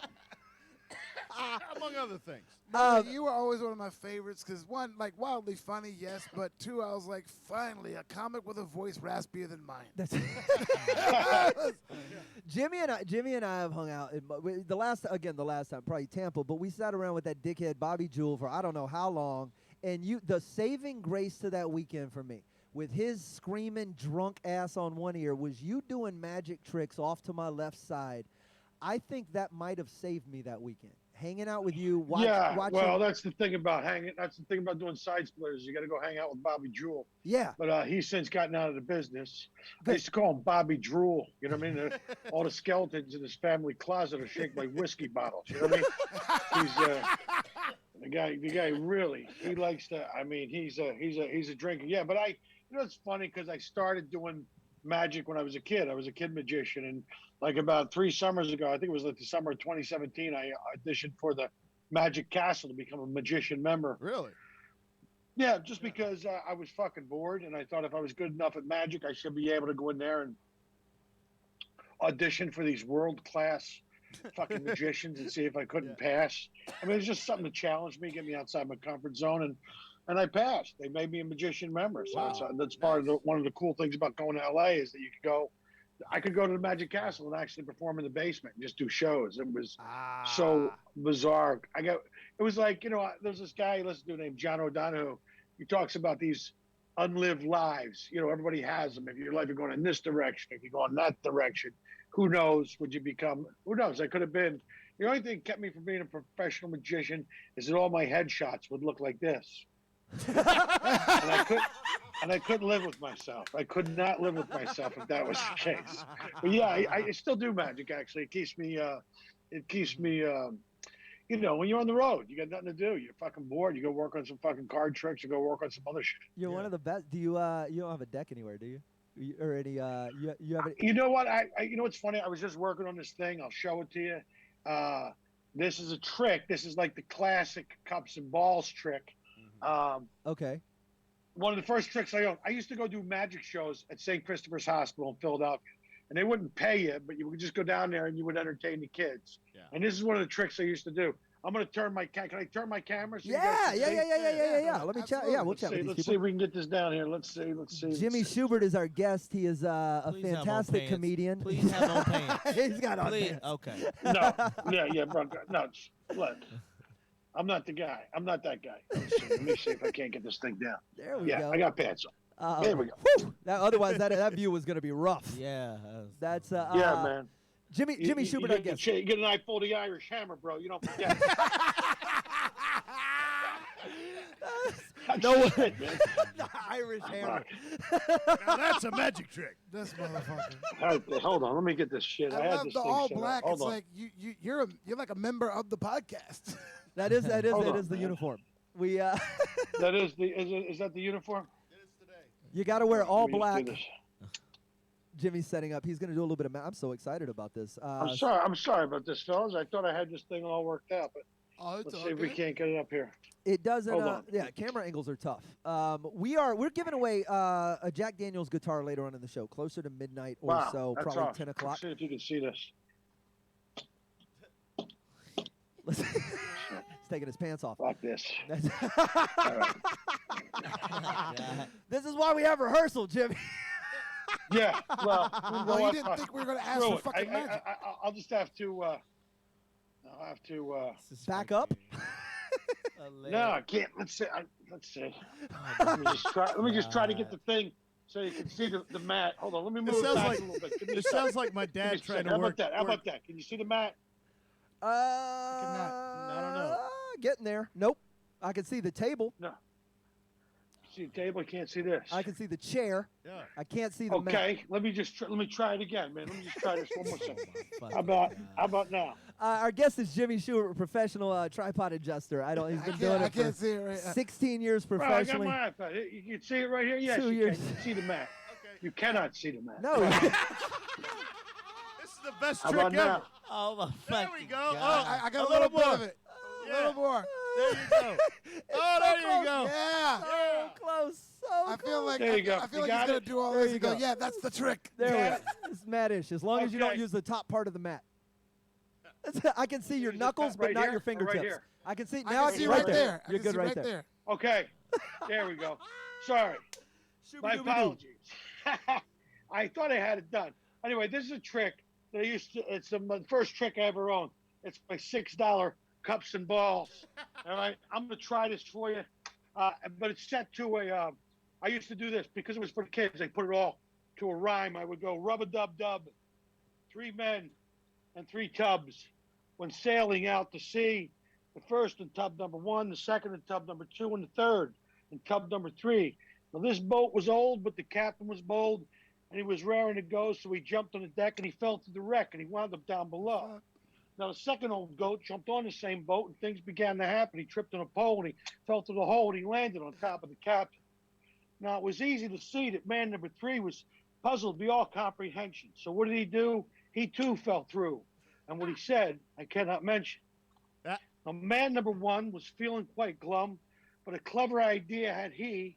You see, the thought that had got him was to go through the bottom, but he wound up in tub number 3. And so he checked out the mast and decided at last to try and go over the top, and he was doing quite well until he let out a yell and hit the ground with a plop. And so he let it aside and decided to try his luck in tub number 1, but just as before, he fell through the floor and wound up where he started from. And so for fun, he stayed in tub 1, the second in tub number 2, the third jumped with glee into tub number 3, and then they all fell through. Now these 3 old men, embarrassed again, hid themselves from view. And at the end of the day, man number 1 stowed away, as did man number 2. But it didn't take long before something seemed wrong. It was if he never departed. And so he traveled once more, confused as before, when number 1 wound up back where he started. And so, like his friend, he traveled again, not knowing what he may find. But these 2 old tars didn't get very far. They couldn't leave the third behind. And so, while the 3 thought at least they traveled southeast for a change of luck, they were hoping would rub-a-dub-dub. They all got jobs that they loved, playing golf in the U.S. Open. And that right there is my little golf story. Wait, hey, you just disappeared. And we just lost. He's back. Sorry, man. No, it's all good. Sorry. No.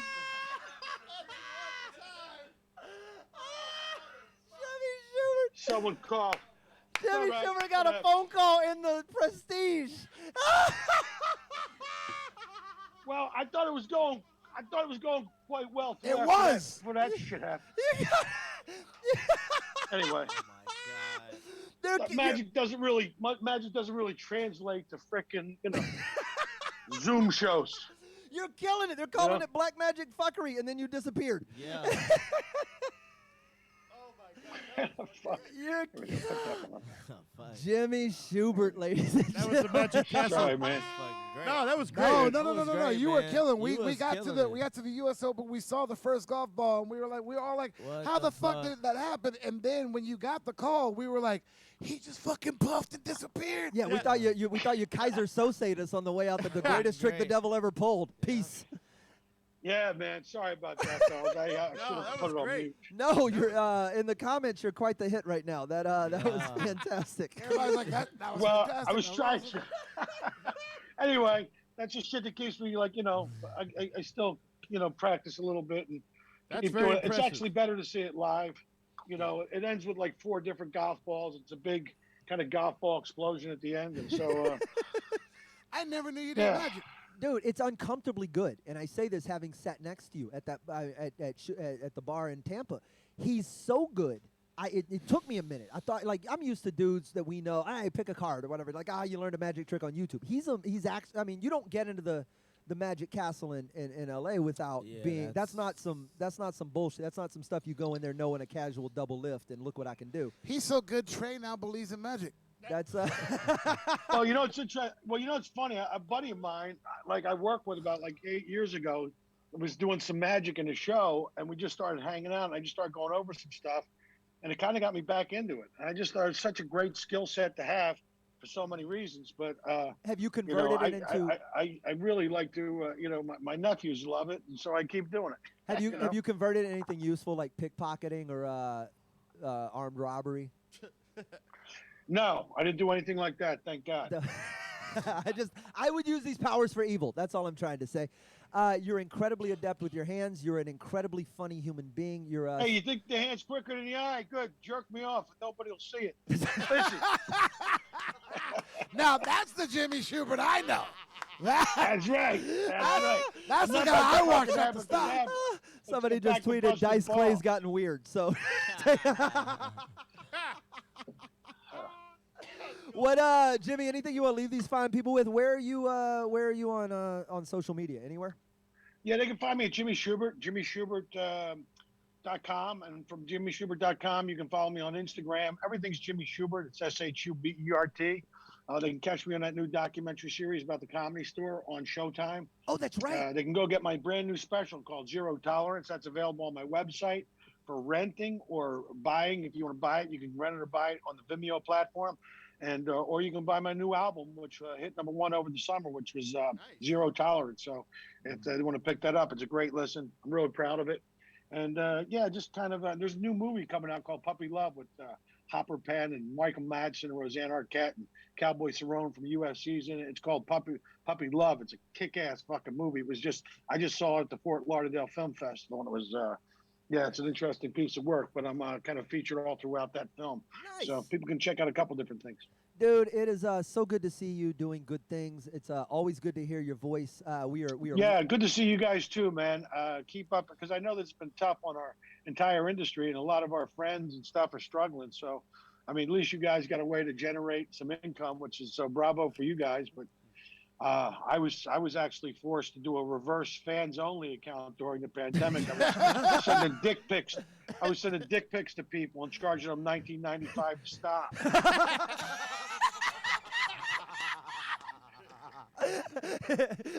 well, you're buying dinner next time. Yeah. What's sad is work, like bro. four people didn't want him to stop. Yeah, he's got a job now. That's one of Rob's 3. Yeah.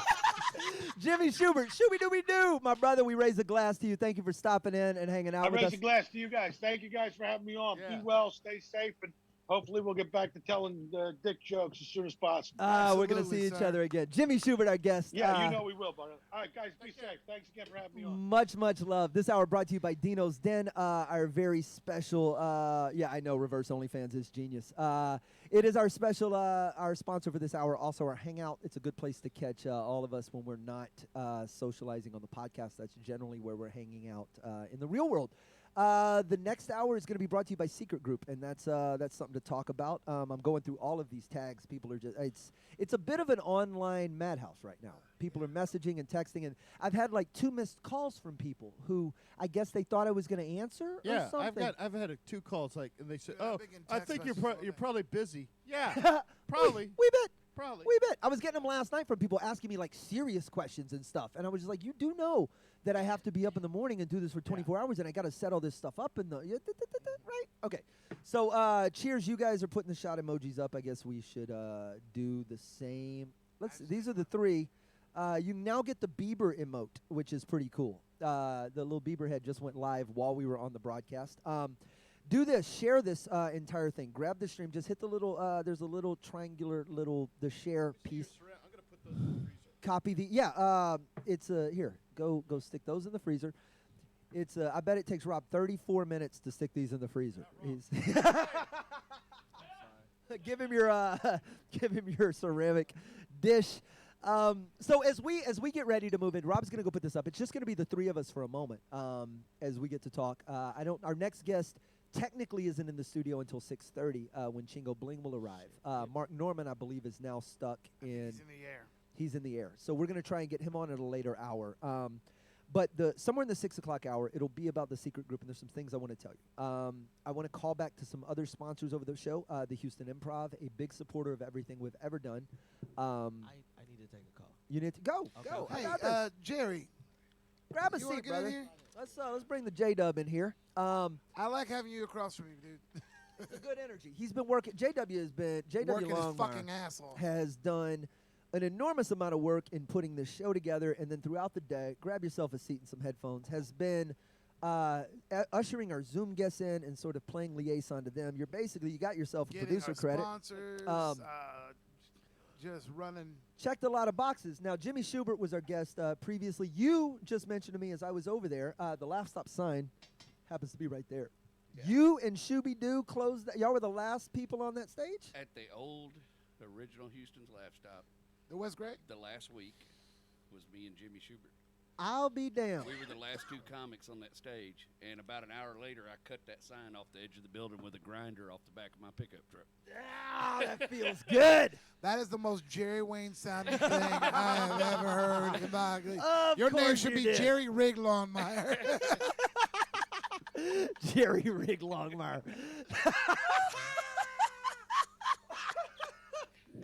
We were talking earlier about bands who look like what they sound like.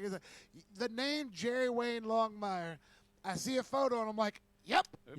But you'd lose all your money on Sam Damaris. No, Samuel Lester Damaris III? Yeah. Draw that police sketch and make it look like me. I'll suck your dick. Give me a pen.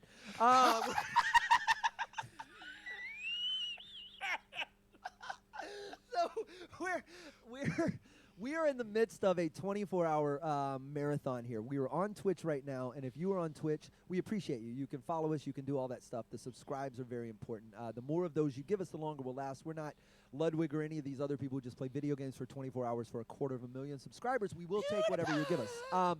But for the most part, we're a group of guys who sit around and we drink pretty good alcohol, and we have pretty good conversation, and we cover a lot of topics. And the incarnation that you see in front of you is this three. There are two others who are not with us. That's Sam Damaris, Jerry Wayne Longmire, missing Rob Mungle, Trey Tutson. They'll be back in and out through the day. But it's good to have you on here. You bring a different energy to the show. A little wee. Some pig calling energy that I don't suey that I don't normally get. You think Sam don't bring that? He was killing it the last time we were together. I almost had to have my hillbilly card pulled because this son of a bitch was pulling out references left and right. the family Bible. Bruh, I thought you were gonna fall right backwards out of that fucking I thought chair. I was done. I was like, I can't believe some bitch got to that before me. I know. He was punching your story though. You had to tell the story part. I understand. Step Brothers, one of my favorite movies of all time. Yep. And it's in there when they fucking split up. That's how I did it. So it's good to have somebody with fresh fucking legs. I know. Get your ass in here. I've been going. He's not afraid. He hadn't been talking. He's been working. You know what, man? You did do a bang up job hosting that fucking that stand up. I was gonna say he's already hosted stand up. He's been on 2 sketches, and he might have done more than I've done. Well, you definitely got Robin Trent. Slade told us. They said, "Hey, man, studio's open if you want to come film stuff." So I hit Trey up. It's like, man, absolutely. I got these ideas, and it's basically the Trey Tutson interruption does this. The Trey Tutson interruption tell you does something. this. Yeah, and I went, shit, I've been telling people this for 10 years. No one's taking me up on it. Let me tell you something. Yeah, we though. were over here bugging the shit out of it. He's like, all right, can y'all get the fuck out now? You and Trey bouncing off each other is such a fucking incredible dynamic because here's the thing. Slade and I, we've been palling around for coming up on 2 decades now, but he's blacker than I am. I'm whiter than he is. We're both kind of this racial chameleon thing to where, like, we could try to film something like that. It ain't going to work. You versus Trey is like, oh, get your fucking popcorn. Because these two shouldn't be in a cab together, let alone a sketch. Some of my favorite shows are the ones I get to go do with him because we have a ball on stage, man. There's an innocence to both of you that Sam and I are jaded as shit. Yeah. You came back to comedy, and I took a Trey's still break. young. You're both you're in that hungry phase still. We're like fresh God legs, man. damn. Yeah, I know. Shit, Fresh man. fucking I'm legs. 43. Fresh I'm legs. 43. I'm too old to not be ambitious right now. I know there's a But that's finite the thing is- timeline. Yeah, you got till about 44. I keep looking at that chair and going, no. I gotta.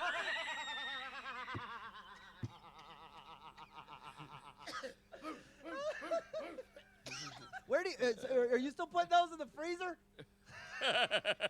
It's so funny. He don't want though, me to 'cause catch a picture of him asleep again. I know he's pacing. It's so funny because you talk about like the two of us and then like the two of them. Like, I love when we go do shows and like sometimes I'll see you and Trey and like right before you go up, they're still pacing and you see them running through in their head and you're just like, oh, I remember when I gave a fuck. I just Those were good years. Oh. Those were such good years. I'm an anxiety monster. I know that shit. Rachel can tell you can't talk to me 5 minutes before I go on stage. Right. You gotta leave me So- the That's hell fair. alone.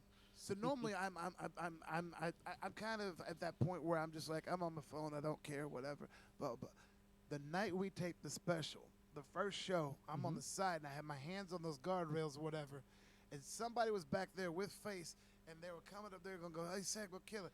And they said, you grabbed him. Yeah. And you go, leave him alone. Not right now, bro. Not right now, bro. Because he could just see the look on my face. He was like, leave him the fuck alone. There's something crazy is about to happen. There's a right reason now. they put a gate in front of the bull. Before Yeah, you know what I mean? They don't just put you on the bull and then go. They lock it in, they block it off, and then they let it loose. And you were just in, there's a rider on your back. I think it was Face. I think he goes, yes, Slade just grabbed me and was like, do not fucking go over there. No, Yeah, sirree. I usually try to find a place to hide, like, because just where nobody's going to come up and talk to me about anything. It's actually, it's kind of a running joke in my family.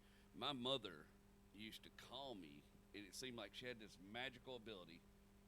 5 minutes before I went on stage, she'd call me to tell me some inane bullshit about, my dad's having prostate issues or some horse shit. And you got to take the every call. time. Your Aunt Linda's sick. And I'm like, Mom, hey. And that's the thing. Once your parents get past a certain age, there's no rolling in the voicemail. Because any one of them could be important. Yeah, and that shit used to drive me crazy. And then she passed.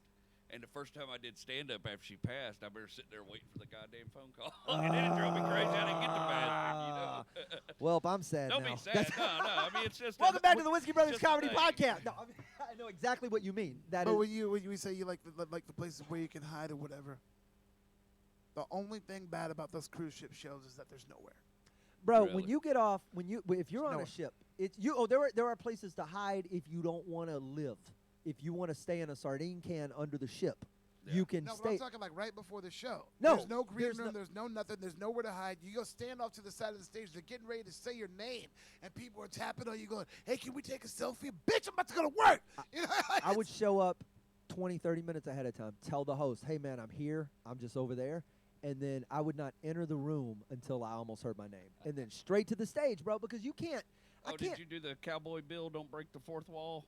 Oh, I break the shit out of the fourth wall. Yeah, no. There is Once fourth I'm wall. up there, No fourth everybody's wall. You ever work with him? He used to hide. He wouldn't let the audience see him before he well, went on stage. I know he does that. I If do there's that, a but green room, he does that. I don't do it for ego reasons. I do it for I'm legitimately antisocial, and I don't want to go up with a bunch of y'all in my head. I like that you pointed out why he did it, though. Paul Odo's in the room. He wore 3 different Starch shirts every single show. I've heard he's a better human than that now. But he was an utter prick to me the times we worked together in like We'll see you, Paul. 2006.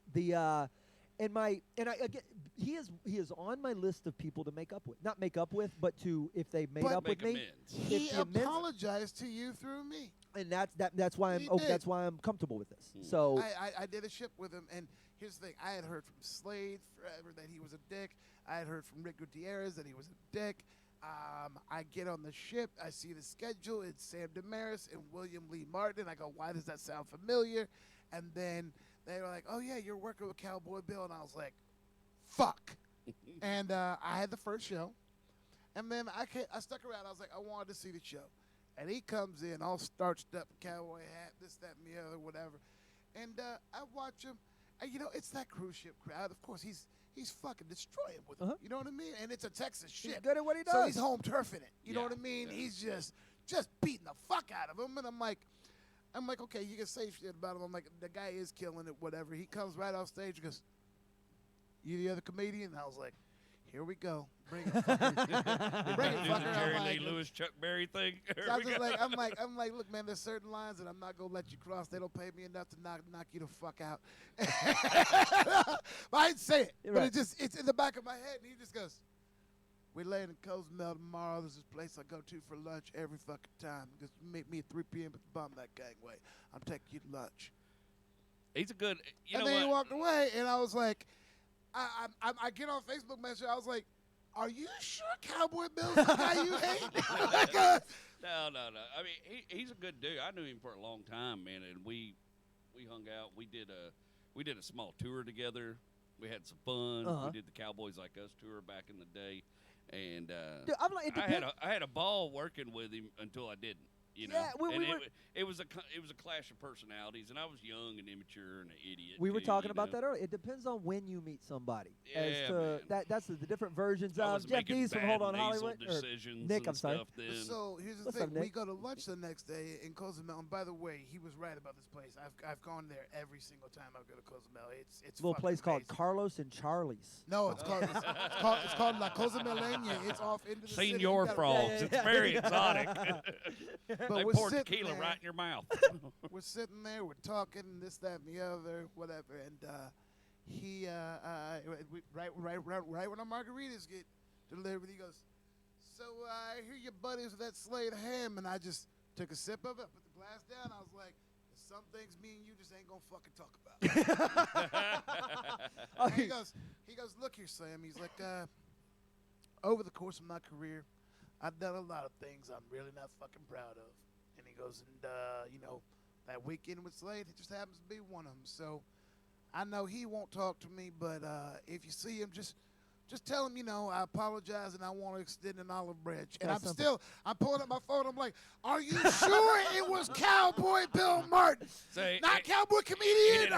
He didn't hand you a dollar bill that said "die hack" or nothing like it. No, bro, the whole weekend. And then, because I told him I hadn't done hyenas, and he was like, "He might bring you in the feature every now and again." He goes, "They'll put the features up." He's going to shoot me a message. You can just come crash at my house. And I'm just like, "Are you sure it wasn't Cowboy Comedian? Are you sure?"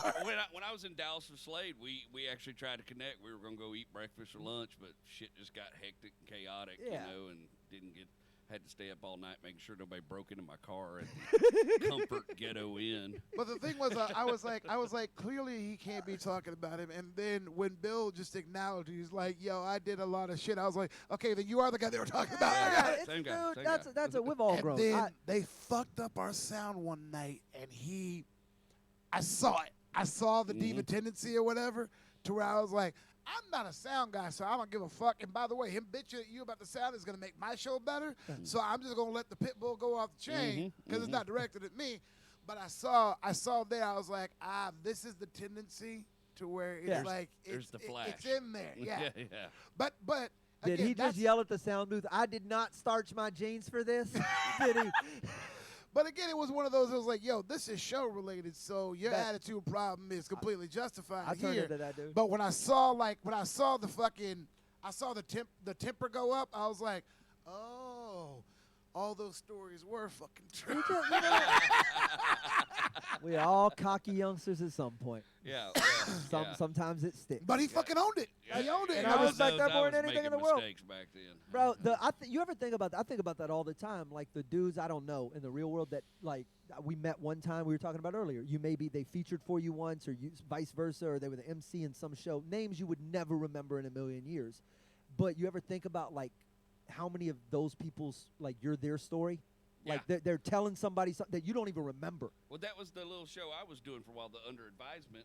And I was like, most of these people probably don't even remember these things, but they were like really big things to me. I told the story about Colin Quinn. The first time I worked with Colin Quinn, I was young, little host comic, and I was so excited. I think Chris Fairbanks was the feature, and I was a little starstruck, so I didn't want to talk to Colin. And Colin and Chris were talking in that little side hallway of the Laugh Stop. And I come walking up, and I caught the conversation, and Colin was saying that somebody told him one of the best pieces of advice he'd ever gotten was learn to embrace the silence. And I was just mind blown, and I couldn't help it. Here we go. I go, "Oh my God, that's the coolest thing I ever heard. Embrace the silence." He goes, "No, I heard your act, kid. You're embracing plenty of silence." He goes, "You got that?" Slade's one of those. Slade's the story of why I quit doing the hard drugs and stuff, because I was hanging out with Slade. Wait, hang on. That cannot be how the story starts. No. I was hanging out with Slade and Ralphie May in Comedy, Texas, and they wanted to go to the casino and go gambling. And they leaned over and they said, "Hey, man, you want to go over to the casino with us?" And I said, "Oh, I'm not much of a gambler." And Slade started laughing. And he goes, "You're 250 pounds and you do cocaine every day. What do you mean you don't You're a gamble?" fucking gambler. And I went back to the hotel room that night, and I had my little, and I stared at it a long time. And every time I went to open it, I heard, "You're 250 pounds. What do you mean you don't gamble?" I'm over And doing I the don't- Lord's work. I'm not saying I quit that night, but within the following weeks, that just kept popping back up into my head. I was like, God damn Yeah, you, Slate. man. You're So, welcome. When you said, Yeah, I ended up getting everything I wanted as a result of that. So when you said don't be afraid of the silence, I got dance in the silence and be sure to take it to a lull and take a break. Because you remember in the early days, I yelled start to finish or whatever. And I got that advice from the most fucking unlikely source on the planet. Bobby Slayton. Whoa. Wow. Bobby Slayton told me, he goes, dude, you yell too much. Wait. He's like, you've got to take a break. Did you feature for him at my room? Did I put you with Slayton? The first person to put me to Slayton to feature with Pete Prelli. Really? And I've worked with him 6 times. But With Never at My Room? yes. Okay, you did. No, you did it too. So you were there. This is Bobby. wait, when did Pete start booking black guys? No, Bobby Slayton. It was. Oh, Sam. Yeah, he was already booked when Pete took over. It was. Yeah. It was like literally one of the last things he did before he was out. That was his little reparations, calling me the N-word. Bobby Slayton said one of the most horrible things I've ever had said to a customer in my entire career, and it was at my club, and that's why I asked if you worked with him. I think I know this. Because there's 3. So Bobby's always fun to fuck with, right? I remember I had the flashlight that shocked you, and he was screaming, I think, at you. How long's this fucking cocksucker gonna be up there? And I go, well, go light him, Bobby. And I just hand him the flashlight, and he walks to the back of the room, and in the middle of the dark, you hear, God damn it! And I just go, yeah, that's fucking what the flashlight's supposed to do. It's a shocker. But there was a couple in the front row. It was the most horrible thing I'd ever heard. And they were clearly 2 women that were there seated stage right by them together with each other. And they were, during his show, sort of whisper, like just quietly, like one of them would put their arm on the other and say something. But it wasn't, you didn't hear it. It was just very private. And he was fixated on it. And he goes, what the fuck's going on? And the one girl just goes, waves him off. And he goes, you don't wave me off on the Pitbull comedy, blah, blah, blah. And she goes, we just buried her mother today. And we just came out to just don't. And his response was, did she kill herself when she found out y'all were dykes?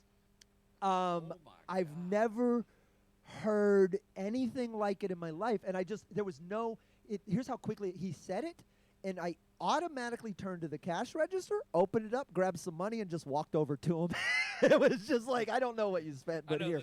This is just whatever it is. I just took it out like I was robbing my own bar. And I just handed it to her, and I goes, you have a good night, love. This is, He told me I yelled too much.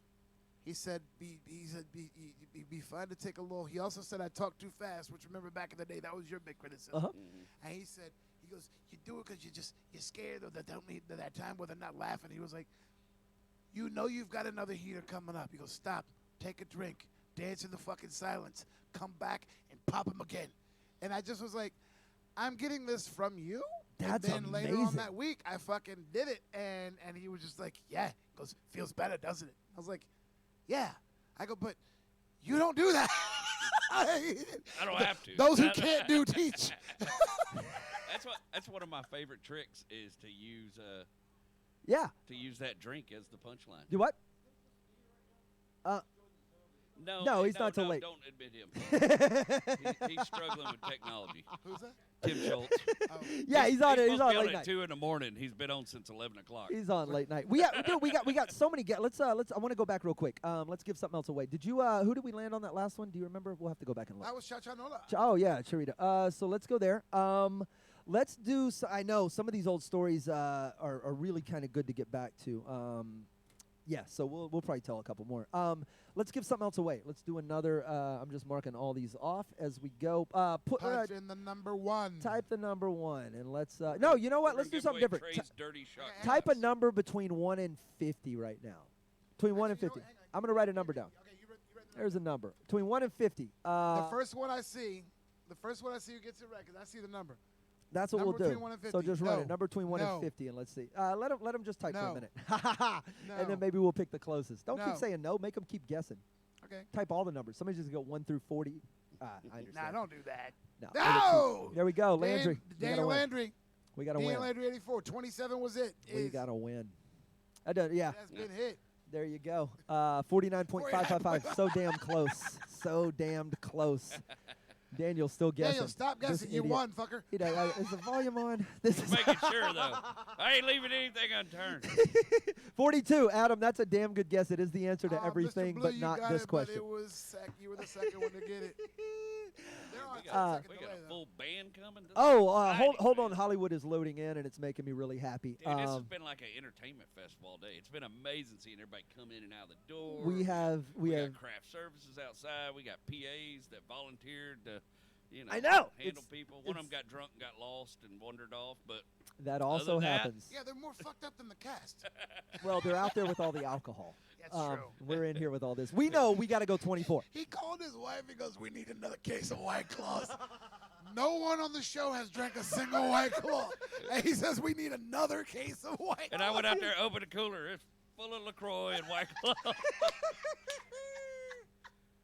I don't understand how these kids drink that mess, man. It's Dude, when it's in the middle of dead summer, when you're out somewhere outdoors, and that can is full That's of when cold you put water. ice in your whiskey.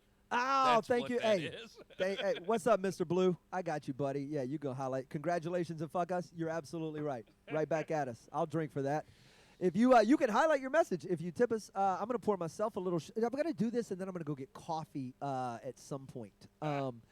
Man, I want a shot, but I lost my damn shot glass. Bro, they're just community. At this Yeah, point. these have no names or anything anymore. Just A shot glass has no name. There's a fresh one here somewhere. Oh, that one. There you go. Pour them up. We're giving away a Jack Daniels guitar. That's what you need to know. Sam, hold that up in front of the camera. I don't feel like it's had a fair shake. We're gonna get somebody to tune it. Mars was gonna do it earlier. Tuned that son of a bitch up and tried to tear it to pieces. There you go. Yeah. Oh, that's a pretty girl right there. We're all gonna sign that. 666 is not an acceptable number because it was between 1 and 50. It's always an acceptable number though, Big Dave. It is. All right. So I'm tired of competing. Just send me shit and you'll pay for shipping. We can also probably make that work too. Complex. Some of these people that have been around for a minute, I'll just hook them up. Somebody. Trey shot glasses basically unused. Or Rob's mic. I thought we were giving that away. It does say PV. Here's what I want to say. Like, how are the two guys who drink the least the ones who needs the most fucking breaks? I can't help you with that. Where did they like vanished? I mean, there ain't that many places to hide around. No, I have a feeling they went over to get tacos. And no, Da, we could. We're not. That's the only thing I can tell you. Yeah, technically, I think we can, even though we're in Texas. But we're not gonna. It's it's just not a smart move. It's not worth the risk if they get mad. We really don't want to get canned when we're already this far into the shit. Because we're they're the 9 biggest. hours in. Yeah. That's a no-no with Twitter. Oh, okay. Yeah, Strag, I saw you earlier. You did make the shot glasses. We talked about them, actually. Did you not see? Maybe you ducked out. We have the shot glasses. Some of the For the retired ones retirees. are up here. We got to get, you know what we got to get? We got to get a Jerry Wayne Longmire one. We got to get Trey's got one. Trey's got a shot glass. So we got to get one for J-Dubs. Somebody's about to become the worst person in this chat. Uh-oh. That's what because they know they can get highlighted now. That's probably going to be, or they're going to get, Either that or somebody there has stories about one or all of us. That's okay. Bring it on. Dumwes. That's PV. So anyway, it's a PV guitar, and that's what I know about that. You don't have rules in Canada. I know. No, he's 3 hours north, or they are 3 hours north of Toronto. So where does that put you? Is that still in Ottawa? A 4-year. Yeah, that's tough, bud. A 4-year-old. Is that French Canada or Redneck Canada? You're bleeding into It's Redneck on the Canada. border of You're French bleeding Man, into I went Redneck to Edmonton, Canada. Canada one time, and that was like Little Texas. Oh, That yeah. is. I never been anywhere like that. Edmonton and I got off the Calgary. plane. It wasn't nothing but belt buckles and cowboy hats and boots. They say Edmonton is their Dallas, Calgary is their H-town. Really? Yeah, I haven't been to that- Calgary, but like Edmonton they was say a hoot. that in Alberta. Also, he's also a- negative 40 below wind chill. You're in Fort Mac, Canada. I know exactly where you are. Fort McMurray. I know where that is. And then Redneck Canada, Mr. Blue. Redneck Canada. Yeah. Send the shipping info to the inbox on the Facebook fan page. Yeah, there you go. Go to just any of our DMs if you send the information over. If you're one of the winners, we'll take care of you. Yeah, I did get Stragix earlier. Nah, He won one of our he's T-shirts. We'll take care of all of that. Georgia over there, Blue. Look at that. What? You want a bottle? Might as well get. Dude, we did crack that today. That's a fresh one. And that's not even the bottle. That's not even the the 40 Creek somehow made it out the goddamn No, door. it made it out the door, but I brought it back in. It's over there. Trust me, it's sequestered in a safe place. At one point, I had to leave and go corral all of our vices that had made their way into the yard. We love you back, guys. Do us a favor, share this. That's the big key. We're giving away a guitar later on tonight. Also, some other stuff. Shinjo Watanabe rocking the new emotes. Sam waving himself off in the background. This fly and me are gonna go around the block like some bosses. The liquor's in the the liquor's not in the freezer, but the glasses are, and that makes me very happy. I almost got that son of a bitch. Later on in the show, we're going to be joined in the back half of this hour by Chingo Bling, freshly back off the road. He may be floating around in the green room of craft services himself. Lots of stories to talk about there. In the studio. Yeah, he's going to be here. Oh, I thought he was zooming. No, I know. Billy D. Washington's coming in. Yep. Hang out. We got Tommy's going to host a stand-up show. We got, thanks to you, Stuart Huff. I get I'm just such a huge fan of that He has guy. messaged back, so I think It's he's going to be good for that. This hour brought to you by the Secret Group, and that's why I wanted to stop down and mention. They're reopening, so at the end of May, and I believe Mark Norman's not doing their grand opening, but he plays there frequently, right? I don't know, but as soon as I'm done here, I got to go finish building it. That's I want to go look at who's playing over there. The Secret Group is kind of our comedy home away from home.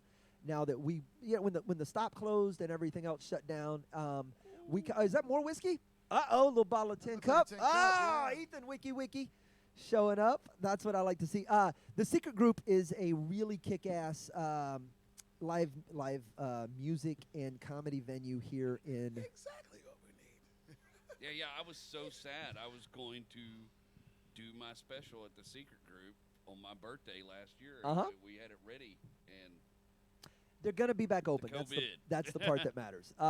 Sam, they said you look like you were having a tough time with that last shot. That's funny. Do another one.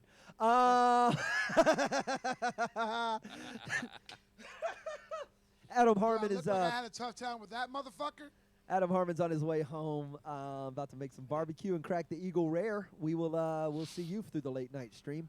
Again, copy this and paste it over in your social media feed so we can get some additional love. Would like for your fans. That's a limited time only emote. That's kind of cool. Some of that barbecue. I was promised barbecue, and all that fell apart. That's Sam's fault. Chingo just texted me. He's stuck at the stupid train that's got everybody else stuck, which means he'll be here in the studio in just a moment. I'm gonna go outside and cool off for a minute, and then I'll be back here when Chingo comes in. Like I'm hot as fuck. Okay. How many times a day does that train run?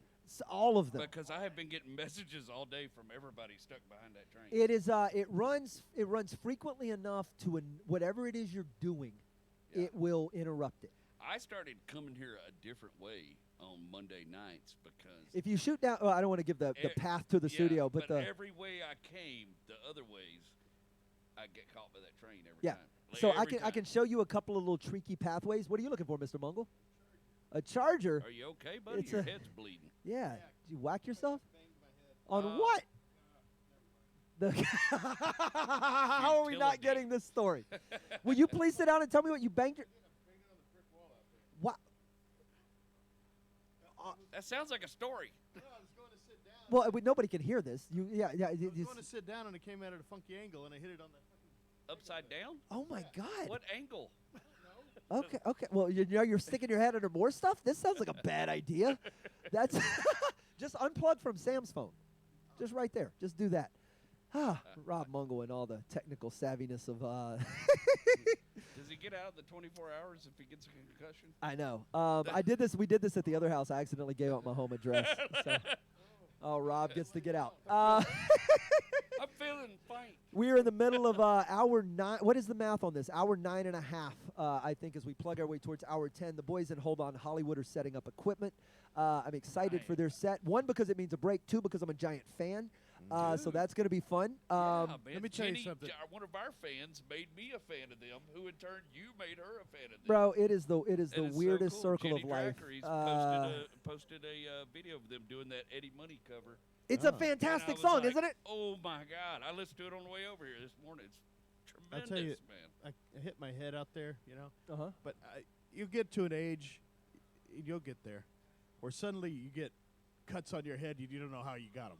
Yeah. You wake up like, how the fuck did I? Just my the head. I get them on my hands. Yeah. Man. I don't. My skin is getting really thin or something. Yeah. All of a sudden. I understand you hand get wounds. weird cuts Yeah, all man. over. I feel like I would know if my head was. No. You get Andy Huggins was the first one to tell you. He goes, I'll tell you, Rob. You wake up someday, just your head is cut. You don't know why. You got a cut on your head. When I went on my 40th birthday, I woke up and my shoulder hurt like hell. Yeah.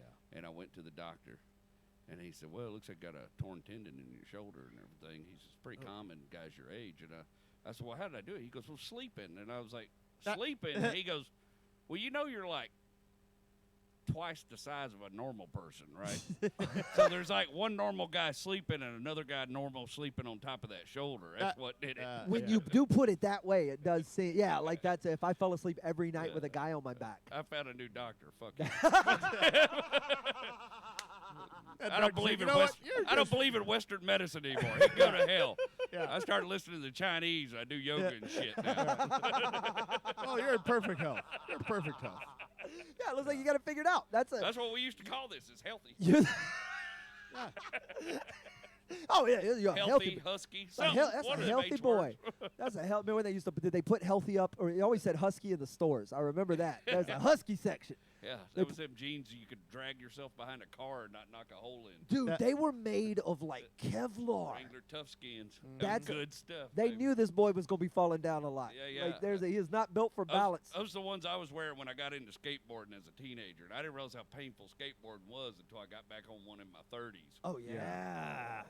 Yeah, buddy. It'll blow your mind how fast that little board with wheels can disappear underneath you. Oh, holy, we're not made for that. I was in a pair of roller skates about a year and a half ago. God, why? Yeah, a friend of mine had a party and they rented out the whole skating rink, and I said, "All right, I'll put them on." I skated when I was a kid. I got off the carpet part, where you can go. And I was fucking hopeless. This is a way to die. I know. I was like this. I did when I was a kid. I was doing backwards and all that shit. What was said to you that made you put skates on? I thought I used to do this as a kid. What it was. No, there was a girl involved. No, I mean it was a birthday. He rented out the place, and so that's what you do. He had the whole place to himself. And we had about 40 people there, friends of his and family. But the Rob I know didn't scream and stomp and go never. You don't even go swimming. No, but I mean, I used to. I was like, well, he rented it out. It'll be fun. It wasn't fun. I didn't even make a lap. I was like, fuck this. I am not 12 anymore. You know what makes me mad about if you go to a roller rink, though, is there's always the dude who's like in his 60s that's just out there grooving and jamming and That's what it was always crap. my favorite guy. He was on AGT actually. The dude, the Montrose dude, who's he wears his little hot pants and he I just thought skates. that guy was great when I was in my 20s. Now I look at him like, you go to hell. I still think he's awesome. It's just it's a very frustrating. It's very frustrating to watch. Royalty in the studio. I know. Look at that. Chingo Bling has just made his way in. Que paso, brother? Hold on. Hollywood is here. We'll soon be having in studio a bit of an audience to participate in a bunch of other stuff that's going to be going on. I couldn't be more excited about this. Chingo, grab a seat, buddy. Just come on over. We'll make this work. Jump in and put on some headphones, and we'll pour you a shot. Welcome, buddy. How are you? Man, y'all drinking for 10 hours straight? Well, we're on and off. We have been sporadically. Are those not on? Yeah, don't worry about it. I'm good. I'll fix you. Yeah. Yeah, we do. We haven't been drinking heavily. We've been doing a little bit of a shot here and there. Okay. Nothing crazy. Are you Okay. good? You loud? No, I'm not loud at all. All right. Turn you up. Are you not on? Hello. It might be my mic. It might be your headphones. 10 hours in, Chingo shows up. Oh, there he Technical goes. I can hear him difficulties. Okay. Well, you can hear me. That's good. Are your headphones really not working? Give them here. Give them here. Don't worry about it, bro. I got you. I'm in the same room. I can hear you. Now, we haven't been drinking 10 hours straight, but we have lost a lot of production assistants. That's they're dropping like flies We out there. started out with a big group, and they've sort of. Where'd you you Little just got down. back in, huh? Yeah. Are you on tour? Yeah. It's sporadic. This is par for the course. Is we're slowly opening up. It's only some states I could do. Only some comedy clubs are open. There's you limited to the South, a little bit of Texas. A whole lot of Texas. Chingo Bling is our friend, a stand-up comedian, a Houston hip-hop-y sort of icon back in the day. But you've made the transition over to the stand-up world, where we have welcomed you with open arms, and you have flown beautifully. So it's you're caught up in all this same shit we are, right? Like you're in the same, just stuck.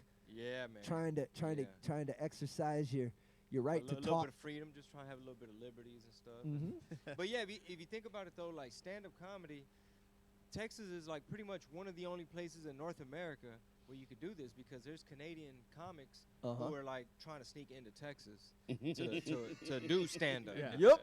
And a bunch of New York ones too. Yeah, LA. Yup. That's it's a tough world, man. Are you so how you I watch you now. We're not gonna get into all the politics of it, but I love the fact that you lit up in the last couple of years. You just lit up on your own. You're like, I'm gonna get loud and vocal about me, and unapologetically so. Is that does that come? I'm technically canceled at the moment. Are you? Yeah. Did it happen? Did it happen? I mean, they hit they're teasing me. They have their finger hovering over the red cancel button. It's like, say one more thing, little boy. I know somebody was like, Chino Bling lost 10,000 fans. I was like, he has 80,000. Yeah, I'm trying. There's about 200,000 on Facebook that need to go. Like I set bait. I put traps out every day. Like, man, this ought to bring them out. And it's like, okay, got 100. You're slowly whittling them down. That's fun. Quality over quantity. Yeah. Does it bother you if fans turn on you like that, or that's just like you shouldn't have been here in the first place? It all depends on the situation, bro. Right. It all depends, but I think there is something to say about quality over quantity. For Amen. example, some folks in your fan base got your back. Mm-hmm. They're gonna give you benefit of the doubt. They're hungry for when you come to their city. Like they want to show up. Like they want to be there. They're looking forward to it. They want to be there. Other people are hating, dismissing. Did he come? I don't know, whatever. So they're gonna be on the outskirts of like. They're more flaky. Right. Yeah. So the flaky ones, you don't really need them. There's a whole lot of people that complain about everything anybody says on Facebook, but they're not coming to the show anyways. Yeah. For the most part, they're not. Yeah. No, yeah, that's been my take on it, but. How is the so I'm sorry, I'm over here. I want to say shouts out to I got people now gifting subscriptions all across the board. That's 5 that just went out. What's up to all the new subscribers and followers? Click the button. We're doing a bit of a subscribe-a-thon, Chingo. We've moved over to Twitch. And I know you have a podcast that you've been diligently working at for I don't know how long. Sam just joined us. Welcome, Ralph. It's like a Muppet show. Remember the dog with the ears? Yeah, that's true. Coming in hot, 10 hours in. Yeah, watch out, Chingo. That hair is sweaty. That's and it's got razor blades in it. He walked by me too quick while ago. I had to go change shirts. It's got razor blades in it. So you're still churning away with the Chingo Bling show? Oh yeah, my producer Rob, he's in the building. So the podcast has really picked up. Yeah. So now the Patreon it's a thing now. Now that we shifted into a little bit more political, controversial talk. Some might want to call it conspiracy, but I got all my shit. Can I cuss? Oh yeah, hell yeah. All my shit is facts. All right. No, yeah. but anyway. Can we talk conspiracies too though? Yeah, I really don't know too many. But like the ones that you like, are they selling kids and are they selling babies on Wayfair? Let me hit you with this one. No, let me hit you with this one though. Peep this. Is it a stretch of an imagination that they got tunnels up under the U.S.-Mexico border and they're moving dope? Yes, no, perhaps. Maybe they're bringing cash back into Mexico, maybe weapons into Mexico, dope out. Arguably, could you traffic women through there? Could you get paid coyote fees since the cartel's in charge of human smuggling now anyway? Couldn't they be like, hey, man, we got some kilos, some fentanyl, some meth, and like 5 women. Fuck it. It's 2 kids. Don't ask no questions. And here's a couple AKs. Yeah. Yeah, while we at it. That's as far as I go when it comes to like all my shit that some people might consider conspiracy. To me, it's one of those like, well, they got the tunnels and they're in charge of human smuggling anyway. Why wouldn't they be utilizing their tunnels? But anyway, I'm just that's just the newest one. Brother, I think it's really fucked up. The Black Underground Railroad led people to freedom. The Mexican one slavery. Hey. You want my seat? You want my seat? That's the irony. Sam works for the ATF. If y'all hear me say that on stage, I came up with it all by myself just now. Yeah. He fed Sam that before he walked over here. Hey Sam, we're gonna give you this line. Bro, that's pretty. That's why we bring people here. We punching shit up. That's take it and run. Take it and run. My gift to you, homie. Thank you, sir. Thank you, sir. Our way to say thanks Freedom for of being here. Speech tour. You can catch me now, including that joke right there. Hey, dude, you can ask Slade if it's your premise and I throw a punch on it. That's fair. It's your premise. So Hey. it's yours. No, but the sad thing is technically based on what he said. I mean, the sad shit is And technically, slavery ain't over yet. It's happening. You know, people indentured servants, Right. forced labor, you know, sex. It's almost worse. Yeah, it's a. I mean, I'm not in any of the danger groups. Hold on, so he got I- a tag for me. That's. I said it's almost worse. It's like, yo, they were making black people work. They weren't fucking us against our will. I mean, Oh, you never heard of Thomas Jefferson? I mean, Yeah, Thomas Jefferson. Thomas, well, not us. You know why 'Cause there's that so was many gay. black folks named Washington? and Washington, Jackson Jefferson, and Nana Jackson. Adams and I mean, we run through the presidents. Come over here and take this seat for a second. I know you- Yeah. Yeah, like in the Spanish language, I heard that like if your last name is Martinez, like you have the EZ at the end, that means you're like property of Martin. It's like Really? the Ez is kind of like, oh, you were Martin in them. It's like Martinez. That's wild. That's alleged. Y'all could fact check me. Oh, I like Slade's headphones. Yeah, it's nice, I've huh? never been in this fucking seat. You Captain Chairman motherfucker. Sam's gonna welcome. Welcome. Hang on, I gotta go fix the audio. Man, it's a dope setup, man. So you're touring around, man. You're seeing a lot of. Where you been? Where you heading to? Next stop's Corpus Christi, Texas. Ah. Yeah, so. Oh, you're gonna fucking crush Just that. came back from there Saturday night. Corpus Christi is Spanish for the corpse of Christi. Or the body of I Christ. thought it was Spanish That's for fine. Whataburger. It's Spanish for birthplace of Selena. Man, I gotta tell you. That's what it's Spanish God for. bless Whataburger. But also Yolanda. Yeah. Here lately, that Whataburger is not fucking. They fell off. They have fallen off since that Chicago company bought them. Yeah, I haven't had a Chicago. decent meal Ever there. since then. Yeah, and God bless them. They're going into Denver and fucking Louisiana now and the fucking north. They need to take their quality with them. What I want to know is, how does it take you half an hour to make my order and it's fucking cold? Yeah. They have fallen off, man. I'm telling you, something happened at the Whataburger Well, company. this is my thing. I heard that they used to use like German mustard. I don't know if they still do, but like I don't know if they switched the mustard up. But they had their own cattle for like really grade A For their beef, yeah. for their beef. So they had their own thing. Like they were controlling the quality. So I don't know. My theory was, I bet they're gonna fall off once they sell the Chicago people, because they're gonna be like, we don't need them damn cattle. And Yeah. Chico German coming mustard. in hot with the conspiracy theory. You know, I'm like Alex Jones. Let me tell you what happened with Whataburger. Yeah. It's gay frogs. Yeah. I've got the receipts. Yeah.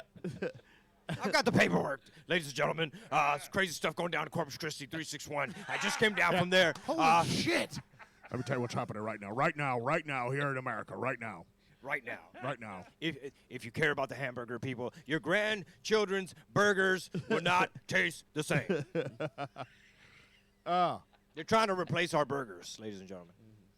Yeah, so right now, like I don't know if it's the beef, but for sure, it's. I mean, I went there last night and I was like, this motherfucker's cold, and I watched you literally take it and put it in the bag, and I was like, how the fuck is it cold? Quality control has fallen off at the Whataburger Corporation. I'm really curious about something, Chico, because a musician friend of ours, and he also did comedy for a long time, Chuck Savage, he used to always tell me that every musician wanted to be a comic, and every comic wanted to be a musician. Yeah. And you're the only guy I know that actually made the transition. Like, what spurred that, man? What made you say, Well, you know what, I don't want to do this anymore, I want to do this? Well, I wanted to be a comic first. Oh, okay. And then I got into like comedic rap, just trying to like brand myself and just try to get a fan base and circle but your stuff circle was back. hot, too, man. Thank you. Circle back on the comedy. I think, I don't know if that's like a thing. I'm sure a lot of rappers are probably like, nah, I never wanted to be a comedian. Yeah, I know that. Yeah, it's really But- more rock stars than it is rappers. Yeah. I'm gonna tell you something that these motherfuckers will not admit to, and you just need to know. One year, the Houston Press did that Best of Houston Awards. I didn't know you. You were just getting hot with your comedic rap, whatever. Starting, yeah. And they named you best comedian in Houston. Oh, that's and right. they dropped that. shit. They dropped that stack of papers off at the laugh stop, and we all opened it. Hell. And collectively, the entire club Said, was "Fuck like, "I Chingo, don't know him. Fuck this dude." Yeah. And I'm the only one man enough to say it Yeah, to your I face. forgot about I did it. Oh, that's Well, interesting. he's I had a no lie. idea. I wasn't there. I had no idea It's who all the fuck good, you bro. were. I had no idea who hey, the fuck look, you were, and I was like, I've never seen this dude on stage once. Fuck that. Yeah, I don't even know why I even got put in that category. But I'm 41, So if I can go on a spaceship and see the 21-year-old me, I'll slap shit out of me. Because You I'm and me 41. both, baby. I'm sure a lot of just me in my 20s, I'd be like, this guy, why is he wearing shades inside the club? What's happening here? Yeah. Bro, I've always been like, hey, I don't know who should be more scared of who. Like current day me, should I be more scared of 21-year-old me, or should that motherfucker be more afraid of me? Well, I always see that thing that says, hey, if you could talk to your 21-year-old self, what would you tell him? I'm like, it don't fucking matter. He wouldn't listen. Yeah. No, right? No. Plenty of people tried to tell him. But, that Good back point. then, that's when they, Houston Press, they took, they had weird fucking thing. I mean, like, it was whoever was, like the Mexican restaurant, they had Cassoulet as best fucking Mexican restaurant one year. And so, it was, they weren't Yeah, really they weren't that credible. They weren't an arbitrator of what's right and wrong. Yeah, and then later down the road, they had like a online blog or some version of their publication, and they published some defamatory, slanderous stuff. Against you? About yeah. you? Whoa, Yeah. really? It was one of their little. So he don't work there no more. No So shit. He quit. Yeah. He quit. You win. I like the way he said he quit. It was almost like I saw quotation marks in the air. Yeah. My brother's in the comic business. For his peace of mind, he decided to go. He decided to move in a different direction. But anyway, that's when I realized, y'all don't have sometimes stuff gets published and it's like y'all took zero journalistic. What's the word, man? Integrity. Integrity. Didn't fact check nothing. Yeah, you didn't get a But quote. they You didn't would call do us to that, get a though. quote. Nothing. They would do that. Like it would be like, hey, what's going on in town tonight? And they would advertise like, hey, this show is gonna be really, really funny. And then like 5 pages later, they'd be talking about the same person saying they were shit. And it was like, y'all just don't talk to the motherfucker in the cubicle next to you. Yeah. And now there's a guy with a pool cleaning business in Sugar Land that's just like, fuck Chingo. Well, dude, if it's like I remember the comics like, who the fuck is Chingo Blake? And then you kept swinging. I was like, okay, this dude's actually really funny. Yeah. I was like, that's pretty Well, fucking yeah. funny. Now that I think about it, it's like, yeah, why did they put me in that category? But Yeah, but then didn't they give it to Larry Simon the next year? Oh, yeah. Like No, he got Best Spectacle. Best Spectacles. Best Yeah, Spectacle. and it was just it's kind of like the way the Oscars are just giving Best Picture to the weirdest they fucking would have movie. people. They would have things like nominate. You nominate whoever you want for best comic, best band, best singer, whatever, blah blah blah. And people would nominate people, but they throw them in the fucking trash. They just pick up whoever they want. So it wasn't. well, yeah, it's not based on merit. Like the Grammys, I always get a kick out of when people want to like protest and be like, why didn't The Weeknd get nominated or whoever? Like Beyonce should have won or whatever whatever it is, right? The controversy. Because the way the Grammys is, it's just a little committee type thing, and you could sign up and be a member, and you just pay your dues, and then, Rob might be the guy who gets to go and vote, and it's like a room. I literally got asked to vote for some categories. It was like random shit, like Americana, folk, some like Cajun stuff, that Tex-Mex, Tejano, and it's like a big conference room. They bring Jason's Deli, and they're like, all right, we got this album. What do y'all want to hear? Let's just do 10 seconds of track 3. Okay, cool. Are we good? We good? Anyone else? Okay, cool. Next one. Track 10. That sounds good. Let's do that one. Yeah. And it's like, okay, we're trying to make it to lunch. Everybody just throw the votes in. So let's say you have a nephew that has an album coming out, like a rap album, right? And then you go and sign up like 50 people. Hey, man, want to be on the Grammys? You're signing up under me. So who's going to give little Jimmy some good marks? Everybody that signed up under you. So it's really all just not very objective. You get extra cheese on your sandwich. What you can also do is if you have an album, you can submit it to the Academy for consideration to be nominated. And so there was a whole string of comics who would put on there. Oh my God! This is my comedy album, nominated for a fucking. No, it's not nominated. You've nominated yourself, asshole. Yeah, it was I know like nominated to 6 be motherfuckers. Yeah, nominated to be. Yeah, and I said if you did that as a joke, I'd get it. If like nominated to be a nominee, now you're having fun, but go lick dicks. You fucking nominated. Yeah, I know like 6 motherfuckers who have that in their bio, and I'm like, hey man, why don't you just go to the website and go look nominated for best comedy? Oh look, not you. Yeah, that's like when they nominated Rush Limbaugh for a fucking Nobel Peace Prize. It's like, no, he got his name put into a hat like 500 million other fucking people. Like, oh yeah, okay, suck dicks. Bro, that's Is that done the same way? Do Yeah, people just just sit around a table and anybody eat can be sandwiches nominated. and You start- can nominate anybody Jason's for a Deli. Peace Prize. Start throwing votes out. Yeah, Like, this I'm guy's gonna fine. nominate Jerry Wayne. Well, after his religious rant, I would like to nominate Rob Mungo for a Nobel Peace Prize. Yeah. They need a Nobel. Give me a pizza prize. Yeah, That's what- you're making solid progress with the Muslims. This, earlier. this It dude was good on here stuff. straight up saying like "fuck Ramadan," and I was just like, I, don't want to sit next to you. Now hold on. I didn't That's like say your rock fuck pants Ramadan. I said fuck your religion, and there's a difference. That still And gets fuck you the killed Catholics, overseas. Too. I threw the Catholics in there too, just for good measure. That still gets you killed in Italy. Yeah. You're dead on 2 continents. That's why I stay in America. You Let damn right. freedom You're ring. fucking Elvis. That's who Yeah. you are. Yeah, I'm never So leaving. where are you headed next? He said I'm Corpus. trying to let freedom ring. Yeah. He said Corpus, huh? Yeah. Oh, yeah, that's right, Yeah, that's Corpus right. Christi, Texas. Yeah. Right, Yeah. brother. Let me ask you this: Are you working on any new tracks? Or are you just doing yeah. comedy right now? Man, actually, yeah. Speaking of freedom, I got a song I'm cooking up, and it got some funny little lines in there too. But it's about freedom, you know. Because I mean, think about it, man. Ever since like PC culture, freedom of speech, they've been just trying to inch towards it. It's a Chipping you away, can't chipping say that, away. Can't say this. Oh, I ain't like how you said that. I know what you were thinking when you said Tightening that. that noose. Yeah, and it's like, and then the cancel culture. It's like I don't want you to have a certain opinion. I don't believe that. Which part? I don't believe in cancel culture. Nah, yeah, me Of course either. not. I don't think it's a thing. Yeah. I don't think Well, it's real. I think. I mean, you wouldn't argue. I mean, Thank you, Trey. You wouldn't argue that some, I guess, people on Twitter, I guess, right? It doesn't mean they have like a huge economic thing, where they try to like boycott stuff. Or That's been going on for years, though. They just now have it on Twitter. They have a bigger microphone to use. But there's been people saying, shut them down. They fucking tried to shut down Twisted Sister for fuck's sake. Yeah. Back in the '80s and fucking all that shit.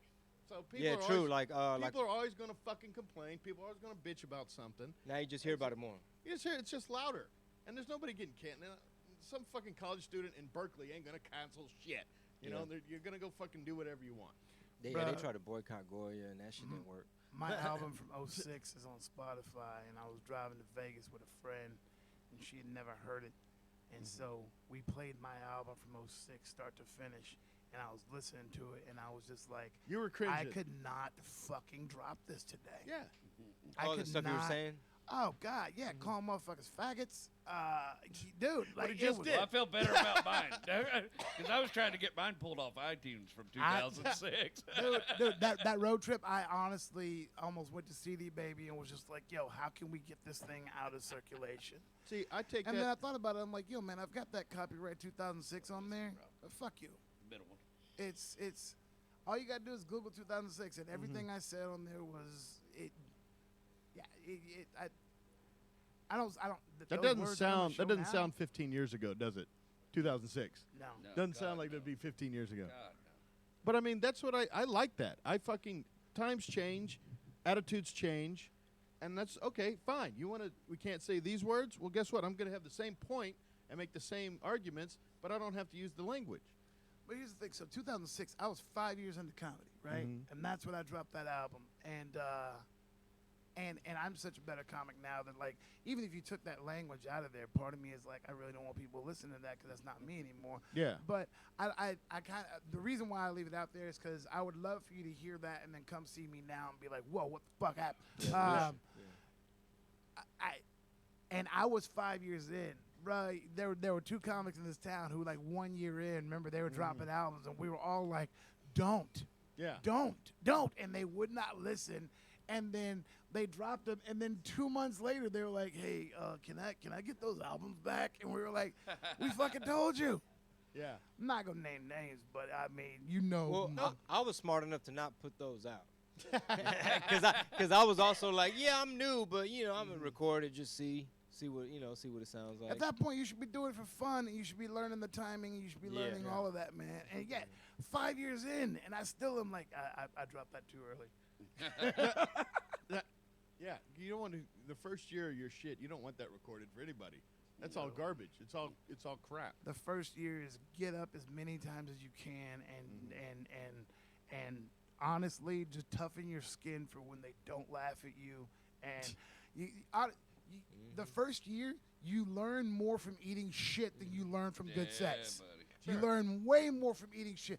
Dude, I swear to God, anytime, and y'all can back me up on this, when we were at the Last Stop open mic, how many times did you see a guy come up and kill on his first time ever, and then 2 months later, he was not in comedy anymore? I disappeared for a month after Yes. the first time. Yes. If they do, when they come in and they fucking eat it and then they come back, you're like, this kid's onto something. You know what I mean? Or even if they just do like mediocre, you're like, this kid's onto something.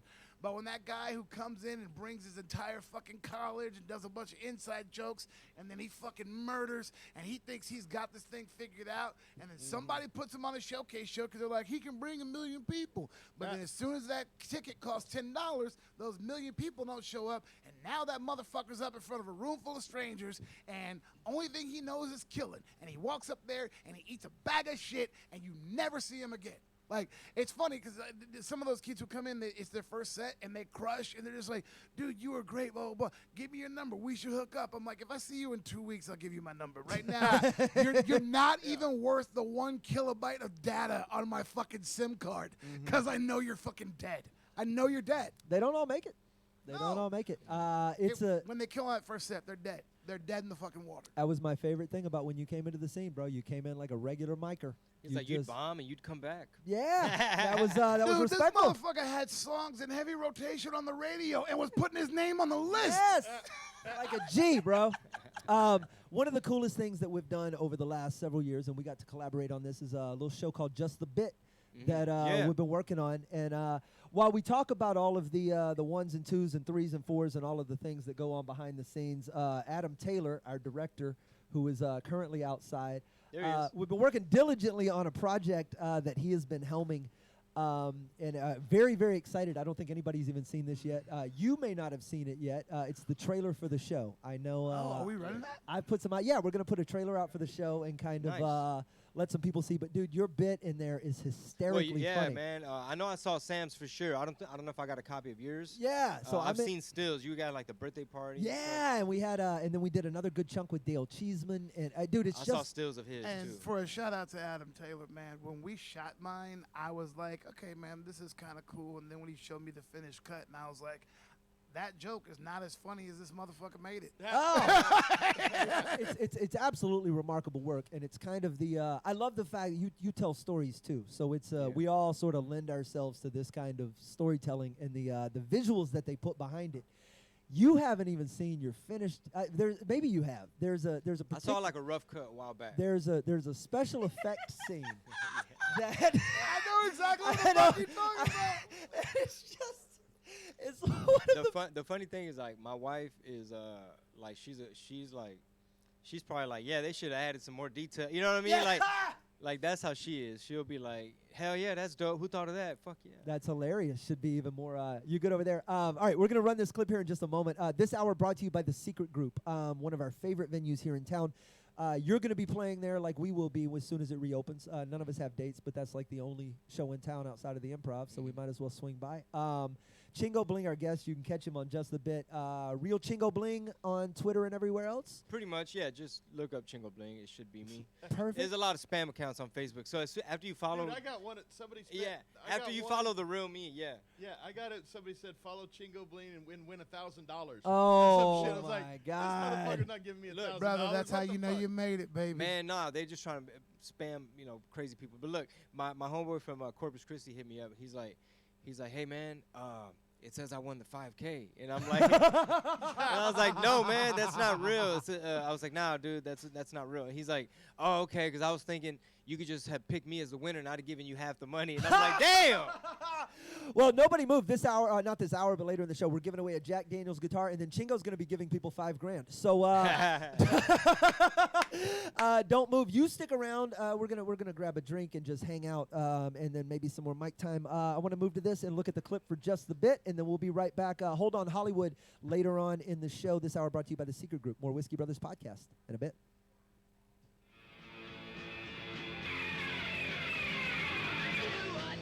Kiss your ass. Well, bend over, buddy, here comes my foot. I don't need your cry ass shit. Tempers rise. and take a fifth. Bite it, you scum!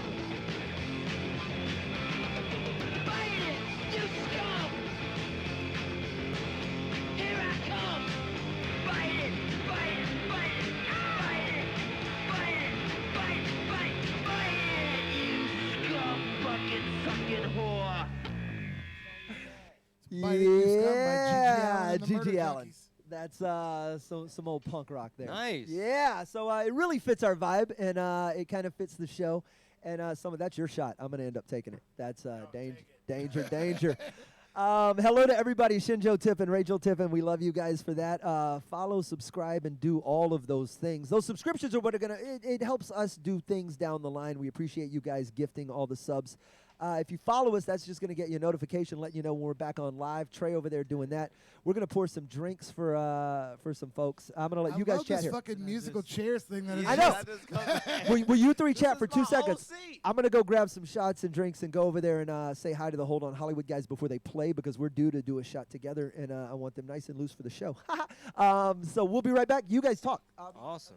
So have you been watching any of this What? today? Like, have you tuned into Twitch and been watching the feed? Oh no, man! I was running errands and shit with the baby and the wife, bro. So for the first 3 hours, it was the four of us, and it seemed like a normal podcast, right? Yeah. And then at 11 o'clock, Tammy Pescatelli came in. Yeah. It was a great interview. Yeah. And it was our normal thing. And then the second she signed off, motherfuckers just decided to be motherfuckers at that point. That's when I came out with the cookies and the sandwiches, and I was like, let's just. It got been lit. a party. It's been a party. It wasn't even noon yet, and we were like, here we go. You ate that goddamn burrito, which I told you. I said, don't. I said, Sam. I said, are you about to eat that? And you looked at me like, I'm grown. I eat what I want. All right, fine. And then I almost fell asleep on the front porch. He was on the porch like, yo, that burrito did it. I was like, I had oh, a It's fucking a 24-hour podcast, like stream. Yeah. And I had a thick ass pastor burrito at like 1 o'clock. yeah. And he's sitting there with all that pork and shit and 6 shots in. I or was however the many first you was person to crack open the case of 5 Hour Energy, and everybody was making fun of me. And then when I drank it on the patio, everybody's like, hey, you got another one of those? You got another one? Yeah. Look down there. The bitch is half gone. Let me save one. Yeah, pocket Let that me hoe. pocket one to save one for when I need it. At like Damn. 3 in the Y'all, morning. y'all are like the Navy SEALs of podcasting and streaming. It's some Navy SEAL shit, like where they got them just treading water and shit. Oh yeah, with for like a with week. vest. Hell week. You talking about Hell Week? Yeah. What do they call it? What's that thing the Navy SEAls do? Buds. This like Buds. Buds training. Okay. There was there was a documentary I was watching because when I can't sleep, I just watch wildlife documentaries. And the wild dogs of Africa, the way they hunt is they all trot together in a pack. And then they send one that just sprints out after whatever they're chasing. And then if he doesn't catch it, he gets tired, he just stops. And then another one sprints, and then the rest of the pack conserves energy. So you can outrun one of them individually. You can't outrun the pack. Yeah. And so that's why it's like, yo, what we've got here is that the show is constantly going on. Yeah, Rob, you can fucking sleep on the couch for a minute. Yeah, go do it. Yeah.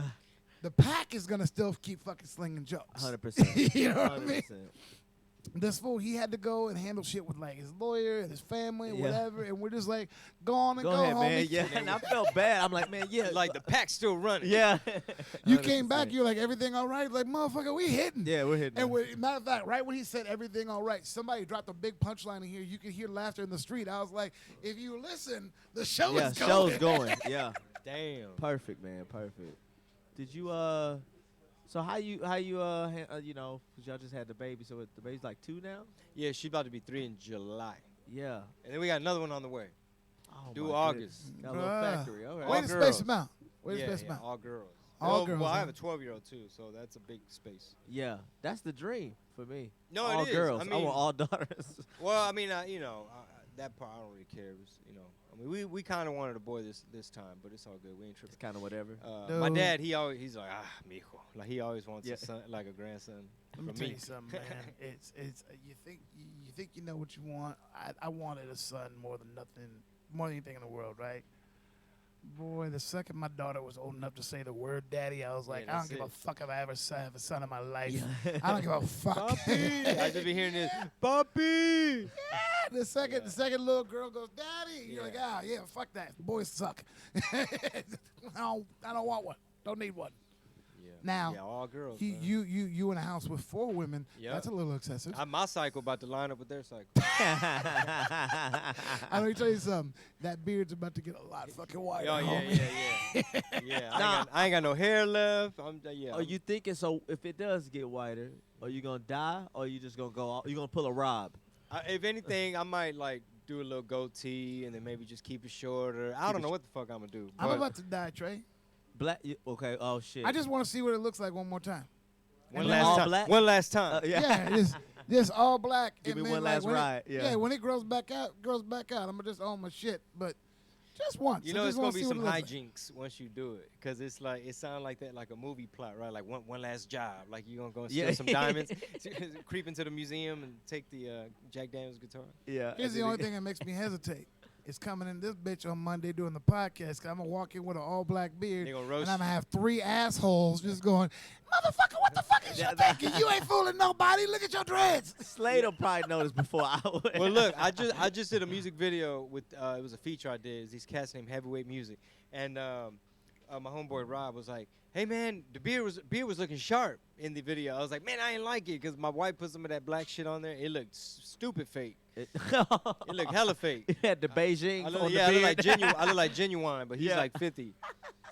And It's Yeah, I funny know though, that because man, look. like some of those things like that is we're our own toughest critics. You know what I mean? And so when we see it, that's all we see. To the fan eye, they never yeah, it's notice fucking you. You great. just shut the fuck up. Yeah. If you don't say nothing, they'll never notice in a million years.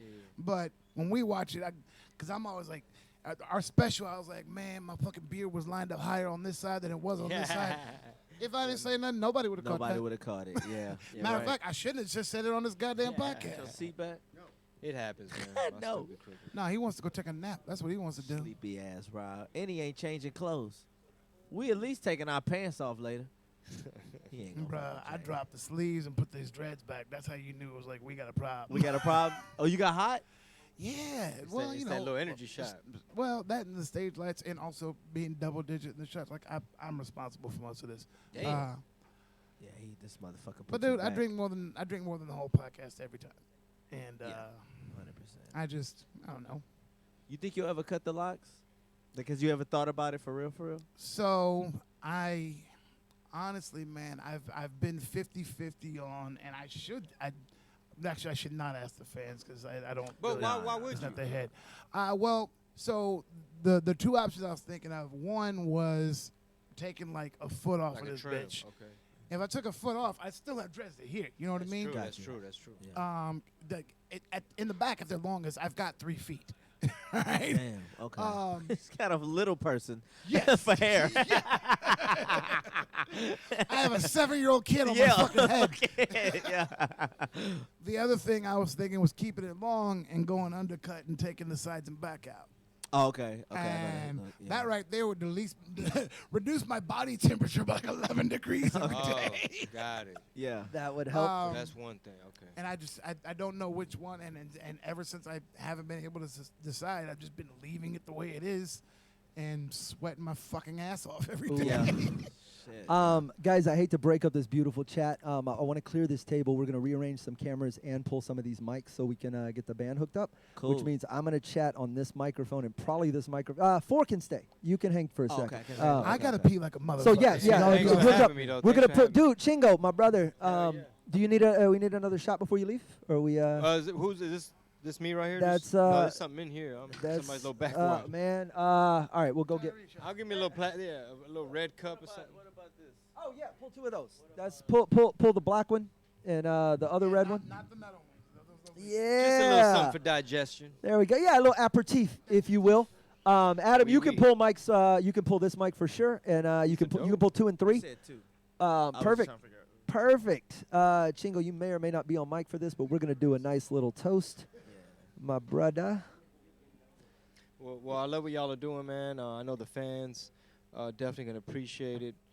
And make sure y'all subscribe. Subscribe. Yeah. Thanks, man. Subscribe. See, I started off doing college radio back in the day, and we used to have to do. I guess it was like a telethon back then, but no, I love that y'all are attacking Twitch. I see number prosperity. Yo, the fans, if y'all don't see what's going on behind the scenes, that's like really a big part of the show. It's jumping, and we should turn the cameras around at some point. It's like what Tom Green had popping times a million. Yeah. Well, and we're gonna. We are absolutely gonna. Chingo, cheers. I'm gonna take a moment to talk about some of our sponsors and some of the stuff that's coming up while we do a little bit of resetting. I'm immensely excited that Hold On Hollywood is going to be here. That's Stranahan Sherry Cask. Great. If you haven't had it, it's Stranahan's Colorado whiskey that they age in a sherry barrel. And so bro, that's how I know you really got shit popping. Yeah, bro. They send us all kinds of stuff. That's fan sent, and that's the best part of it all. We have this hour brought to you by our good friends at The Secret Group, or that last hour was anyway. We've now moved into, and I got to get some information from this from big old JW in a minute. Texas Wildlife Removal. Your mic's actually off right now. Big old JW. It's a. All right, shut up, Trey. Look, but your Jedi Ninja Yoda finally subbing. We appreciate that. Look at you guys. Thank you for that. We love you and for the tips. We have a long way to go. We have another 12, 13, 14 hours to tick away. I can't. Oh, Shay's here. I was like, whew, whew, bro.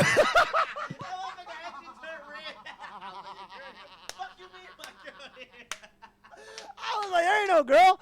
That's Chingo Blingo, the real Tamarindo, taking a shot of the studio. Yes, sir. That's what we like to see. Texas Wildlife Removal, your sponsor this hour as we roll into 7 o'clock. If you have, they're in Montgomery County, which is a little further north. You're not allowed up there. But Tim is up there getting rid of, and I imagine possums and raccoons and ants. A bear.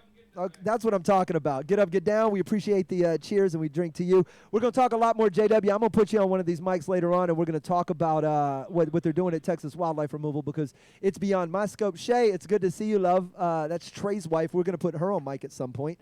I like saying all this when you can't defend yourself. Your mic is down. I'm watching Nick and Ian over there warming up. Hold On Hollywood is going to be in the studio in just a minute. These are, do what? Yeah, go talk to your wife. That's perfect. As they noodle around in the background, I'm going to enjoy those guitar sounds. Hold On Hollywood has been a really cool part of the Houston music scene for the last couple of years.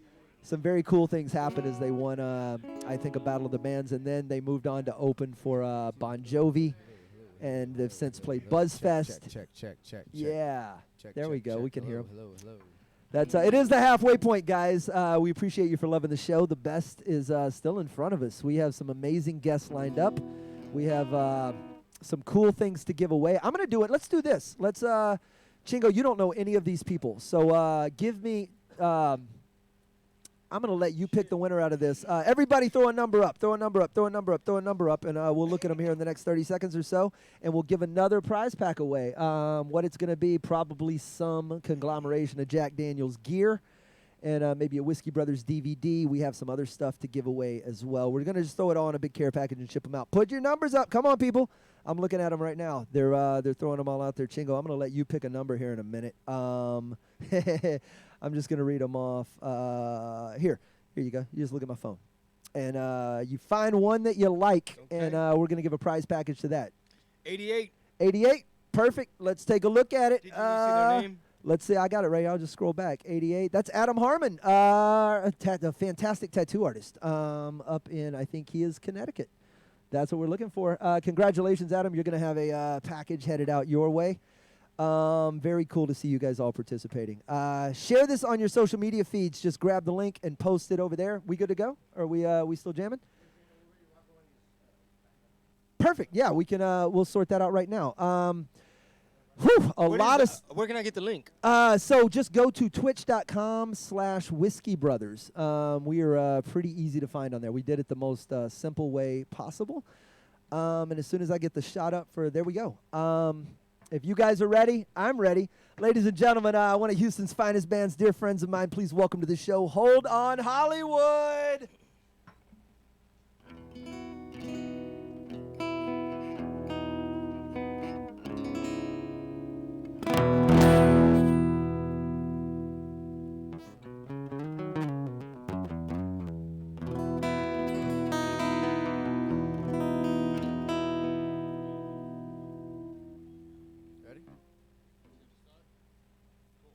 Good. All right, this song is called All You've Ever Known.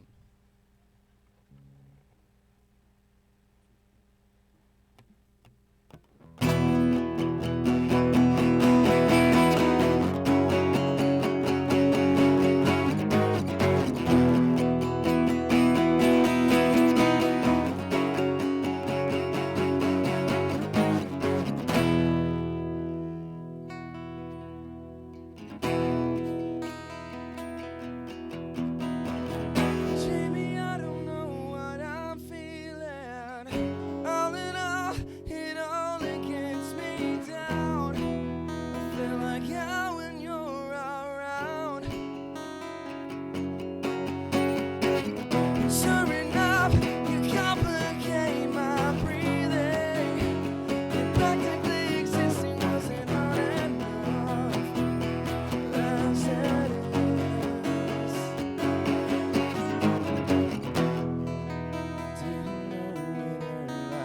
Take me as I am, and I'll never be. It's all you'll ever need. You need,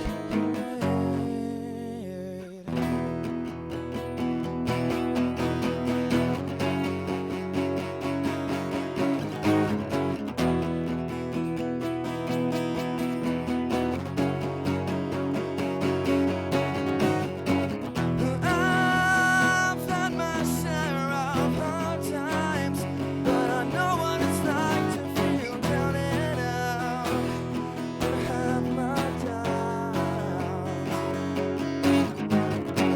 But don't you dare say that this was easy. Turn everything that I am. Trying to pick up the pieces. Just tell me you need them. Didn't know it hurt like this. Didn't know it hurt like. Take me as I am. It's all you'll ever be. It's all you'll ever need. You need, so don't you fake it. You'll never make it on your own. Don't give it granted, but it's all you'll ever know. So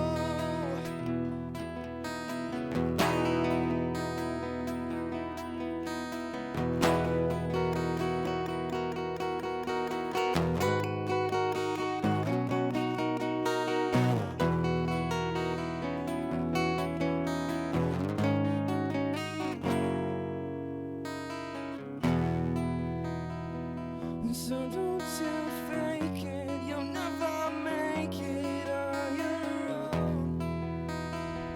And you take it for granted, but it's all you'll ever know. So don't you fake it, you'll never make it on your own. And you take it for granted, but it's all you'll ever know.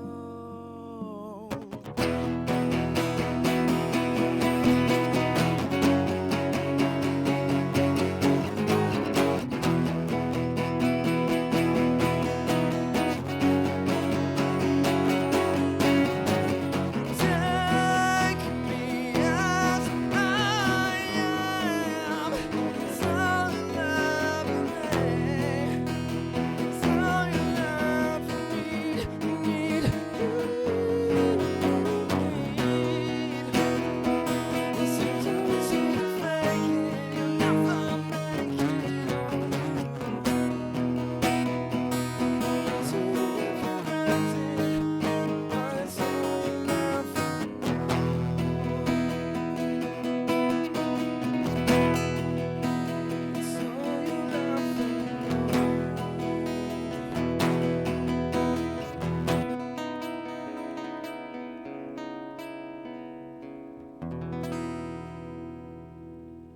Thank you.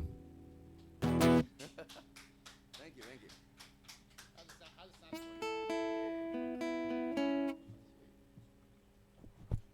Sweet. Thank you. Yeah, I'm a breathy person. We all breathe. Oh, you don't breathe? No, I don't. I wish I would.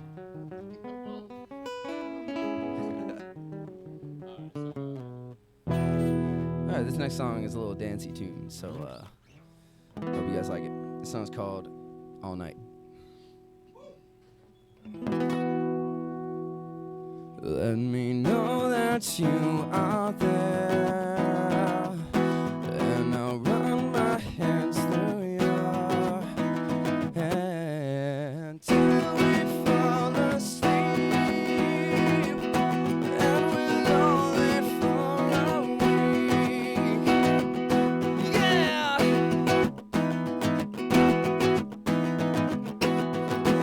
Up all night, looking for something that feels just right. Well, I'm coming over to keep you all night. I finally found it. I finally found it, yeah. Yeah, I've been craving something real, like the way you make me feel. There's something different about us, and I just can't get enough. Yeah.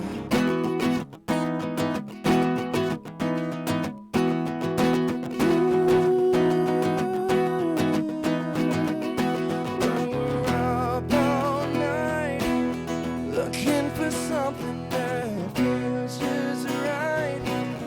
Well, I'm coming over to keep you all night. I finally found it.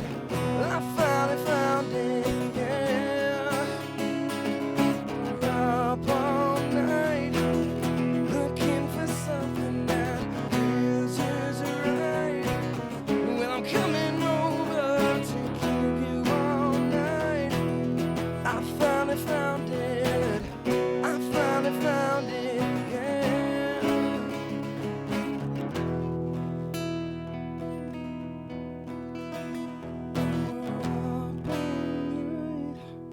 Looking for something that feels just right. Well, I'm coming over to keep you all night. I finally found it. I finally found it, yeah. Well, we're up all night, looking for something that feels just right. Well,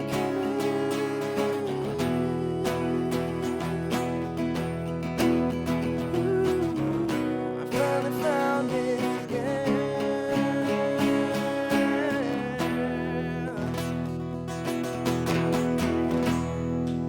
Yeah. Thank you, thank you. Thank you. Thank you. My hands are sweaty.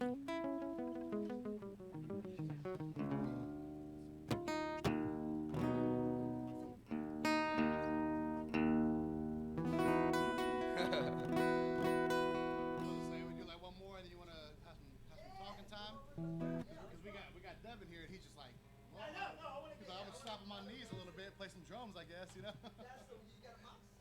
No, we don't have one with us right now. I got a drum. No, you shouldn't. Hold on. What's up? What do you got? What do you got? Hold on. Oh shit. Got a full drum kit. We're just gonna set up a whole drum kit live on stream. Just give us a minute, real quick. Yeah. The rock comedian now. Oh no. Oh my god.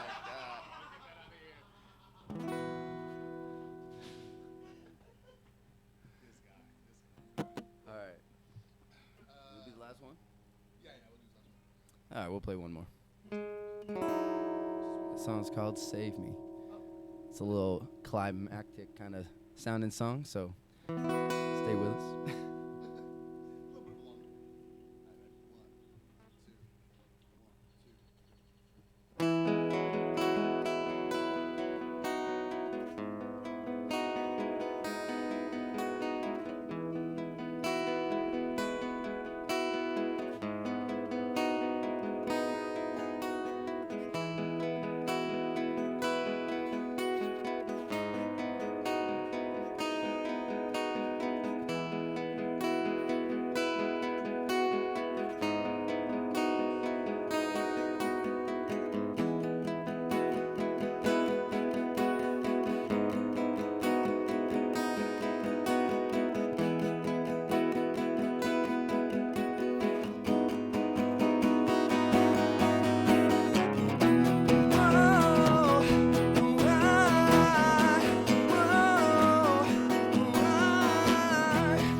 You're going down a road that I can't follow.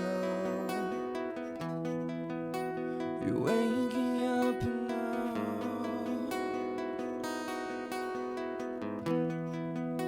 You're clawing at the bed sheets and you're screaming, wishing I'm someone else.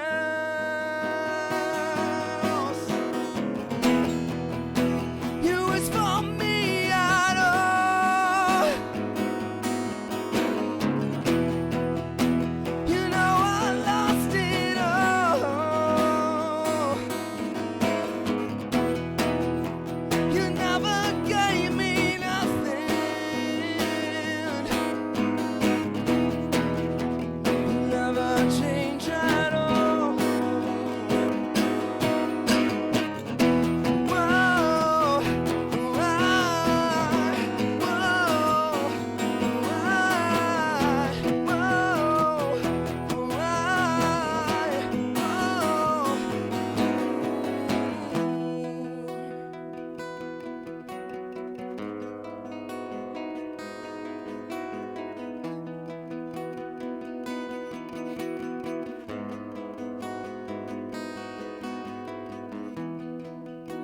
I'm sacrificing everything for you, know this.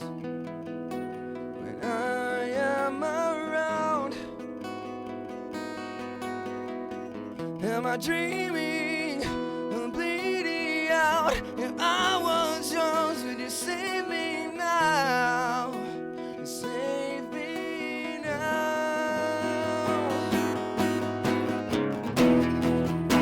You wish for me at all. You know I lost it all. You never gave me nothing. You never changed me.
Change it all.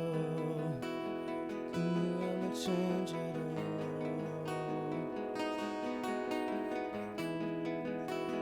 Do you ever want it all? Am I everything you ever wanted? Do you ever change it all?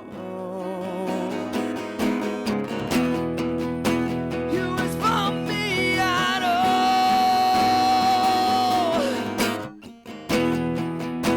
You know I lost it all.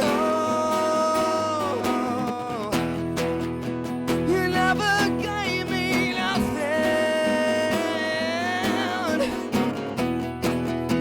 You never changed it all.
Thank you.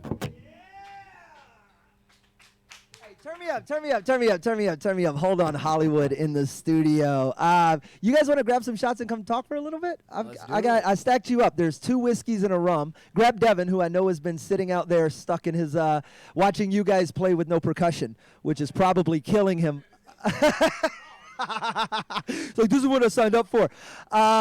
It is lovely to have these guys in the studio. What's up to, I know, that's hilarious. What's up to Hold On Hollywood? They're going to be joining me here in just a minute. Nick and Ian and Devin. We're going to get them into the chairs. The rest of the crew is all out walking around. This guitar that you see, it's currently drying off. Chingo has signed it. It's a Jack Daniels guitar, and we're going to be giving this thing away at the end of the night. We'll have the gang from Hold On Hollywood sign it. We'll have anybody. Yeah, right there. So the one all the way to the right is the rum. That's a, there you go. If I did it correctly. Or that's a whiskey and Nick's going to hate me, but I'm pretty sure I did that right. It's a dark rum. It's a dark, okay, we'll check it because one of those is for sure a really good El Dorado rum and the other 2 are Jack Daniel's single barrel. None of them are punks, but they're all dark and they're all good. The guitar is awesome. I don't know who's going to get it. Turn me back up. Pot number 1. Yeah, perfect. A lot of people talking very highly about your show, guys. So hopefully some new fans will make their way over to the Hold On Hollywood family. We like sending people your way. Our fans are good people. You found a Coke. I don't know where that was, but oh, nice and flat then. Are you smell testing? I can smell test them. There you go. Devin might have the rum. It's one of these glasses is poison. That is the rum right there. That's for sure rum. That's the last glass I grabbed. So swap that out with him. And then a game of musical shots. Devin, grab a seat and a microphone. Yeah, buddy, please. Sorry for making you sit out there all by yourself. I heard y'all laughing and having a good time in here. I was like, damn. All of us with our happiness, and you're just like, whenever you're ready. So it's any of those cans will work. Just throw them on. Me and Ian are over here rocking the Badass Rings Club. That's the. Oh shit! Okay, you look like you could send a letter to somebody in old school England. My stamp. Just you need some red wax to thank you for performing here, and also to get your chaser. On? Yeah, you're on. Oh, hey, okay, cool. turn up channel 4 for me. To you guys and Houston royalty, and a long way from where I first met you, which we'll talk about here in just a second. Because when I first met y'all, I don't know if it was the very beginning of this incarnation of the band, but it was early on. You were certainly gelled, but you were backing up Peter Klett at BFE. Oh, wow, that's right. I was out there hanging out with him, and he had called me. I didn't know. I was trying to find a band to match him up. He was like, I need somebody that can sing I didn't know you guys at the time, and I fell very short, and they ended up, you guys got booked, and when I came out, it was such a wonderful evening. You guys were just a bunch of young kids, and now you're fucking rock stars, and I'm to that. Thank you. We want to thank That's Motley so Crue and Poison, All of them. specifically Guns N' Roses. Yeah. What is the latest in the world of Hold On Hollywood? Obviously, the road has been a bit dark, at least not what it used to be. Are you guys playing at all? Or are you? Yeah, we just got out of town. Yeah, we just came in. Like we did Fort Worth and San Angelo Friday and Saturday. Oh, that's a fun ride. So we were at Lola's in Fort Worth and the Dead Horse in San Angelo, which is a pretty popular venue. Yeah, I know the Horse. Yeah, it's a pretty cool place. That's our first time there. They seem to love us. They want us to come back. So we had a really good time. That's one of those towns that it takes so long to get there, but it's this beautiful little oasis of just mess. Yes. Oh, so whiskey has shown up. This is what happens when you run a podcast with the word whiskey in it. Dude, that's People just show up with whiskey. You guys are genius for doing that. It wasn't intentional. It was oh wow, they just keep coming. For each of us, huh? What is that? A clown car? That's okay. Joe Breda is here from the Old Humble Distilling Company. Do you guys? If you guys, I'll give you guys. We have a signature bottle, and I'll give you one so y'all can take it back and We'll probably finish it tonight. drink it. Yes, absolutely. We didn't start you Before drinking we tonight. even leave here. Exactly.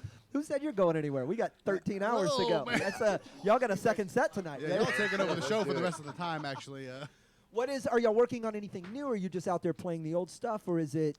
Where are you in the Hold On Hollywood discography? Well, we definitely have some new stuff, but we're not playing it live, Ooh. which is something we've never done. We've always kind of tested the songs. I guess it's kind of the same with comedy. Yeah. Before you play the big show, you might want to play the small ones to see how the crowd You reacts. gotta run it. So we're not doing that this run. You know, we have 12 new songs that we're just sitting on. We're not playing them live. We have gotten to the point, I think, where we're like, okay, we know what we want to sound like. That's my question. And it's a good direction. For now, at least. So you guys have been a band for how long? Just over 6 years. Oh, over 6 we years. did our 6th anniversary in December at Warehouse Live. There is hey Adam, pull up channel 4 for me one more time. Nick's just a little low. You're good. The thing about it is, in comedy, we always talk about it. I don't know if it's the same in music. There's a lot of talk that we always tell young comics it's going to take you 7 years to find your voice. And I don't know that translates, but I think there is something to, you got to kind of play with your art for a little bit to figure out what it is. And those things, they can change. It's okay for them to change. It doesn't have to be the exact thing you decided you were going to, because you don't know at the beginning of your career anything about rock and roll or the business side or the stage or what's really going to work or anything else. And you kind of have to get out there and chisel into it. And then you're like, oh, wait a second, maybe this is what we're really good at. And my question, I guess, is, are you kind of in that phase where everything's starting to congeal a little bit? And you're like, yeah, this is what we do. Yeah, I think it's becoming easier and easier for us to write as time goes on. You know, it's just like, you know, you say like 7 years, but see, like as a comedian, you know, it's you for those 7 years. But you know, we do things with other musicians and stuff like that all the time. You know, so me and Devin played in a band together when we started out when we were 15 years old. We've been playing together ever since we started. You know, and there was 5 years of that we had where we played with, you know, other people and we learned what we liked and what we kind of wanted to do. Then, you know, we meet Ian and Corey. We ended up starting up Hold on Hollywood after about, you know, 2 years of that or so. We kind of all like, you know, hey, this is what we want to do. Yeah. About 7 years, you know. And they've been playing respectively on their own times before us, you know. So it's a bit like a gumbo too. When you bring a bunch of chefs into the kitchen, you're like, you throw a little bit in, you throw a little bit in, and you've got all this history Top and all it this. off with some Tony Satchery. Some Tony Satchery, yeah, exactly. Some Tony Nightly's, you mean? Yeah. Some Satchery. Devin, you're very quiet today. Am I? Yeah. You know what? Are you? Is this? I play the loudest instrument, so I was going to say, is this your role in the band when the show's over? Are you the quiet guy in the corner, or I'm is just the guy talking shit in the back? That's just adding a little. Who said that? Who said that? They're wearing that today. God. Where's Corey? Good question. Good question. I don't even think Corey knows where We Corey sent him is. the address. He's en route. I don't know. You know what? He said he was going to be here at 5. Maybe he means a.m. He's coming in for the. It's a 24-hour show, brother. Yeah. It is a 24-hour show. We have many mutual friends. You guys are doing backing vocals. I'm jealous at this point. You're doing backing vocals on the new Candlebox record in a weird sort of jealous too. way. But yeah, I picked the wrong instrument. That's just what it is. You know what I mean? It's like this half of the table is guys who are on the Candlebox record. This half of the table is guys who aren't on the Candlebox record. Now, in fairness, I think I've been on one. It's like honestly, I wouldn't put it past you. I was the tambourinist in the band for a very short period of time, as introduced to a stripper at Heartbreakers by Kevin. That's awesome. And it made its way to the Must have been Wikipedia an page. amazing night. Wow. Okay. It was this was way back when this is pre-marriage Kevin, pre-Candle. This is when he was doing the high. This is like 2003 or 4, and they had come down. They were playing Houston. I think it was Scout Bar or something. And then I had a show there similar. So they came after the show. We end up down at a strip club, and as you know, all good nights go. Yeah. Whatever. The norm. You know, Tuesday. Fun. But I don't get to sing on a record. That's I know, bastards. I got to do a couple woes and ahs here and there. He actually got to sing like harmony to a whole entire chorus on one of the songs. Yeah. I was singing all the weird background harmony that. The lows and the highs and I stuff. can't remember. It was an awesome song. It was a darker song. Dude, his range is so weird. Like it's so massive that you could be singing anything. He's still got it too, man. He still has it's it. Incredible. Like, Kevin Martin, the singer of Candlebox, who we're talking about. If you don't know Candlebox, you for sure know Far Behind. But whether you know the rest of the discography, it is worth digging into. Who would you collaborate with if given your choice right now? If they just said, because you guys meander off into your own little side projects and you have your own loves and things. Who's the dream gig right now? If you had to collaborate with somebody. Well, Marzi's here. Where's he at? Dude, we should hook all these guitars up. That's not like a illegitimate father. Yeah, plug that in. We look a lot alike. That is literally Nick's dad. That's might as well be, right? I mean, look at him.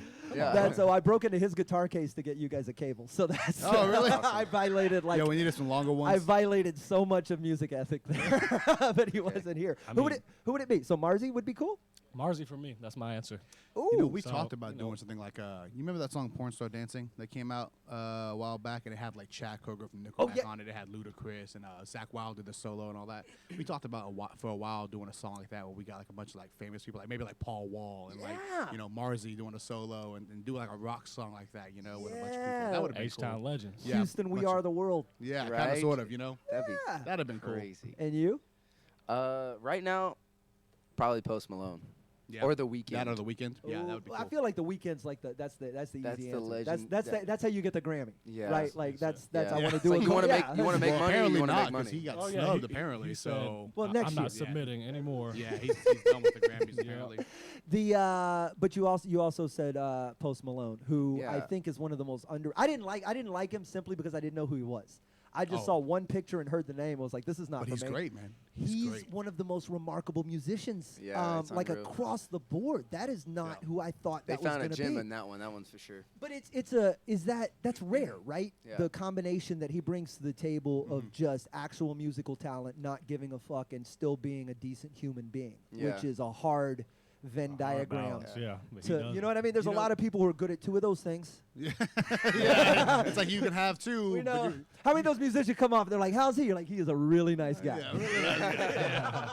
No, but he actually, man, he was really into like metal and stuff like that. He had tried Yeah. out for like a band. I think it was Crown the Empire and stuff, and he broke a string during the audition, and they didn't hire him and stuff. And But that's think about that. If he would have got Poor that guys. gig, though, he would never Yeah. have been Post Malone. Hit It's a one of ceiling those- at some point. Yeah, it's one of those things about like rejection isn't always a bad thing. you know? Yeah, that's Garth Brooks. That's Unanswered Prayers, man. I know that album. That's No Fences and shit. I know. Wow.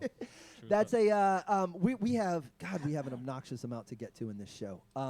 We got time, bro. This is my check is James Johan is anywhere or no? Do we have James Johan? All right, perfect. I'm gonna move the crew back in so we can do this. We're gonna chat with James Johan, who is almost on. He was almost on the Blue Collar Comedy Tour. I think I'm not even sure who's who anymore. So send me Rob and Sam and Trey. And hold on, Hollywood, ladies and gentlemen, our guests for this last hour. You guys don't have to go anywhere. You're free to stick around and have some drinks. If y'all and Marzi jam, that would be freaking cool too. You know, we'll put some drums down. I don't know. This I'll is beatbox. nobody's got to leave. Nick, Ian, and Devin, you have been our guests on the podcast. Thank you so much. This Thanks won't for be the having last time you come. You got to promise you're gonna come. We would love to come do a whole like segment with you, man. Dude, we'll bring you in. Matter of fact, I know there's gonna be some episodes where a couple of people are gone, and if they are, I might just helm this solo. I'd love to bring you in and we'll talk some real road stories, and you guys play some more sets. And people are saying hi. I don't know who they are by their screen names, but they're all saying What's up, homies? Those are my boys. That's all Devin's boys. Shout out to the gang. Hold on Hollywood. Where can they find you on social media? At Hold On Hollywood. Yeah. All things social. Brand new music around the corner. You can't hear it yet, but you will be able to hear it soon. Right now, you guys are killing it with an Eddie Money cover on the Buzz. So if you hear that, that's them. Thank y'all for being here. We're gonna cut to a special guest in a moment. You guys rally around the family. Get on up here. Hold on Hollywood, ladies and gentlemen. Thanks for being here. Thanks for having us. Bam. Sam Damaris back in the seat. Oh, I got to give you guys a bottle of whiskey. Yes, I would love that. Oh, okay. My bad. It doesn't even matter. There's one. You say something? Boom. What are we in here doing? Awesome. Special reserve. That's what we're looking for. Everybody's downloading Hold On Hollywood songs now. That's what I like to hear. Yeah, you got to come to Houston when they have a show. They have a show here. When we have show, you know what we're gonna do? There's tables and stuff. May 7th, you're gonna be at the Wildcatter Saloon. I'm coming out. I'm gonna be there, and we're gonna do a jam show. We're gonna do rock and comedy together. I'm all. You want to do it? 100%. Hold On Hollywood and the Whiskey Brothers are gonna do it. This is done and done. Yes! Hell yeah! Hell yes! Yes! Done. Jerry Wayne Longmire, you still in the house? Yes, sir. Come take this 4-seat for me. Yeah. There's no way that we're going to do this without you. If you're watching us on the live stream, yes, you are invited to almost everything we do.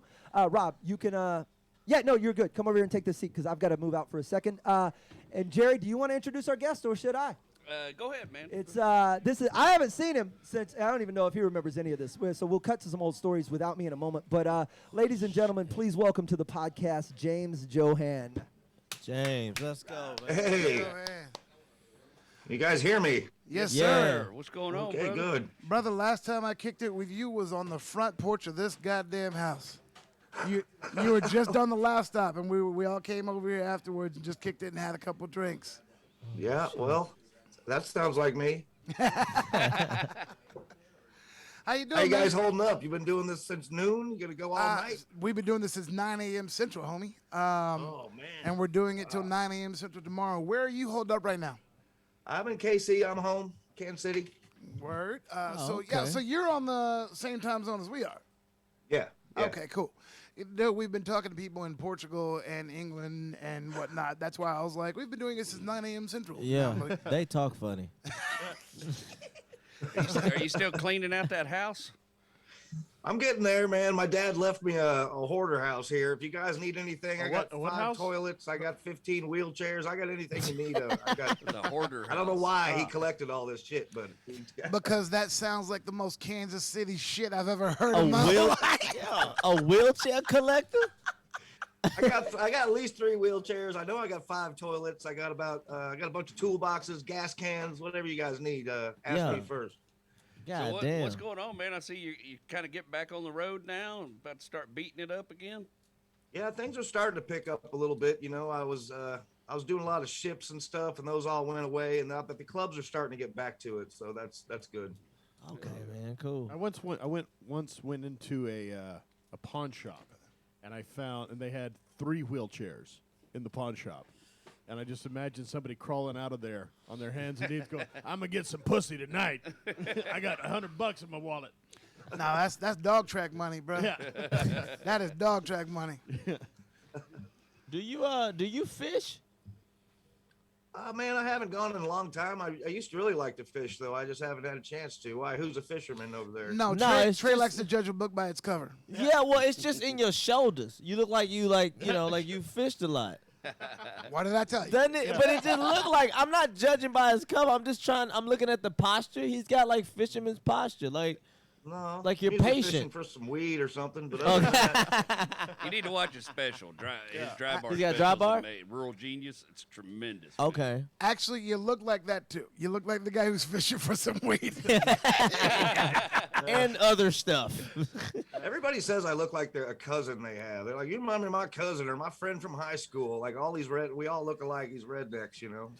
I show up in these little towns and I fit right in, man. Yeah. So how are things in Kansas City? Are they shut down? Are they open? What's going on? We're getting back open now. Missouri, on the Missouri side, mostly Kansas City's on the Missouri side, and they're just pretty much dropped all this everything, so it's all wide open. But on the Kansas side, they're still like 50% capacity, and you know some of the restaurants are still not filling up like they should. But we're getting back. You can tell it's opening up.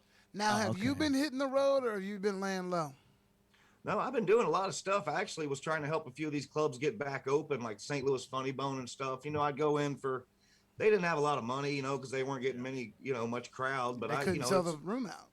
Yeah, but I've gone to Indianapolis and of course all the loony bins have opened back up, like all that little Tulsa. Did he ever close them? Because Slade and I did them last year. No, like Slade and I did them in 2020. I don't know if he ever did or Actually not. called, but, they actually called I it. They like built, it. I like it. they build it as a super spreader event. That's what they told us. Oh, that's really you want the funny. COVID? Come on to the Come funny on bone. down the loony bin. Catch the funny. No, when I well, did it was my show, so they had low capacity anyway. So. No, when we did Wichita, they spread the tables out. And then I think, did we do Tulsa? We did one of the Oklahoma ones, and they spread them out. Oh no, we did OKC, and they spread them out because it was weird. Because that OKC one on Saturday night, that's the one that like it doesn't matter who's there, it packs out. And you're just like, hey, I sold the room out. No, you didn't. It's Saturday night in OKC. I need that booking info. I need a place that packs itself out. But bro, walking in on a Saturday night to a half full OKC room was weird. You're just like, what the fuck's going on? Yeah, It was and weird. it's normally a really good merch room too. It's the best of the loony bins, and like they didn't want to come up to the merch table and damn. Dude, when you're out there selling merch and nobody buys, you feel like the homeless guy that everybody drives past on the side of the road. And it's like, if I just sell one, it's a worth it night. But when no one buys a damn thing, you're just like, I look like a fucking bum just standing here with my hand out. Yeah. I had a dude one night. I did a bar show and I was trying to sell my CDs after the show, And no, it's the same thing. Everybody just filed past. This is before half capacity. They just filed past, and I was feeling kind of dejected. I walk out in the parking lot. This one dude's like, "Hey, you're pretty funny. Here's $100, and I'll just keep one of them CDs." Whoa! And I was like, I'm gonna take that, man. That's a win. Now you're in Kansas City, right? That's Yes. Where you said. Yeah. So, what is your view on Kansas City barbecue versus Anywhere real else. good stuff? I like Kansas City sauce, man. Yeah, it's just all what you like. I'm not a big fan of the southern, because the southern barbecue, that seems like the further south you go, they use more like sweet sauce. It's more like honey based or something. Okay. And KC's more like that smoky flavor, which I like. But if you mention barbecue in Kansas City, you're pretty much going to get an argument because everybody's got a different favorite place. Okay. So Well, it's all there's so many okay as long as it's not Memphis. Oh boy, that slap of shit. Yeah, that was. There's a place in St. Louis, and I don't even know if I should mention their name, but they're like a chain, and they should not be that close to Kansas City and fuck it up that bad. God damn. It is the most synthetic tasting shit you've ever had, and it's like, you guys, we're in the barbecue part of the country, man. You got to get this right. It's like an attempt at barbecue. It's not quite fucking barbecue. It's bandanas, if you want to know. Fuck it. If you want to know, avoid bandanas. By the I way, don't care for it. It tastes lousy. By the way, this portion of the podcast brought to you by Southern Stereotypes. Yeah. 5 guys sitting around judging barbecue. Well, dude, I'll never forget, like, one of my first times out of Texas, I went to North Carolina, and they're like, hey, we're the barbecue capital of the world. And I was What? like, what? Oh my God. And they're like, we got pulled pork. I was like, that's just tuna fish with pork. Yeah. First of all, motherfucker, you have North in your name. Yeah. So how about you just stop your shit right goddamn there? And and first of all, it takes more than just being racist to have good barbecue. You gotta actually know what the fuck you're doing. You gotta know how to cook with We the know racism. how to say nigga, and we smoke meat. That's like, that doesn't make your barbecue good because you called the barbecue nigga. Let me tell you something. First of all, we're Texas. We had enough good cooking on our own, and then we had enough Mexicans come up here to tweak it to where it's like, dude, you could say your barbecue is better, but it's not more original. Like, Hell no. If you have Texas barbecue, even our worst, you know it's Texas barbecue. Yeah, you just know it's ours. This state was the last to end slavery, so our barbecue. Yeah. That was the last to join too, though. Yeah. So yeah, That's true.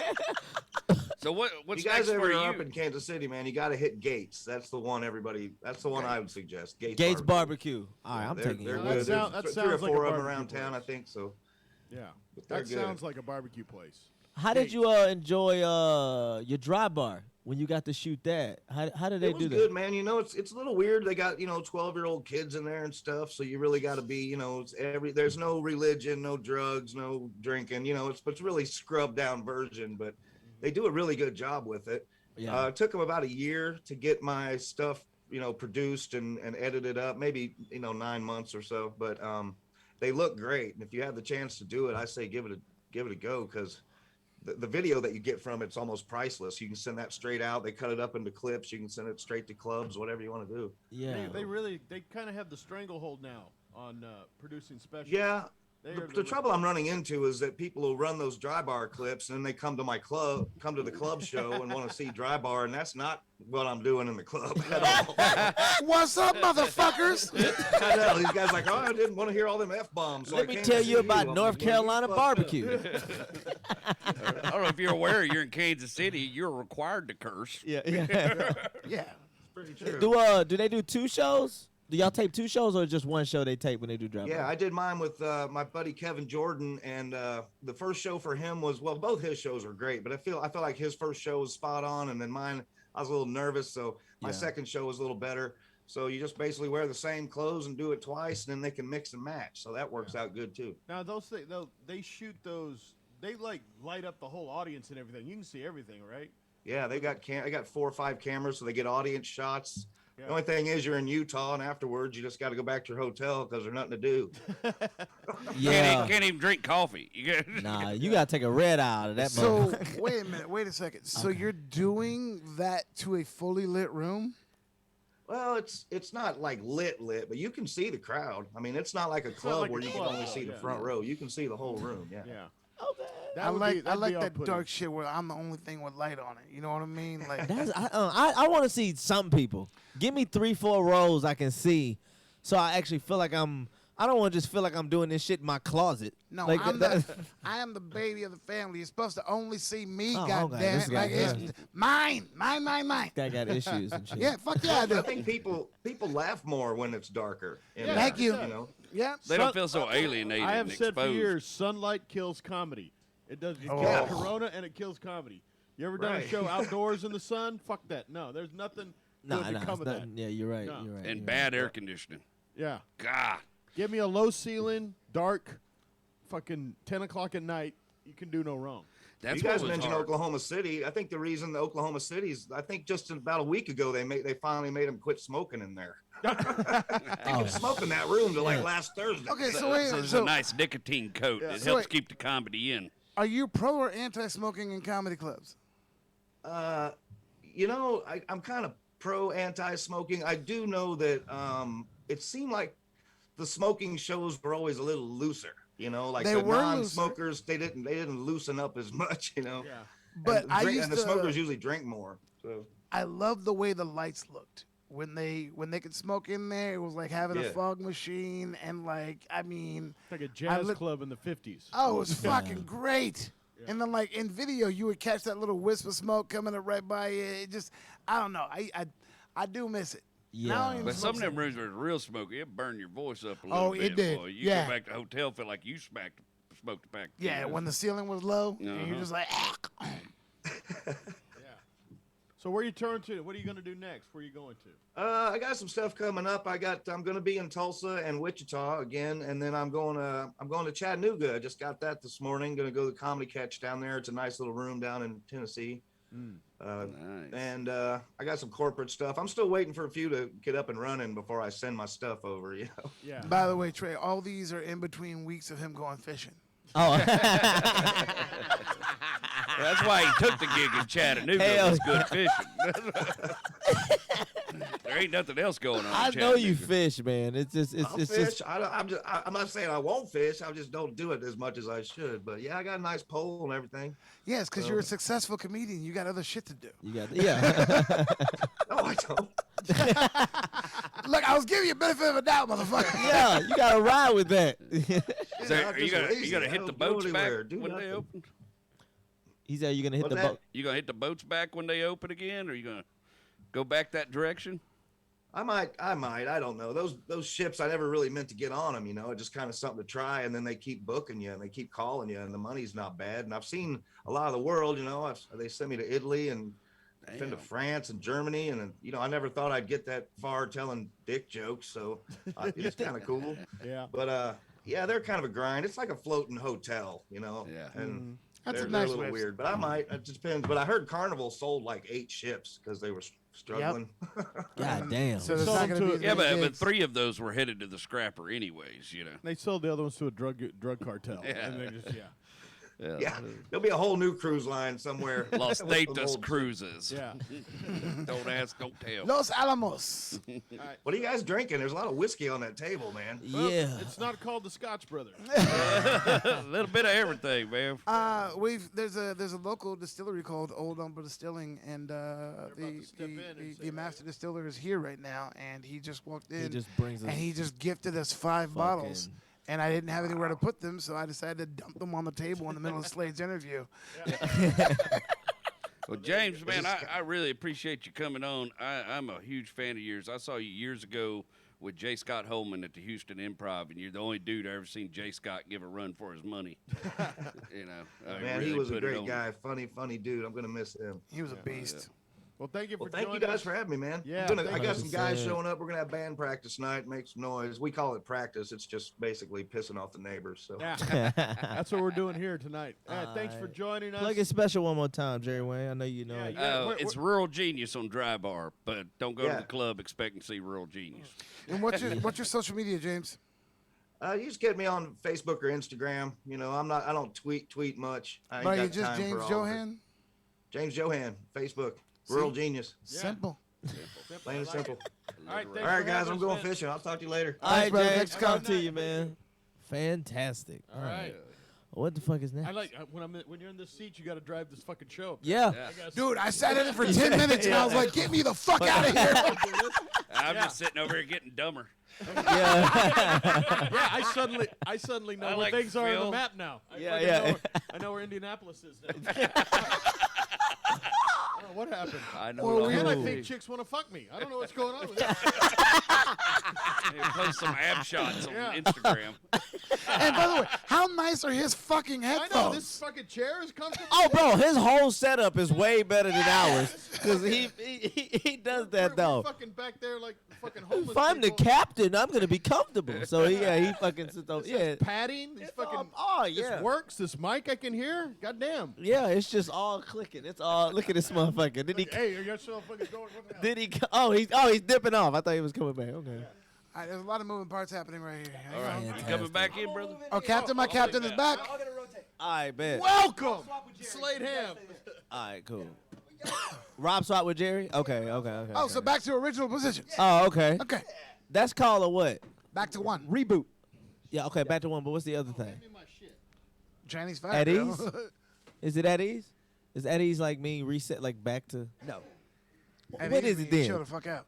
Mr. World Traveler. I don't have a word for it. I just said fucking get out of my seat. And we were done. And that's you over here I trying was to trying name to it. figure out the You over military. here trying to give it classifications and numbers and names. You right. I apologize, Slade. I gotta say. Look at this shit. While the band was playing, I dashed out. To, Okay, well let's clear some of this table off first and foremost. Let's get all this out of the way. We got to get the guitar out of the way. We're joined by Chef Lionel Flores, who is providing with dinner at FB Chefs. Let's call it that. I wanted to say Facebook, but at FB Chefs. We're clearing the table, and you got some sort of. I'm assuming that's a dead bird of some sort. We're gonna put you on a microphone and let you explain it. Let's get all of these out of the way. This entire show tonight, right now, this hour has been brought to you by the Texas Wildlife Removal experts, our good friends over there that Jerry Wayne's going to tell us more about later on. But they were proud sponsors throughout. Turn me up just a touch, would you? Turn you up just a I touch, can't. not down. Proud sponsor of our conversation with James Johan, and of Well, course, I got deaf from the other stuff. Now I can't hear. Hold On Hollywood. We're going to be joined later this hour by Billy D. Washington, a good friend and comedian. Old Humble is our sponsor of the 8 o'clock hour as we roll forward. Old Humble Distilling Company, of course, the ones responsible for the very special reserve bottle of Whiskey Brothers whiskey. And the 5 bottles I just put away. Will be Nick, dude. Thank you so much. You guys are finally taking off. Lots and lots and lots of love. We'll see you. We're gonna jam. We're gonna do this. That's 100% happening. I'll see you May 7th at the Wildcatter. It's done. I'm gonna come. We'll talk about it out there. Absolutely. Lionel Flores, our chef, is bringing this in. Sam, will you reposition that microphone or maybe let him squeeze in a little bit so he can explain what is in front of me? That's not a bird. What is that? That is not a bird at all. That is a swine. Oh! Woo! Wait. Like Malcolm X pork? Yes. That's Malcolm X pork right there. I ain't can't be no good. swine. I'm no good new Muslim, Red. I like white pussy and pork. Yeah. So what part of the pig? So this right here is going to be the leg. So this right here is, a lot of my food is going to be French and Italian inspired, but I try to incorporate a lot of local flavors in here. So it's going to be red wine braised ham hock tacos. Whoa, shit. Now Yeah, tell me, man. I hear people say the French inspired or French cuisine. What does French cooking mean in a nutshell? So this right here is very inspired by a French dish called or not a French dish, but a European dish in general called ossobuco. So ossobuco is usually going to be the leg part of a veal, pig, or also lamb as well, braised for about 10 to 12 hours in some red wine. This right here is braised for about 10 hours in some Marsala wine, so it's very tender, as you can see. Oh, Breaks shit. apart, comes Oh, off you the just Look at that. Oh shit. Oh, man. Hammer goes on, so we're good. God. No, we're- I'm so hard right now. Like the way he grabbed it. The bone just fell out. Yeah. Oshambuku is not Swahili. It just feels like it's got a Swahili energy to it. So that's what this is right here. Very tender, braised for so long, so it's very just falls apart. That just exploded. Shit. Oh my God! You're gonna put that in a taco? Yeah. Oh So god. aside from like the usual European flavors in there, like Marsala wine and whatnot, I added some southern flavors in there as well, such as cilantro, some cumin, of course salt and pepper, and then some. You got that 5 hour energy? What's it called again? Yeah. Some This jalapeno finna peppers put as us well, on raisin our- there, so there's a small This- honey cake in there. Dude, so that when you add that cumin's what gives you that kind of that Latino Yeah. flavor, that Some of it. Latin That Latin Eh. spice. Yeah. what? You about to, if we eat this, you finna lose 2 niggas. I'm just gonna tell you that right now. You better be looking for us. We gonna be fucking sleep, motherfucker, after we eat this shit with some bread. This is Oh yeah, throw it, yeah. This ain't 5 bread. hours. no, that's corn tortillas. Corn tortillas. That's Corn corn. tortilla, yeah. Tortillas, not bread. Oh, Vase, yeah. vase, Voss, motherfucker. Vase Voss. Oh That's the my! kind of bread you're eating, but This ain't Mexican bread. okay, yeah. It's Mexican bread. I'm True, just that's y'all true. put it with everything. What you talking about? Put it over the rice. You do everything with it. Oh, oh my God! And so this is everything. This is the skin and the fat and the juice and the. Yeah. Oh, So the bruh. bones What are you particularly. describing? Sounds like a scene. Is it working? Yeah. Skin and the juice. Dude. That's on point. That is on point. And this is coming from Judgy Rob. This is oh my gosh! So the bones, particularly, whenever you make this dish, you want the bones in there because the bones add that much Yeah. more flavor in there. You get all the marrow out of it. Oh yeah. Is If that I were so? This strong is enough, I would just. break this in half, but I'm not too strong. So just FYI. Oh, bro, we're gonna hammer. No, that's a. So do you? Is this your? This is your style, right? This is. Tell me about you as a chef, Lionel. Yes, I'm a personal chef. Sam has actually come to me to a couple of dinners whenever I first started, like in 2014, doing this full time. I walked into the bar he was working at. I asked him, "Hey, are you free Saturday? I know you could grill some steaks. I need some help." And we ended up cooking at some really big house that I had no idea about. What? Yeah. Funny story. So Lionel's a beast in the kitchen, and this guy gave him this money. He was like, "Yeah, I want these grilled steaks or whatever." And Lionel's like, "Look, I my grilling is kind of whatever, and I'm gonna be so busy in the kitchen." And goes, "Ryan said you're badass on the grill," and I was like, "Yeah, he said right." And he was like, "I got this gig. I need you to come with me." Bro, we pull up at this house, and I was like, anytime I'm in a neighborhood like this, the cops are getting fucking called. And, bro, we walk in. This guy could not have been nicer. He has the best cuts of meat I've ever, cooked or seen, period. And earlier when I was saying, I wanted to do culinary school, but I didn't want to cook for other people. Bro, I'm out there. I got this grill. I do these steaks as tender and as perfectly cooked as I can. One fucking woman goes, "Yeah, this is bloody. Can you put it back on the grill?" Oh, you whore! And I wanted the Darth Vader force choke this bitch so hard. But I was like, "You paid for it, motherfucker. You do whatever." Well And then- done. I couldn't. Could Can you? can I get a napkin? I don't want to do something very slavish. That's all. I just want. I feel you. Yeah, Oh, there we here are. All right, There you are. Dragon Ball Zs. Is that what is that? Are those Dragon Ball Z. Dragon Ball Z? It's for my son's birthday. Leftover napkins. The only anime you haven't done. As you can see, the orange Successful. and blue forks. Yeah. Yeah, That's hilarious. that is on point there. Funny thing is, we do that gig, and I was like, they didn't really give us any feedback or nothing. And so I was like, all right, cool. Like a couple months later, this motherfucker comes back in the door and goes, "Hey, that guy has me back. He wants you back." Well, that's my question. So if you get hired for a private chef gig, right? Yes. And they go cook these steaks well. What do you do? Do you leave or do you just They you pay do for the it? steaks. The only time that I won't cook the steaks well is whenever they have A5 Wagyu, A5 or A5 Kobe. In that case, then I'll have extra steaks that aren't Kobe or Wagyu, and You just swap them out. yeah, something out because you can't tell the difference. Let's be honest. Yeah, Trey. Wagyu is some people's Kobe. Call back. That's a callback from 5 fucking hours That's ago. actually funny. That's a 5-hour callback. On a different Kobe. Some people's Kobe. Wow, boy, when he stitches it all together, he shows up, doesn't he? Oh, bro, he You know what? I got a big blue in me. What's the what? Yeah, you know why? Because he's the only one who's had some fucking sleep. Oh yeah, he took a nap. It took 2 minutes. 2 fucking minutes. Oh man, bro, we only got 8 more minutes of this, and he gonna be resting again.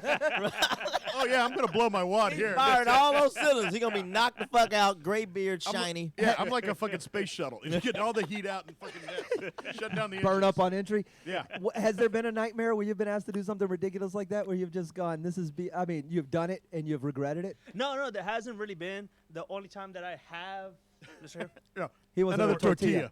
That's Fuck it. He didn't want to do that, but oh man. The only thing Shit. close to a nightmare that I've been of 2 occasions, there's just gonna be. I'm pretty sure I cooked for a drug dealer, and that was super awkward, just because they had just people coming in and out, picking up product whenever I was cooking. So that was really awkward. I'm just a guy in a chef coat. Where'd my flour go? Yeah. That's really funny. Which, by the way, my cousin wants you to come back. That's got to be trippy though, because you're going into people's homes, right? yeah, like definitely. this is At some point, you're just left alone, and they're like. Yeah, so I focus on smaller parties, so I don't have contracts out there or anything else. If it were larger parties like big catering companies, that'd be different. So a lot of times, just okay, cool. Send me the address. I'll be there this time. And there's plenty of times where you're driving through a neighborhood and you're just going through really sketchy houses, some just like trailer park houses, and then out of nowhere it'll be like a really nice house. And so, but getting up there, you're like, okay, can these people afford me, or what am I getting myself into? And that's happened a couple of times, but there has been an issue where people, they know what they're hiring and they know what they're paying. So yeah. Like Trey here, for instance, thinks he could cook for 30 people rather easily. I put him to work. Well, you going way back in the episode. Yeah. I'm not even that same Trey no more. Like, what the fuck?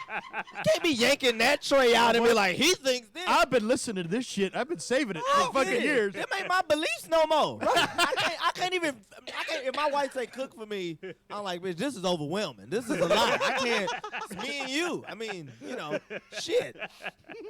Yeah, I don't 30 people. It's fucking insane. It's a lot. If you had to coach Trey into cooking for 30 people tomorrow, and you just had to give him a 30-second pep talk, what would you convey to him in 30 seconds? I'll take 20 seconds of that is ambition. Gotcha. You go preaching. Just throw it in the oven. Slow cook, throw it in the oven. You'll be good. Yeah.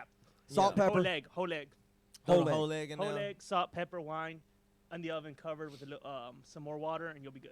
What's your Comes cap like though? this. What's your cap as 30 far as people. many people you would probably Yeah, prepare 30 for? people definitely. On average, my average dinner party is about 9 people. Okay, so like a family. Yeah, the but I people that do- don't want to go out to eat. Exactly. As an obnoxious ass nine. We were like 27. Like, Yeah. Yeah, but he had backup. 20 of those people were bitching about steaks. All he had to do was cook for 7 people. I had to hire someone. Sandra And what for was that it? one. What was it? A woman. I Told you every earlier. time. Told you fucking earlier. It is. It's women that always got complicated orders. For any man that orders a well-done steak, it's not a man to start with. So There you go. You can hire Lionel, actually. You're hireable at FB Chefs. Yeah, FBchefs.com, not Facebook Chefs, Right. not Fort Bend Chefs. That's what what does the FB stand for? Food and Beverage Chefs. Food and Beverage Chefs. There you go. I Stands almost for said fucking badass. Dude, if this is any indication of what you do behind that's on point. a That is- kitchen, that my is tight. God, we're gonna be, tight. I want to take this and go hide in a corner while y'all host the show for an hour.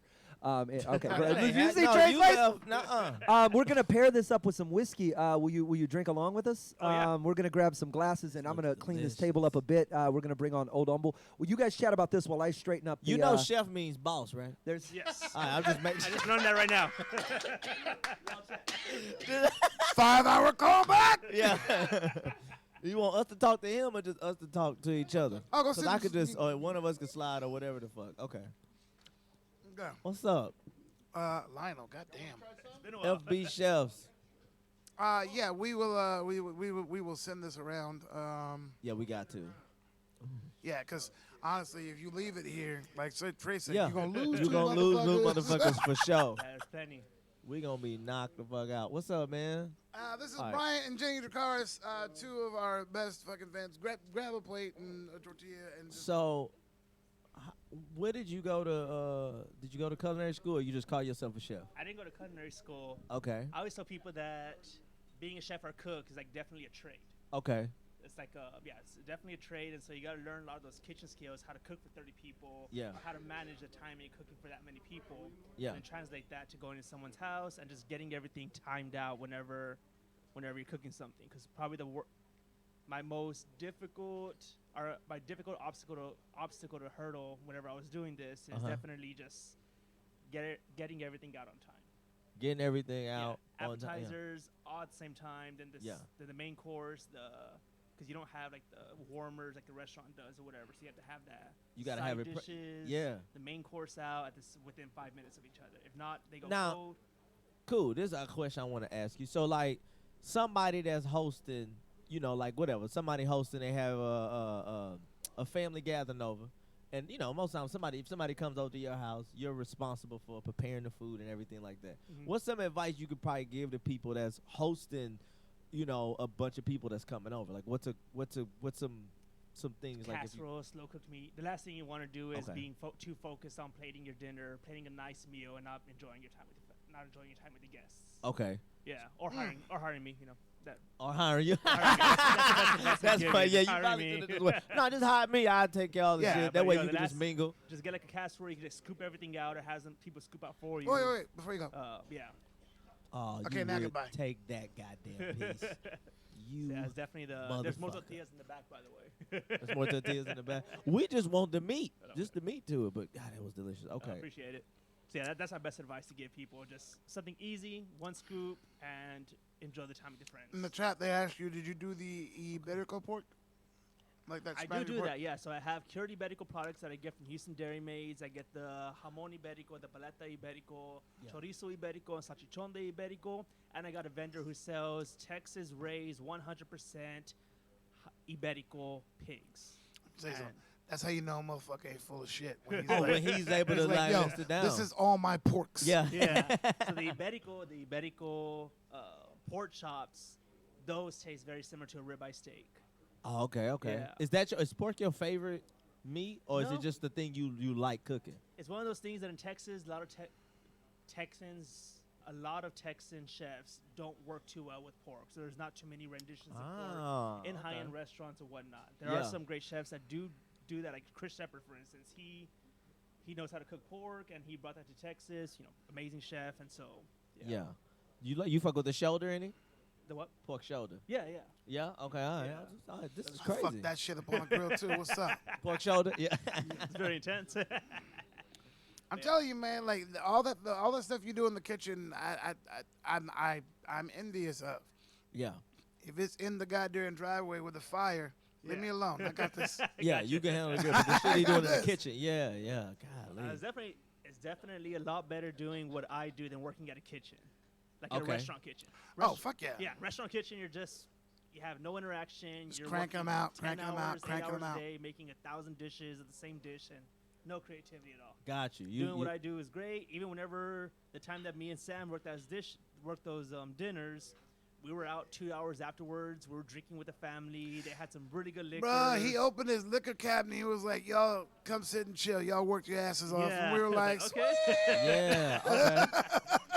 And then like 2 drinks down, I was like, yeah, like James Harden lives next door, or someone lives it was next Dwight door. Howard. When Dwight Howard was playing with the Rockets, he pulls up. He lived next door. Yeah, it was like you just said that nonchalantly, like as not a big deal. Yeah. Or God, that's fucking awesome. So. Yeah. And then 'cause that's what I was telling them outside. This guy's house that we were at, when Mike Jones did the Back Then video. Yeah. You know, It was he rented this motherfucker's house. To So do when that he was in. walking out as the rich Mike Jones, Yeah. it was this It guy's was front that porch. I totally forgot about And that. he was like, yeah, me and my kids are all sitting inside peeking out the window like, who the fuck is this guy? He got shooting his house. Yeah. That's fucking hilarious. And these are people that you would not expect to see at all in a Mike Jones video. Dude, they could not have been nicer though. They were super nice. They were so nice. Yeah. His whole family was nice. His kids like staying up. Then like he was pouring drinks. I was like, hey man, you won't be drinking around your fucking children. Like, send these motherfuckers to bed. Yeah. Joe Breda. Sam, what's up? How's it going, buddy? It's going fantastic. Clap Clap it up for Lionel. Clap it up for Lionel Flores. Lionel And Flores. the badass pork. FBchefs.com. She's alive. People are raving every time they keep walking by with tacos going, Jesus Christ. That's all I keep. So, Hi. Marcy wants My name to is say Marzi. I live on the second floor. Man, there's talk. I just wanted to get on the mic and tell you that taco was fire, man. Man. Oh, that means a lot because he's high as fuck.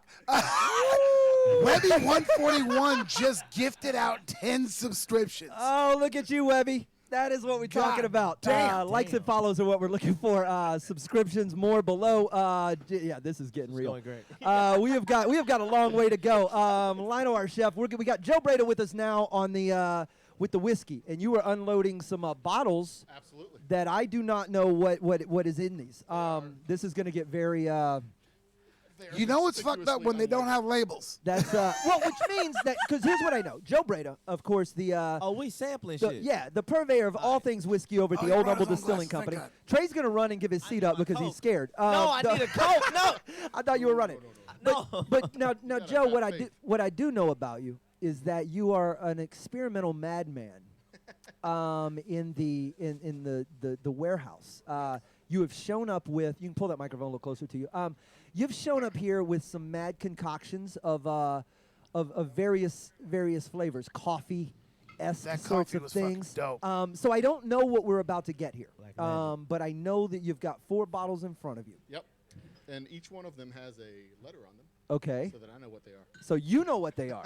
This is his blind Pepsi taste test shit. Ooh, okay. You're going to blind taste test us. Yeah, you're right. One of these is going to be Crown Royal, and he's going to be like, see, you liked all 3 of these, and you hated B because that's Crown Royal, and I don't do that shit. Watch. Here's we're going to taste. Not a bad idea. I'm afraid my taste buds have been run through the spectrum of Desert Door that was on earlier, which is a Sotal That's what alcohol. the pork was for, homie. And then I did this, and then this, and then so now I'm going to put my taste buds to the test. I've never seen you on Coke, but This feels like a probably mild what version. it would be. This is yeah, it just looks like delirium and sleep and ADD. All right. That's, Well, oh my God, who wants to start a food truck? All right, go. Well, this is how I do actual research. Uh-huh. When I'm trying to find out if things taste good, if things are if I'm on the right track, pass one around. Okay. Thank you. So sir. we are guinea pigs. Yes. That's what absolutely. you're saying. to And me. what you have right in front of you is the control. Okay, the That- control. Yeah. this is me. Yeah. All right, this is fair. So that is our basic 2-year aged rye. Nothing fancy about Okay, it. there's It's just a rye. A little spice on the Yeah. backside. So I there you like go. that. Let's spice on the front side. That's where we start. Okay. Right? Yeah. That's the baseline. 'Kay. Now, this is one that I've done stuff to it. What have I done to it? Y'all drunk all y'all? We'll see. Yeah. What has he done to it? So this is okay. And this is typically what we do for samples. It's like a 1/4 of an ounce. It's you got to have like 8 of these for a shot. Okay. And specifically so that you can continue to drink it and not ruin your taste buds. Do we have anything that cleanses the palate between them? Like a Got water like a something? ginger. Pop that fucking Topo Chico. Agua dente. No, I'm gonna. I left the water up there by the TV. It's not a big deal. So here we go. Cheers. This is the second one. Yep. So stuff has been done. This has been manipulated. Is this mine? Yeah. Oh. It's not as spicy. Mm-hmm. Okay. Waterboy Marzi. Boy, I have made it. That's where we are. I got to remember Cheers, where I brother. go from here. Okay. So that is version 2. Uh-huh. People are asking right now if you've ever taken a sip straight from the still. Of course. Are you suicidal? Absolutely. Of course he's done that. It's 160 proof usually coming off the still, but I've gotten it up to 185. Oh, my God. Yeah, it tastes great. Okay. Absolutely. That's how we test it. And make He sure doesn't it's pay good. for gas. I'll put my finger in there and Yeah, you've got to do take that, a taste right? of it right off. You can't really taste much at that proof. No, you rub it on the gums, and then But I've also taken a full on shot. Okay, you got. Can you? That's brave. Can he slow down? Yeah. I can't. I feel like we're smoking weed with Snoop right now. Now, Trey, I can say, goddamn shots around like crazy. Trey, I ain't ready yet. you don't have to drink the whole thing. Just taste it, and then you can compare them back and forth. Oh, that's right. Because you ain't gonna be here when they call me a bitch. That's right. You ain't gonna be here. I'll You're gonna be in your car I'll hang back out in for the that. distillery drinking 185 proof fucking distilled liquor, and I'm gonna be here called a pussy ass bitch for not drinking this little bitty shot. See, you won't hear them because you'll be passed out on the couch. you know what your problem is, Under Trey? Rob. You burn that you gonna lose to a niggas line too early. You ain't start coming with these samples, and you about to lose to that. So this one is. Now compare.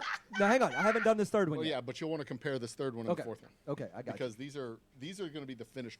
These will be the finished products that we actually put out on the market. Ooh, so first is where And we started. You can see the color difference. I don't even know what the fuck.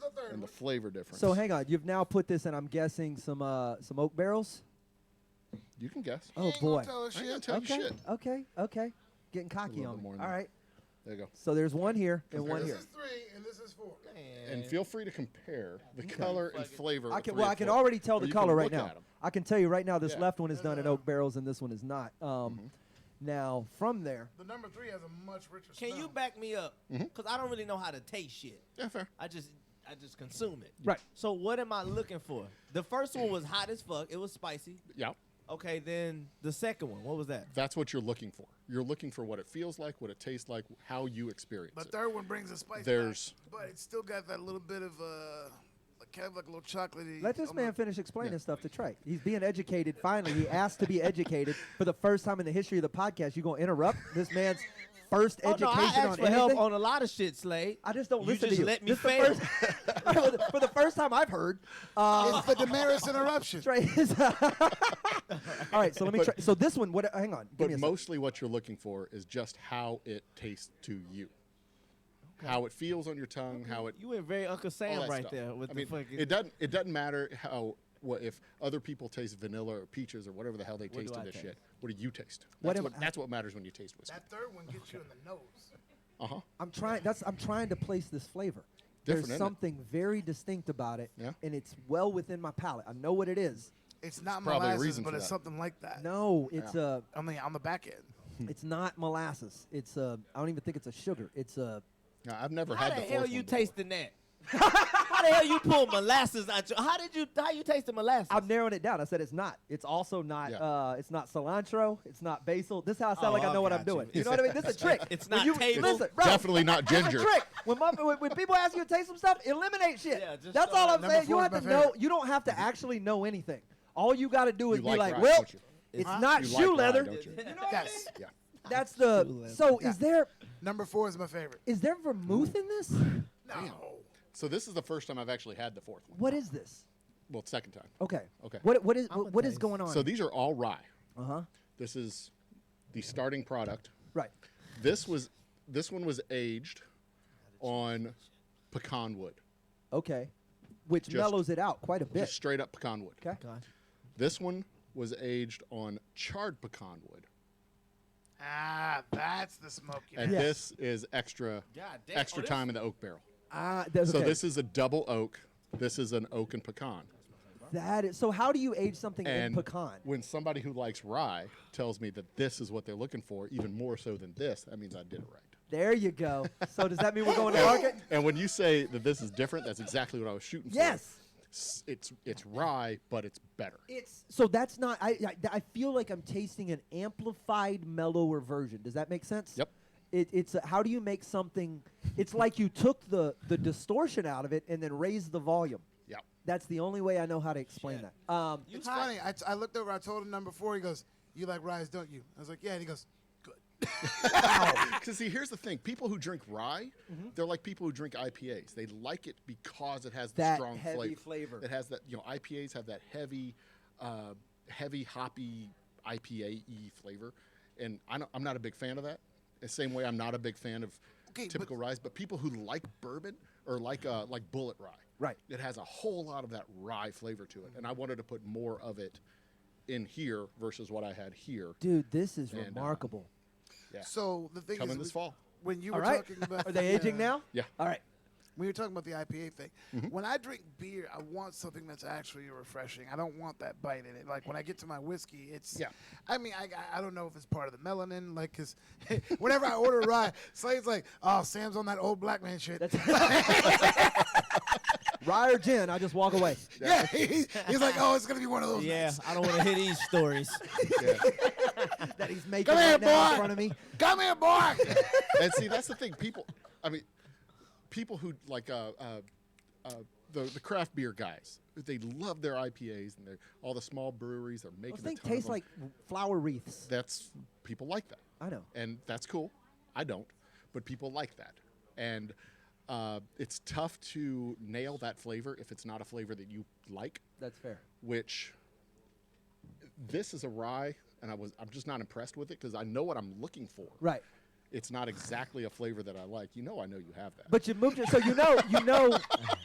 But pour it's your shot tough to now. nail He's that taking these flavor. bottles with him, so you might as well get it while it's sitting here at the table. Do you know It's- how to? This is all that exists right he's now. Not taking, no, he's not shooting. Give me one halfie. Give me one halfie. Here, of here, that. here. Take a little. Here, just grab that. Oh, that that's way all. you don't have to pour another one. Yeah. Joseph with an H. Okay. Would you, All right, we're good. We're good. Oh, God damn it. Sorry. Would you ever have any sweet rides, like some shit that tastes like bubble gum? No. Not that sweet. Well, just some, This is Not probably and about as continue to sweet be as our we get. friend. Coffee's about as the coffee yeah, was that that was coffee a stretch. liqueur is about as sweet and as you we're drank a gonna get. lot of it. You drank a lot of that. I drank coffee all stuff. of that. That you gave me. Trey, Shit. that's down the street at the Young Humble Distillery.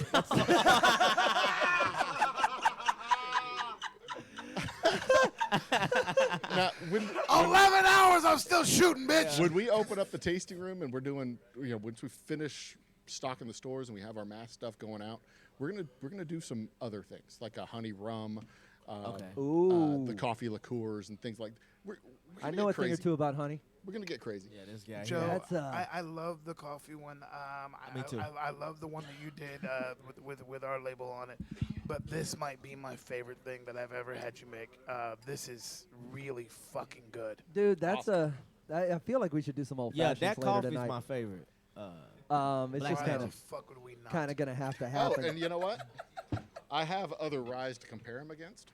Oh! If y'all were inclined to compare this against something like, I don't know, Rebecca. If you're just trying to get us to drink more, we go will. Woodford. But it's. I wasn't gonna say it was Woodford. well, but if you want to compare it, this is actually it has really good. delicious. Yeah, that's a really good ride. I'm not afraid to say it. but they I'm- didn't make me He's, sound he's like trying a to lay his fan. dick on the table, some bragging rights. He's like, yo, watch this Goddamn Woodward right. Reserve. But what I you got what them beat, bitch. here's how I know though. You didn't show up with punk rice. That's yeah. you gonna taste test. You gonna you didn't show up with. Coletto Creek's another one here in Houston. Yeah, good that's, folks. those are both strong brands. But this one is just about the best rye I've ever had. Of That's- course, it's also $10 more expensive than what I'm going to sell mine at. Dude, that is you're doing something really remarkable. We love watching you explore. We watch you. It's fun to see, and it's even more fun to be your friend and see them float by here. Sometimes I'll just get a ring on my phone, and it'll just go. It'll go, hey man, check your gate. And it's like if anybody knew where the studio was, if you could intersect at the right time, you could get a hold of some really remarkable whiskeys. Entirely possible, yeah.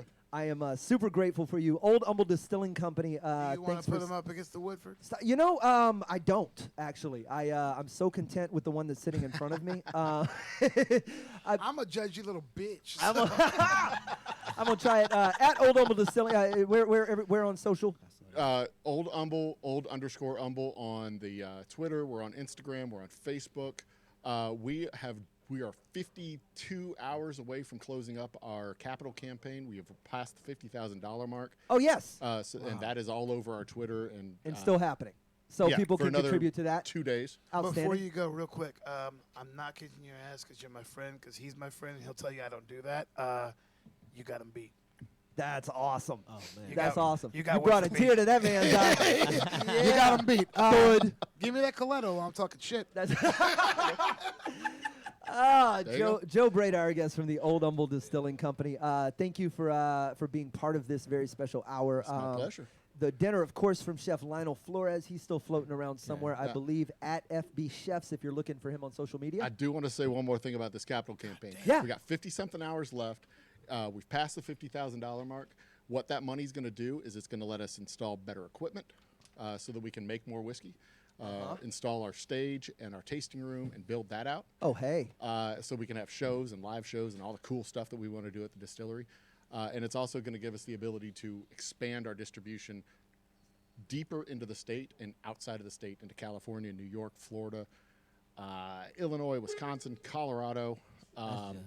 And that's just the short list of ones I can think of off the top of my head. And the bubblegum rum. Entirely possible. I'm not going to rule it out. I mean, This next is, month I'm going to El Paso for the first time.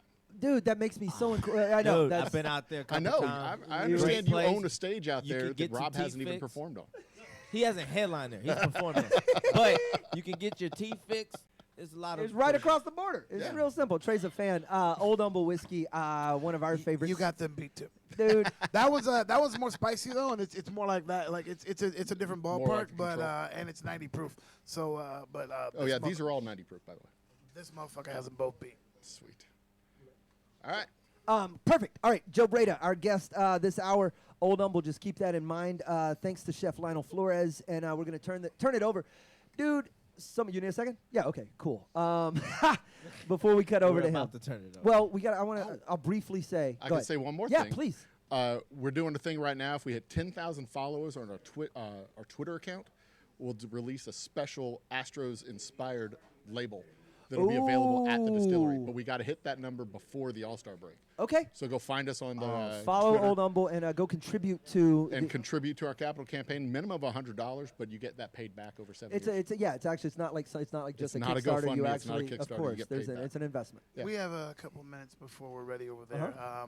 It should be noted, Webby 141 has pretty much bought everybody in this Whoa! goddamn room Dude, a subscription. Big shouts out.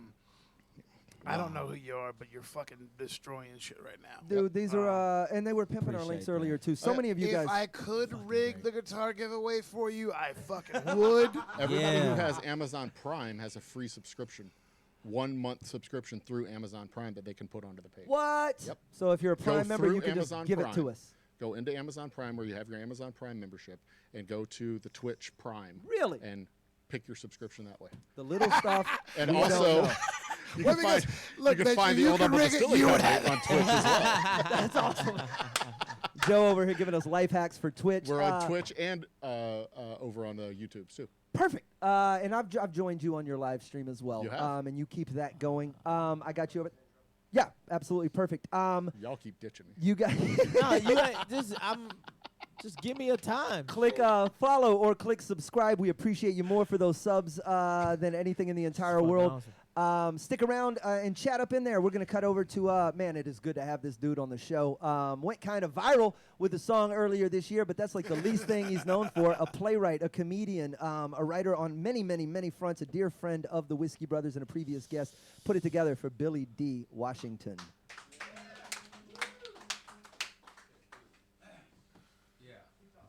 Check 2, 3. You know, you realize that lighting over there looks like the World Poker Tour. Do you know that? That's nice. It's gonna be a two-pocket night, Trey.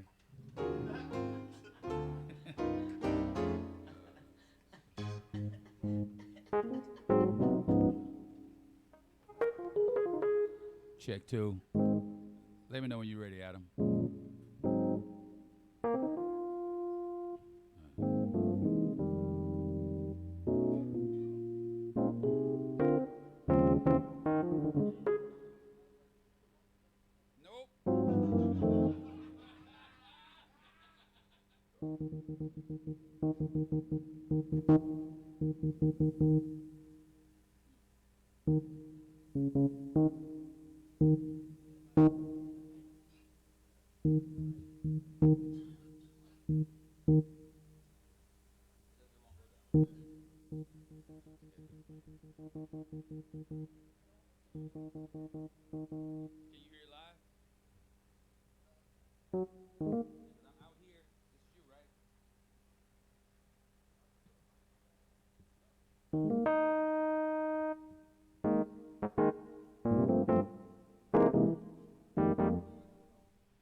testing.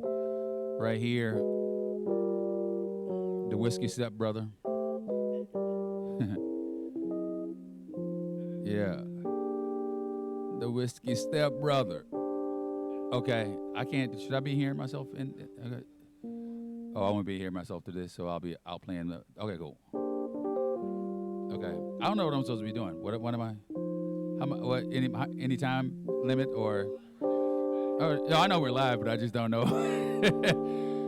Okay, you know what? So real quick, just like first of all, thank you for hanging out. Everybody who's watching. My name is Billy D. Washington. Billy D. Washington. So follow me immediately. I don't know how many people are there, but that's cool. Hey, just shout out real quick to the jurors in the Derek Chauvin case. You know, y'all do the right thing, save the world. Because you know, if the wrong verdict comes back, you know, all the fucking lights are going out. Just so you know. So just, I guess I'll do this song as a dedication to black people in America right now. Here we go.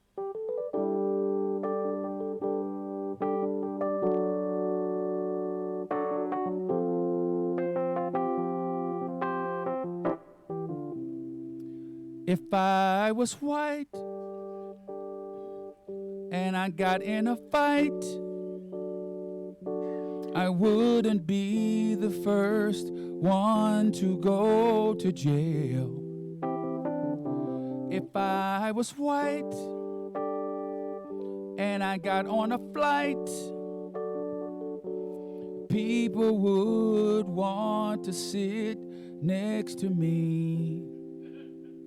I'm not singing this song to say that anything's wrong. But if I was white, I could go anywhere. And white women wouldn't ask to touch my hair. If I was white, I could go to eat. And people wouldn't question my gratuity. If I was white,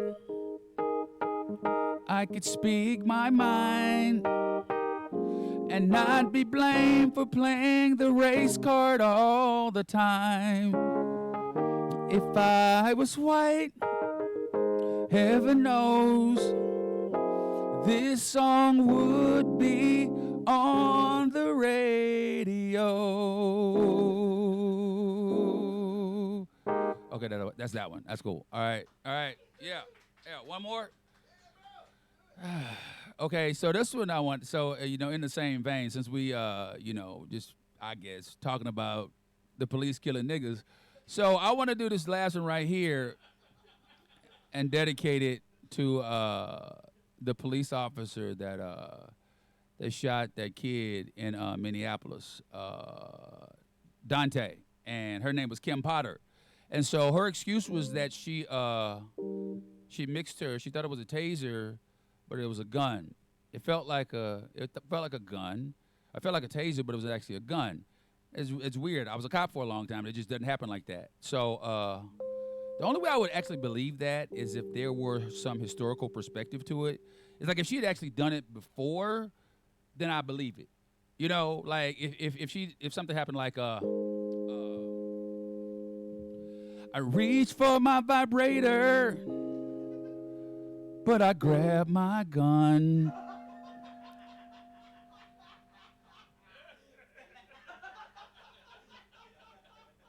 And then I shot myself in the pussy. I shot myself in the pussy. If I reach for my toothbrush, but I grab my gun. And then I shot myself in the pussy. Shot myself in the pussy. Okay. All right, that's that one. That's shot myself in the pussy. You can get that one on 800-Pound Gorilla Records and 300-Pound Pussy albums if you want it. Okay, so I'm gonna close on my favorite one. It's a love song. So I used to do a lot. I used to work in insurance, and this is a song about me being an insurance man at a hotel room. I was an insurance man in a hotel room.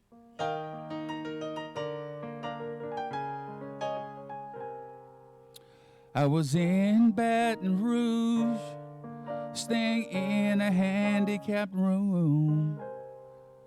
There came a knock at my door. It was a handicapped whore. She was looking for a dude who was handicapped too. But I did it anyway. But I did it anyway. She said, nah, nah, nah,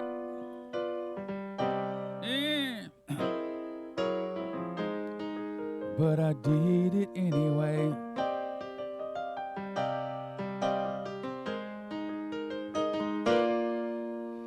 And then she shot herself in the pussy. She shot herself in the pussy. All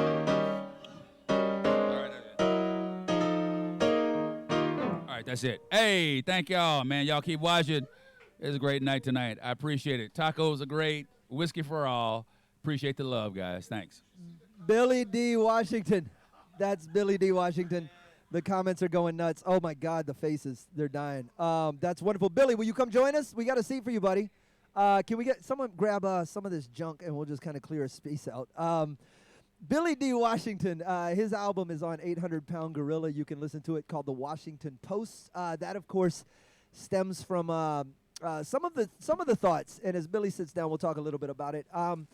You and your more, I don't want to say political, but more social commentary-esque self. And I know when we first talked about it, and I go, Billy, I want you to come play some music. And you go, I'd rather talk. And I said, well, you do both. Yeah. Do both. Yeah. We appreciate you being here, dude. It's so good to watch you do your thing. No, dude, it's fun to watch, you guys do your thing. I've been watching on and on, off day. I mean, it's on been and a off, long all day. Brother. Yeah. Long day. Yeah, who got the CP award? Who was that? Oh, we did. The y'all Whiskey did? Brothers. I didn't know that. Okay. Yeah. We won Come for on, man. most dramatic? Is that what the Trailblazer edition? We won one. Yeah. That's what's up, man. Congratulations, bro. We said Rob to pick it up. Yeah. I knew I was gonna be there all night. Yeah. Oh my God. Yeah. I love in the comments. They're like, Billy is a beast, man. Hey, if he was such a beast, how about you not spell that with an IE at the end? Oh my God. Beastie. That might be a compliment in itself. A beastie. Webby is still gifting out fucking subscriptions. 10 more subscriptions just went out. That's pretty cool. Oh, Billy Billie. Is that what they did? Yes. That's wow. that's even worse than Billy D. Williams. Yeah. I'd rather Billy D. Williams as long as they spell Billy right, as opposed to Billie. we spell it that way. That's not Billy is a beast. That's Billy is not my lover. That's that's female blues singer. That's not. That's anything but. Yeah, man. Dude, so how is you struggling along with the rest of us? I'm asking everybody, right? Not struggling, but I mean, like with the lack of travel and our rhythm, and it's been interrupted. It's like it's crazy when you say like the struggle rhythm, isn't the right word. Well, the rhythm is messed up, but you just create a new rhythm. I think you just come up with a whole new thing and just try and do just like new jokes and different style. And the great thing about it is I tend to talk fast on stage when I'm on autopilot. Like when I know what I'm gonna do, I go really fast. But now that I'm trying to work on all this new stuff, it helps my pacing. So I'm not saying that I'm glad the pandemic happened and millions of people died, but if it was gonna kind of help me out in my creativity, hey man, I don't know them motherfuckers. It's worth a million motherfuckers. I know your grandma. Dude, I've always said that like every joke I do, it's not necessarily the first time I do it, but the first time I nail it. If you were there for that show, write that bitch down. Right. It's all downhill from there. Right. It's never gonna be that motherfucker. Never ever gonna be again. that good. We've all seen enough of each other that we could talk candidly. We've seen each other try bits that don't work too.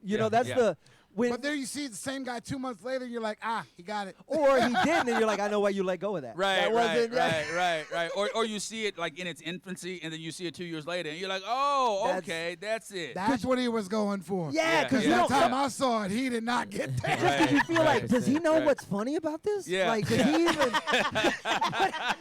You know what I Does mean? he know what's Does funny he about know what does he see anything? It doesn't even resemble anything that we're supposed to be doing up there. Right. It's just like a conversation. It's Right. like Trey and I were on the show. Have you told the story? No, I was waiting to ask you to tell it because we laughed about this shit for This shit is hilarious. couple weeks. And it's so true. And I don't know if comics have ever noticed it, but it's like, you ever notice like when people don't do well on stage, and if there's a big lineup, and you get the one dude that didn't do well, and then when he comes back like in the green room or whatever, there's always one thing consistent about that person. Like that guy, that girl, or whatever. If they're wearing pants, every time they come back, they are going to have their hand in their pocket.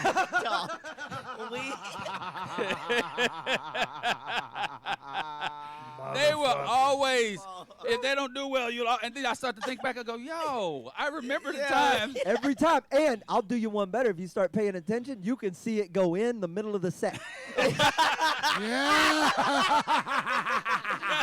Jerry Wayne Longmire backed me up. I got a picture on my phone right now. I got a picture on my phone. I do it to show comics when they come down. Bro, what you doing? What you doing? 100%. Bro, 100%. it's so funny, and then I didn't know, and then after it's like the retinal activating system. Like you never notice it until you see it the first time. Yeah. And then you start to see it all the time. Yeah, buddy. There was a dude that did a guest set this weekend at our show. I mean, I was in Wichita. Dude did a guest set this weekend. We out, great sets and whatever. He came down, and sure enough, this dude walked up to me with his hand in his pocket, and I laughed so hard. Yeah. And it was just, It's a sign of shame, bro. Yeah, my, it is. my favorite sentence to hear from stage is, what else did I want to talk about? You gonna kill yourself. You gonna fucking kill yourself. What else did I want to talk about? You can just hear that rope swinging in the closet. But you know what? Here's what I admire about those dudes. They always come out to the lineup, but stand way up just in case one person, that's how egotistical comics are. You might know you shit the bed, but you're going to go out there in the off chance that one person who's going to, you know what I mean? Like maybe somebody walk up does and go, it. yeah, bro. You're not going to stand by the good people. No, you can't stomach that because you'll get one of those. You'll get them next time, and that's not what you want. No, I didn't want that. You're gonna stand by the people that you wouldn't have hung out before you knew you were gonna have a bad set. Yeah, the tree in the corner. Yeah. Billy was saying, Billy goes, and if it's a really bad night, 2 hands in the pocket. That's a 2-pocket night. 2-pocket That's night. a 2-pocket night. And really, really bad, he starts rocking on those feet. Yeah. Motherfucker look like he waiting on the bus. and it was supposed to be 20 minutes ago. Yeah. There was bus a- that has not come. There was a night with this MC in Shreveport, Louisiana, and I almost cried for him. Oh, wow. All right. Which one? Flo? He went by one word or whatever. Flo? Young cat, I think Scooby, so. Red Door, This they all got motherfucker, nicknames. he does Niglet. his shit. Well, that's what I called him. Yeah. He does his show. I'm out selling merch, and as they're coming out, look, bro, you know you ate it. Why are you gonna stand on this side of me where you're the first thing they see? Stand on the other side. That's Bro, tough. they're walking past him. They're walking past him. This is when I was selling those Bros Before Hoes shirts, right? And he's there.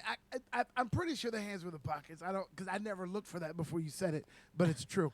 And dude, I'm selling something to these people, whatever.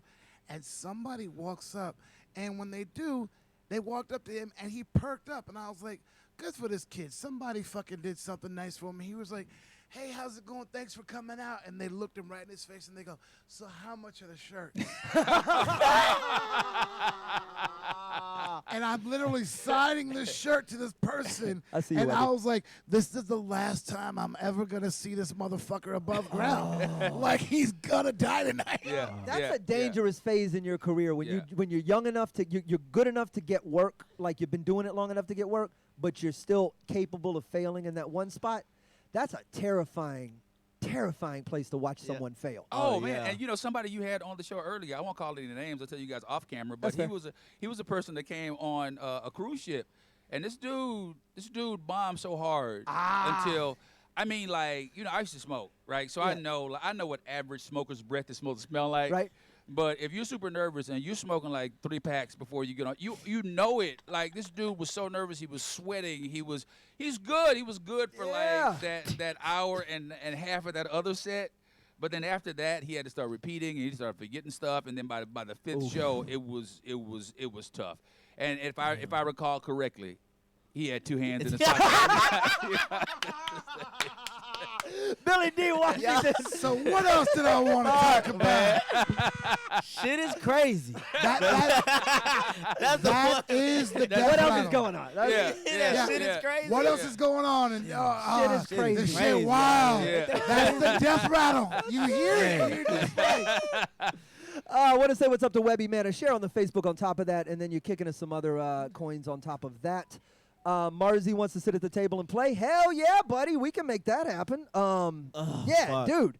Let's tag you in, Mars. You want to grab one of these seats? Yeah, I'm done. That's Billy D. Washington. Clap it up, clap it up, clap it up. You sticking around? I know you had something to do. Are you gonna be here, or are you gonna? he's got to go shoot himself in the pussy. Okay. I'm gonna shoot myself in the pussy. Yeah. Okay. No, but I want you guys to get shirts made that go whiskey stepbrother, so I can have one. Bro, 'Cause I want to be. I'm a whiskey stepbrother. Yeah. Done and done. Let me know. Please. We'll get those done. Will you sign? We got a guitar you got to sign before you leave. It's floating around here You somewhere. will not be able to buy those shirts, by the way. No, you got to earn them. Giveaway, Son of a straight bitch. up Oh, giveaways. just we're gonna do like a run of 20. They're gonna and be it's- minimum run. Billy gets one, and we'll figure out what to do with the other 19. That's how that's gonna work. We're powering our way through. We are just about to tick the 12-hour mark, which means we will What? be doing this half of the time we're This supposed shit to has do it. flew by. Mars, that is so gorgeous. 6 minutes away from 12 hours. God, he's got motherfucker. that This brand flew new by, Solar man. guitar. That looks fucking That is a nice. signature piece right there. God damn, that looks nice. Yeah, dude. So You stole that? we gonna see. No, they Feels stolen. Yeah, it does. But sometimes they make them for you when you're really good. Oh, that's dope. That's even more When special. you play guitar for a living, that shit They happens. give them to you. Coming up tonight, DJ Tank. What's up, Terrell? I didn't get to say what's up earlier, but I meant to. You're in Austin. Mars is gonna jam out with us, and we're gonna do. We have Darwin's Pub is sponsoring the next hour. Ryan Thalburn is in here. We're gonna move him to the table at some point. Stuart Huff will be joining us via Zoom. Then Tommy Drake will be hosting a stand-up set that's gonna take the better part of an hour, the 10 o'clock hour. So I'm excited coming in, or about he- that. Do oh, what? Is Tommy coming in? Yeah, we're gonna do it all in I house. can't wait So to we got see a Tommy. whole Okay. studio show going down there. Later on, games with a bunch of different people, plus Racehorse or Sex Act. We're also gonna have Jenny Johnson from the Twitter Queen, if you will. Seth Cowles and Paul Varghese are gonna jump back on. I don't know what we're gonna do with them, but nobody hit me up. I was trying to. yeah. So we don't write the necessarily have a facts and game. shit. We don't. So we're not gonna play the game, but we're just Roast gonna jam them? out. We're gonna. Well, yeah, you guys. I'm gonna let you guys talk. Okay. Yeah. That's lots of shout out is No Johnny? the Just brothers me? segment. We got 3 black guys and a Slade. That would- and that makes it pretty awesome. That was dope. Coming up this hour, or the tail end of this hour, Marzi Montazari is going to play us some sweet lullabies. Animal noises. Oh, that's perfect. You gonna put Pink Floyd covers? Is that? I'll do animal noises. Okay, you make some animal noises for us. We're all we're all potted up. Shit, I can't wait to hear this. Is the guitar on? Oh, this makes me happy. Is the guitar on? Oh, okay, we're not hooked in yet. Hold that, Mars. You're not on yet. Oh my! That is God, crazy. That sounds so cool. You guys can't hear it at home. He's literally we're patching that in. I see Adam's got that under control. But what we're watching is the most beautiful guitar played by the most nimble hands. Isn't it art? I feel like I'm watching an installation, and I can't even hear the sounds yet. Nice. You got your custom. We talked about your little custom family emblem on the neck, which is gorgeous. We did that on the previous Yeah, podcast. we talked about that. We got your signature out of the way. We got the electrical tape all in a Van Halen-esque pattern. Yeah. And, of course, from the days you were on the podcast earlier speaking about the glory days of Van Halen, and, of course, pre-Hagar. So still Eddie was like Eddie. He wasn't like, I don't even know how to explain Eddie. God-like status, right? Yeah, man. I wouldn't say that about anybody. But we had the same birthday.